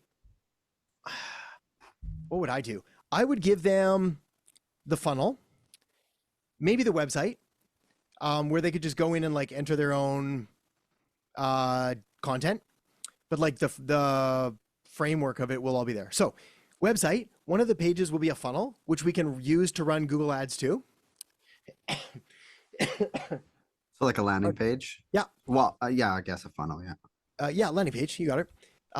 It's funny. I was writing this new training the other day and it was like landing page versus opt-in page. Like, what's the difference? And I was like, nobody should ask these questions. These are silly questions, but I went down the rabbit hole. They're basically the same thing. Opt-in page, you get a lead. Landing page could be anything and you make a sale. Now we know. So yeah, like a lander, I'd probably have some kind of automation or like follow-up system. There'd be a list reactivation campaign in there, which is might even be in there automatically anyway, but I tweak it for therapists. Some way to get Google reviews, some way to build citations. That's it. I'd want them to like basically arm them with the Google stuff so they could run an ad if they wanted to a landing page, so they could optimize their Google business profile. And again, you create one training on that and they're pretty much off to the races. That's elementary stuff. Then build citations and get reviews and how to do those. And then maybe list reactivation or some other kind of SMS marketing push or something like that. Yeah, Google reviews is a little tough for therapists because you can't ethically ask any clients for reviews. Right. I've been trying to combat that with helping the therapists I'm working with get like more character references or friends and family to be able to like speak to their character. Yeah. And so I've been doing it that way, but it's still like, I'm still having these touchy subjects with some therapists because they're like, I will never do that. And I'm like, whatever. Yeah. I know. So people get really mad at stuff like that. Yeah. It's our identities. They've wrapped their identity up into so much. And they also probably had a mentor early on who was like, ever asking someone for something is the worst. Yeah. And then they're like, that must be the truth. So yeah, I'm sure there's a way around it. I can't think of it right now, but I could guarantee we could come up with one. It's like, there's a way to get a review, whether it's like reaching out or like not calling it a review or not treating it like a review or like, I don't know. There's ways of getting them. The bigger companies do it all the time. They have like hundreds of reviews. So they're either breaking ethics or it doesn't actually exist. So it's just, it's a stigma too. But the therapists that I'm working with, they're getting 12, 13 reviews to their business. So I might even dress it up instead of, again, let's not break any laws here. Full disclosure, not a lawyer, never been one, never will be. Especially for therapy jail. But could we not call it like provide feedback or like, how did that go? Or share your story or whatever else. Like, and again, I'm not at all down on the ethics of it or the laws around it, but I'm sure there's a way to push. Yeah. Okay. Okay. Yeah. I'll dig into that more and figure out what that looks like. Thanks, Adam. Yeah, no worries. You got more. Number 2, Cliff Notes, Cole's notes of when you built Siren and what you did from there. Hey, question: is Canadian Cliff Notes and Cole's Notes in the States, or is it Cliff Notes and Cole's Notes? I don't know. Does anyone know? I got C's in high school, Adam. I don't know those things. But then you would have been a purchaser of the Cole's Notes. Yeah, that was like the target market. It was the guy beside me, is what it was. Yeah. All right, that's all right. We'll find out one day. I think I call them Cole's Notes, but okay. The short version of when you built Siren and what you did from there. What were the big milestones of the growth? Not so much money-wise, but the strategic decisions you made to unlock growth at each level. So funny story. I was listening to this book called, I don't even want to, don't buy it yet because I'm not done it. I'm not sure if it's good. It's called Barista to Billionaire. It's about a dude that grew up in Vancouver in Shaughnessy and then moved to Victoria and then started all kinds of different businesses and made a bunch and then spent it all and made a bunch and spent it all. Anyway, he was telling the story about like this major unlock in his life. And I can tell you, it got me thinking this morning. I was like, what was the major unlock for me? And I will tell you exactly what it was in a second. Cliffhanger. So Siren started out as the most everything you could possibly imagine that something would do. So I came into it with like no idea what marketing was and no experience and no idea. So I was doing everything that anyone would ask. I helped someone with like a resume and was doing like interview prep and like just the most random stuff you could imagine. But very quickly I realized like, okay, there's going to have to be some kind of like business thing, ideally online. So I started building websites, which was the main thing. And so I built a ton for free, built them for myself, for my friends, for my philosophy teacher, like anybody that wanted a website got a website because I needed a portfolio. And they were fine. And then that led me to start meeting more people and start reaching out. Cold call, cold email, networking groups, coffees with anybody that would have a coffee with me. At the time, I was like offended when someone wouldn't have a coffee with me. And now I get it. But I remember thinking, I was like, this guy's too good for me. And it's not that. It was like, they're just too busy. And I was this kid with no skills or anything to offer them whatsoever. after I started doing the web design, that paid enough of the bills to be like, all right, maybe this will work. But then I realized it wasn't really going to make the kind of money that I wanted. They were one-off projects. So I got this referral, I think, and it was for a Chinese food restaurant to do stuff for. And I can't remember exactly what I did. I think I might have done some stuff to the website, but what they really wanted with SEO, I didn't know how to do SEO. So I called a guy that I knew down in Victoria, and I was like, bro, you know SEO. Can I hire you to do SEO? And he's like, yes. I was like, cool. How much to like optimize this site? And he's like, well, it's from a small town with like no competition whatsoever, $500. And I think we could probably get them on like the first page. I was like, that sounds amazing. I'm in. So I went back to the business and I was like, $1,000 and we can do this. And they were like, sounds good. So they gave me $1,000. I gave them 500. And that was my light bulb moment, because I was like, I can't believe that just happened. Oh, and he ranked it. And like the website went to the first page. And then what ended up happening is after that, he didn't really need to do any more work because it was on the first page. But I was like, I want to keep this client and I want to make sure that they're still doing. So I found out basically what he was doing. He didn't hide anything. He wasn't like overt with like, now I'm doing this, now I'm doing that, but figured some things out. And I started to learn SEO pretty quickly, enough to do some damage. And then that started to grow. And then once I figured out SEO, that's when things started to take off enough, at least to push over 6 figures and like to the multi 6-figure mark.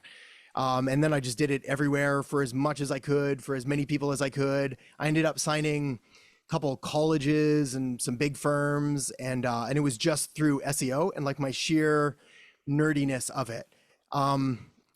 Yeah, I just read everything that I could so that when I spoke to someone, I was able to communicate, hey, these are the backlinks, here's what happened. I used software. We didn't have high level at the time, but I used other pieces of software, SEMrush and Ahrefs and Moz and Majestic and that. Then from there, I started doing ads a little bit, Facebook ads, because I wanted more traffic. Actually, technically, I started with organic marketing.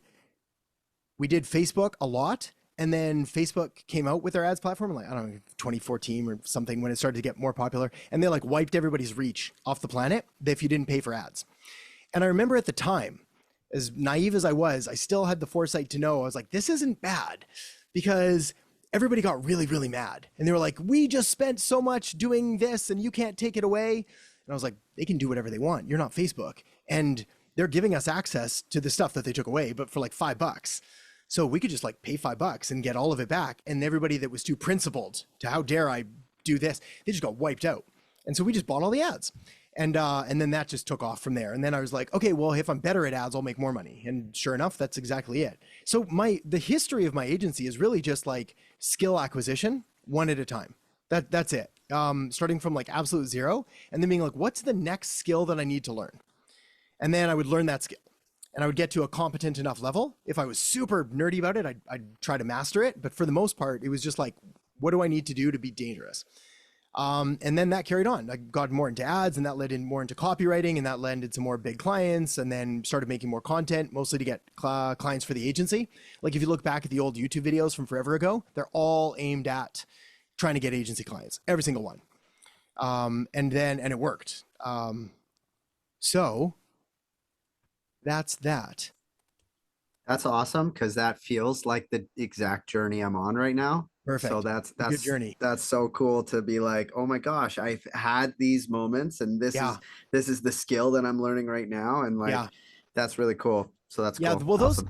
those skills, man, it's like everything that we're learning here and everything that we're talking about, these are, I mean, clearly I'm biased, but like I try not to be, because I think about like anytime I feel like I'm going to make something that's a completely biased statement, I try to think of my kids.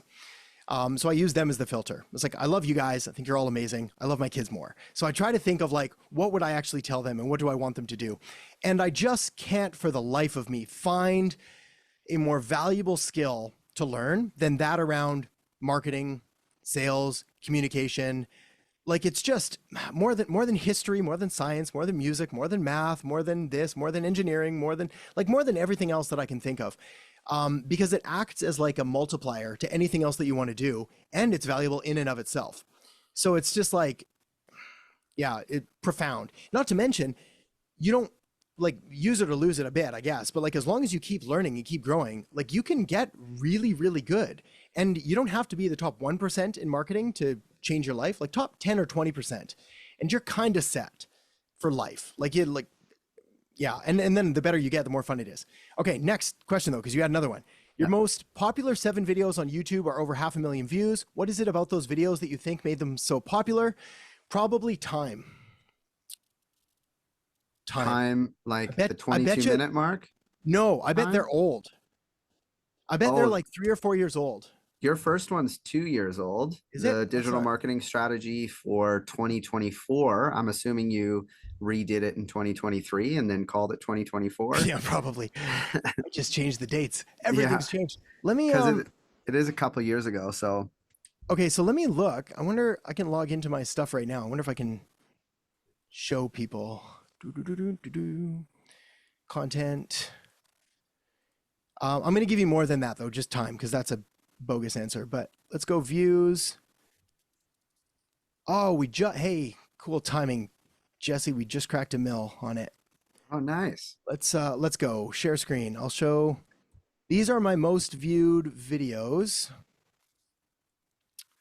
here.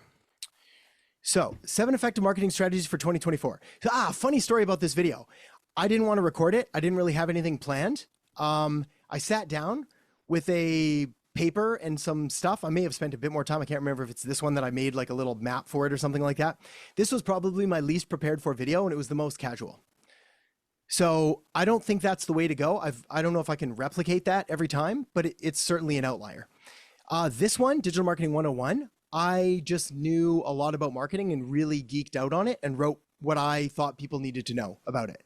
So again, who are the people that I tried to serve? What did I want them to know? And then I just tried to communicate that. Introduction to marketing, similar. This one took off in regards to, it's used to rank #1 for marketing, or what is marketing, intro to marketing. I don't know why. Again, I really wish I knew. I think it just was a half decent overview of like what people really need to know about marketing. 10 marketing strategies, guaranteed to grow any business. That's the same as this one. 7 effective strategies. Same in regards to like, I sat down and didn't have a plan. Well, I had a plan of like things I wanted to cover, but it wasn't scripted. It wasn't whatever. It was just me teaching like I would if I was a professor. 15 psychological marketing triggers. I think people just think is cool. A better way to advertise on Facebook. This was, I wish I could tell you why that one did. Some of these I just like, you just really never know, which is why you make 1,000 videos, because you don't know what's going to pop off. I think a lot of it has to do with just Facebook and ads. Those ones always did good.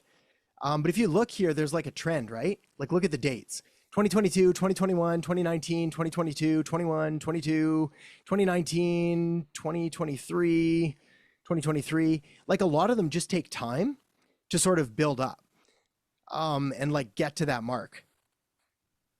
Is there anything that you're doing to promote the videos too? Or is it you kind of set it and then just go on to your next one? Yeah, I try to set it and go on to the next one. We used to promote a lot more. And then it was through Neil Patel was like, I realized I didn't quite want to do it. Because what ends up happening is like, if we send a link to a video in an email, if someone clicks that link to watch the video, when they see the video on the home screen, they won't click it. And then therefore it lowers the click-through rate, and YouTube's like, I guess people don't watch this video, so they throttle it. So what I do now is I will send an email out and I'll be like, hey, there's the latest video. Go check it out if you want. It's called this. And people can go find it. Honestly though, what I really did is I hired everyone that I could find that was really smart at YouTube. So I hired, I think I mentioned this before, like Evan Carmichael and his team, and that was instrumental. So it's like we worked on scripting and strategy and editing and pacing. I went through all my old copywriting stuff to write better hooks. I hired thumbnail designers to figure out better ways of making thumbnails. I used to spend so long, like back in the day, thumbnails were literally everything. So I'd spend like 2 or 3 hours on a thumbnail. We'd have like 4 different variations. Now my thumbnail guys are just really, really good. So they'll make a bunch and test it. But I think the non-scary, non-overwhelming advice was that literally just every video I tried to make it just a little bit better.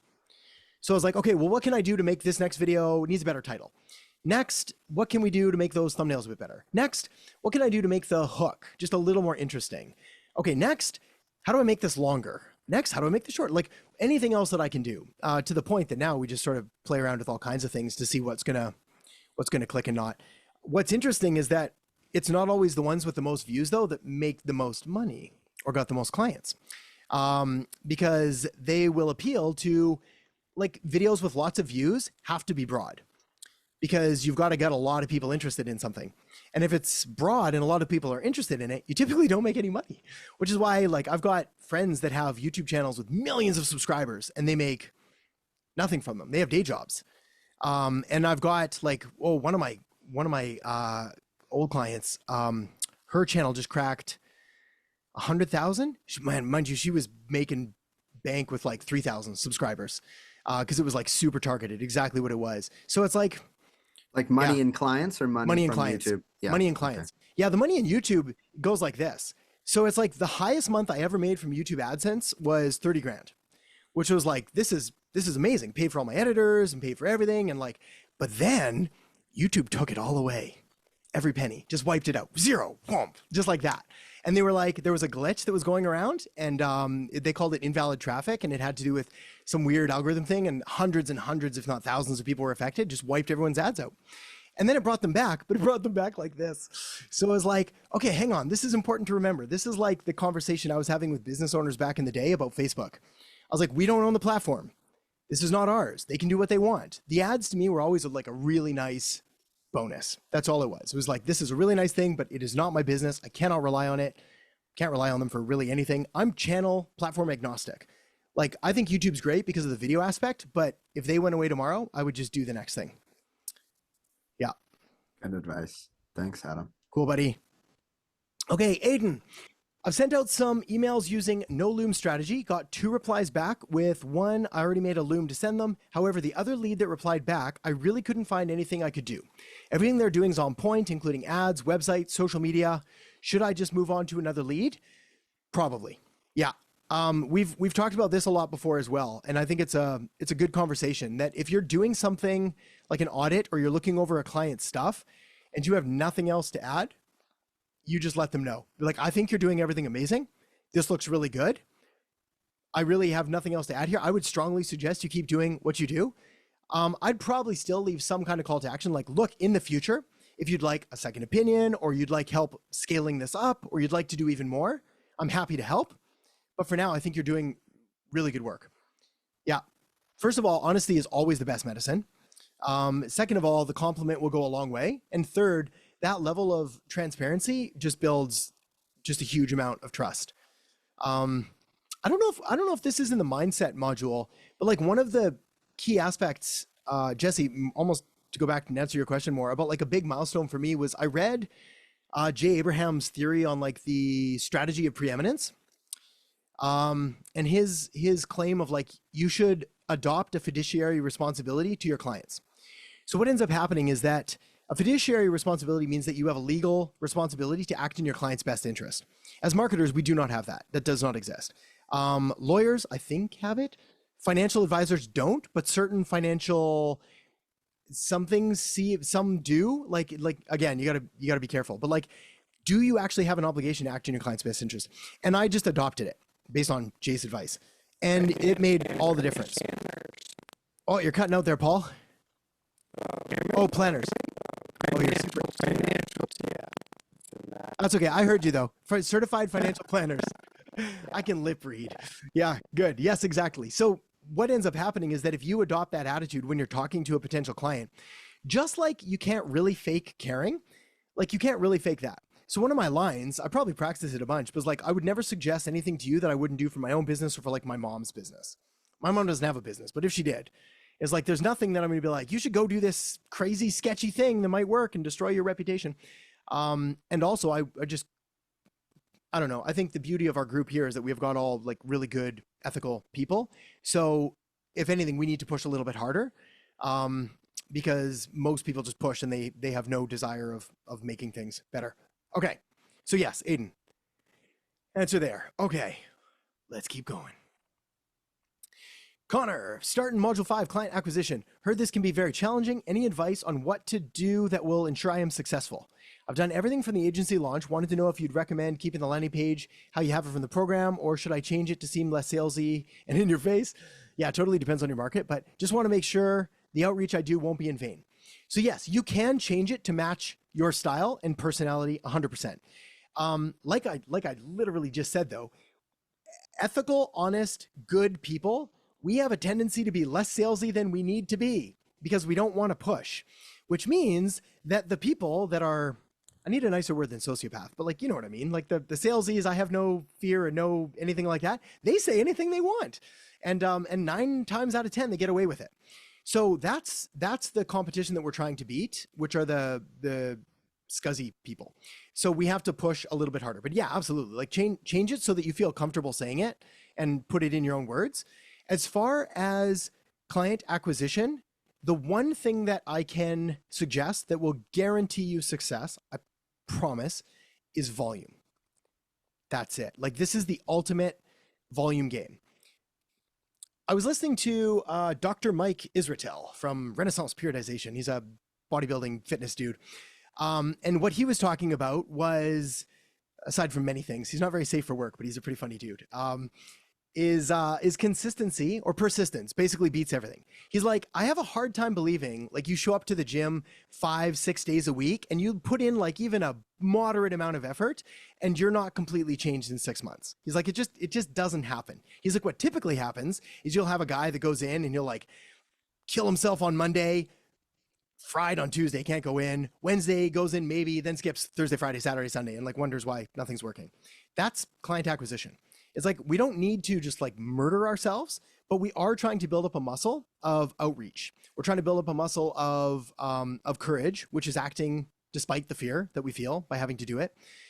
We're building up courage, the muscle of like a fear of rejection, understanding that if someone says no, they're not rejecting you as a human being, as a person. That would be insane. They don't even know you, but they're just rejecting your offer or whatever you have at that moment.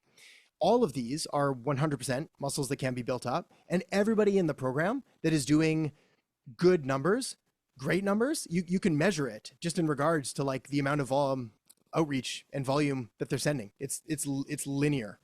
That's it. It has nothing to do with like niche or skill or anything like that. It'd be cool if it did, because then we could just all, I don't know, learn magical skills. But like the scripts work really well. The systems work really well. We just have to do them and then find a way to like do them more and do them more often. And the word that I'm starting to adopt instead of consistency is persistence.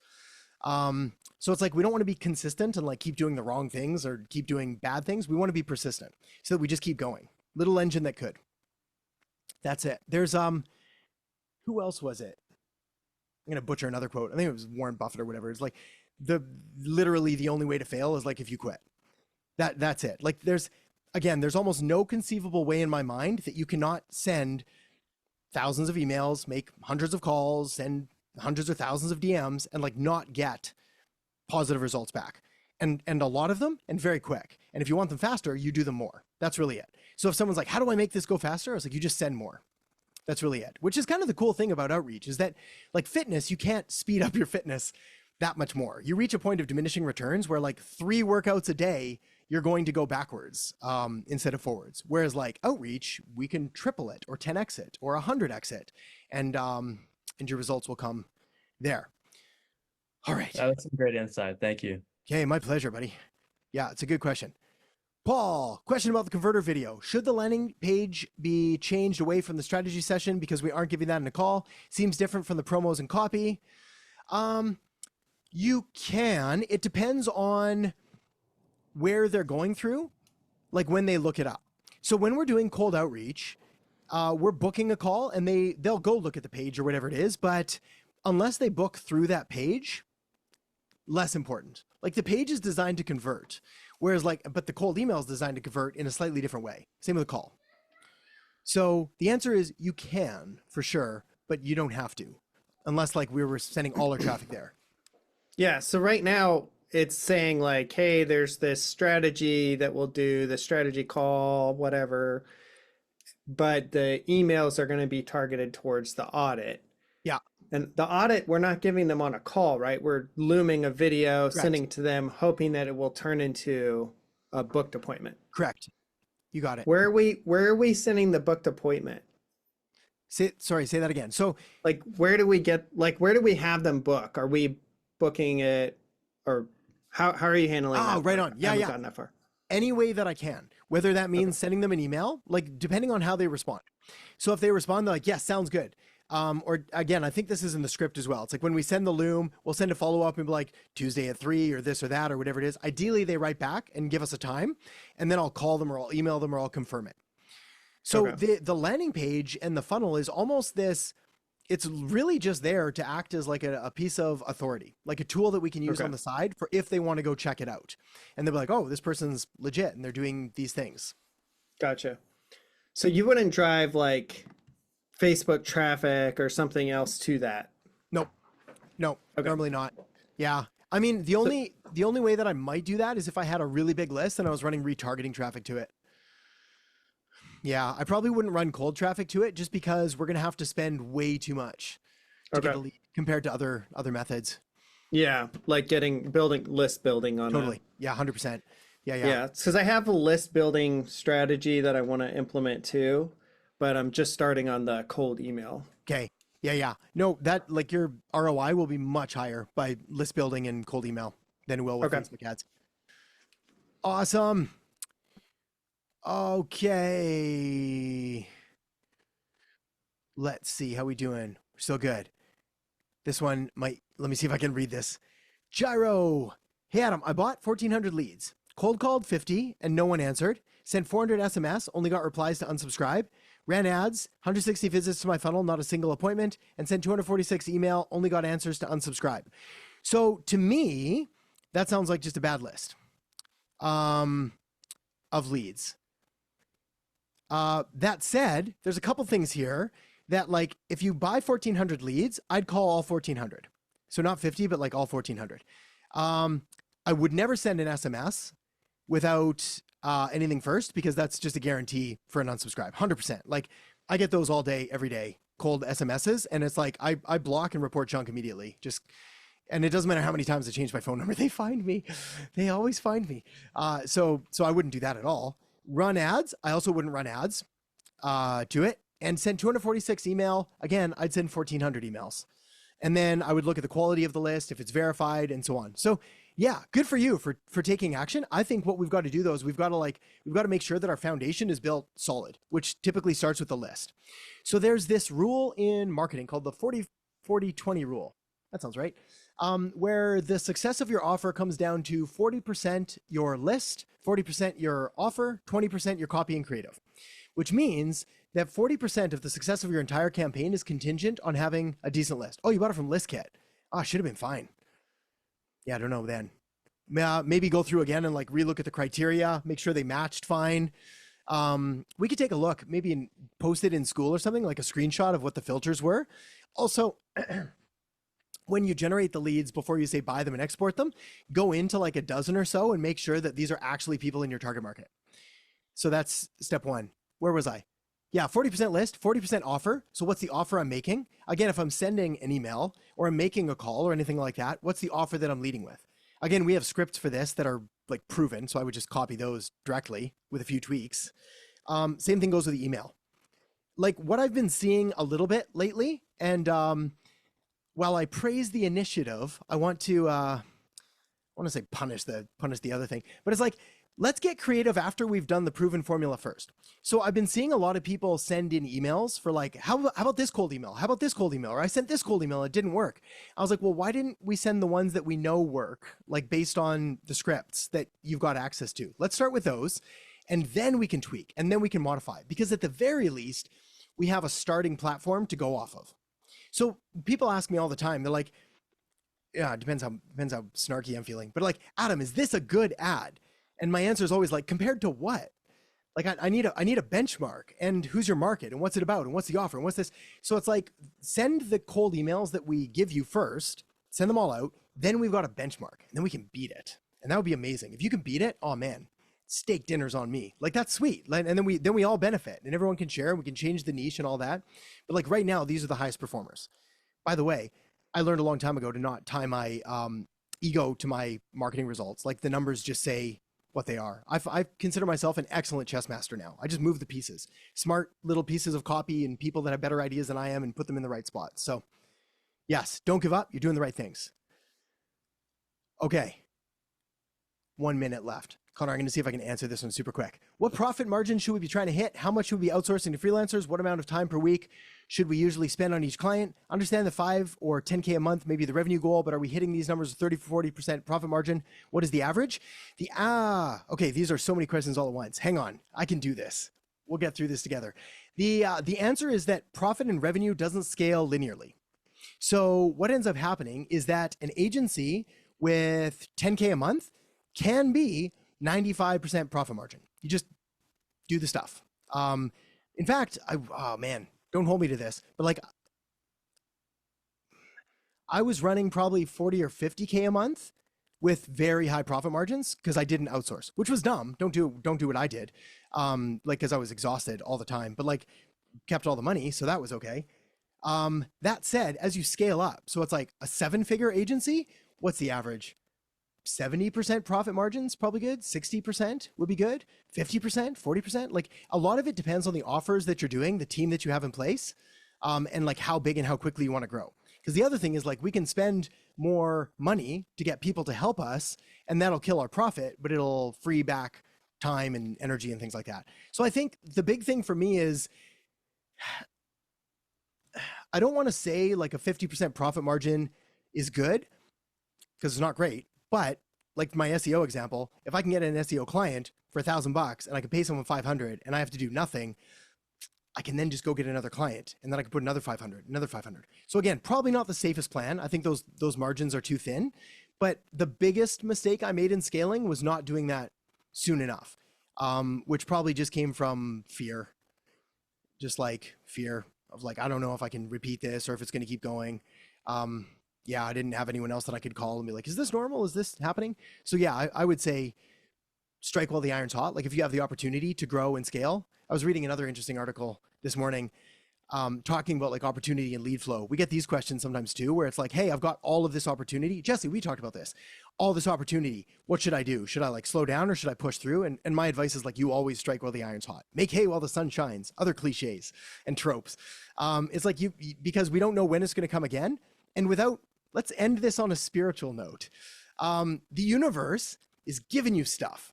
And if you say no, it's a bad sign, right? It's like, it's just a bad sign. If for no other reason than you're telling yourself that A, I can't handle it, or B, I don't need this right now, or this isn't what I want to do. So I feel like when the opportunities come across your plate, do everything you can to be in a position to take advantage of them. Even if that means sacrificing the profit margins in the short term. Don't go negative, but okay. Oh, those were good. I liked all of those questions. Thanks, everybody. That was a fun one. That was some excellent questions today. I'll leave that with you, and we'll talk to you in a little bit here. Have a good one, everybody. See you later. Thank you, Adam. Hello, good day, good afternoon, everybody. Good to see everybody. Or at least all of your name badges. Good to see all of your name badges. There we go. There's faces. Hey, just all the names. Everybody just hiding. Adam, I got something exciting to tell you. Oh, hit me. I hiked with Alan Dibb this morning. Oh, no way. Right on. Yeah. Is he he's in Kelowna? He's in Kelowna. He's visiting Dan. And then he's got an event happening in Victoria. Interesting. So, where is he from? Is he from Victoria? Australia. Oh, wow. Okay. I didn't even know that. And he's why is he in Victoria of all the places to go? He did tell me a name of somebody I guess there's an interesting people event or something like that. Or yeah, there's what's his face? Dave Asprey, Bulletproof Coffee guy. He's in Victoria. Okay. So I think he said something about Wilkinson or something like that, or I don't know. I don't know Wilkinson, but yeah, I mean it's an interesting community. It's like, so I'm, for anybody not familiar, I'm on Vancouver Island, which is not Vancouver. If I ever tell people, I just say Vancouver just because it's easier, because they're like, oh, an island off Vancouver. I was like, well, sort of, but it's like, it's a big island. And then obviously the capital of BC is Victoria. I say obviously, like people would know that, these random Canadian provinces. Obviously, it's Victoria. But like if you ever go to Victoria, in my view, is like it's probably one of the cooler cities. It's like Vancouver, but maybe a little more outdoorsy and probably a little more hipster-ish as well, but then also a little more old. So it's got this like really interesting demographic where Vancouver Island is like the retirement capital of Canada, I think. Like where I live, the stretch from like basically my place down just north of Victoria is like the oldest demographic in all of Canada. It's like the average age is, I don't know, 1,000,007. So you get used to driving like 10 miles an hour everywhere you go, and people just like randomly turning left in front of you. And yeah, home sweet home. Anyway, I lived in Duncan for a little while. Did Alan have anything cool to share? For anyone not familiar, Alan is the author of a book called The One Page Marketing Plan, which is a solid book. It's it achieved, I don't want to say like cult-like status, but kind of similar to John Jansch and Duct Tape Marketing. Mike Michalowicz has a bunch around that. Like all of these authors have small business marketing stuff that I think does a really decent job of introducing people to marketing. So that's cool. But did he have anything to share? Sorry. Yeah, I talked to him a lot about therapists specifically, but it's hard to like give context about what I'm doing in such a short amount of time. So I just talked to him a lot about like what of his big takeaways were. And it was a lot of stuff I already knew really is about like getting into the, your niche, and gave me some tips on like how to like some different models about therapists, some that I think would be good, and then some because there's no real context to what I'm trying to share with them. So of course, but it was great. It was really great to meet him, and I because his email was in his book One Page Marketing Plan, I ended up reaching out to him, and we had a bit of a back and forth. And then so last week he emailed me and said, "Hey, I'm going to be in Kelowna. Are you going to be on the hike?" And I'm just like a 14-year-old girl, like, hey, guess what? Yeah, right on. Yeah, so it was cool. Oh, it's very cool. Well, it's super neat. I mean, it's like for no other reason than if you can get around, like the more people like that you can get around, the better. Because I think not only can you sort of pick up some things by just having a conversation with them, but also, I don't know, certain viewpoints and beliefs in that sort of just rub off. It's like by immersion, where the more you talk to sort of successful people, success in the realm that you're trying to achieve, it's like the more that you're going to realize that they do things and think things that are different than how we might have done before. So it's like, oh, interesting. I didn't think of it that way, or I didn't look at it that way, or I kind of viewed it like this. And just like, for example, when I used to bother writing back to all of the comments on the YouTube videos, my favorite reply was like, nobody successful ever left like a hate comment on someone's video. It's like, it doesn't happen. There's no one I know that's like, they're doing great and they're going around being like, you're a piece of garbage and this was a terrible video and how did you ever like that doesn't happen. That's just, so it's like, okay, well, if that's the case, then there was this dude named Jesse Elder, and he had one of my favorite lines. He used to have this program called, it was like Hug Your Haters or something like that. But what he would say is, he's like, who hurt you? And that was his reply, but not in like a mean, condescending way. Like if you ever seen him talk, he's not a mean, condescending person, but he was just like, he's like, are you okay? Like who hurt you? Do you need to talk about this? Cause it's just not a normal way to go through life. But anyways, I digress. We'll circle back. I like this chat. But down to business. Column recently saw a statistic. Oh, they're scary. That has the, quick side note. So my grandfather-in-law, my only surviving grandfather, he's the one we went to his 90th birthday in England or whatever. He used to be, still is, I guess, a mathematician.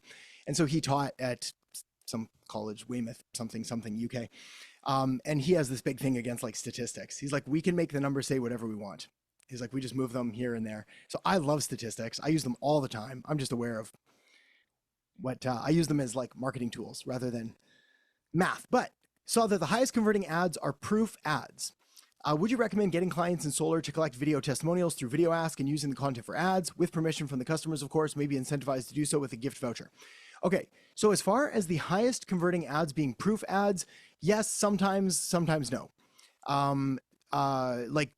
Totally dependent. The thing with proof ads is that where we have the best results with them is if they're retargeting.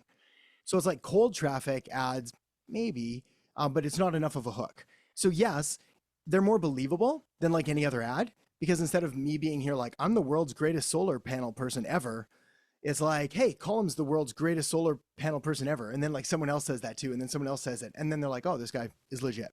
So should our clients and customers collect testimonials? Yeah, 100%. 100%. Will they crush on an ad? Maybe. But even if they don't, they're still worth getting because we can still use them on the website. We can use them in emails. We can use them on social media content. I've known the strategy doesn't work quite as well as it used to because social got a little bit more congested now. But like in the past, I've known people that their entire social media strategy would just copy paste testimonials. Like that was it. That was all they did was like, here's another client win. Here's another client win. Here's another client win. And they would just share those. And that was it. And people were like, what do you even do? It was like, doesn't matter. It's working, whatever I'm doing. Worth the test, you'd say, then maybe just to, if there's one there, throw it in and just test it, I suppose. Definitely. I mean, like testimonials are interesting as well because they have a double deeper psychological thing called the Benjamin Franklin effect, where it's like if you do something nice for someone, you like them more. So if you've ever got someone that you're like trying to get on good terms with and you're just like, man, I just can't seem to click with this person, don't do them a favor. Ask them for a favor. Small favor. Don't ask them to like pick up and babysit your kids for a week when you go to Cabo, but like I don't know, can I borrow this book? Which is what Benjamin Franklin did. And what ends up happening is they'll say yes because it's just like a non-thing, and then their brains are like, well, I obviously like this person because I was willing to do this thing for them. So it's like if we can get a testimonial, then there's obviously like, well, I obviously like this person enough to make a testimonial, and it also reminds them, and then they're saying all these things, and then they're hearing themselves say these things, these nice things, which makes them more likely to refer. So yeah, testimonials are phenomenal. Awesome, perfect. Do you ever recommend, like, is that possible to use that as a service offering? Do you use in Video Ask? Have you ever considered that? Yeah. I used to have a buddy that did this. We paid too much for what we got, but it was neat. And what he would do is he would go and interview clients and record them. And then he would splice and dice it into like a highlight reel. And then we would use that highlight reel as like an ad, or for whatever else we needed. And he would like pick out the very best comments and moved into the front. And yeah, we paid thousands. I mean, it was probably worth like a bit, but it probably wasn't worth what we paid to get it. I think it could be okay. I don't know if I would go down that road because it's not a long-term scalable thing. And it's going to be a lot of effort to like go have these conversations, get the testimonials, sort through them all, sort through the ones that aren't very good. Like so again, I took this program once. Anybody know Tim Schmoyer, video creators guy? Okay, that's all good. I'm like, I date myself every time I talk, which is amazing. That's okay. So Tim Schmoyer was like one of the OGs in YouTube like a decade ago. Super nice guy. I know Tim. Yeah, right on. There we go. Thanks, Paul.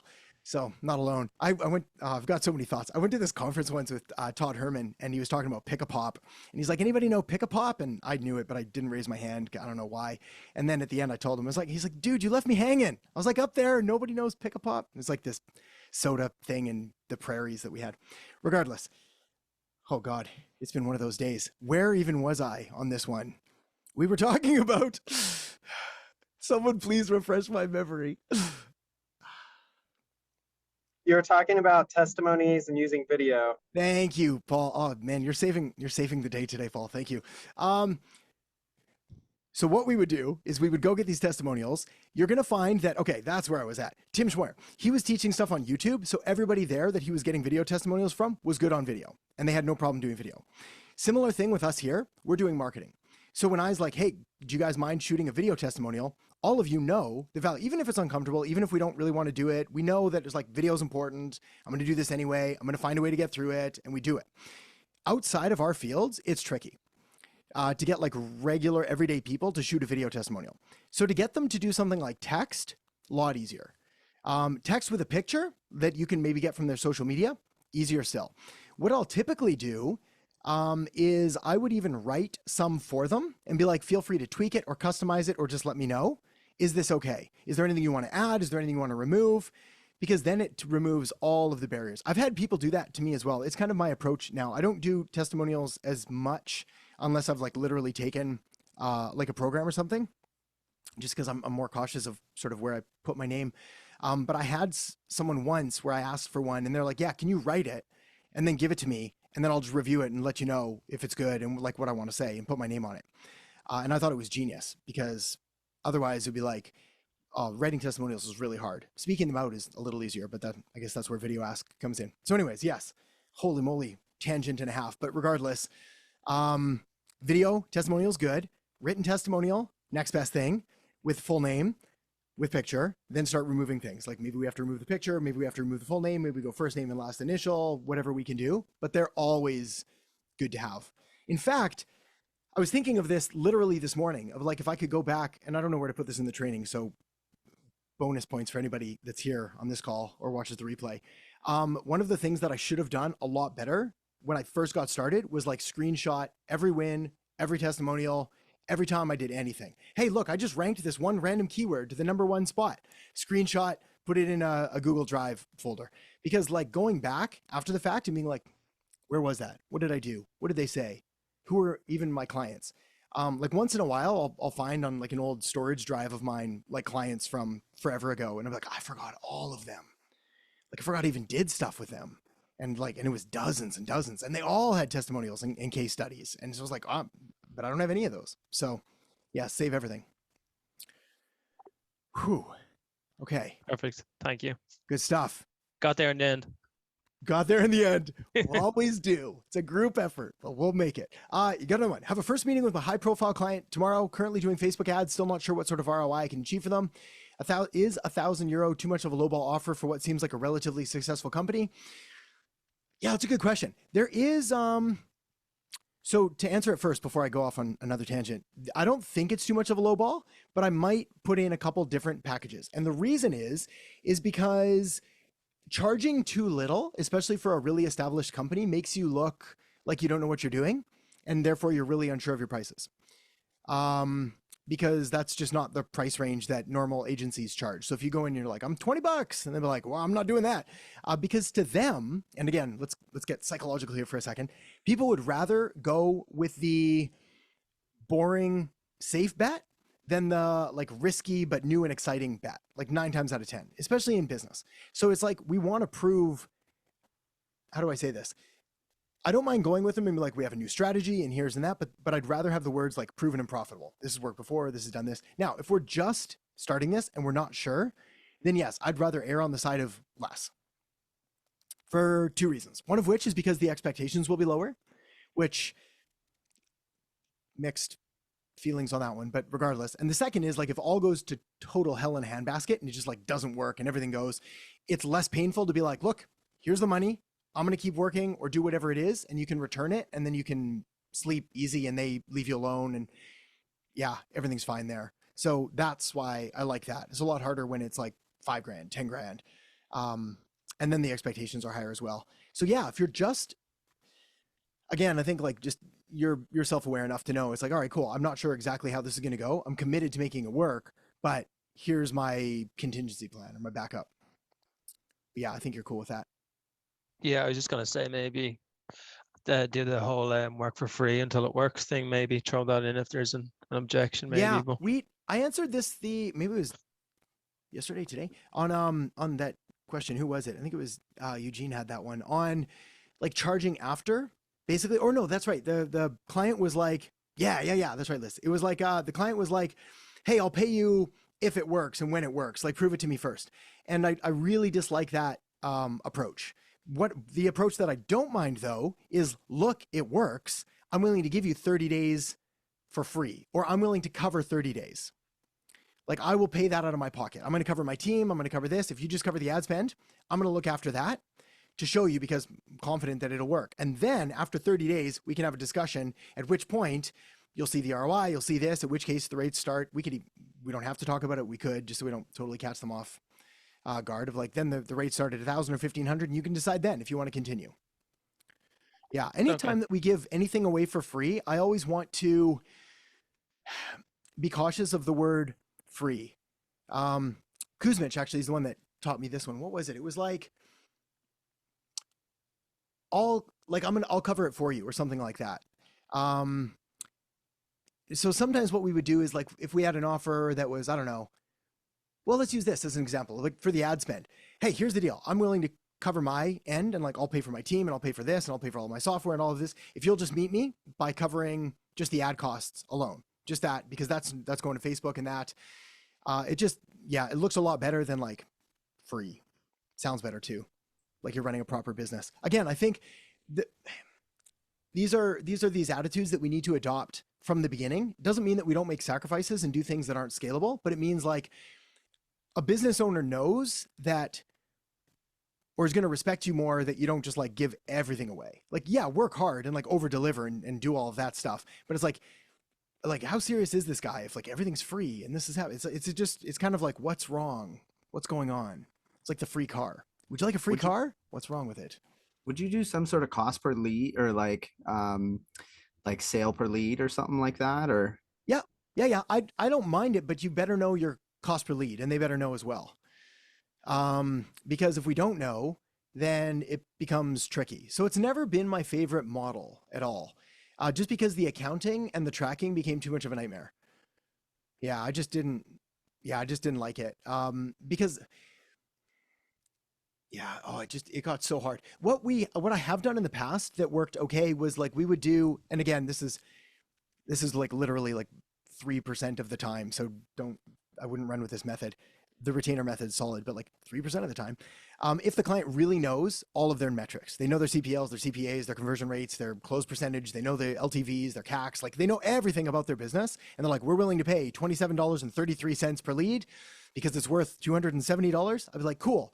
Now we can do it on a cost per basis. I can get you those leads. You'll prepay.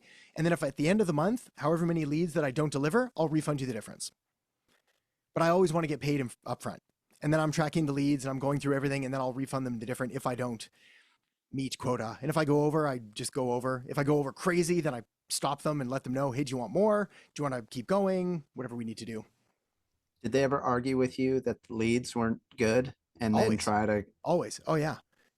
Oh, every time. Like it's sort of this, it's almost a cliche. It's like, the leads are crap. You don't know how to work the leads. It's like sales versus marketing. It's like, that's the oldest story in the book. So again, that's why I like they need to have a good system in place and they need to know kind of what their conversion rates are per lead and like what it's going to turn into. And then they need to know the lifetime value, which is why like no one knows that.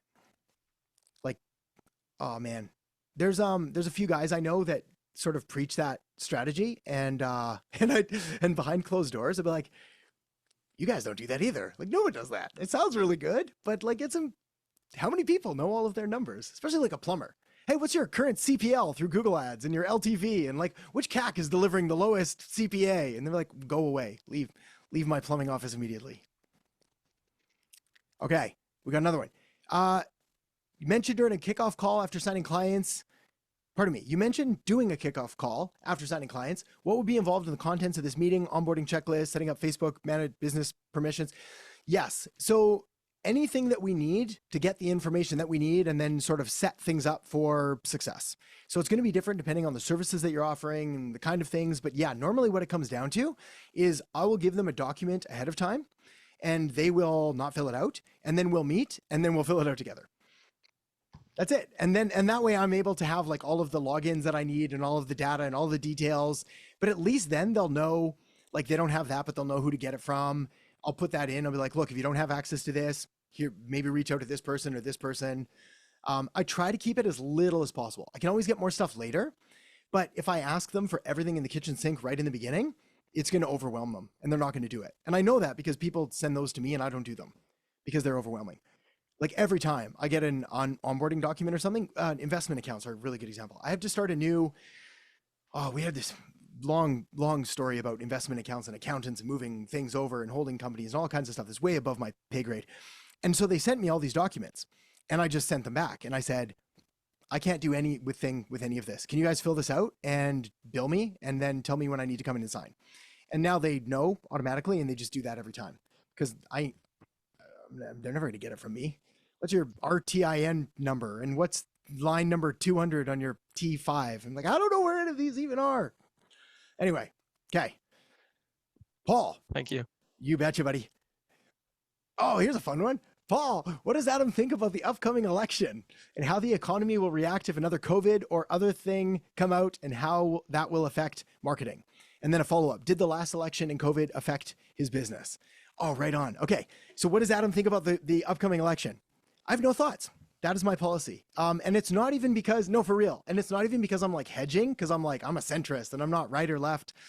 It's literally just because I'm choosing to stay ignorant on the subject, because it becomes a political minefield and swamp of opinions. Like the media loves it. And I know we're not as much your opinion about who's yeah, I know crazy, what you mean, but like they what, both how are, it's but going to just affect like things. Economy. Yeah.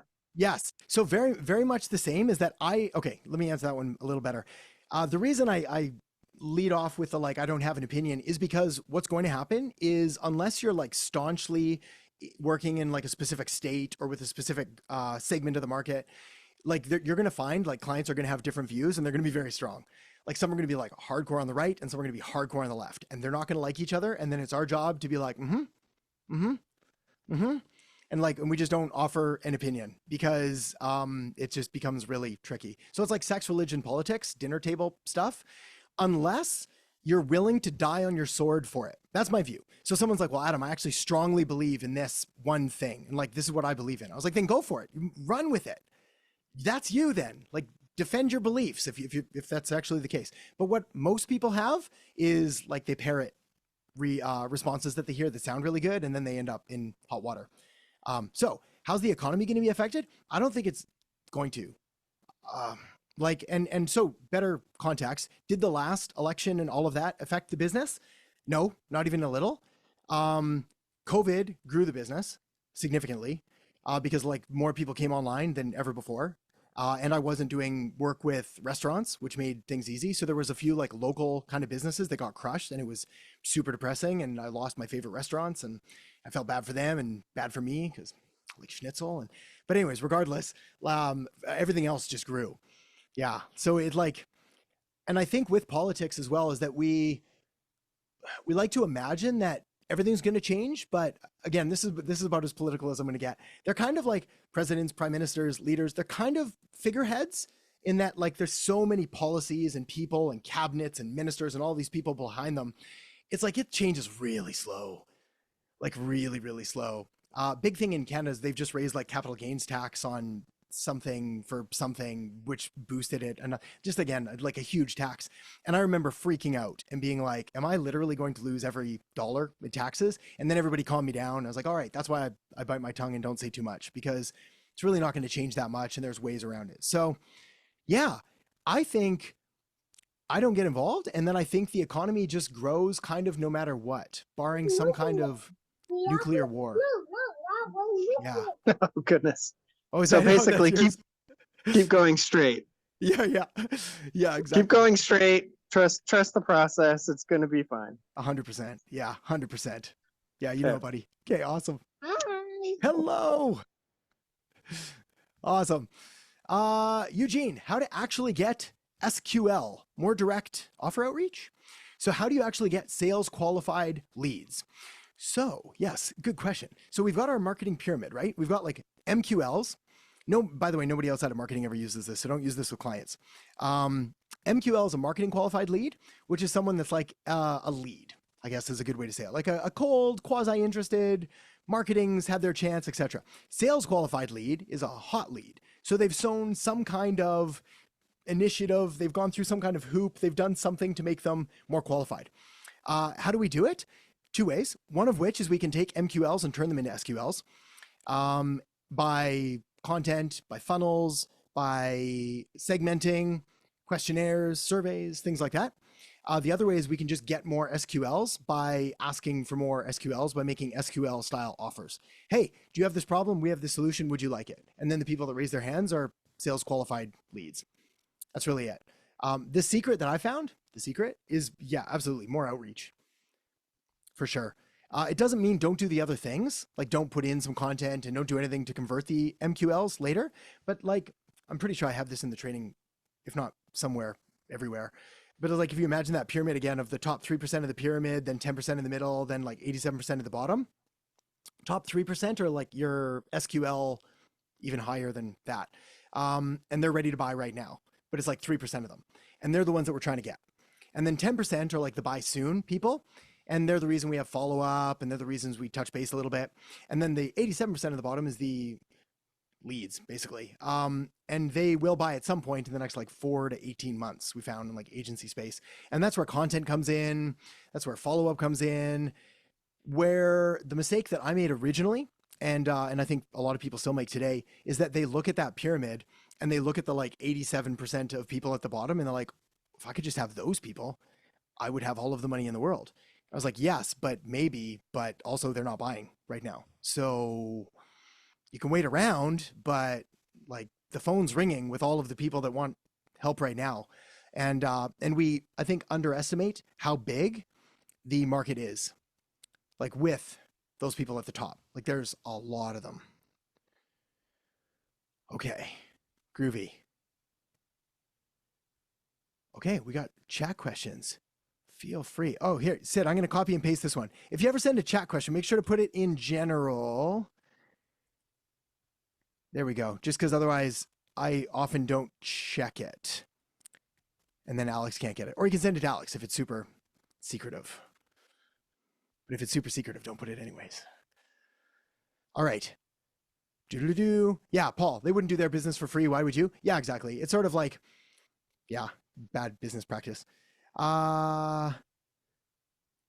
Liz, economists will not touch the question unless you're with the Wall Street Journal. Yeah, exactly. I like making predictions because as long as you're right, like half the time, you just double down on that. So let me tell you about a scam that runs in the stock investing world. So what they do is they take a list of like 100,000 people. And then what they do is they send an email to, or a direct mail letter to 50,000 saying, hey, ABC stock is going to go up. And then they send to the 50,000 other people, ABC stock is going to go down. And then they send it. And then whatever happens, oh, hey, it went up. Okay. Now they take those 50,000, they segment 25,000, 25. Hey, we just predicted that. Check out XYZ stock. It's going to go up. XYZ stock is going to go down. Then they segment those 25,000. Then you end up with like this trail of like, they've literally picked every single winner possible. And then you're like, oh, just send us money. That's all you got to do. Yeah. I've never done that, for the record. Never done that. That'd be horrible. I've thought about it though. Like as a joke, being like, hey, this just happened, but I figured I'd crush too many people's dreams. Plus sending out 100,000 pieces of direct mail for a practical joke sounds like a very bad business investment, but okay, let's see. Chat questions. Sid, you got yours here. Let me scroll. Purchase Bright Local, wanted to get a rough estimate of how much you would charge for a local SEO service. I've never used these tools other than Yoast, which means I essentially did nothing, just paid the fee. Okay, right on. Yeah, local SEO, I like to charge more than less. I appreciate it's going to be tricky, like with say some jujitsu gyms, like they may not have the budget, but for me, the low end would be like 1,500. Now, if it's a low competitive or yeah, that's right, low competition market where you're going to be able to rank them easier, then I don't mind charging less. Like then we could push 500, 750, something like that. Never less than 500, probably not less than 750. And then there I give them the expectation that we're looking at like 3 to 6 months for results and things like that to happen. But yeah, it typically works out pretty well. So yes, SEO to me is one of the most valuable services both from an agency perspective and also from a business owner perspective. Like if they can get their website ranking for desirable keywords, oh, it's huge. And you can figure out actually what it's worth as well. Like if you go to Google Keyword Planner and you check out like what's the cost of a click for this keyword, and I don't know, say it's $2.50, and then you can see their website is getting traffic at 100 clicks for that kind of thing. Well, it's like, well, that's equivalent to spending $250 on Google ads or $700 or this or that or whatever it is. Not to mention there's just for those that know, a higher value around organic. But yes, very good. Jesse, any good Notion templates you use often? How do you stay organized with Notion? Yeah, not well. Like not well at all. Alex and I, we love our Notion. I have 9 projects on the go right now. So you know, last month I was working hard to get projects. Now I'm like trying to figure out how I'm going to do it all. Perfect. And I'm trying to be organized. But I'm like, don't know. Okay. Yeah. So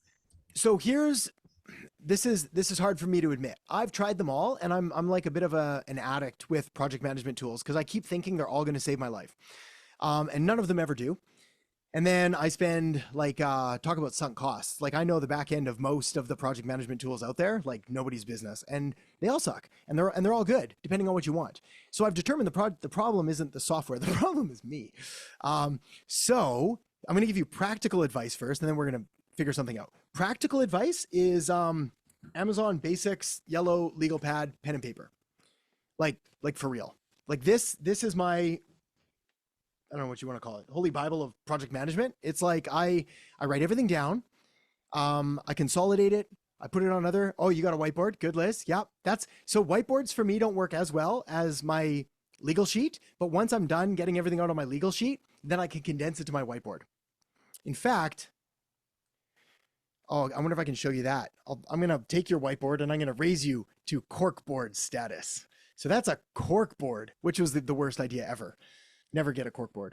I got it for like a video project. And I was like, I'm going to use this. It's going to change my life. It didn't. The only thing it did is I stabbed myself with pins like 10 times a day trying to get them in. And then I drop them on the floor and they're clear and I step on them. It's a bad scene. Pen and paper, like everything out. What do they need? What's the next thing? Where am I at? What's the date? Following that, Notion's fine. Trello's fine. Asana's fine. Basecamp's fine. ClickUp, fine. Whiteboard, fine. Like it really is all good. The big thing for me is making sure that nothing ever drops through the cracks. So I'm less concerned with like being the most efficient, and I'm more concerned with not dropping a ball. And what I found is that my yellow legal pad helps me not drop the ball, because I can look at it. And then if something really needs to happen, like I've got to deliver something for a client, I'll put it on the calendar as well. So I'll be like, hey, this day, this thing has to happen. That way, when I look into my calendar, I'll be like, well, I guess that's happening today or whatever it is. Not a great way to operate, like long-term. There's definitely better plans. Notion for sure, ClickUp, Asana, Trello, whatever it is. What we do with Notion is we use it in the Kanban board style. So I'll have, but again, this is just because usually the deliverables are pretty much systemized and streamlined. So like a YouTube video, be a good example. It'd be like, write the script, record the video, send it to the editors, review that, get it scheduled. Now it's complete. And then we'll just take the video and we'll just slide it over to each phase. So that works fine for that. And then I think that's what I got to figure out, or what are my main systems of like, this goes to here, this goes to here, and so on and so on. And I feel like I've kind of been inventing the process over and over and over and over again. So I'm kind of all over in that sense. I just need to kind of sit down and like really map it all out. Yeah, you can, and you should, but like also keep in mind that it'll change. So map it out to the best of your ability, but like it's going to change, which is why I really like, again, sounds like such a cop out, but it's why like after a decade in this career, this is still my system.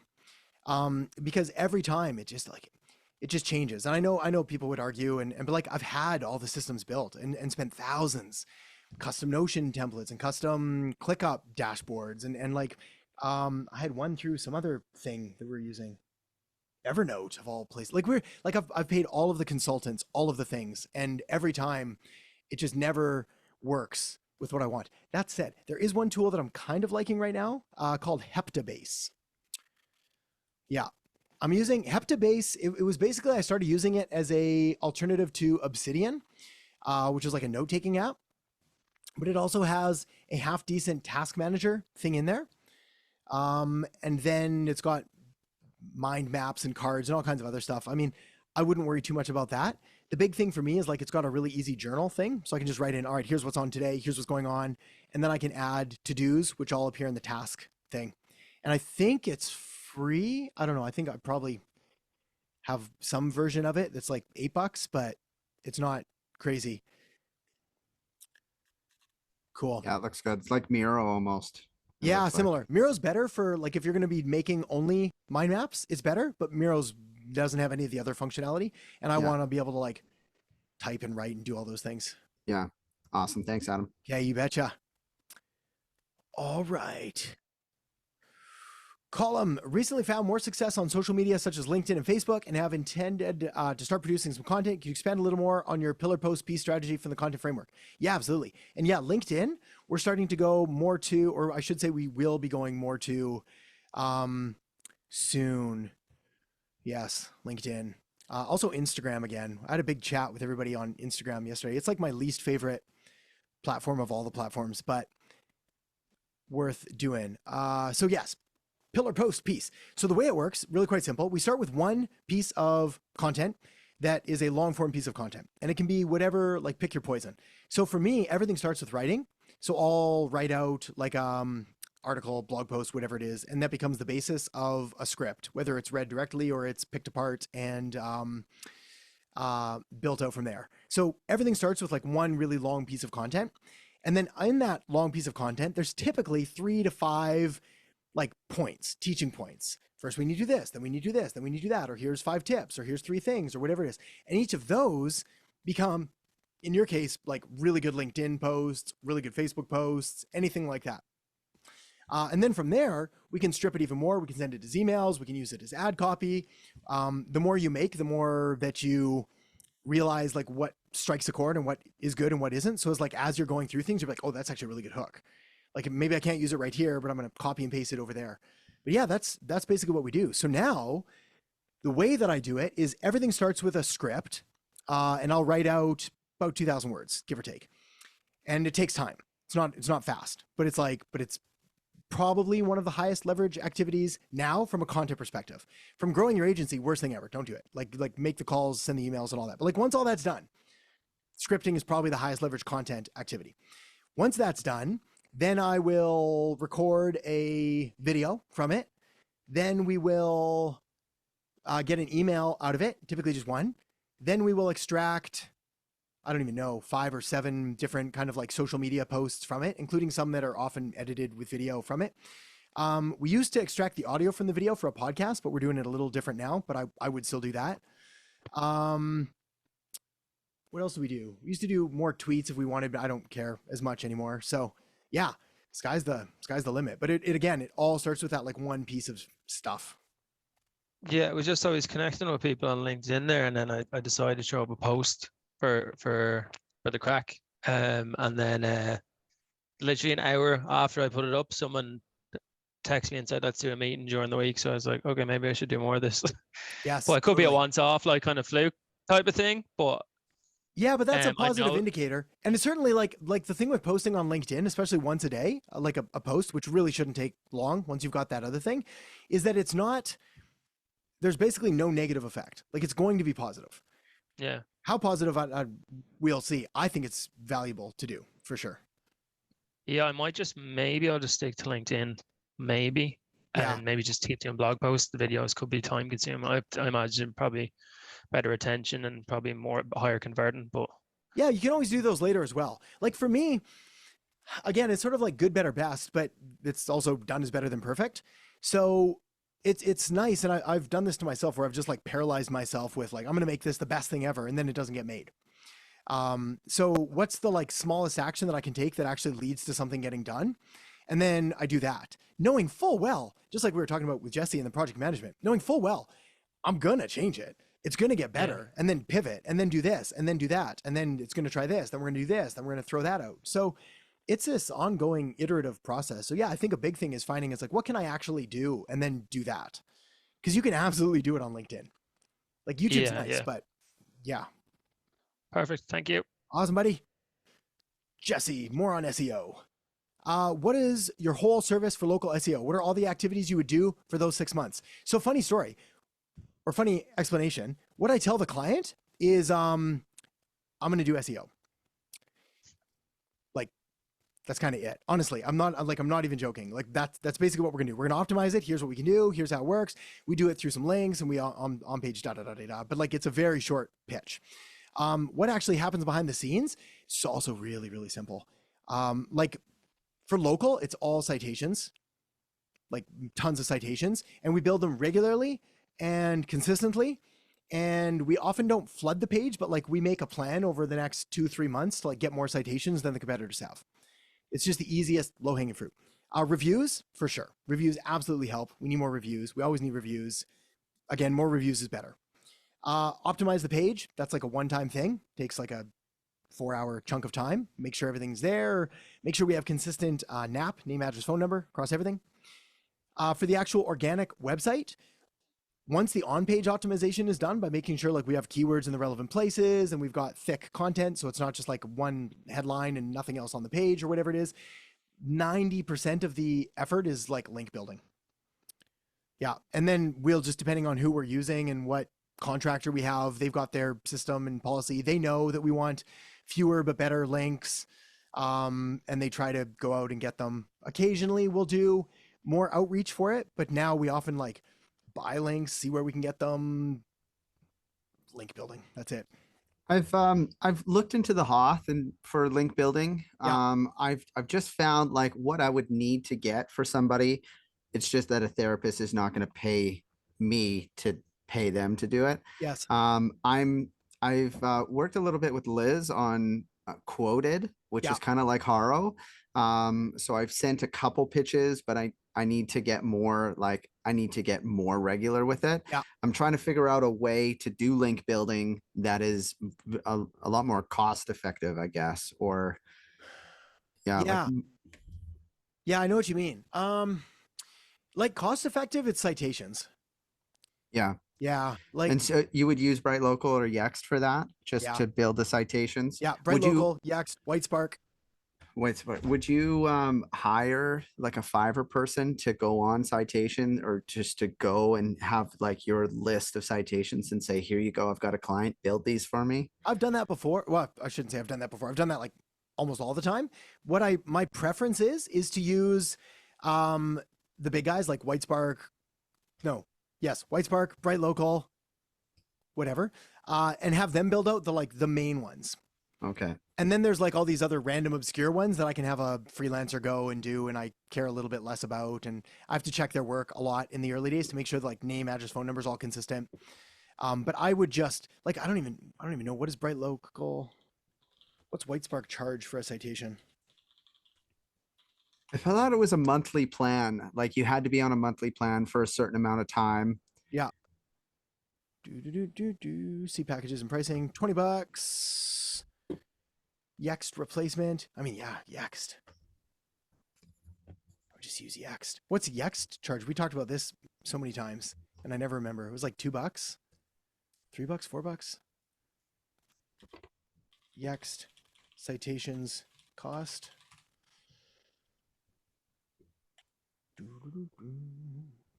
$30 for 90, says Kyle. $30 for 90 citations. But I thought it was monthly, like you had to pay monthly or something. I had a call with one of them and I just was like, oh, I'm not sure. Well, you can stop. Like you could do it for a month and then pivot. Or again, I'm not sure if you're allowed, I'd have to look. Like if you could put different businesses under, so you're going to get oh, that just seems super cheap though. Shockingly cheap. I'm seeing this one is like $10 a week for all of these citations. If you can get 90 citations for like $30, that's insane. Like insane. Like I'd be looking at anything less than $1 a citation would be bananas. I'll take a look at it more. I think I need to really focus on citations because I just haven't, and I feel like I'm struggling, and that's probably why. Cool. Yeah. Say that again. Sorry, Jesse, I was half distracted. You're struggling like with the SEO Sorry. part? Or? Yeah, I feel like I've got everything else figured out, and I haven't really focused a lot on citations and link building, and I know how much it plays a role. Okay. And so I gotta really dig into it more and figure that out. Yeah, but you can dig it like this afternoon, you'll have it mastered. It's not like citations is literally we're building links that have a name and address, a phone number on some places. Like it's probably the easiest one to do. Yeah. What about in terms of like a virtual therapist? A lot of them that I'm working with now are just virtual. So that won't work. It does suck. Yeah. And I'm trying to figure out what I'm doing for that is I'm building location pages. So I'm working with one client where I did like trauma therapist in city. Yeah. And then I just did 4 cities. And I'm trying to like really hit the keyword because we're not locally based, right? So if I do that, which I do, it's totally fine. But like, it better be a very non-competitive city. Because like, otherwise we're not going to rank there because we don't have any of the other signals going. Mm-hmm. So it's like, we're relying strictly on keywords. Yeah. Yeah. Okay. I have done like the smaller like locations in the city. Yeah. The one person I'm working with wants to do like the bigger city. So I said, Yeah. okay, I'll do the bigger city, and then we'll kind of compare which ones are getting hit the most. So Yeah. anyways. Yeah, I think that's a good plan. Yeah. Okay. Thanks, Okay, buddy. Adam. You betcha. Okay, what do we got? Paul, how many clients are you juggling? Was that for me or for Liz or for both? I can answer anyway. For you. For me. So many. I would have to check with the account manager, which is the name of the game. So what I like to do is have an account manager look after, say, 20 clients. So every time we've got another like 20 clients that we add, we'll put them, assign another account manager. If I had to guess, I should know. This is don't tell my account managers. If I had to guess, we'd be looking at maybe 60-ish right now, probably. Yeah. Is that you're doing your account managers are managing them. What are you managing with your yellow pad? Yeah. High-fiving. I was like, dear account managers, you're doing great. Yeah. No, for real. Like, so for me now, like the business is, because it's so systemized, because it's been running for so long, it is very different than what it was. So now my yellow pad is, it's the stuff that I always liked doing, where it's like, it's really nerding out on marketing stuff and creating strategies, running strategies through trial and error, testing a lot of things. Like that's really it. Like this yellow pad right here that we're basically looking at, like there's like a funnel across the top with a couple different hooks. And I thought, what if we sent an SMS here instead of an email? Like, how would that impact? So I've got to go and run that out. We're going to check that out. Like, it's just mostly my little playground, I think, of marketing madness. It's like experiments. Yeah, experiments, and then also looking for optimizations. Because it's like, if I can find something that's going to like move the needle a little bit, like, well, it'll move it for like everybody, and then it'll move it for more and whatever it is. How would you implement that across 60 clients? So would you like make a workflow for like a new experiment and then just copy it across? Definitely. So the thing with what we're doing right now is that because not all of them are all in the exact same situation, I'm trying to keep moving them in that direction. But like I've given the account managers sometimes probably a little more freedom than I think would have been wise at times. So we end up doing things that we probably shouldn't do. We got to rein them back in. But like, for example, like a citation list. Hey, these are actually the new citations. I just found out, I just heard from like Neil was saying this and we figured this out. And like, do we have these? If we don't, we need to go get these right now. And then everybody will be like, yeah, we've got those already. And calm down, Adam, it's okay. And I'll be like, oh, all right, we're good. Or they'll be like, okay, we'll go get it and set it all up. But yeah, I'm always looking for like the tiny hinges that swing big doors. That's it. So I need to find like SEO. What is the thing that's going to get me the best results? A Facebook ad. What is it? And we know now it's like, okay, well, it's the offer, it's this, it's that. We need to tweak this out. If that's not working, what do we do? If that's not working, what do we do? And then, yeah, that's really it. It's sort of like brainstorming and then trying things out. And a lot of it is sort of tried out on my dime, on my stuff. So I never gamble or experiment with something that I'm not sure on a client's account. Now in the early days, I had to do mini experiments because I just didn't have the budget to go test them. Now we can scale them up a little bit more to find out what's going to work. But yeah, it's an ongoing iterative process. I believe like the best way to get really good at marketing is to just do marketing. Like just do a lot of marketing, like write some emails, send this thing, make a post, do this other stuff, do it again. And like, it doesn't matter if you don't get feedback, you just get naturally better at it. Just by thinking about it. So are all of your 60 clients, are they all in different niches? Or are they all across one niche and just like different locations? Yeah. So there's a lot of them in coaching consulting. Like that's a big niche, which is not my favorite for anyone starting because very much like there's no location. So they're all just like independent. Lot in trades still. So like roofers, plumbers, and a lot of those have just sort of been grandfathered in for ever because they've been there for like 7 or 8 years. So they just don't go. So it's like we shut down most outreach unless there's something new that I really want to launch or offer, because the goal isn't now to scale that thing up any more than it's been. In fact, we kind of like slowed it down and got rid of some things and tapered it. And now it's just running on the side, which is how I'd like to keep it. Yeah. Is it one business, or is there like multiple businesses? Yeah. Okay. Yeah. So there's multiple different sort of like, I don't want to call them mini agencies, but like, yeah, different divisions of it so that they are more niche specific. Right. Because otherwise, so you basically built a lot of what we're building, and then you've just done it over and over. That's it. Exactly. Yeah. So I built my first one, and it was everything, all of the pieces. And I was like, I'm doing everything for everybody. And then I was like, but I like them and I like them and I don't like them. So I went, you guys go away, and then you come back here, and then you come over here, but you're not really the same. So I think I'm like the best example of do what I say, not what I do, or not what I did, because it was just so much more complicated than it had to be, and like so much less profitable. Like it was ridiculous. And then finally, when I figured it out, like everything just exploded. Like I finally split everybody up, got rid of the bad ones, focused over there, built those ones out. Oh, real estate, I guess. People in real estate. And then everything just got easier. Yeah. Nice. Awesome. Sweet. Oh, we got time. We got like 8 minutes. So then one more hit me. You quick question. got her. What will you do with the legal pad if you were doing what we're doing? Yeah, I would write down. So I've been using these since I started. Not the exact yellow legal pad. It was just scraps of paper and things like that. I write down basically, here's my clients. Here's the services that I'm doing for them. Here's what's due next. Is there anything important that I need to have? And then I'll like, especially if I was working with say less than 10 clients, I'd probably rewrite that list on like a daily basis. I'd be like, here's the client. Here's what I'm doing for them. Here's what I think needs to be done. Here's the biggest opportunity. Here's the thing that I think we could move or try. When did I last contact them? Again, my priority is to make sure that I don't drop a ball.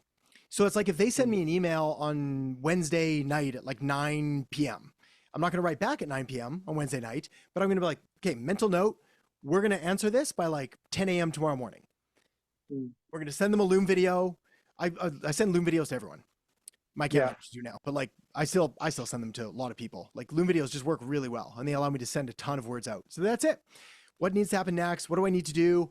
For my own stuff, it's like, hey, did I do my outreach today? Did I send this out? Did I do that? And the reason there is I just like checking things off.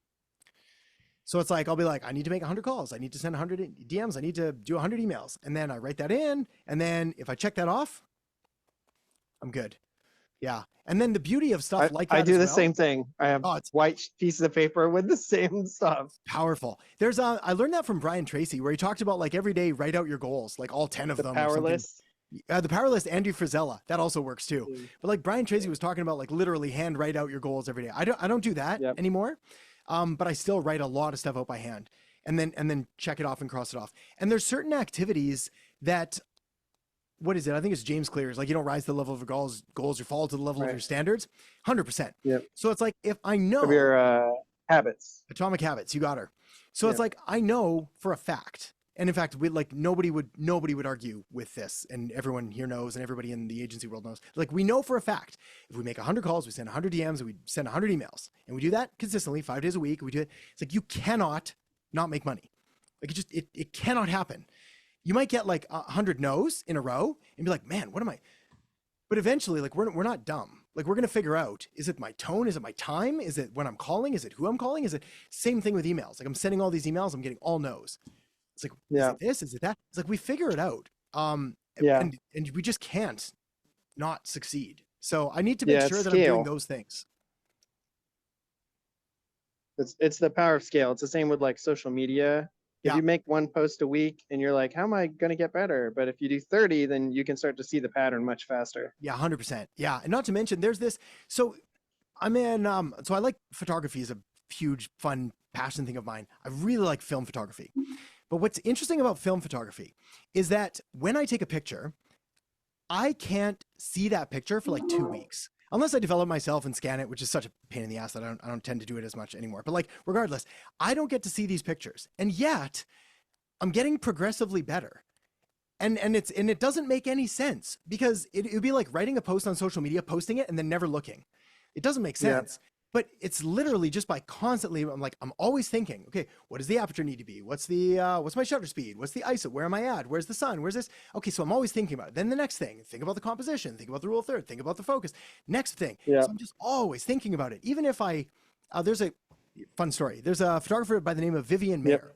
And she took, I don't even know, thousands and thousands of photos over her lifetime in the 50s, never got them developed, never showed anybody, and then passed away and somebody inherited them all. And they're amazing. They're really good street photography from the 50s. They're all in black and white. They're gorgeous. And it was just because she just took a lot of pictures. There's some duds in there for sure, but it's like, so for me, it's just, yes, thanks to digital marketing, we're able to get feedback faster. So it doesn't make sense not to use that tool. In fact, if I was serious about, say, if I ever wanted to become a pro photographer, I'd probably have to shoot more digital so that I could shoot, check, how's this actually look? Did I learn, make the tweaks? But there's just such value in just doing the thing.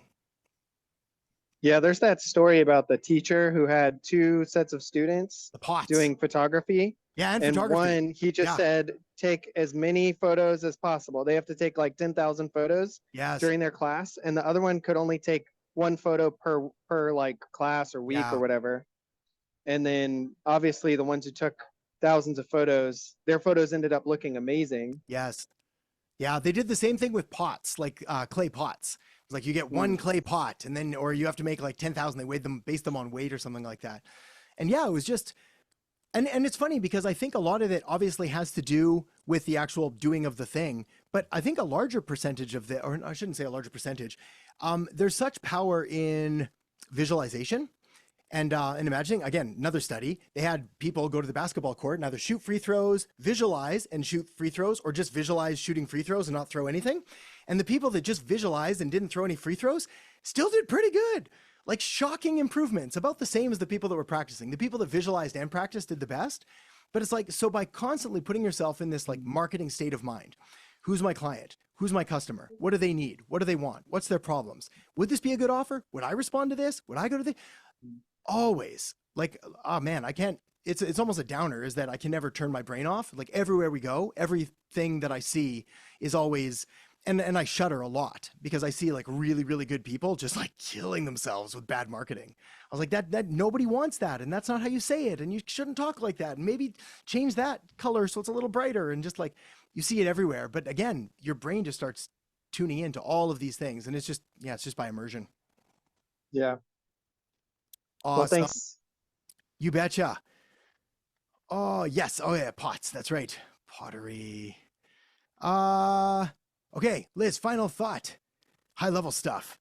A serious time suck for me. Yes, and me too. If I only had 4 to 5 hours a week to spin up a new agency, what would you focus on first, then second?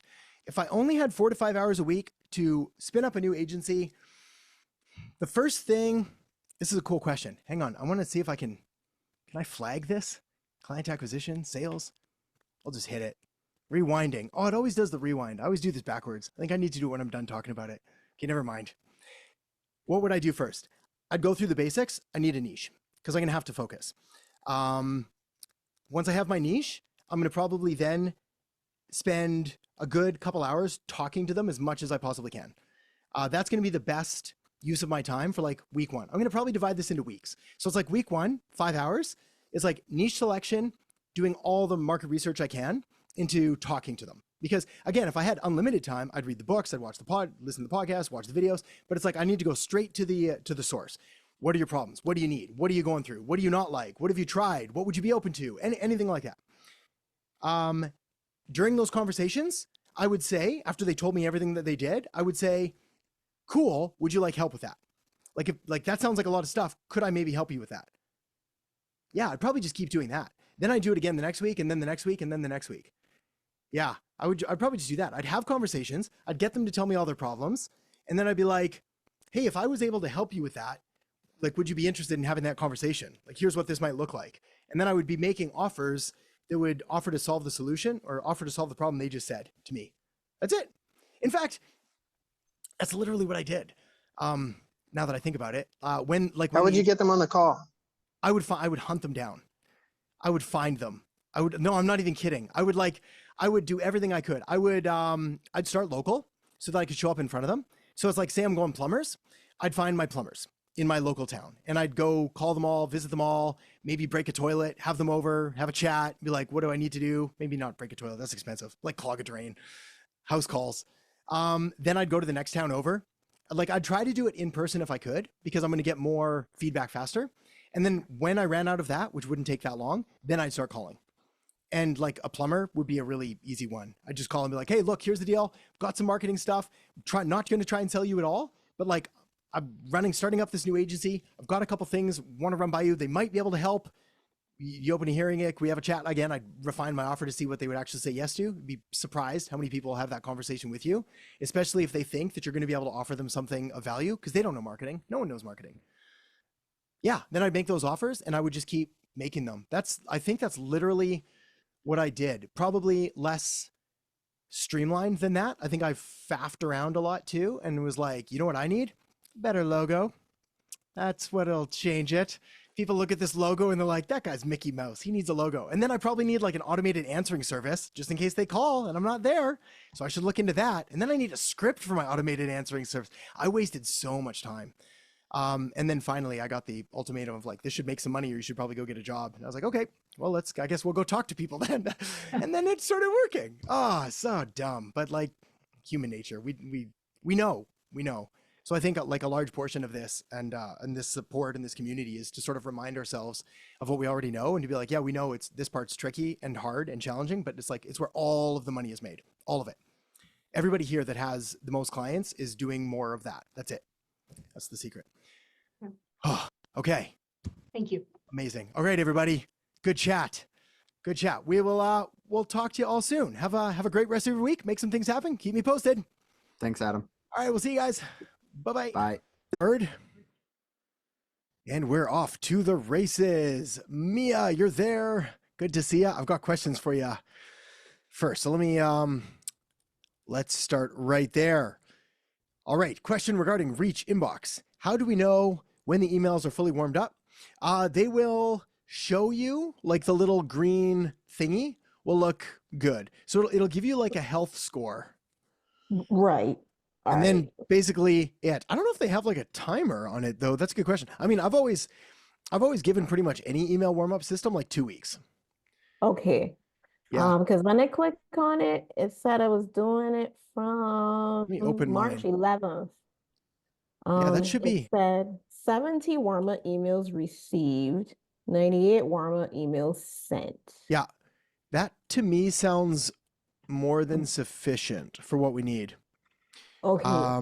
Yeah, especially if it's been since like March 11th, which will be just Right. fine. Let me see if this will open. If I find the right account, I think this is the right account. Yes. Let's try this. Warm up. Yeah. I mean, honestly, it's going to give you like a health score anyway. And as long as the health score is north of 100. Yeah. I mean, yeah, north of 100, 110%. Yeah. Like as long as it's north of like 80 or so, 85, 90, like we're normally pretty good. As we start sending emails, we keep warm up on all the time. Okay. Like all the time. Yeah. And the reason is because as we're sending other emails, it helps to sort of buffer against that by providing more like we can answer it, we can get to it. All looks good. So yes. Okay. Yeah, my health score is 100. Okay. Yeah. You're good to start going then. Okay, cool. Yeah, Regarding the podcast strategy, yes, excited about this. Yeah, it's good. I'd like to employ this with the other outreach methods. Thinking 1 to 2 podcasts a week is doable. I think so too. What was the number of outreach for this? How do we separate it? For example, I'm assuming we don't send the prospect a marketing audit if we invite them to a podcast. Yes, exactly. So with a podcast, I'm typically a little more selective of it. So I can still send it through Reach, but I really want to personalize that one a bit more. Because I don't just necessarily want to blanket invite anybody on a podcast because it's going to take a decent amount of your time to go do and all of that. You don't have to publish it. Like you can let them know, like if the things just go sideways and it's the world's worst chat or whatever it is. I've only had that happen once where it was just like, it was the worst. It was like a pitch fest the whole time. I was like, I can't do anything with this. But for the most part. You mean from your side? Like you were just pitching it? Oh, just me. I'm just like, buy everything. Yeah, no, the person that I was doing the podcast with, like he just wouldn't stop. And I like had to pause. I was like, dude, I can't publish it. And he just kept going. It was so awful. But anyways, regardless. Okay. I would reach out to them like as you're going through your list. Like if you find the ones that look like they're really good and they've got the budget for it and they look like a really good fit, then I'd reach out to them personally. Essentially, I'd separate that from like that wouldn't be bulk cold email. That'd be like really targeted.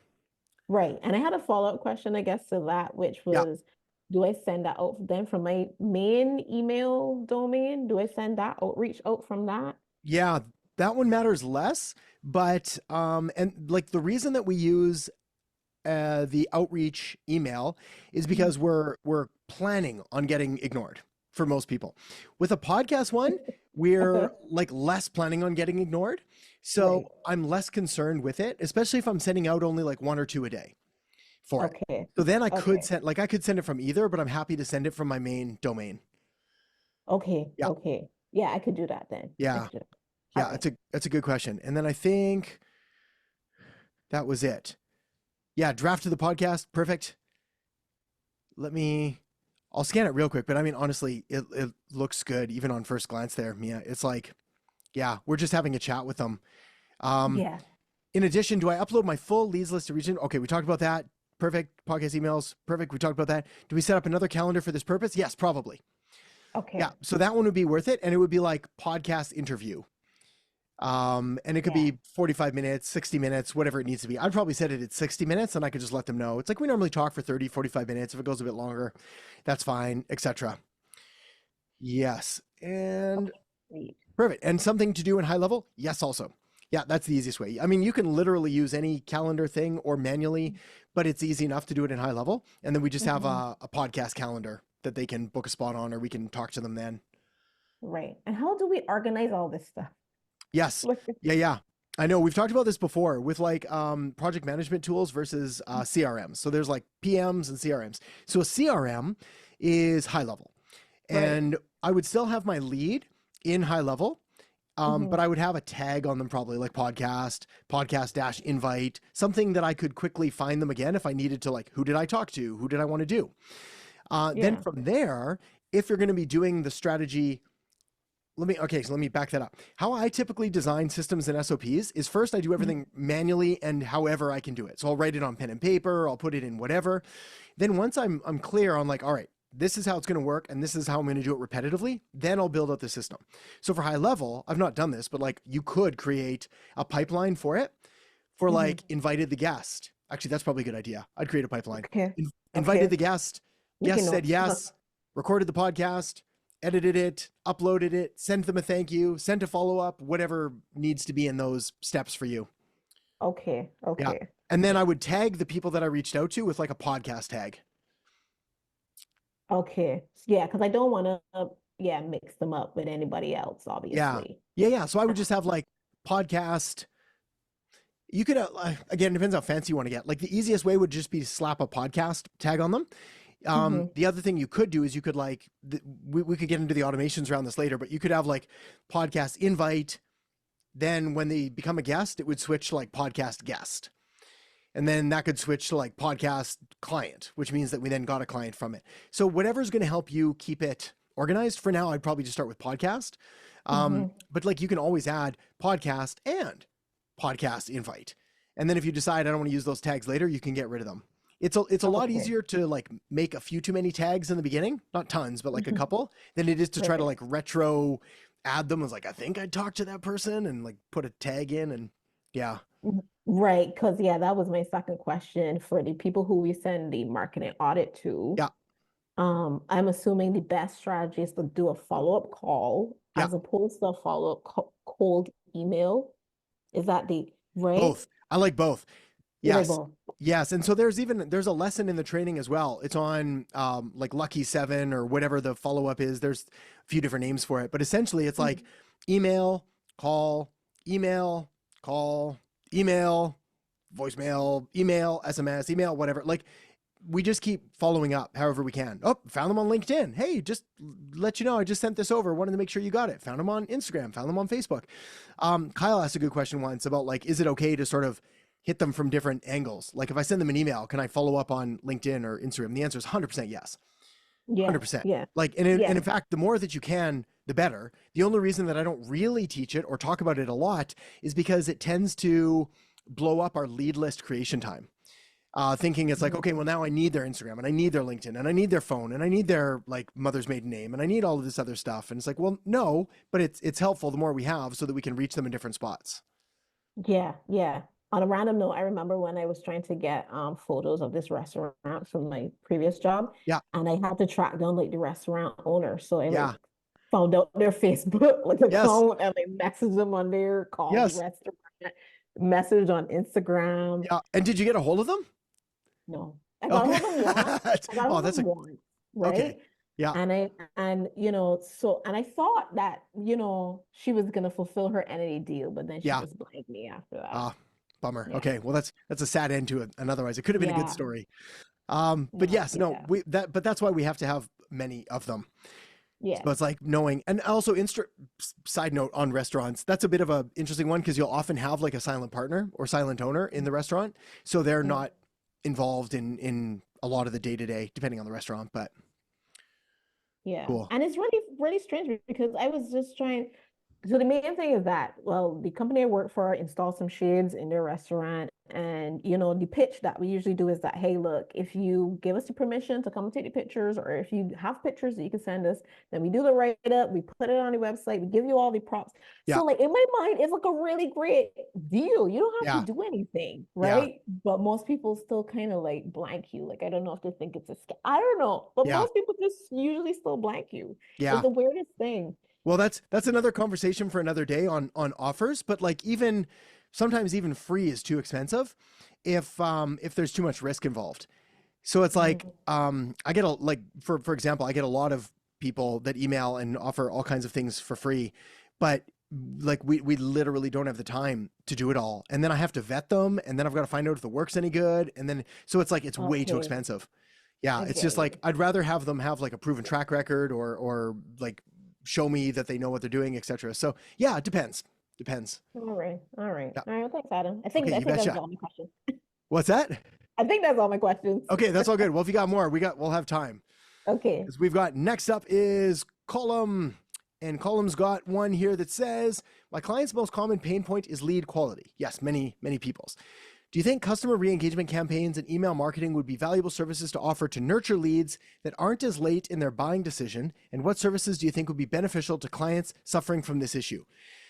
Oh, that's such a good question, because lead quality is going to be something that every business owner is going to complain to you about lead quality. Everyone. I don't care. You could deliver them 99 gold leads and they'll complain about like that one that was just garbage who clicked on the button from the wrong answer. I used to have a really good, funny response actually from somebody that clicked on one because we followed up with him and like, hey, what happened? He's like, oh, I was high on some cocaine glue sniffing thing and I guess I clicked it. And anyway, I thought I saved it somewhere, but it was like the most random response. I was like, yeah, that's the definition of a bad lead.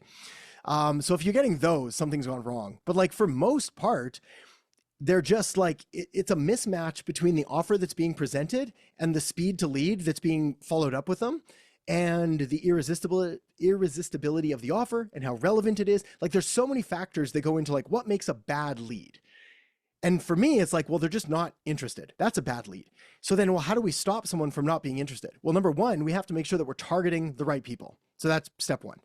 Number two, we need to make sure we're targeting the right people with the right message that is relevant to where they're at right now. So I don't know, let's use like bathroom remodeling.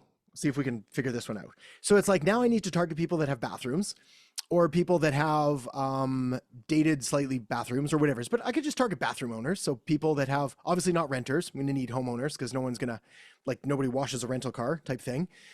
Next, I need to know if they want or are interested in a bathroom renovation. So now I've got to figure out, well, what are the messages or what are the pain points or what are the triggers that someone's going to be likely to respond to that? And it's going to be different for different markets in different areas and at different times of the year. For example, it's April 5th. So my messaging would be around like spring cleaning and getting your real estate in prime condition for selling or just to invest in yourself or like all of these different angles that I'd have to try. Then once I had all those, then I need to make sure that I'm following up aggressively.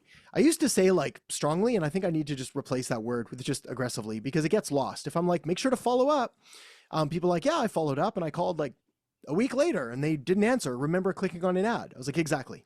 So it's like, we need an automated SMS that goes out like 3 minutes after. hey, thanks so much for suggesting or for filling out this form for a bathroom remodel quote. We're super excited to set you up with this and thing. Are you looking to do this or this? Are you looking for this or this? Are you looking for this? Some kind of question that gets them to answer, knowing full well they're not going to answer. So then what's my follow-up there? Hey, just so you know, we've got this incentive. Like if you call and book a time with our team now, we've got a few spaces, you'll be able to get this, et cetera, et cetera. Also, what's the landing page redirect to? So it's like they click, yes, I want a bathroom remodel quote.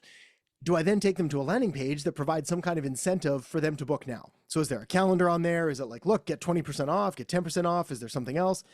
What mostly happens is we're like, click this ad for some bathroom remodel BS that nobody cares about. And then they click it and then they get a lead and then someone may or may not download it. And then they'll look at it and they'll call them and be like, hi, it's Adam from Adam's Bathroom Remodeling. So it's a good business, by the way. Highly recommended. Don't ever hire me to do remodeling. And like you filled out a form and they'll be like, I don't remember filling out a form. Like that's the bad lead. So there's so many things that go into it. So to answer your question, do I think customer re-engagement campaigns would help? If they're bad leads in the first place, no. Like if we've targeted the wrong people, then we could just target them again all we want, but they're not going to do it. I don't think that's the case though, Colum. I think like for most people, we just need different offers to put in front of them, depending on how they got on the list. Email marketing, sure. SMS will work better, like 9 times out of 10, especially with speed. So email's good for like long-term, really interested people. It's not good for someone that has a pain and they want a solution to it right away. What services do you think would be beneficial to clients suffering from this issue? I think like a solid lead gen follow-up campaign. So for example, we don't have to sketch this out. We'll just draw it in our minds. Google ad, something that's also going to have search intent opposed to like a Facebook ad. That's going to be another big one. If we're getting really bad leads from Facebook, it's because we're trying to target people based on interest instead of intent. So Google ad with intent. That takes them to a landing page that mirrors whatever the offer is we just made. The landing page then goes to a thank you confirmation page if they actually enter their information that provides some kind of incentive or reasoning for them to act now. Congratulations, thanks for filling this out. Book a spot now and get this extra thing, get this other thing, get a free towel bar, get a towel warmer. Anybody that's ever used a towel warmer. It's the lifestyles of the rich and famous right there. No more cold towels. Then speed to lead. What's my SMS sequence look like? How am I following up? Am I calling them after that? Is the business owner getting a notification in their pocket? Ideally, and this is also going to make you look like a hero with your clients, ideally the lead that just came through then gets a SMS right away saying, hey, we just did this thing and congrats for doing this. Also, the business owner then gets an SMS in their pocket saying, hey, you have a new lead with this person, give them a call if you can. In the past, I've actually called leads for clients. I don't recommend it like long-term, but like short-term, if you really want to knock it out of the park for them, you can just call them and be like, hey, no, I'm just calling on behalf of this. Saw that you filled out this thing. Just love to learn a little bit more about what you're looking for. And what about this? And how about this? You don't have to know everything about the service. Like if they have technical questions, you'd be like, that's a great question for them. I got to be honest. I'm here to like help just make sure that I can get you a time. And that's a question for them. And like, is there a good time for them to call you back? What about this? What about that? Yeah. Powerful stuff. All of that will work. All of that will work. The only thing that doesn't work is ignoring the leads, which I've told this story like countless times where I delivered like 5,000 leads to a dentist and then he called and he was like freaking out because nothing was working. And I was like, did you call them? He's like, no. I was like, oh man. And that's where I realized the error of my ways because I should have educated them or put in some kind of system. Like I couldn't just dump 5,000 leads on someone and expect them to know what to do. Most of them won't. So we need to put in those systems. That's it. The floor is yours. Questions, comments, thoughts, concerns? Luke, Jesse, we'll roll it. Luke, you're up. Yeah, okay. Well, while we're on the leads and everything, I figured might as well just jump in right now. Just from the other day when we were talking about getting those large lists of leads and everything, I've sort of looked into brokers, I think was what you mentioned. Mm-hmm. And they're all coming out about like 20 cents a lead, or a credit is what they call it. But for one lead, is that sound about right? Like if I was going to get 10,000, it would cost me about $2,000. that's about right. 100,000, 20 grand. Yeah. If like if it's super targeted, then yes. So for context, like ListKit, which is the software that we're using, is 4 cents a lead. But that's because they don't have access to like that specific niche. and all of the stuff that goes into it. So it's really good for like most people most of the time, like really good. But if you want something hyper specific, like shipping lead companies like that, yeah, you'll pay about that. I mean, I'd negotiate and see if I could get it down or whatever it is, but typically that's not too bad. Okay. Does that make sense though? Like the other company, when I was saying before, they were going to be paying them $7,500 for 120,000 emails a month. The $7,500 would barely even cost the leads, if you know what I mean. Like, yeah, what's that work out it's to? not totally making. Well, like, for let's do our math. 100,000, it's 20 grand for 100,000 at 20 cents, and 20 cents was the lowest I could find. Yeah, and they were saying that they'll give them 100 grand leads. 120,000 emails a month, so that it's hard to say what they meant by emails because maybe they're repeating some or using over or whatever. But yeah, I'm assuming that's leads, and so then it would be 100 or 30, about 30 grand for 120,000. And they were charging 7,500. Yeah, that was going to be the monthly fee. So like for me, I don't think that makes any sense to. No. What ends up happening in a lot of cases, actually, I don't think I talked about this in the buying a lead list video as well, is like, what's the best? I need an analogy here, but it's like, there's one, what's the best way to say this? There's like one lead, and then everybody buys that lead and puts it in their own way. So what's another way of thinking of this? If we had like Luke's Trucking. Okay, so there's Luke's Trucking, and he's up here, and there's also Adam's Trucking, and these are the only two trucking companies in the world. Thankfully for less. We have a good monopoly going. So if somebody wanted to buy a lead list of all the trucking companies, they're going to buy that lead list.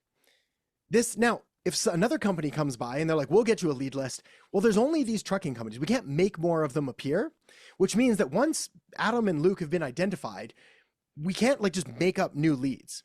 So it's strange to me sometimes when they'll have like vastly different prices on lead lists because it's all the same bloody people.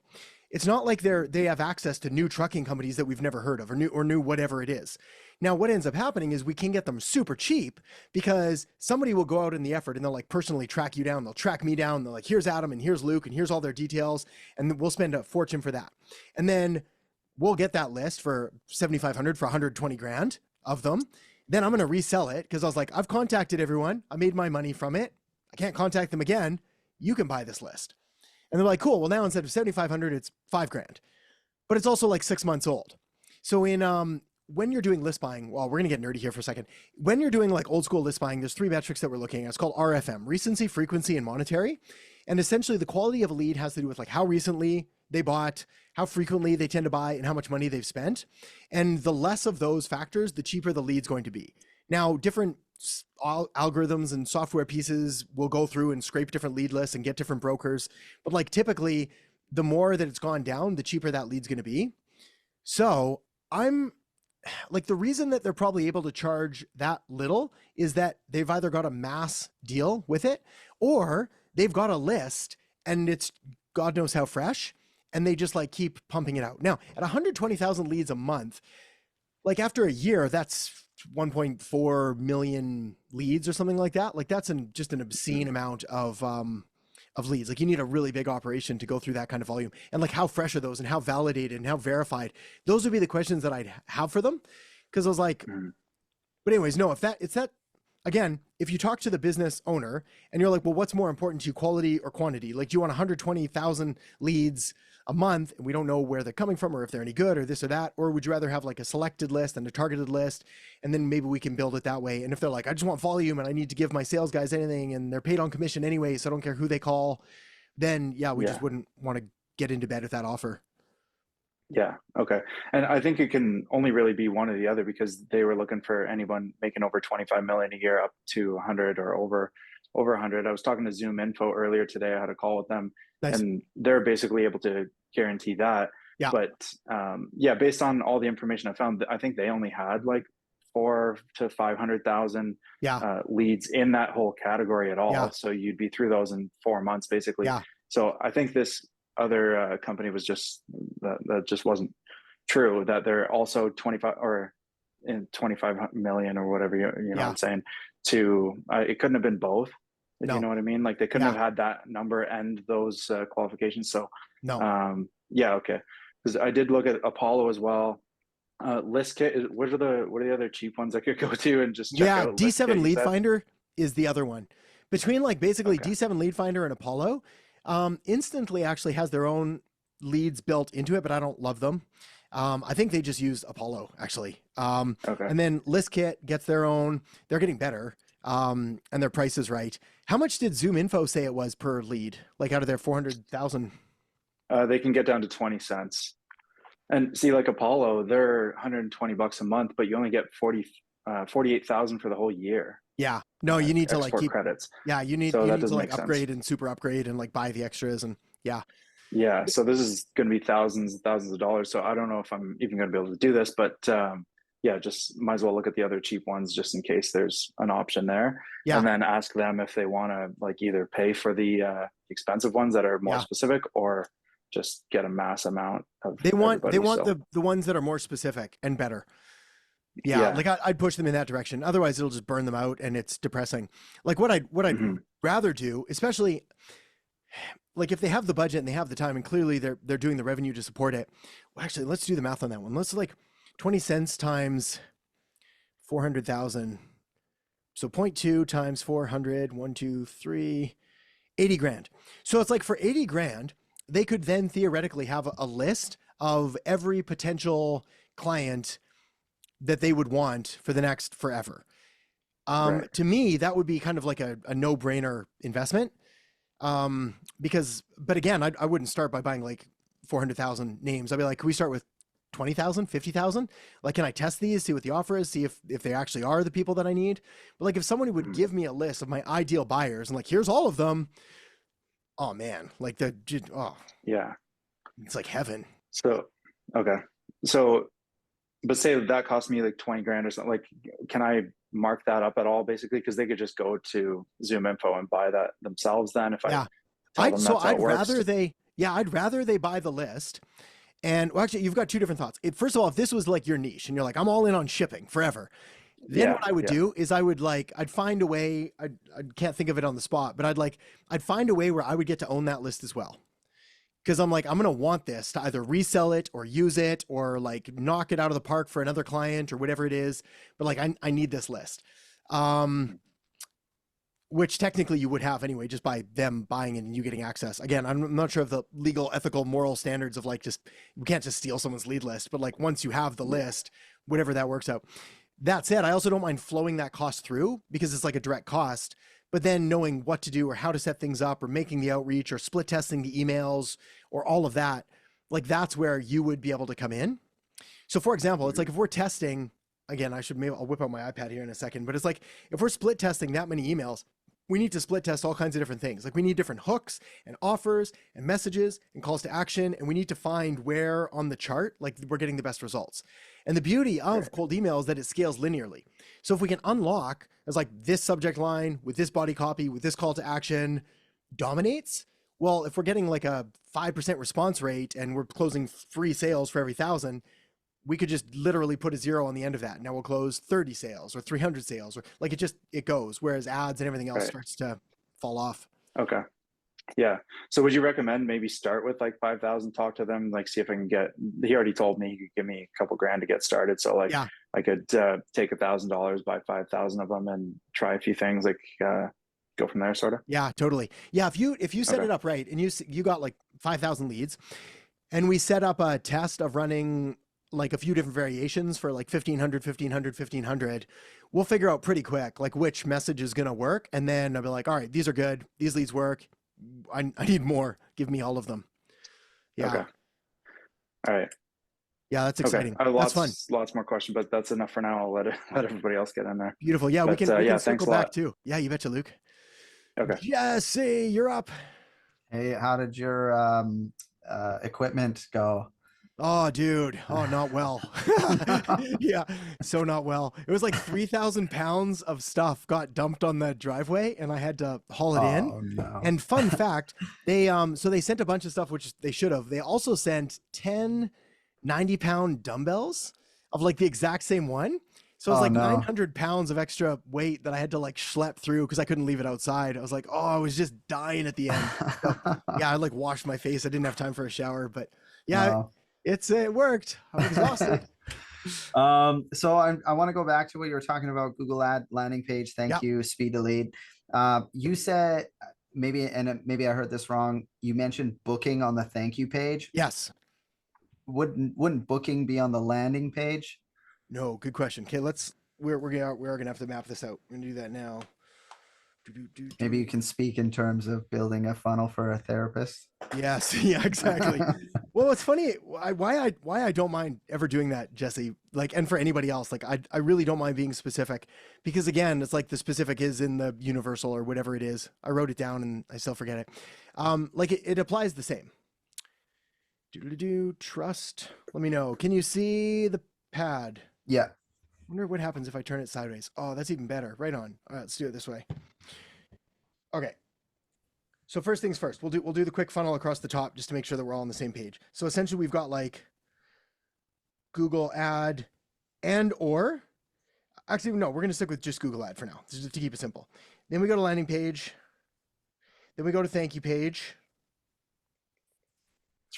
Then we go to follow up. And this is typically SMS, email, call. Really the only three things we can theoretically do. We could throw in social or something like that, but like those are the three things. So Google ad is what it is. Landing page, this is where we're making the offer. So it's like therapists. Actually, let's say Google ad. Do you want this? Right? So that's the Google ad. Get this thing, fix your marriage, do these other things, find your dream job, etc., etc. Landing page. Do you want this? / here's how to have this. Really? Actually, let's write that. That's even better. Here's how to have, and if we're smart, let's do this. Because really what we're trying to do here is we're trying to save the same thing in as close a way as possible. We call this ad sent. We'll get nerdy for here. Ad sent. Ad sent, like that. Okay. Has to smell the same. Has to be like it's got to be the same, so that if I click on a Google ad for like pants, I don't get a landing page that's like trying to sell me shoes. Because it's gonna be weird. So, do you want this? Here's how to have this. And then they're like, yes, and plus CTA. Keep going, that's fine. iCloud storage is always full. Doesn't matter how much I put in there. Okay, next, thank you page. Get this. Now. What would the CTA then be? Because here's how to have this. Just have this. Here's the button to have this. Apply, book an appointment, book a spot, download now, get a quote. Okay, let's say in the example of a therapist, they're going to book a free consultation. Yeah, book a call now, book your spot, save your seat, apply now, any of those. Okay. Yeah, and we split test them, but like, yes, it's typically something like that. Okay. Then thank you page, get this now / faster. So what we're trying to do here is we're trying to, actually first we confirm and congratulate. Have they booked the call already, or is this? They have applied to book the call. Actually, what they've done here is they put in their name, email, and phone. Okay. So they've shown that they're interested, but they haven't booked a call because we don't put a calendar page typically on the landing page. It's just too much commitment right off the bat. Yeah. Name, email, phone. Hey, do you want to save your marriage? Book a call, consultation, etc. Get this guide, whatever it is. Pretty much always something like that. Call to action. Send them to the thank you page. Confirm and congratulate. This is an and. Confirm and congratulate. Hey, we've got your stuff. Here's this thing. Congratulations. You've taken this amazing step. You're one step closer to having the marriage of your dreams, etc., etc. Want to jump to the front of the line? Want to skip the queue? Want to shortcut this? want to get it fixed right away. Look, if this is really important to you, we want to make sure you don't lose your spot. That's why we've put a calendar below where you can book a spot right now, do something else, et cetera, et cetera. There's like a million ways this page could look, but like as an example, we would have title, which is again, confirm and congratulate. I might have like a real quick video for the therapist there. Then I would have, actually, this is landing page, right? This is thank you page. Thank you page. Step 2. How do you draw a calendar? Probably something like that. My calendar. Only 3 days in my weeks. That's it. Step 1, step 2. Step 1, watch this quick video. Step 2, book your spot now. And then if they're doing that, then technically there's actually like a third thank you page, which is like, hey, you're booked, add to your calendar. But it's really just that. Mm-hmm. So it's like So- add to cal. A lot of the conversations I'm having with therapists is that they feel icky when it comes to like moving somebody who's looking for therapy through almost through a funnel like this. Yeah. And so they feel like it's not, they feel icky about it. Yeah. Yeah. And so I love this, Jesse. I love it. I do. you I love it. the ickiness. I love that they feel that way. And I love that this is a question that comes up, and it comes up all the time. So here's the deal. And this is essentially the way that I've phrased this discussion with them. And like, we're going to have to couch it and tailor it for your own style and personality, but like everything is a funnel for starters. Mhm. So it's like, yes, they may have this haphazard, goofy system that's duct taped together, but it's like everything's a funnel. How do you get clients? Well, they do this, they do that. Okay, cool. So that's a funnel. We don't have to use the term funnel. I might even change that to like client journey. That's another thing we can use. We'll just soften the term. We're not going to use like marketing funnel to extract the maximum amount of money from your poor traumatized clients. But like, all right, client journey. They have a funnel. Second thing is, and I just put this back to them. I was like, I appreciate, do you think that there's people out there that you could help that are getting confused or getting nervous or not sure what to do next and therefore aren't getting the help that they need? And the answer is always yes. And it was like, cool. So do you think that we could find a way to do this caringly, empathetically, ethically, to like ensure that they get the support they need, and at the very least guide them through a conversation, because we don't know if we can help them or not until we talk to them. Mm-hmm. And then like, I wouldn't pull the card, but I was like, do you care about helping people? Because it's like, by having like really crappy marketing that just scares people away, you're helping no one. You're not helping yourself, and you're certainly not helping them. So again, I think we might just need to rephrase the term funnel. But like, yeah, I couldn't even begin to tell you how many times I've had this discussion with people. Like the words that we use here inside of this sacred holy place are very different than we use like when we're talking to the general public. Yeah. We don't use like marketing funnel and upsells and cross sells and downsells, retargeting. It's like we use like client journey, and we help them like understand the pains that they're going through and provide solutions. And so we do have to couch a lot of it. But yes, if they feel yucky, like between you and me, the answer is they have to suck it up and do it anyway. But then we don't say that. We have to phrase it better, of being like, this is the most effective way to help more people. It flat out is. Like if we're concerned about helping more people, there's some that are simply going to get lost. Like if we dump them on your homepage, we're not helping anyone, because they just like, again, you could ask them for their analytics and they won't know, and be like, look, that's fine if you don't know. For most people, it's like 99% bounce rate. So it's like, of all the people that visit your homepage, 99 of them are never coming back, ever. Which means they're going to either not get help, or they're going to go to someone else that maybe doesn't care as much as you do. Yeah. So, yeah. So you would do this if you were doing a therapist client and you were trying to attract that therapist, more clients to her business, you would use something like this: Google ad to landing page. Thank you. The landing page would say, let's say if it's a depression or EMDR, let's call it EMDR therapist. What's EMDR? Emotional or tapping, basically what you talked about. Okay. Oh yes. Yeah. Good man. Okay. Yeah. Yeah.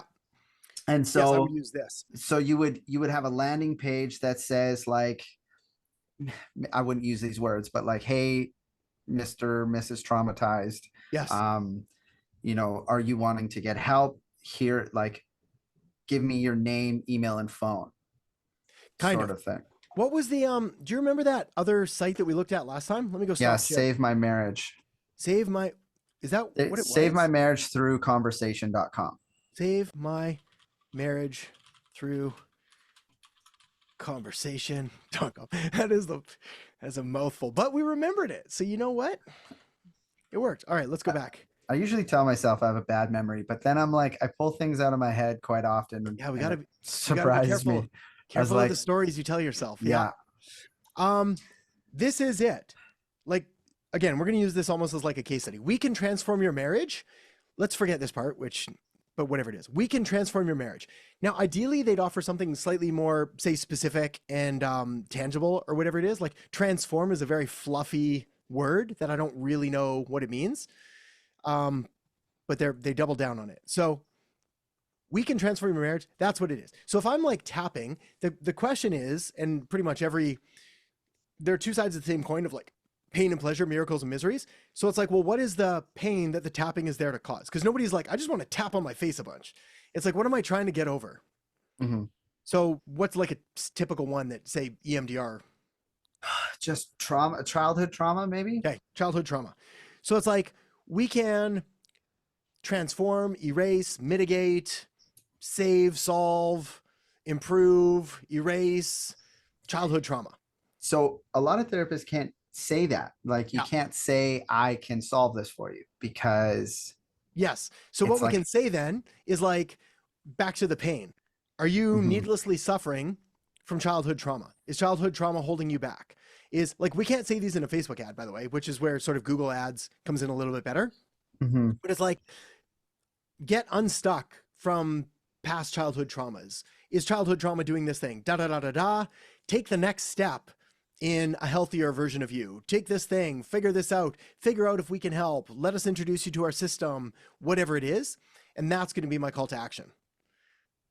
Let us introduce you to the system. Yeah.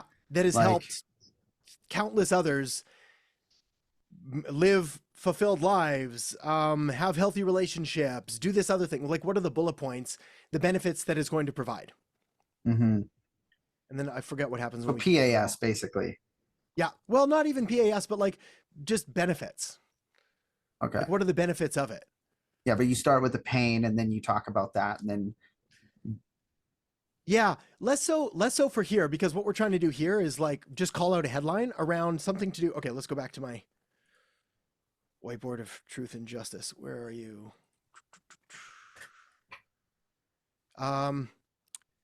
So it's like when we're trying to come up with offers, and this is the same for, I think this is valuable for anybody that's looking at this side of copywriting. Essentially, we have miseries, and we have miracles, and they're pretty much two sides of the same coin that we have to flip. So these are all of the like pains, problems, fears, frustrations,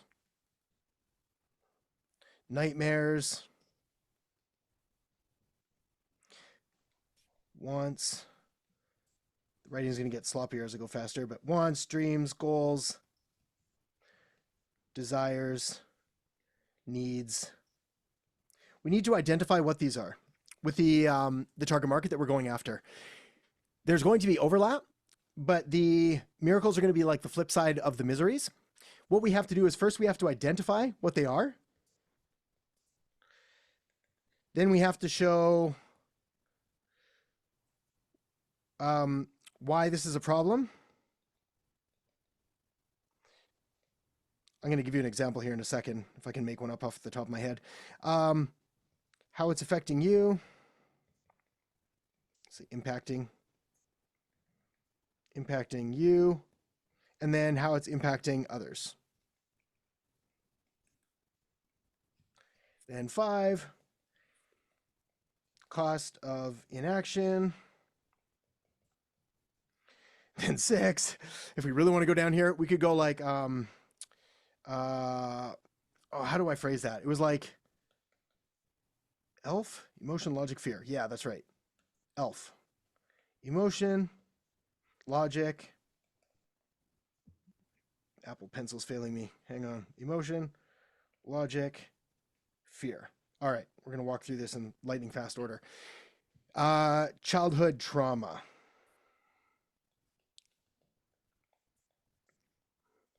Set me up with an easy one, why don't you, Jesse?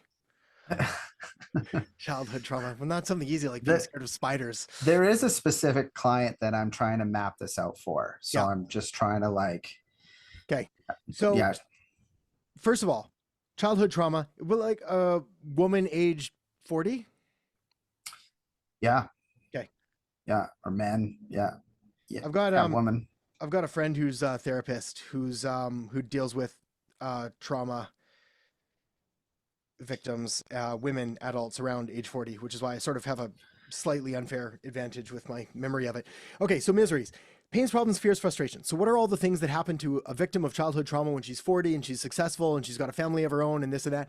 Well, there's flashbacks or PTSD. There's fears of it happening to their own kids. There's attachment issues. There's problems in relationships that stem from previous issues. There's fear of commitment or insecurity or this or that, like all of these things that are plaguing her on a daily basis that are causing her from living her best life possible. She's not thriving. She's sort of like just sort of getting through. What's the miracles? I want to be free from this. I don't want to let my old baggage write my story. I want to live a life of like stress-free care. I want to be happy. I want to feel joy. I want to be able to sleep through the night without nightmares. I want to have healthy relationships. I'd like to be a good role model for my kids. All of these things. So we need to write all those down, and ideally in more explicit detail than that, because there are stories and there are words that she's going to use that I may or may not have used in those statements. Like, and they're going to be trigger words. So first of all, we have to identify them. We just did that. Why is this a problem? Well, very much like I sort of played out with the miseries. I was like, well, it's causing a problem with relationships and work and sleep and so on and so on. How it's impacting you? Very similar. You're not able to progress. You're doing this, you're doing this, you're doing that. How it's impacting others. Your kids are noticing it. Your partners sees that you're more detached. It's causing you to not really give your all at work. It's causing you to shortcut things or whatever it is, et cetera, et cetera. What's the cost of inaction? All right, well, what happens if we don't get this solved? I want you to fast forward this 5 more years in your life. Like if nothing changes, nothing changes. Like, is it getting better or is it getting worse? And if it's getting worse, we need to get this fixed right now, because trauma doesn't go away on its own. It needs an intervention. And then I close with emotion, logic, fear. Emotion being like, you can do it. It's important. You're powerful. I love you. This is great. You're a strong, confident woman. Logic being, look, you know that this is the thing to do. You've been told by this by others. You know that this is the smart move. Studies have shown this is how it helps, etc. And then fear is a little bit of like, look, if nothing changes, nothing changes. Let's fast forward this a bit. What's going to happen if we don't get help? If not now, then when, etc., etc. So that's kind of like a sales page in one, but it really comes down to identifying these things here. It's like where they're at right now and where they want to go. And then our offer is like this bridge that moves them from here to there. Cool. Yeah. Okay. That's awesome. Yeah, lots to think about, but I know. Well, copywriting's that's good. Yeah, copywriting is a deep subject, which is why yeah, we could talk more about it later, but sounds good. Thank you. Perfect. Yeah, Kevin said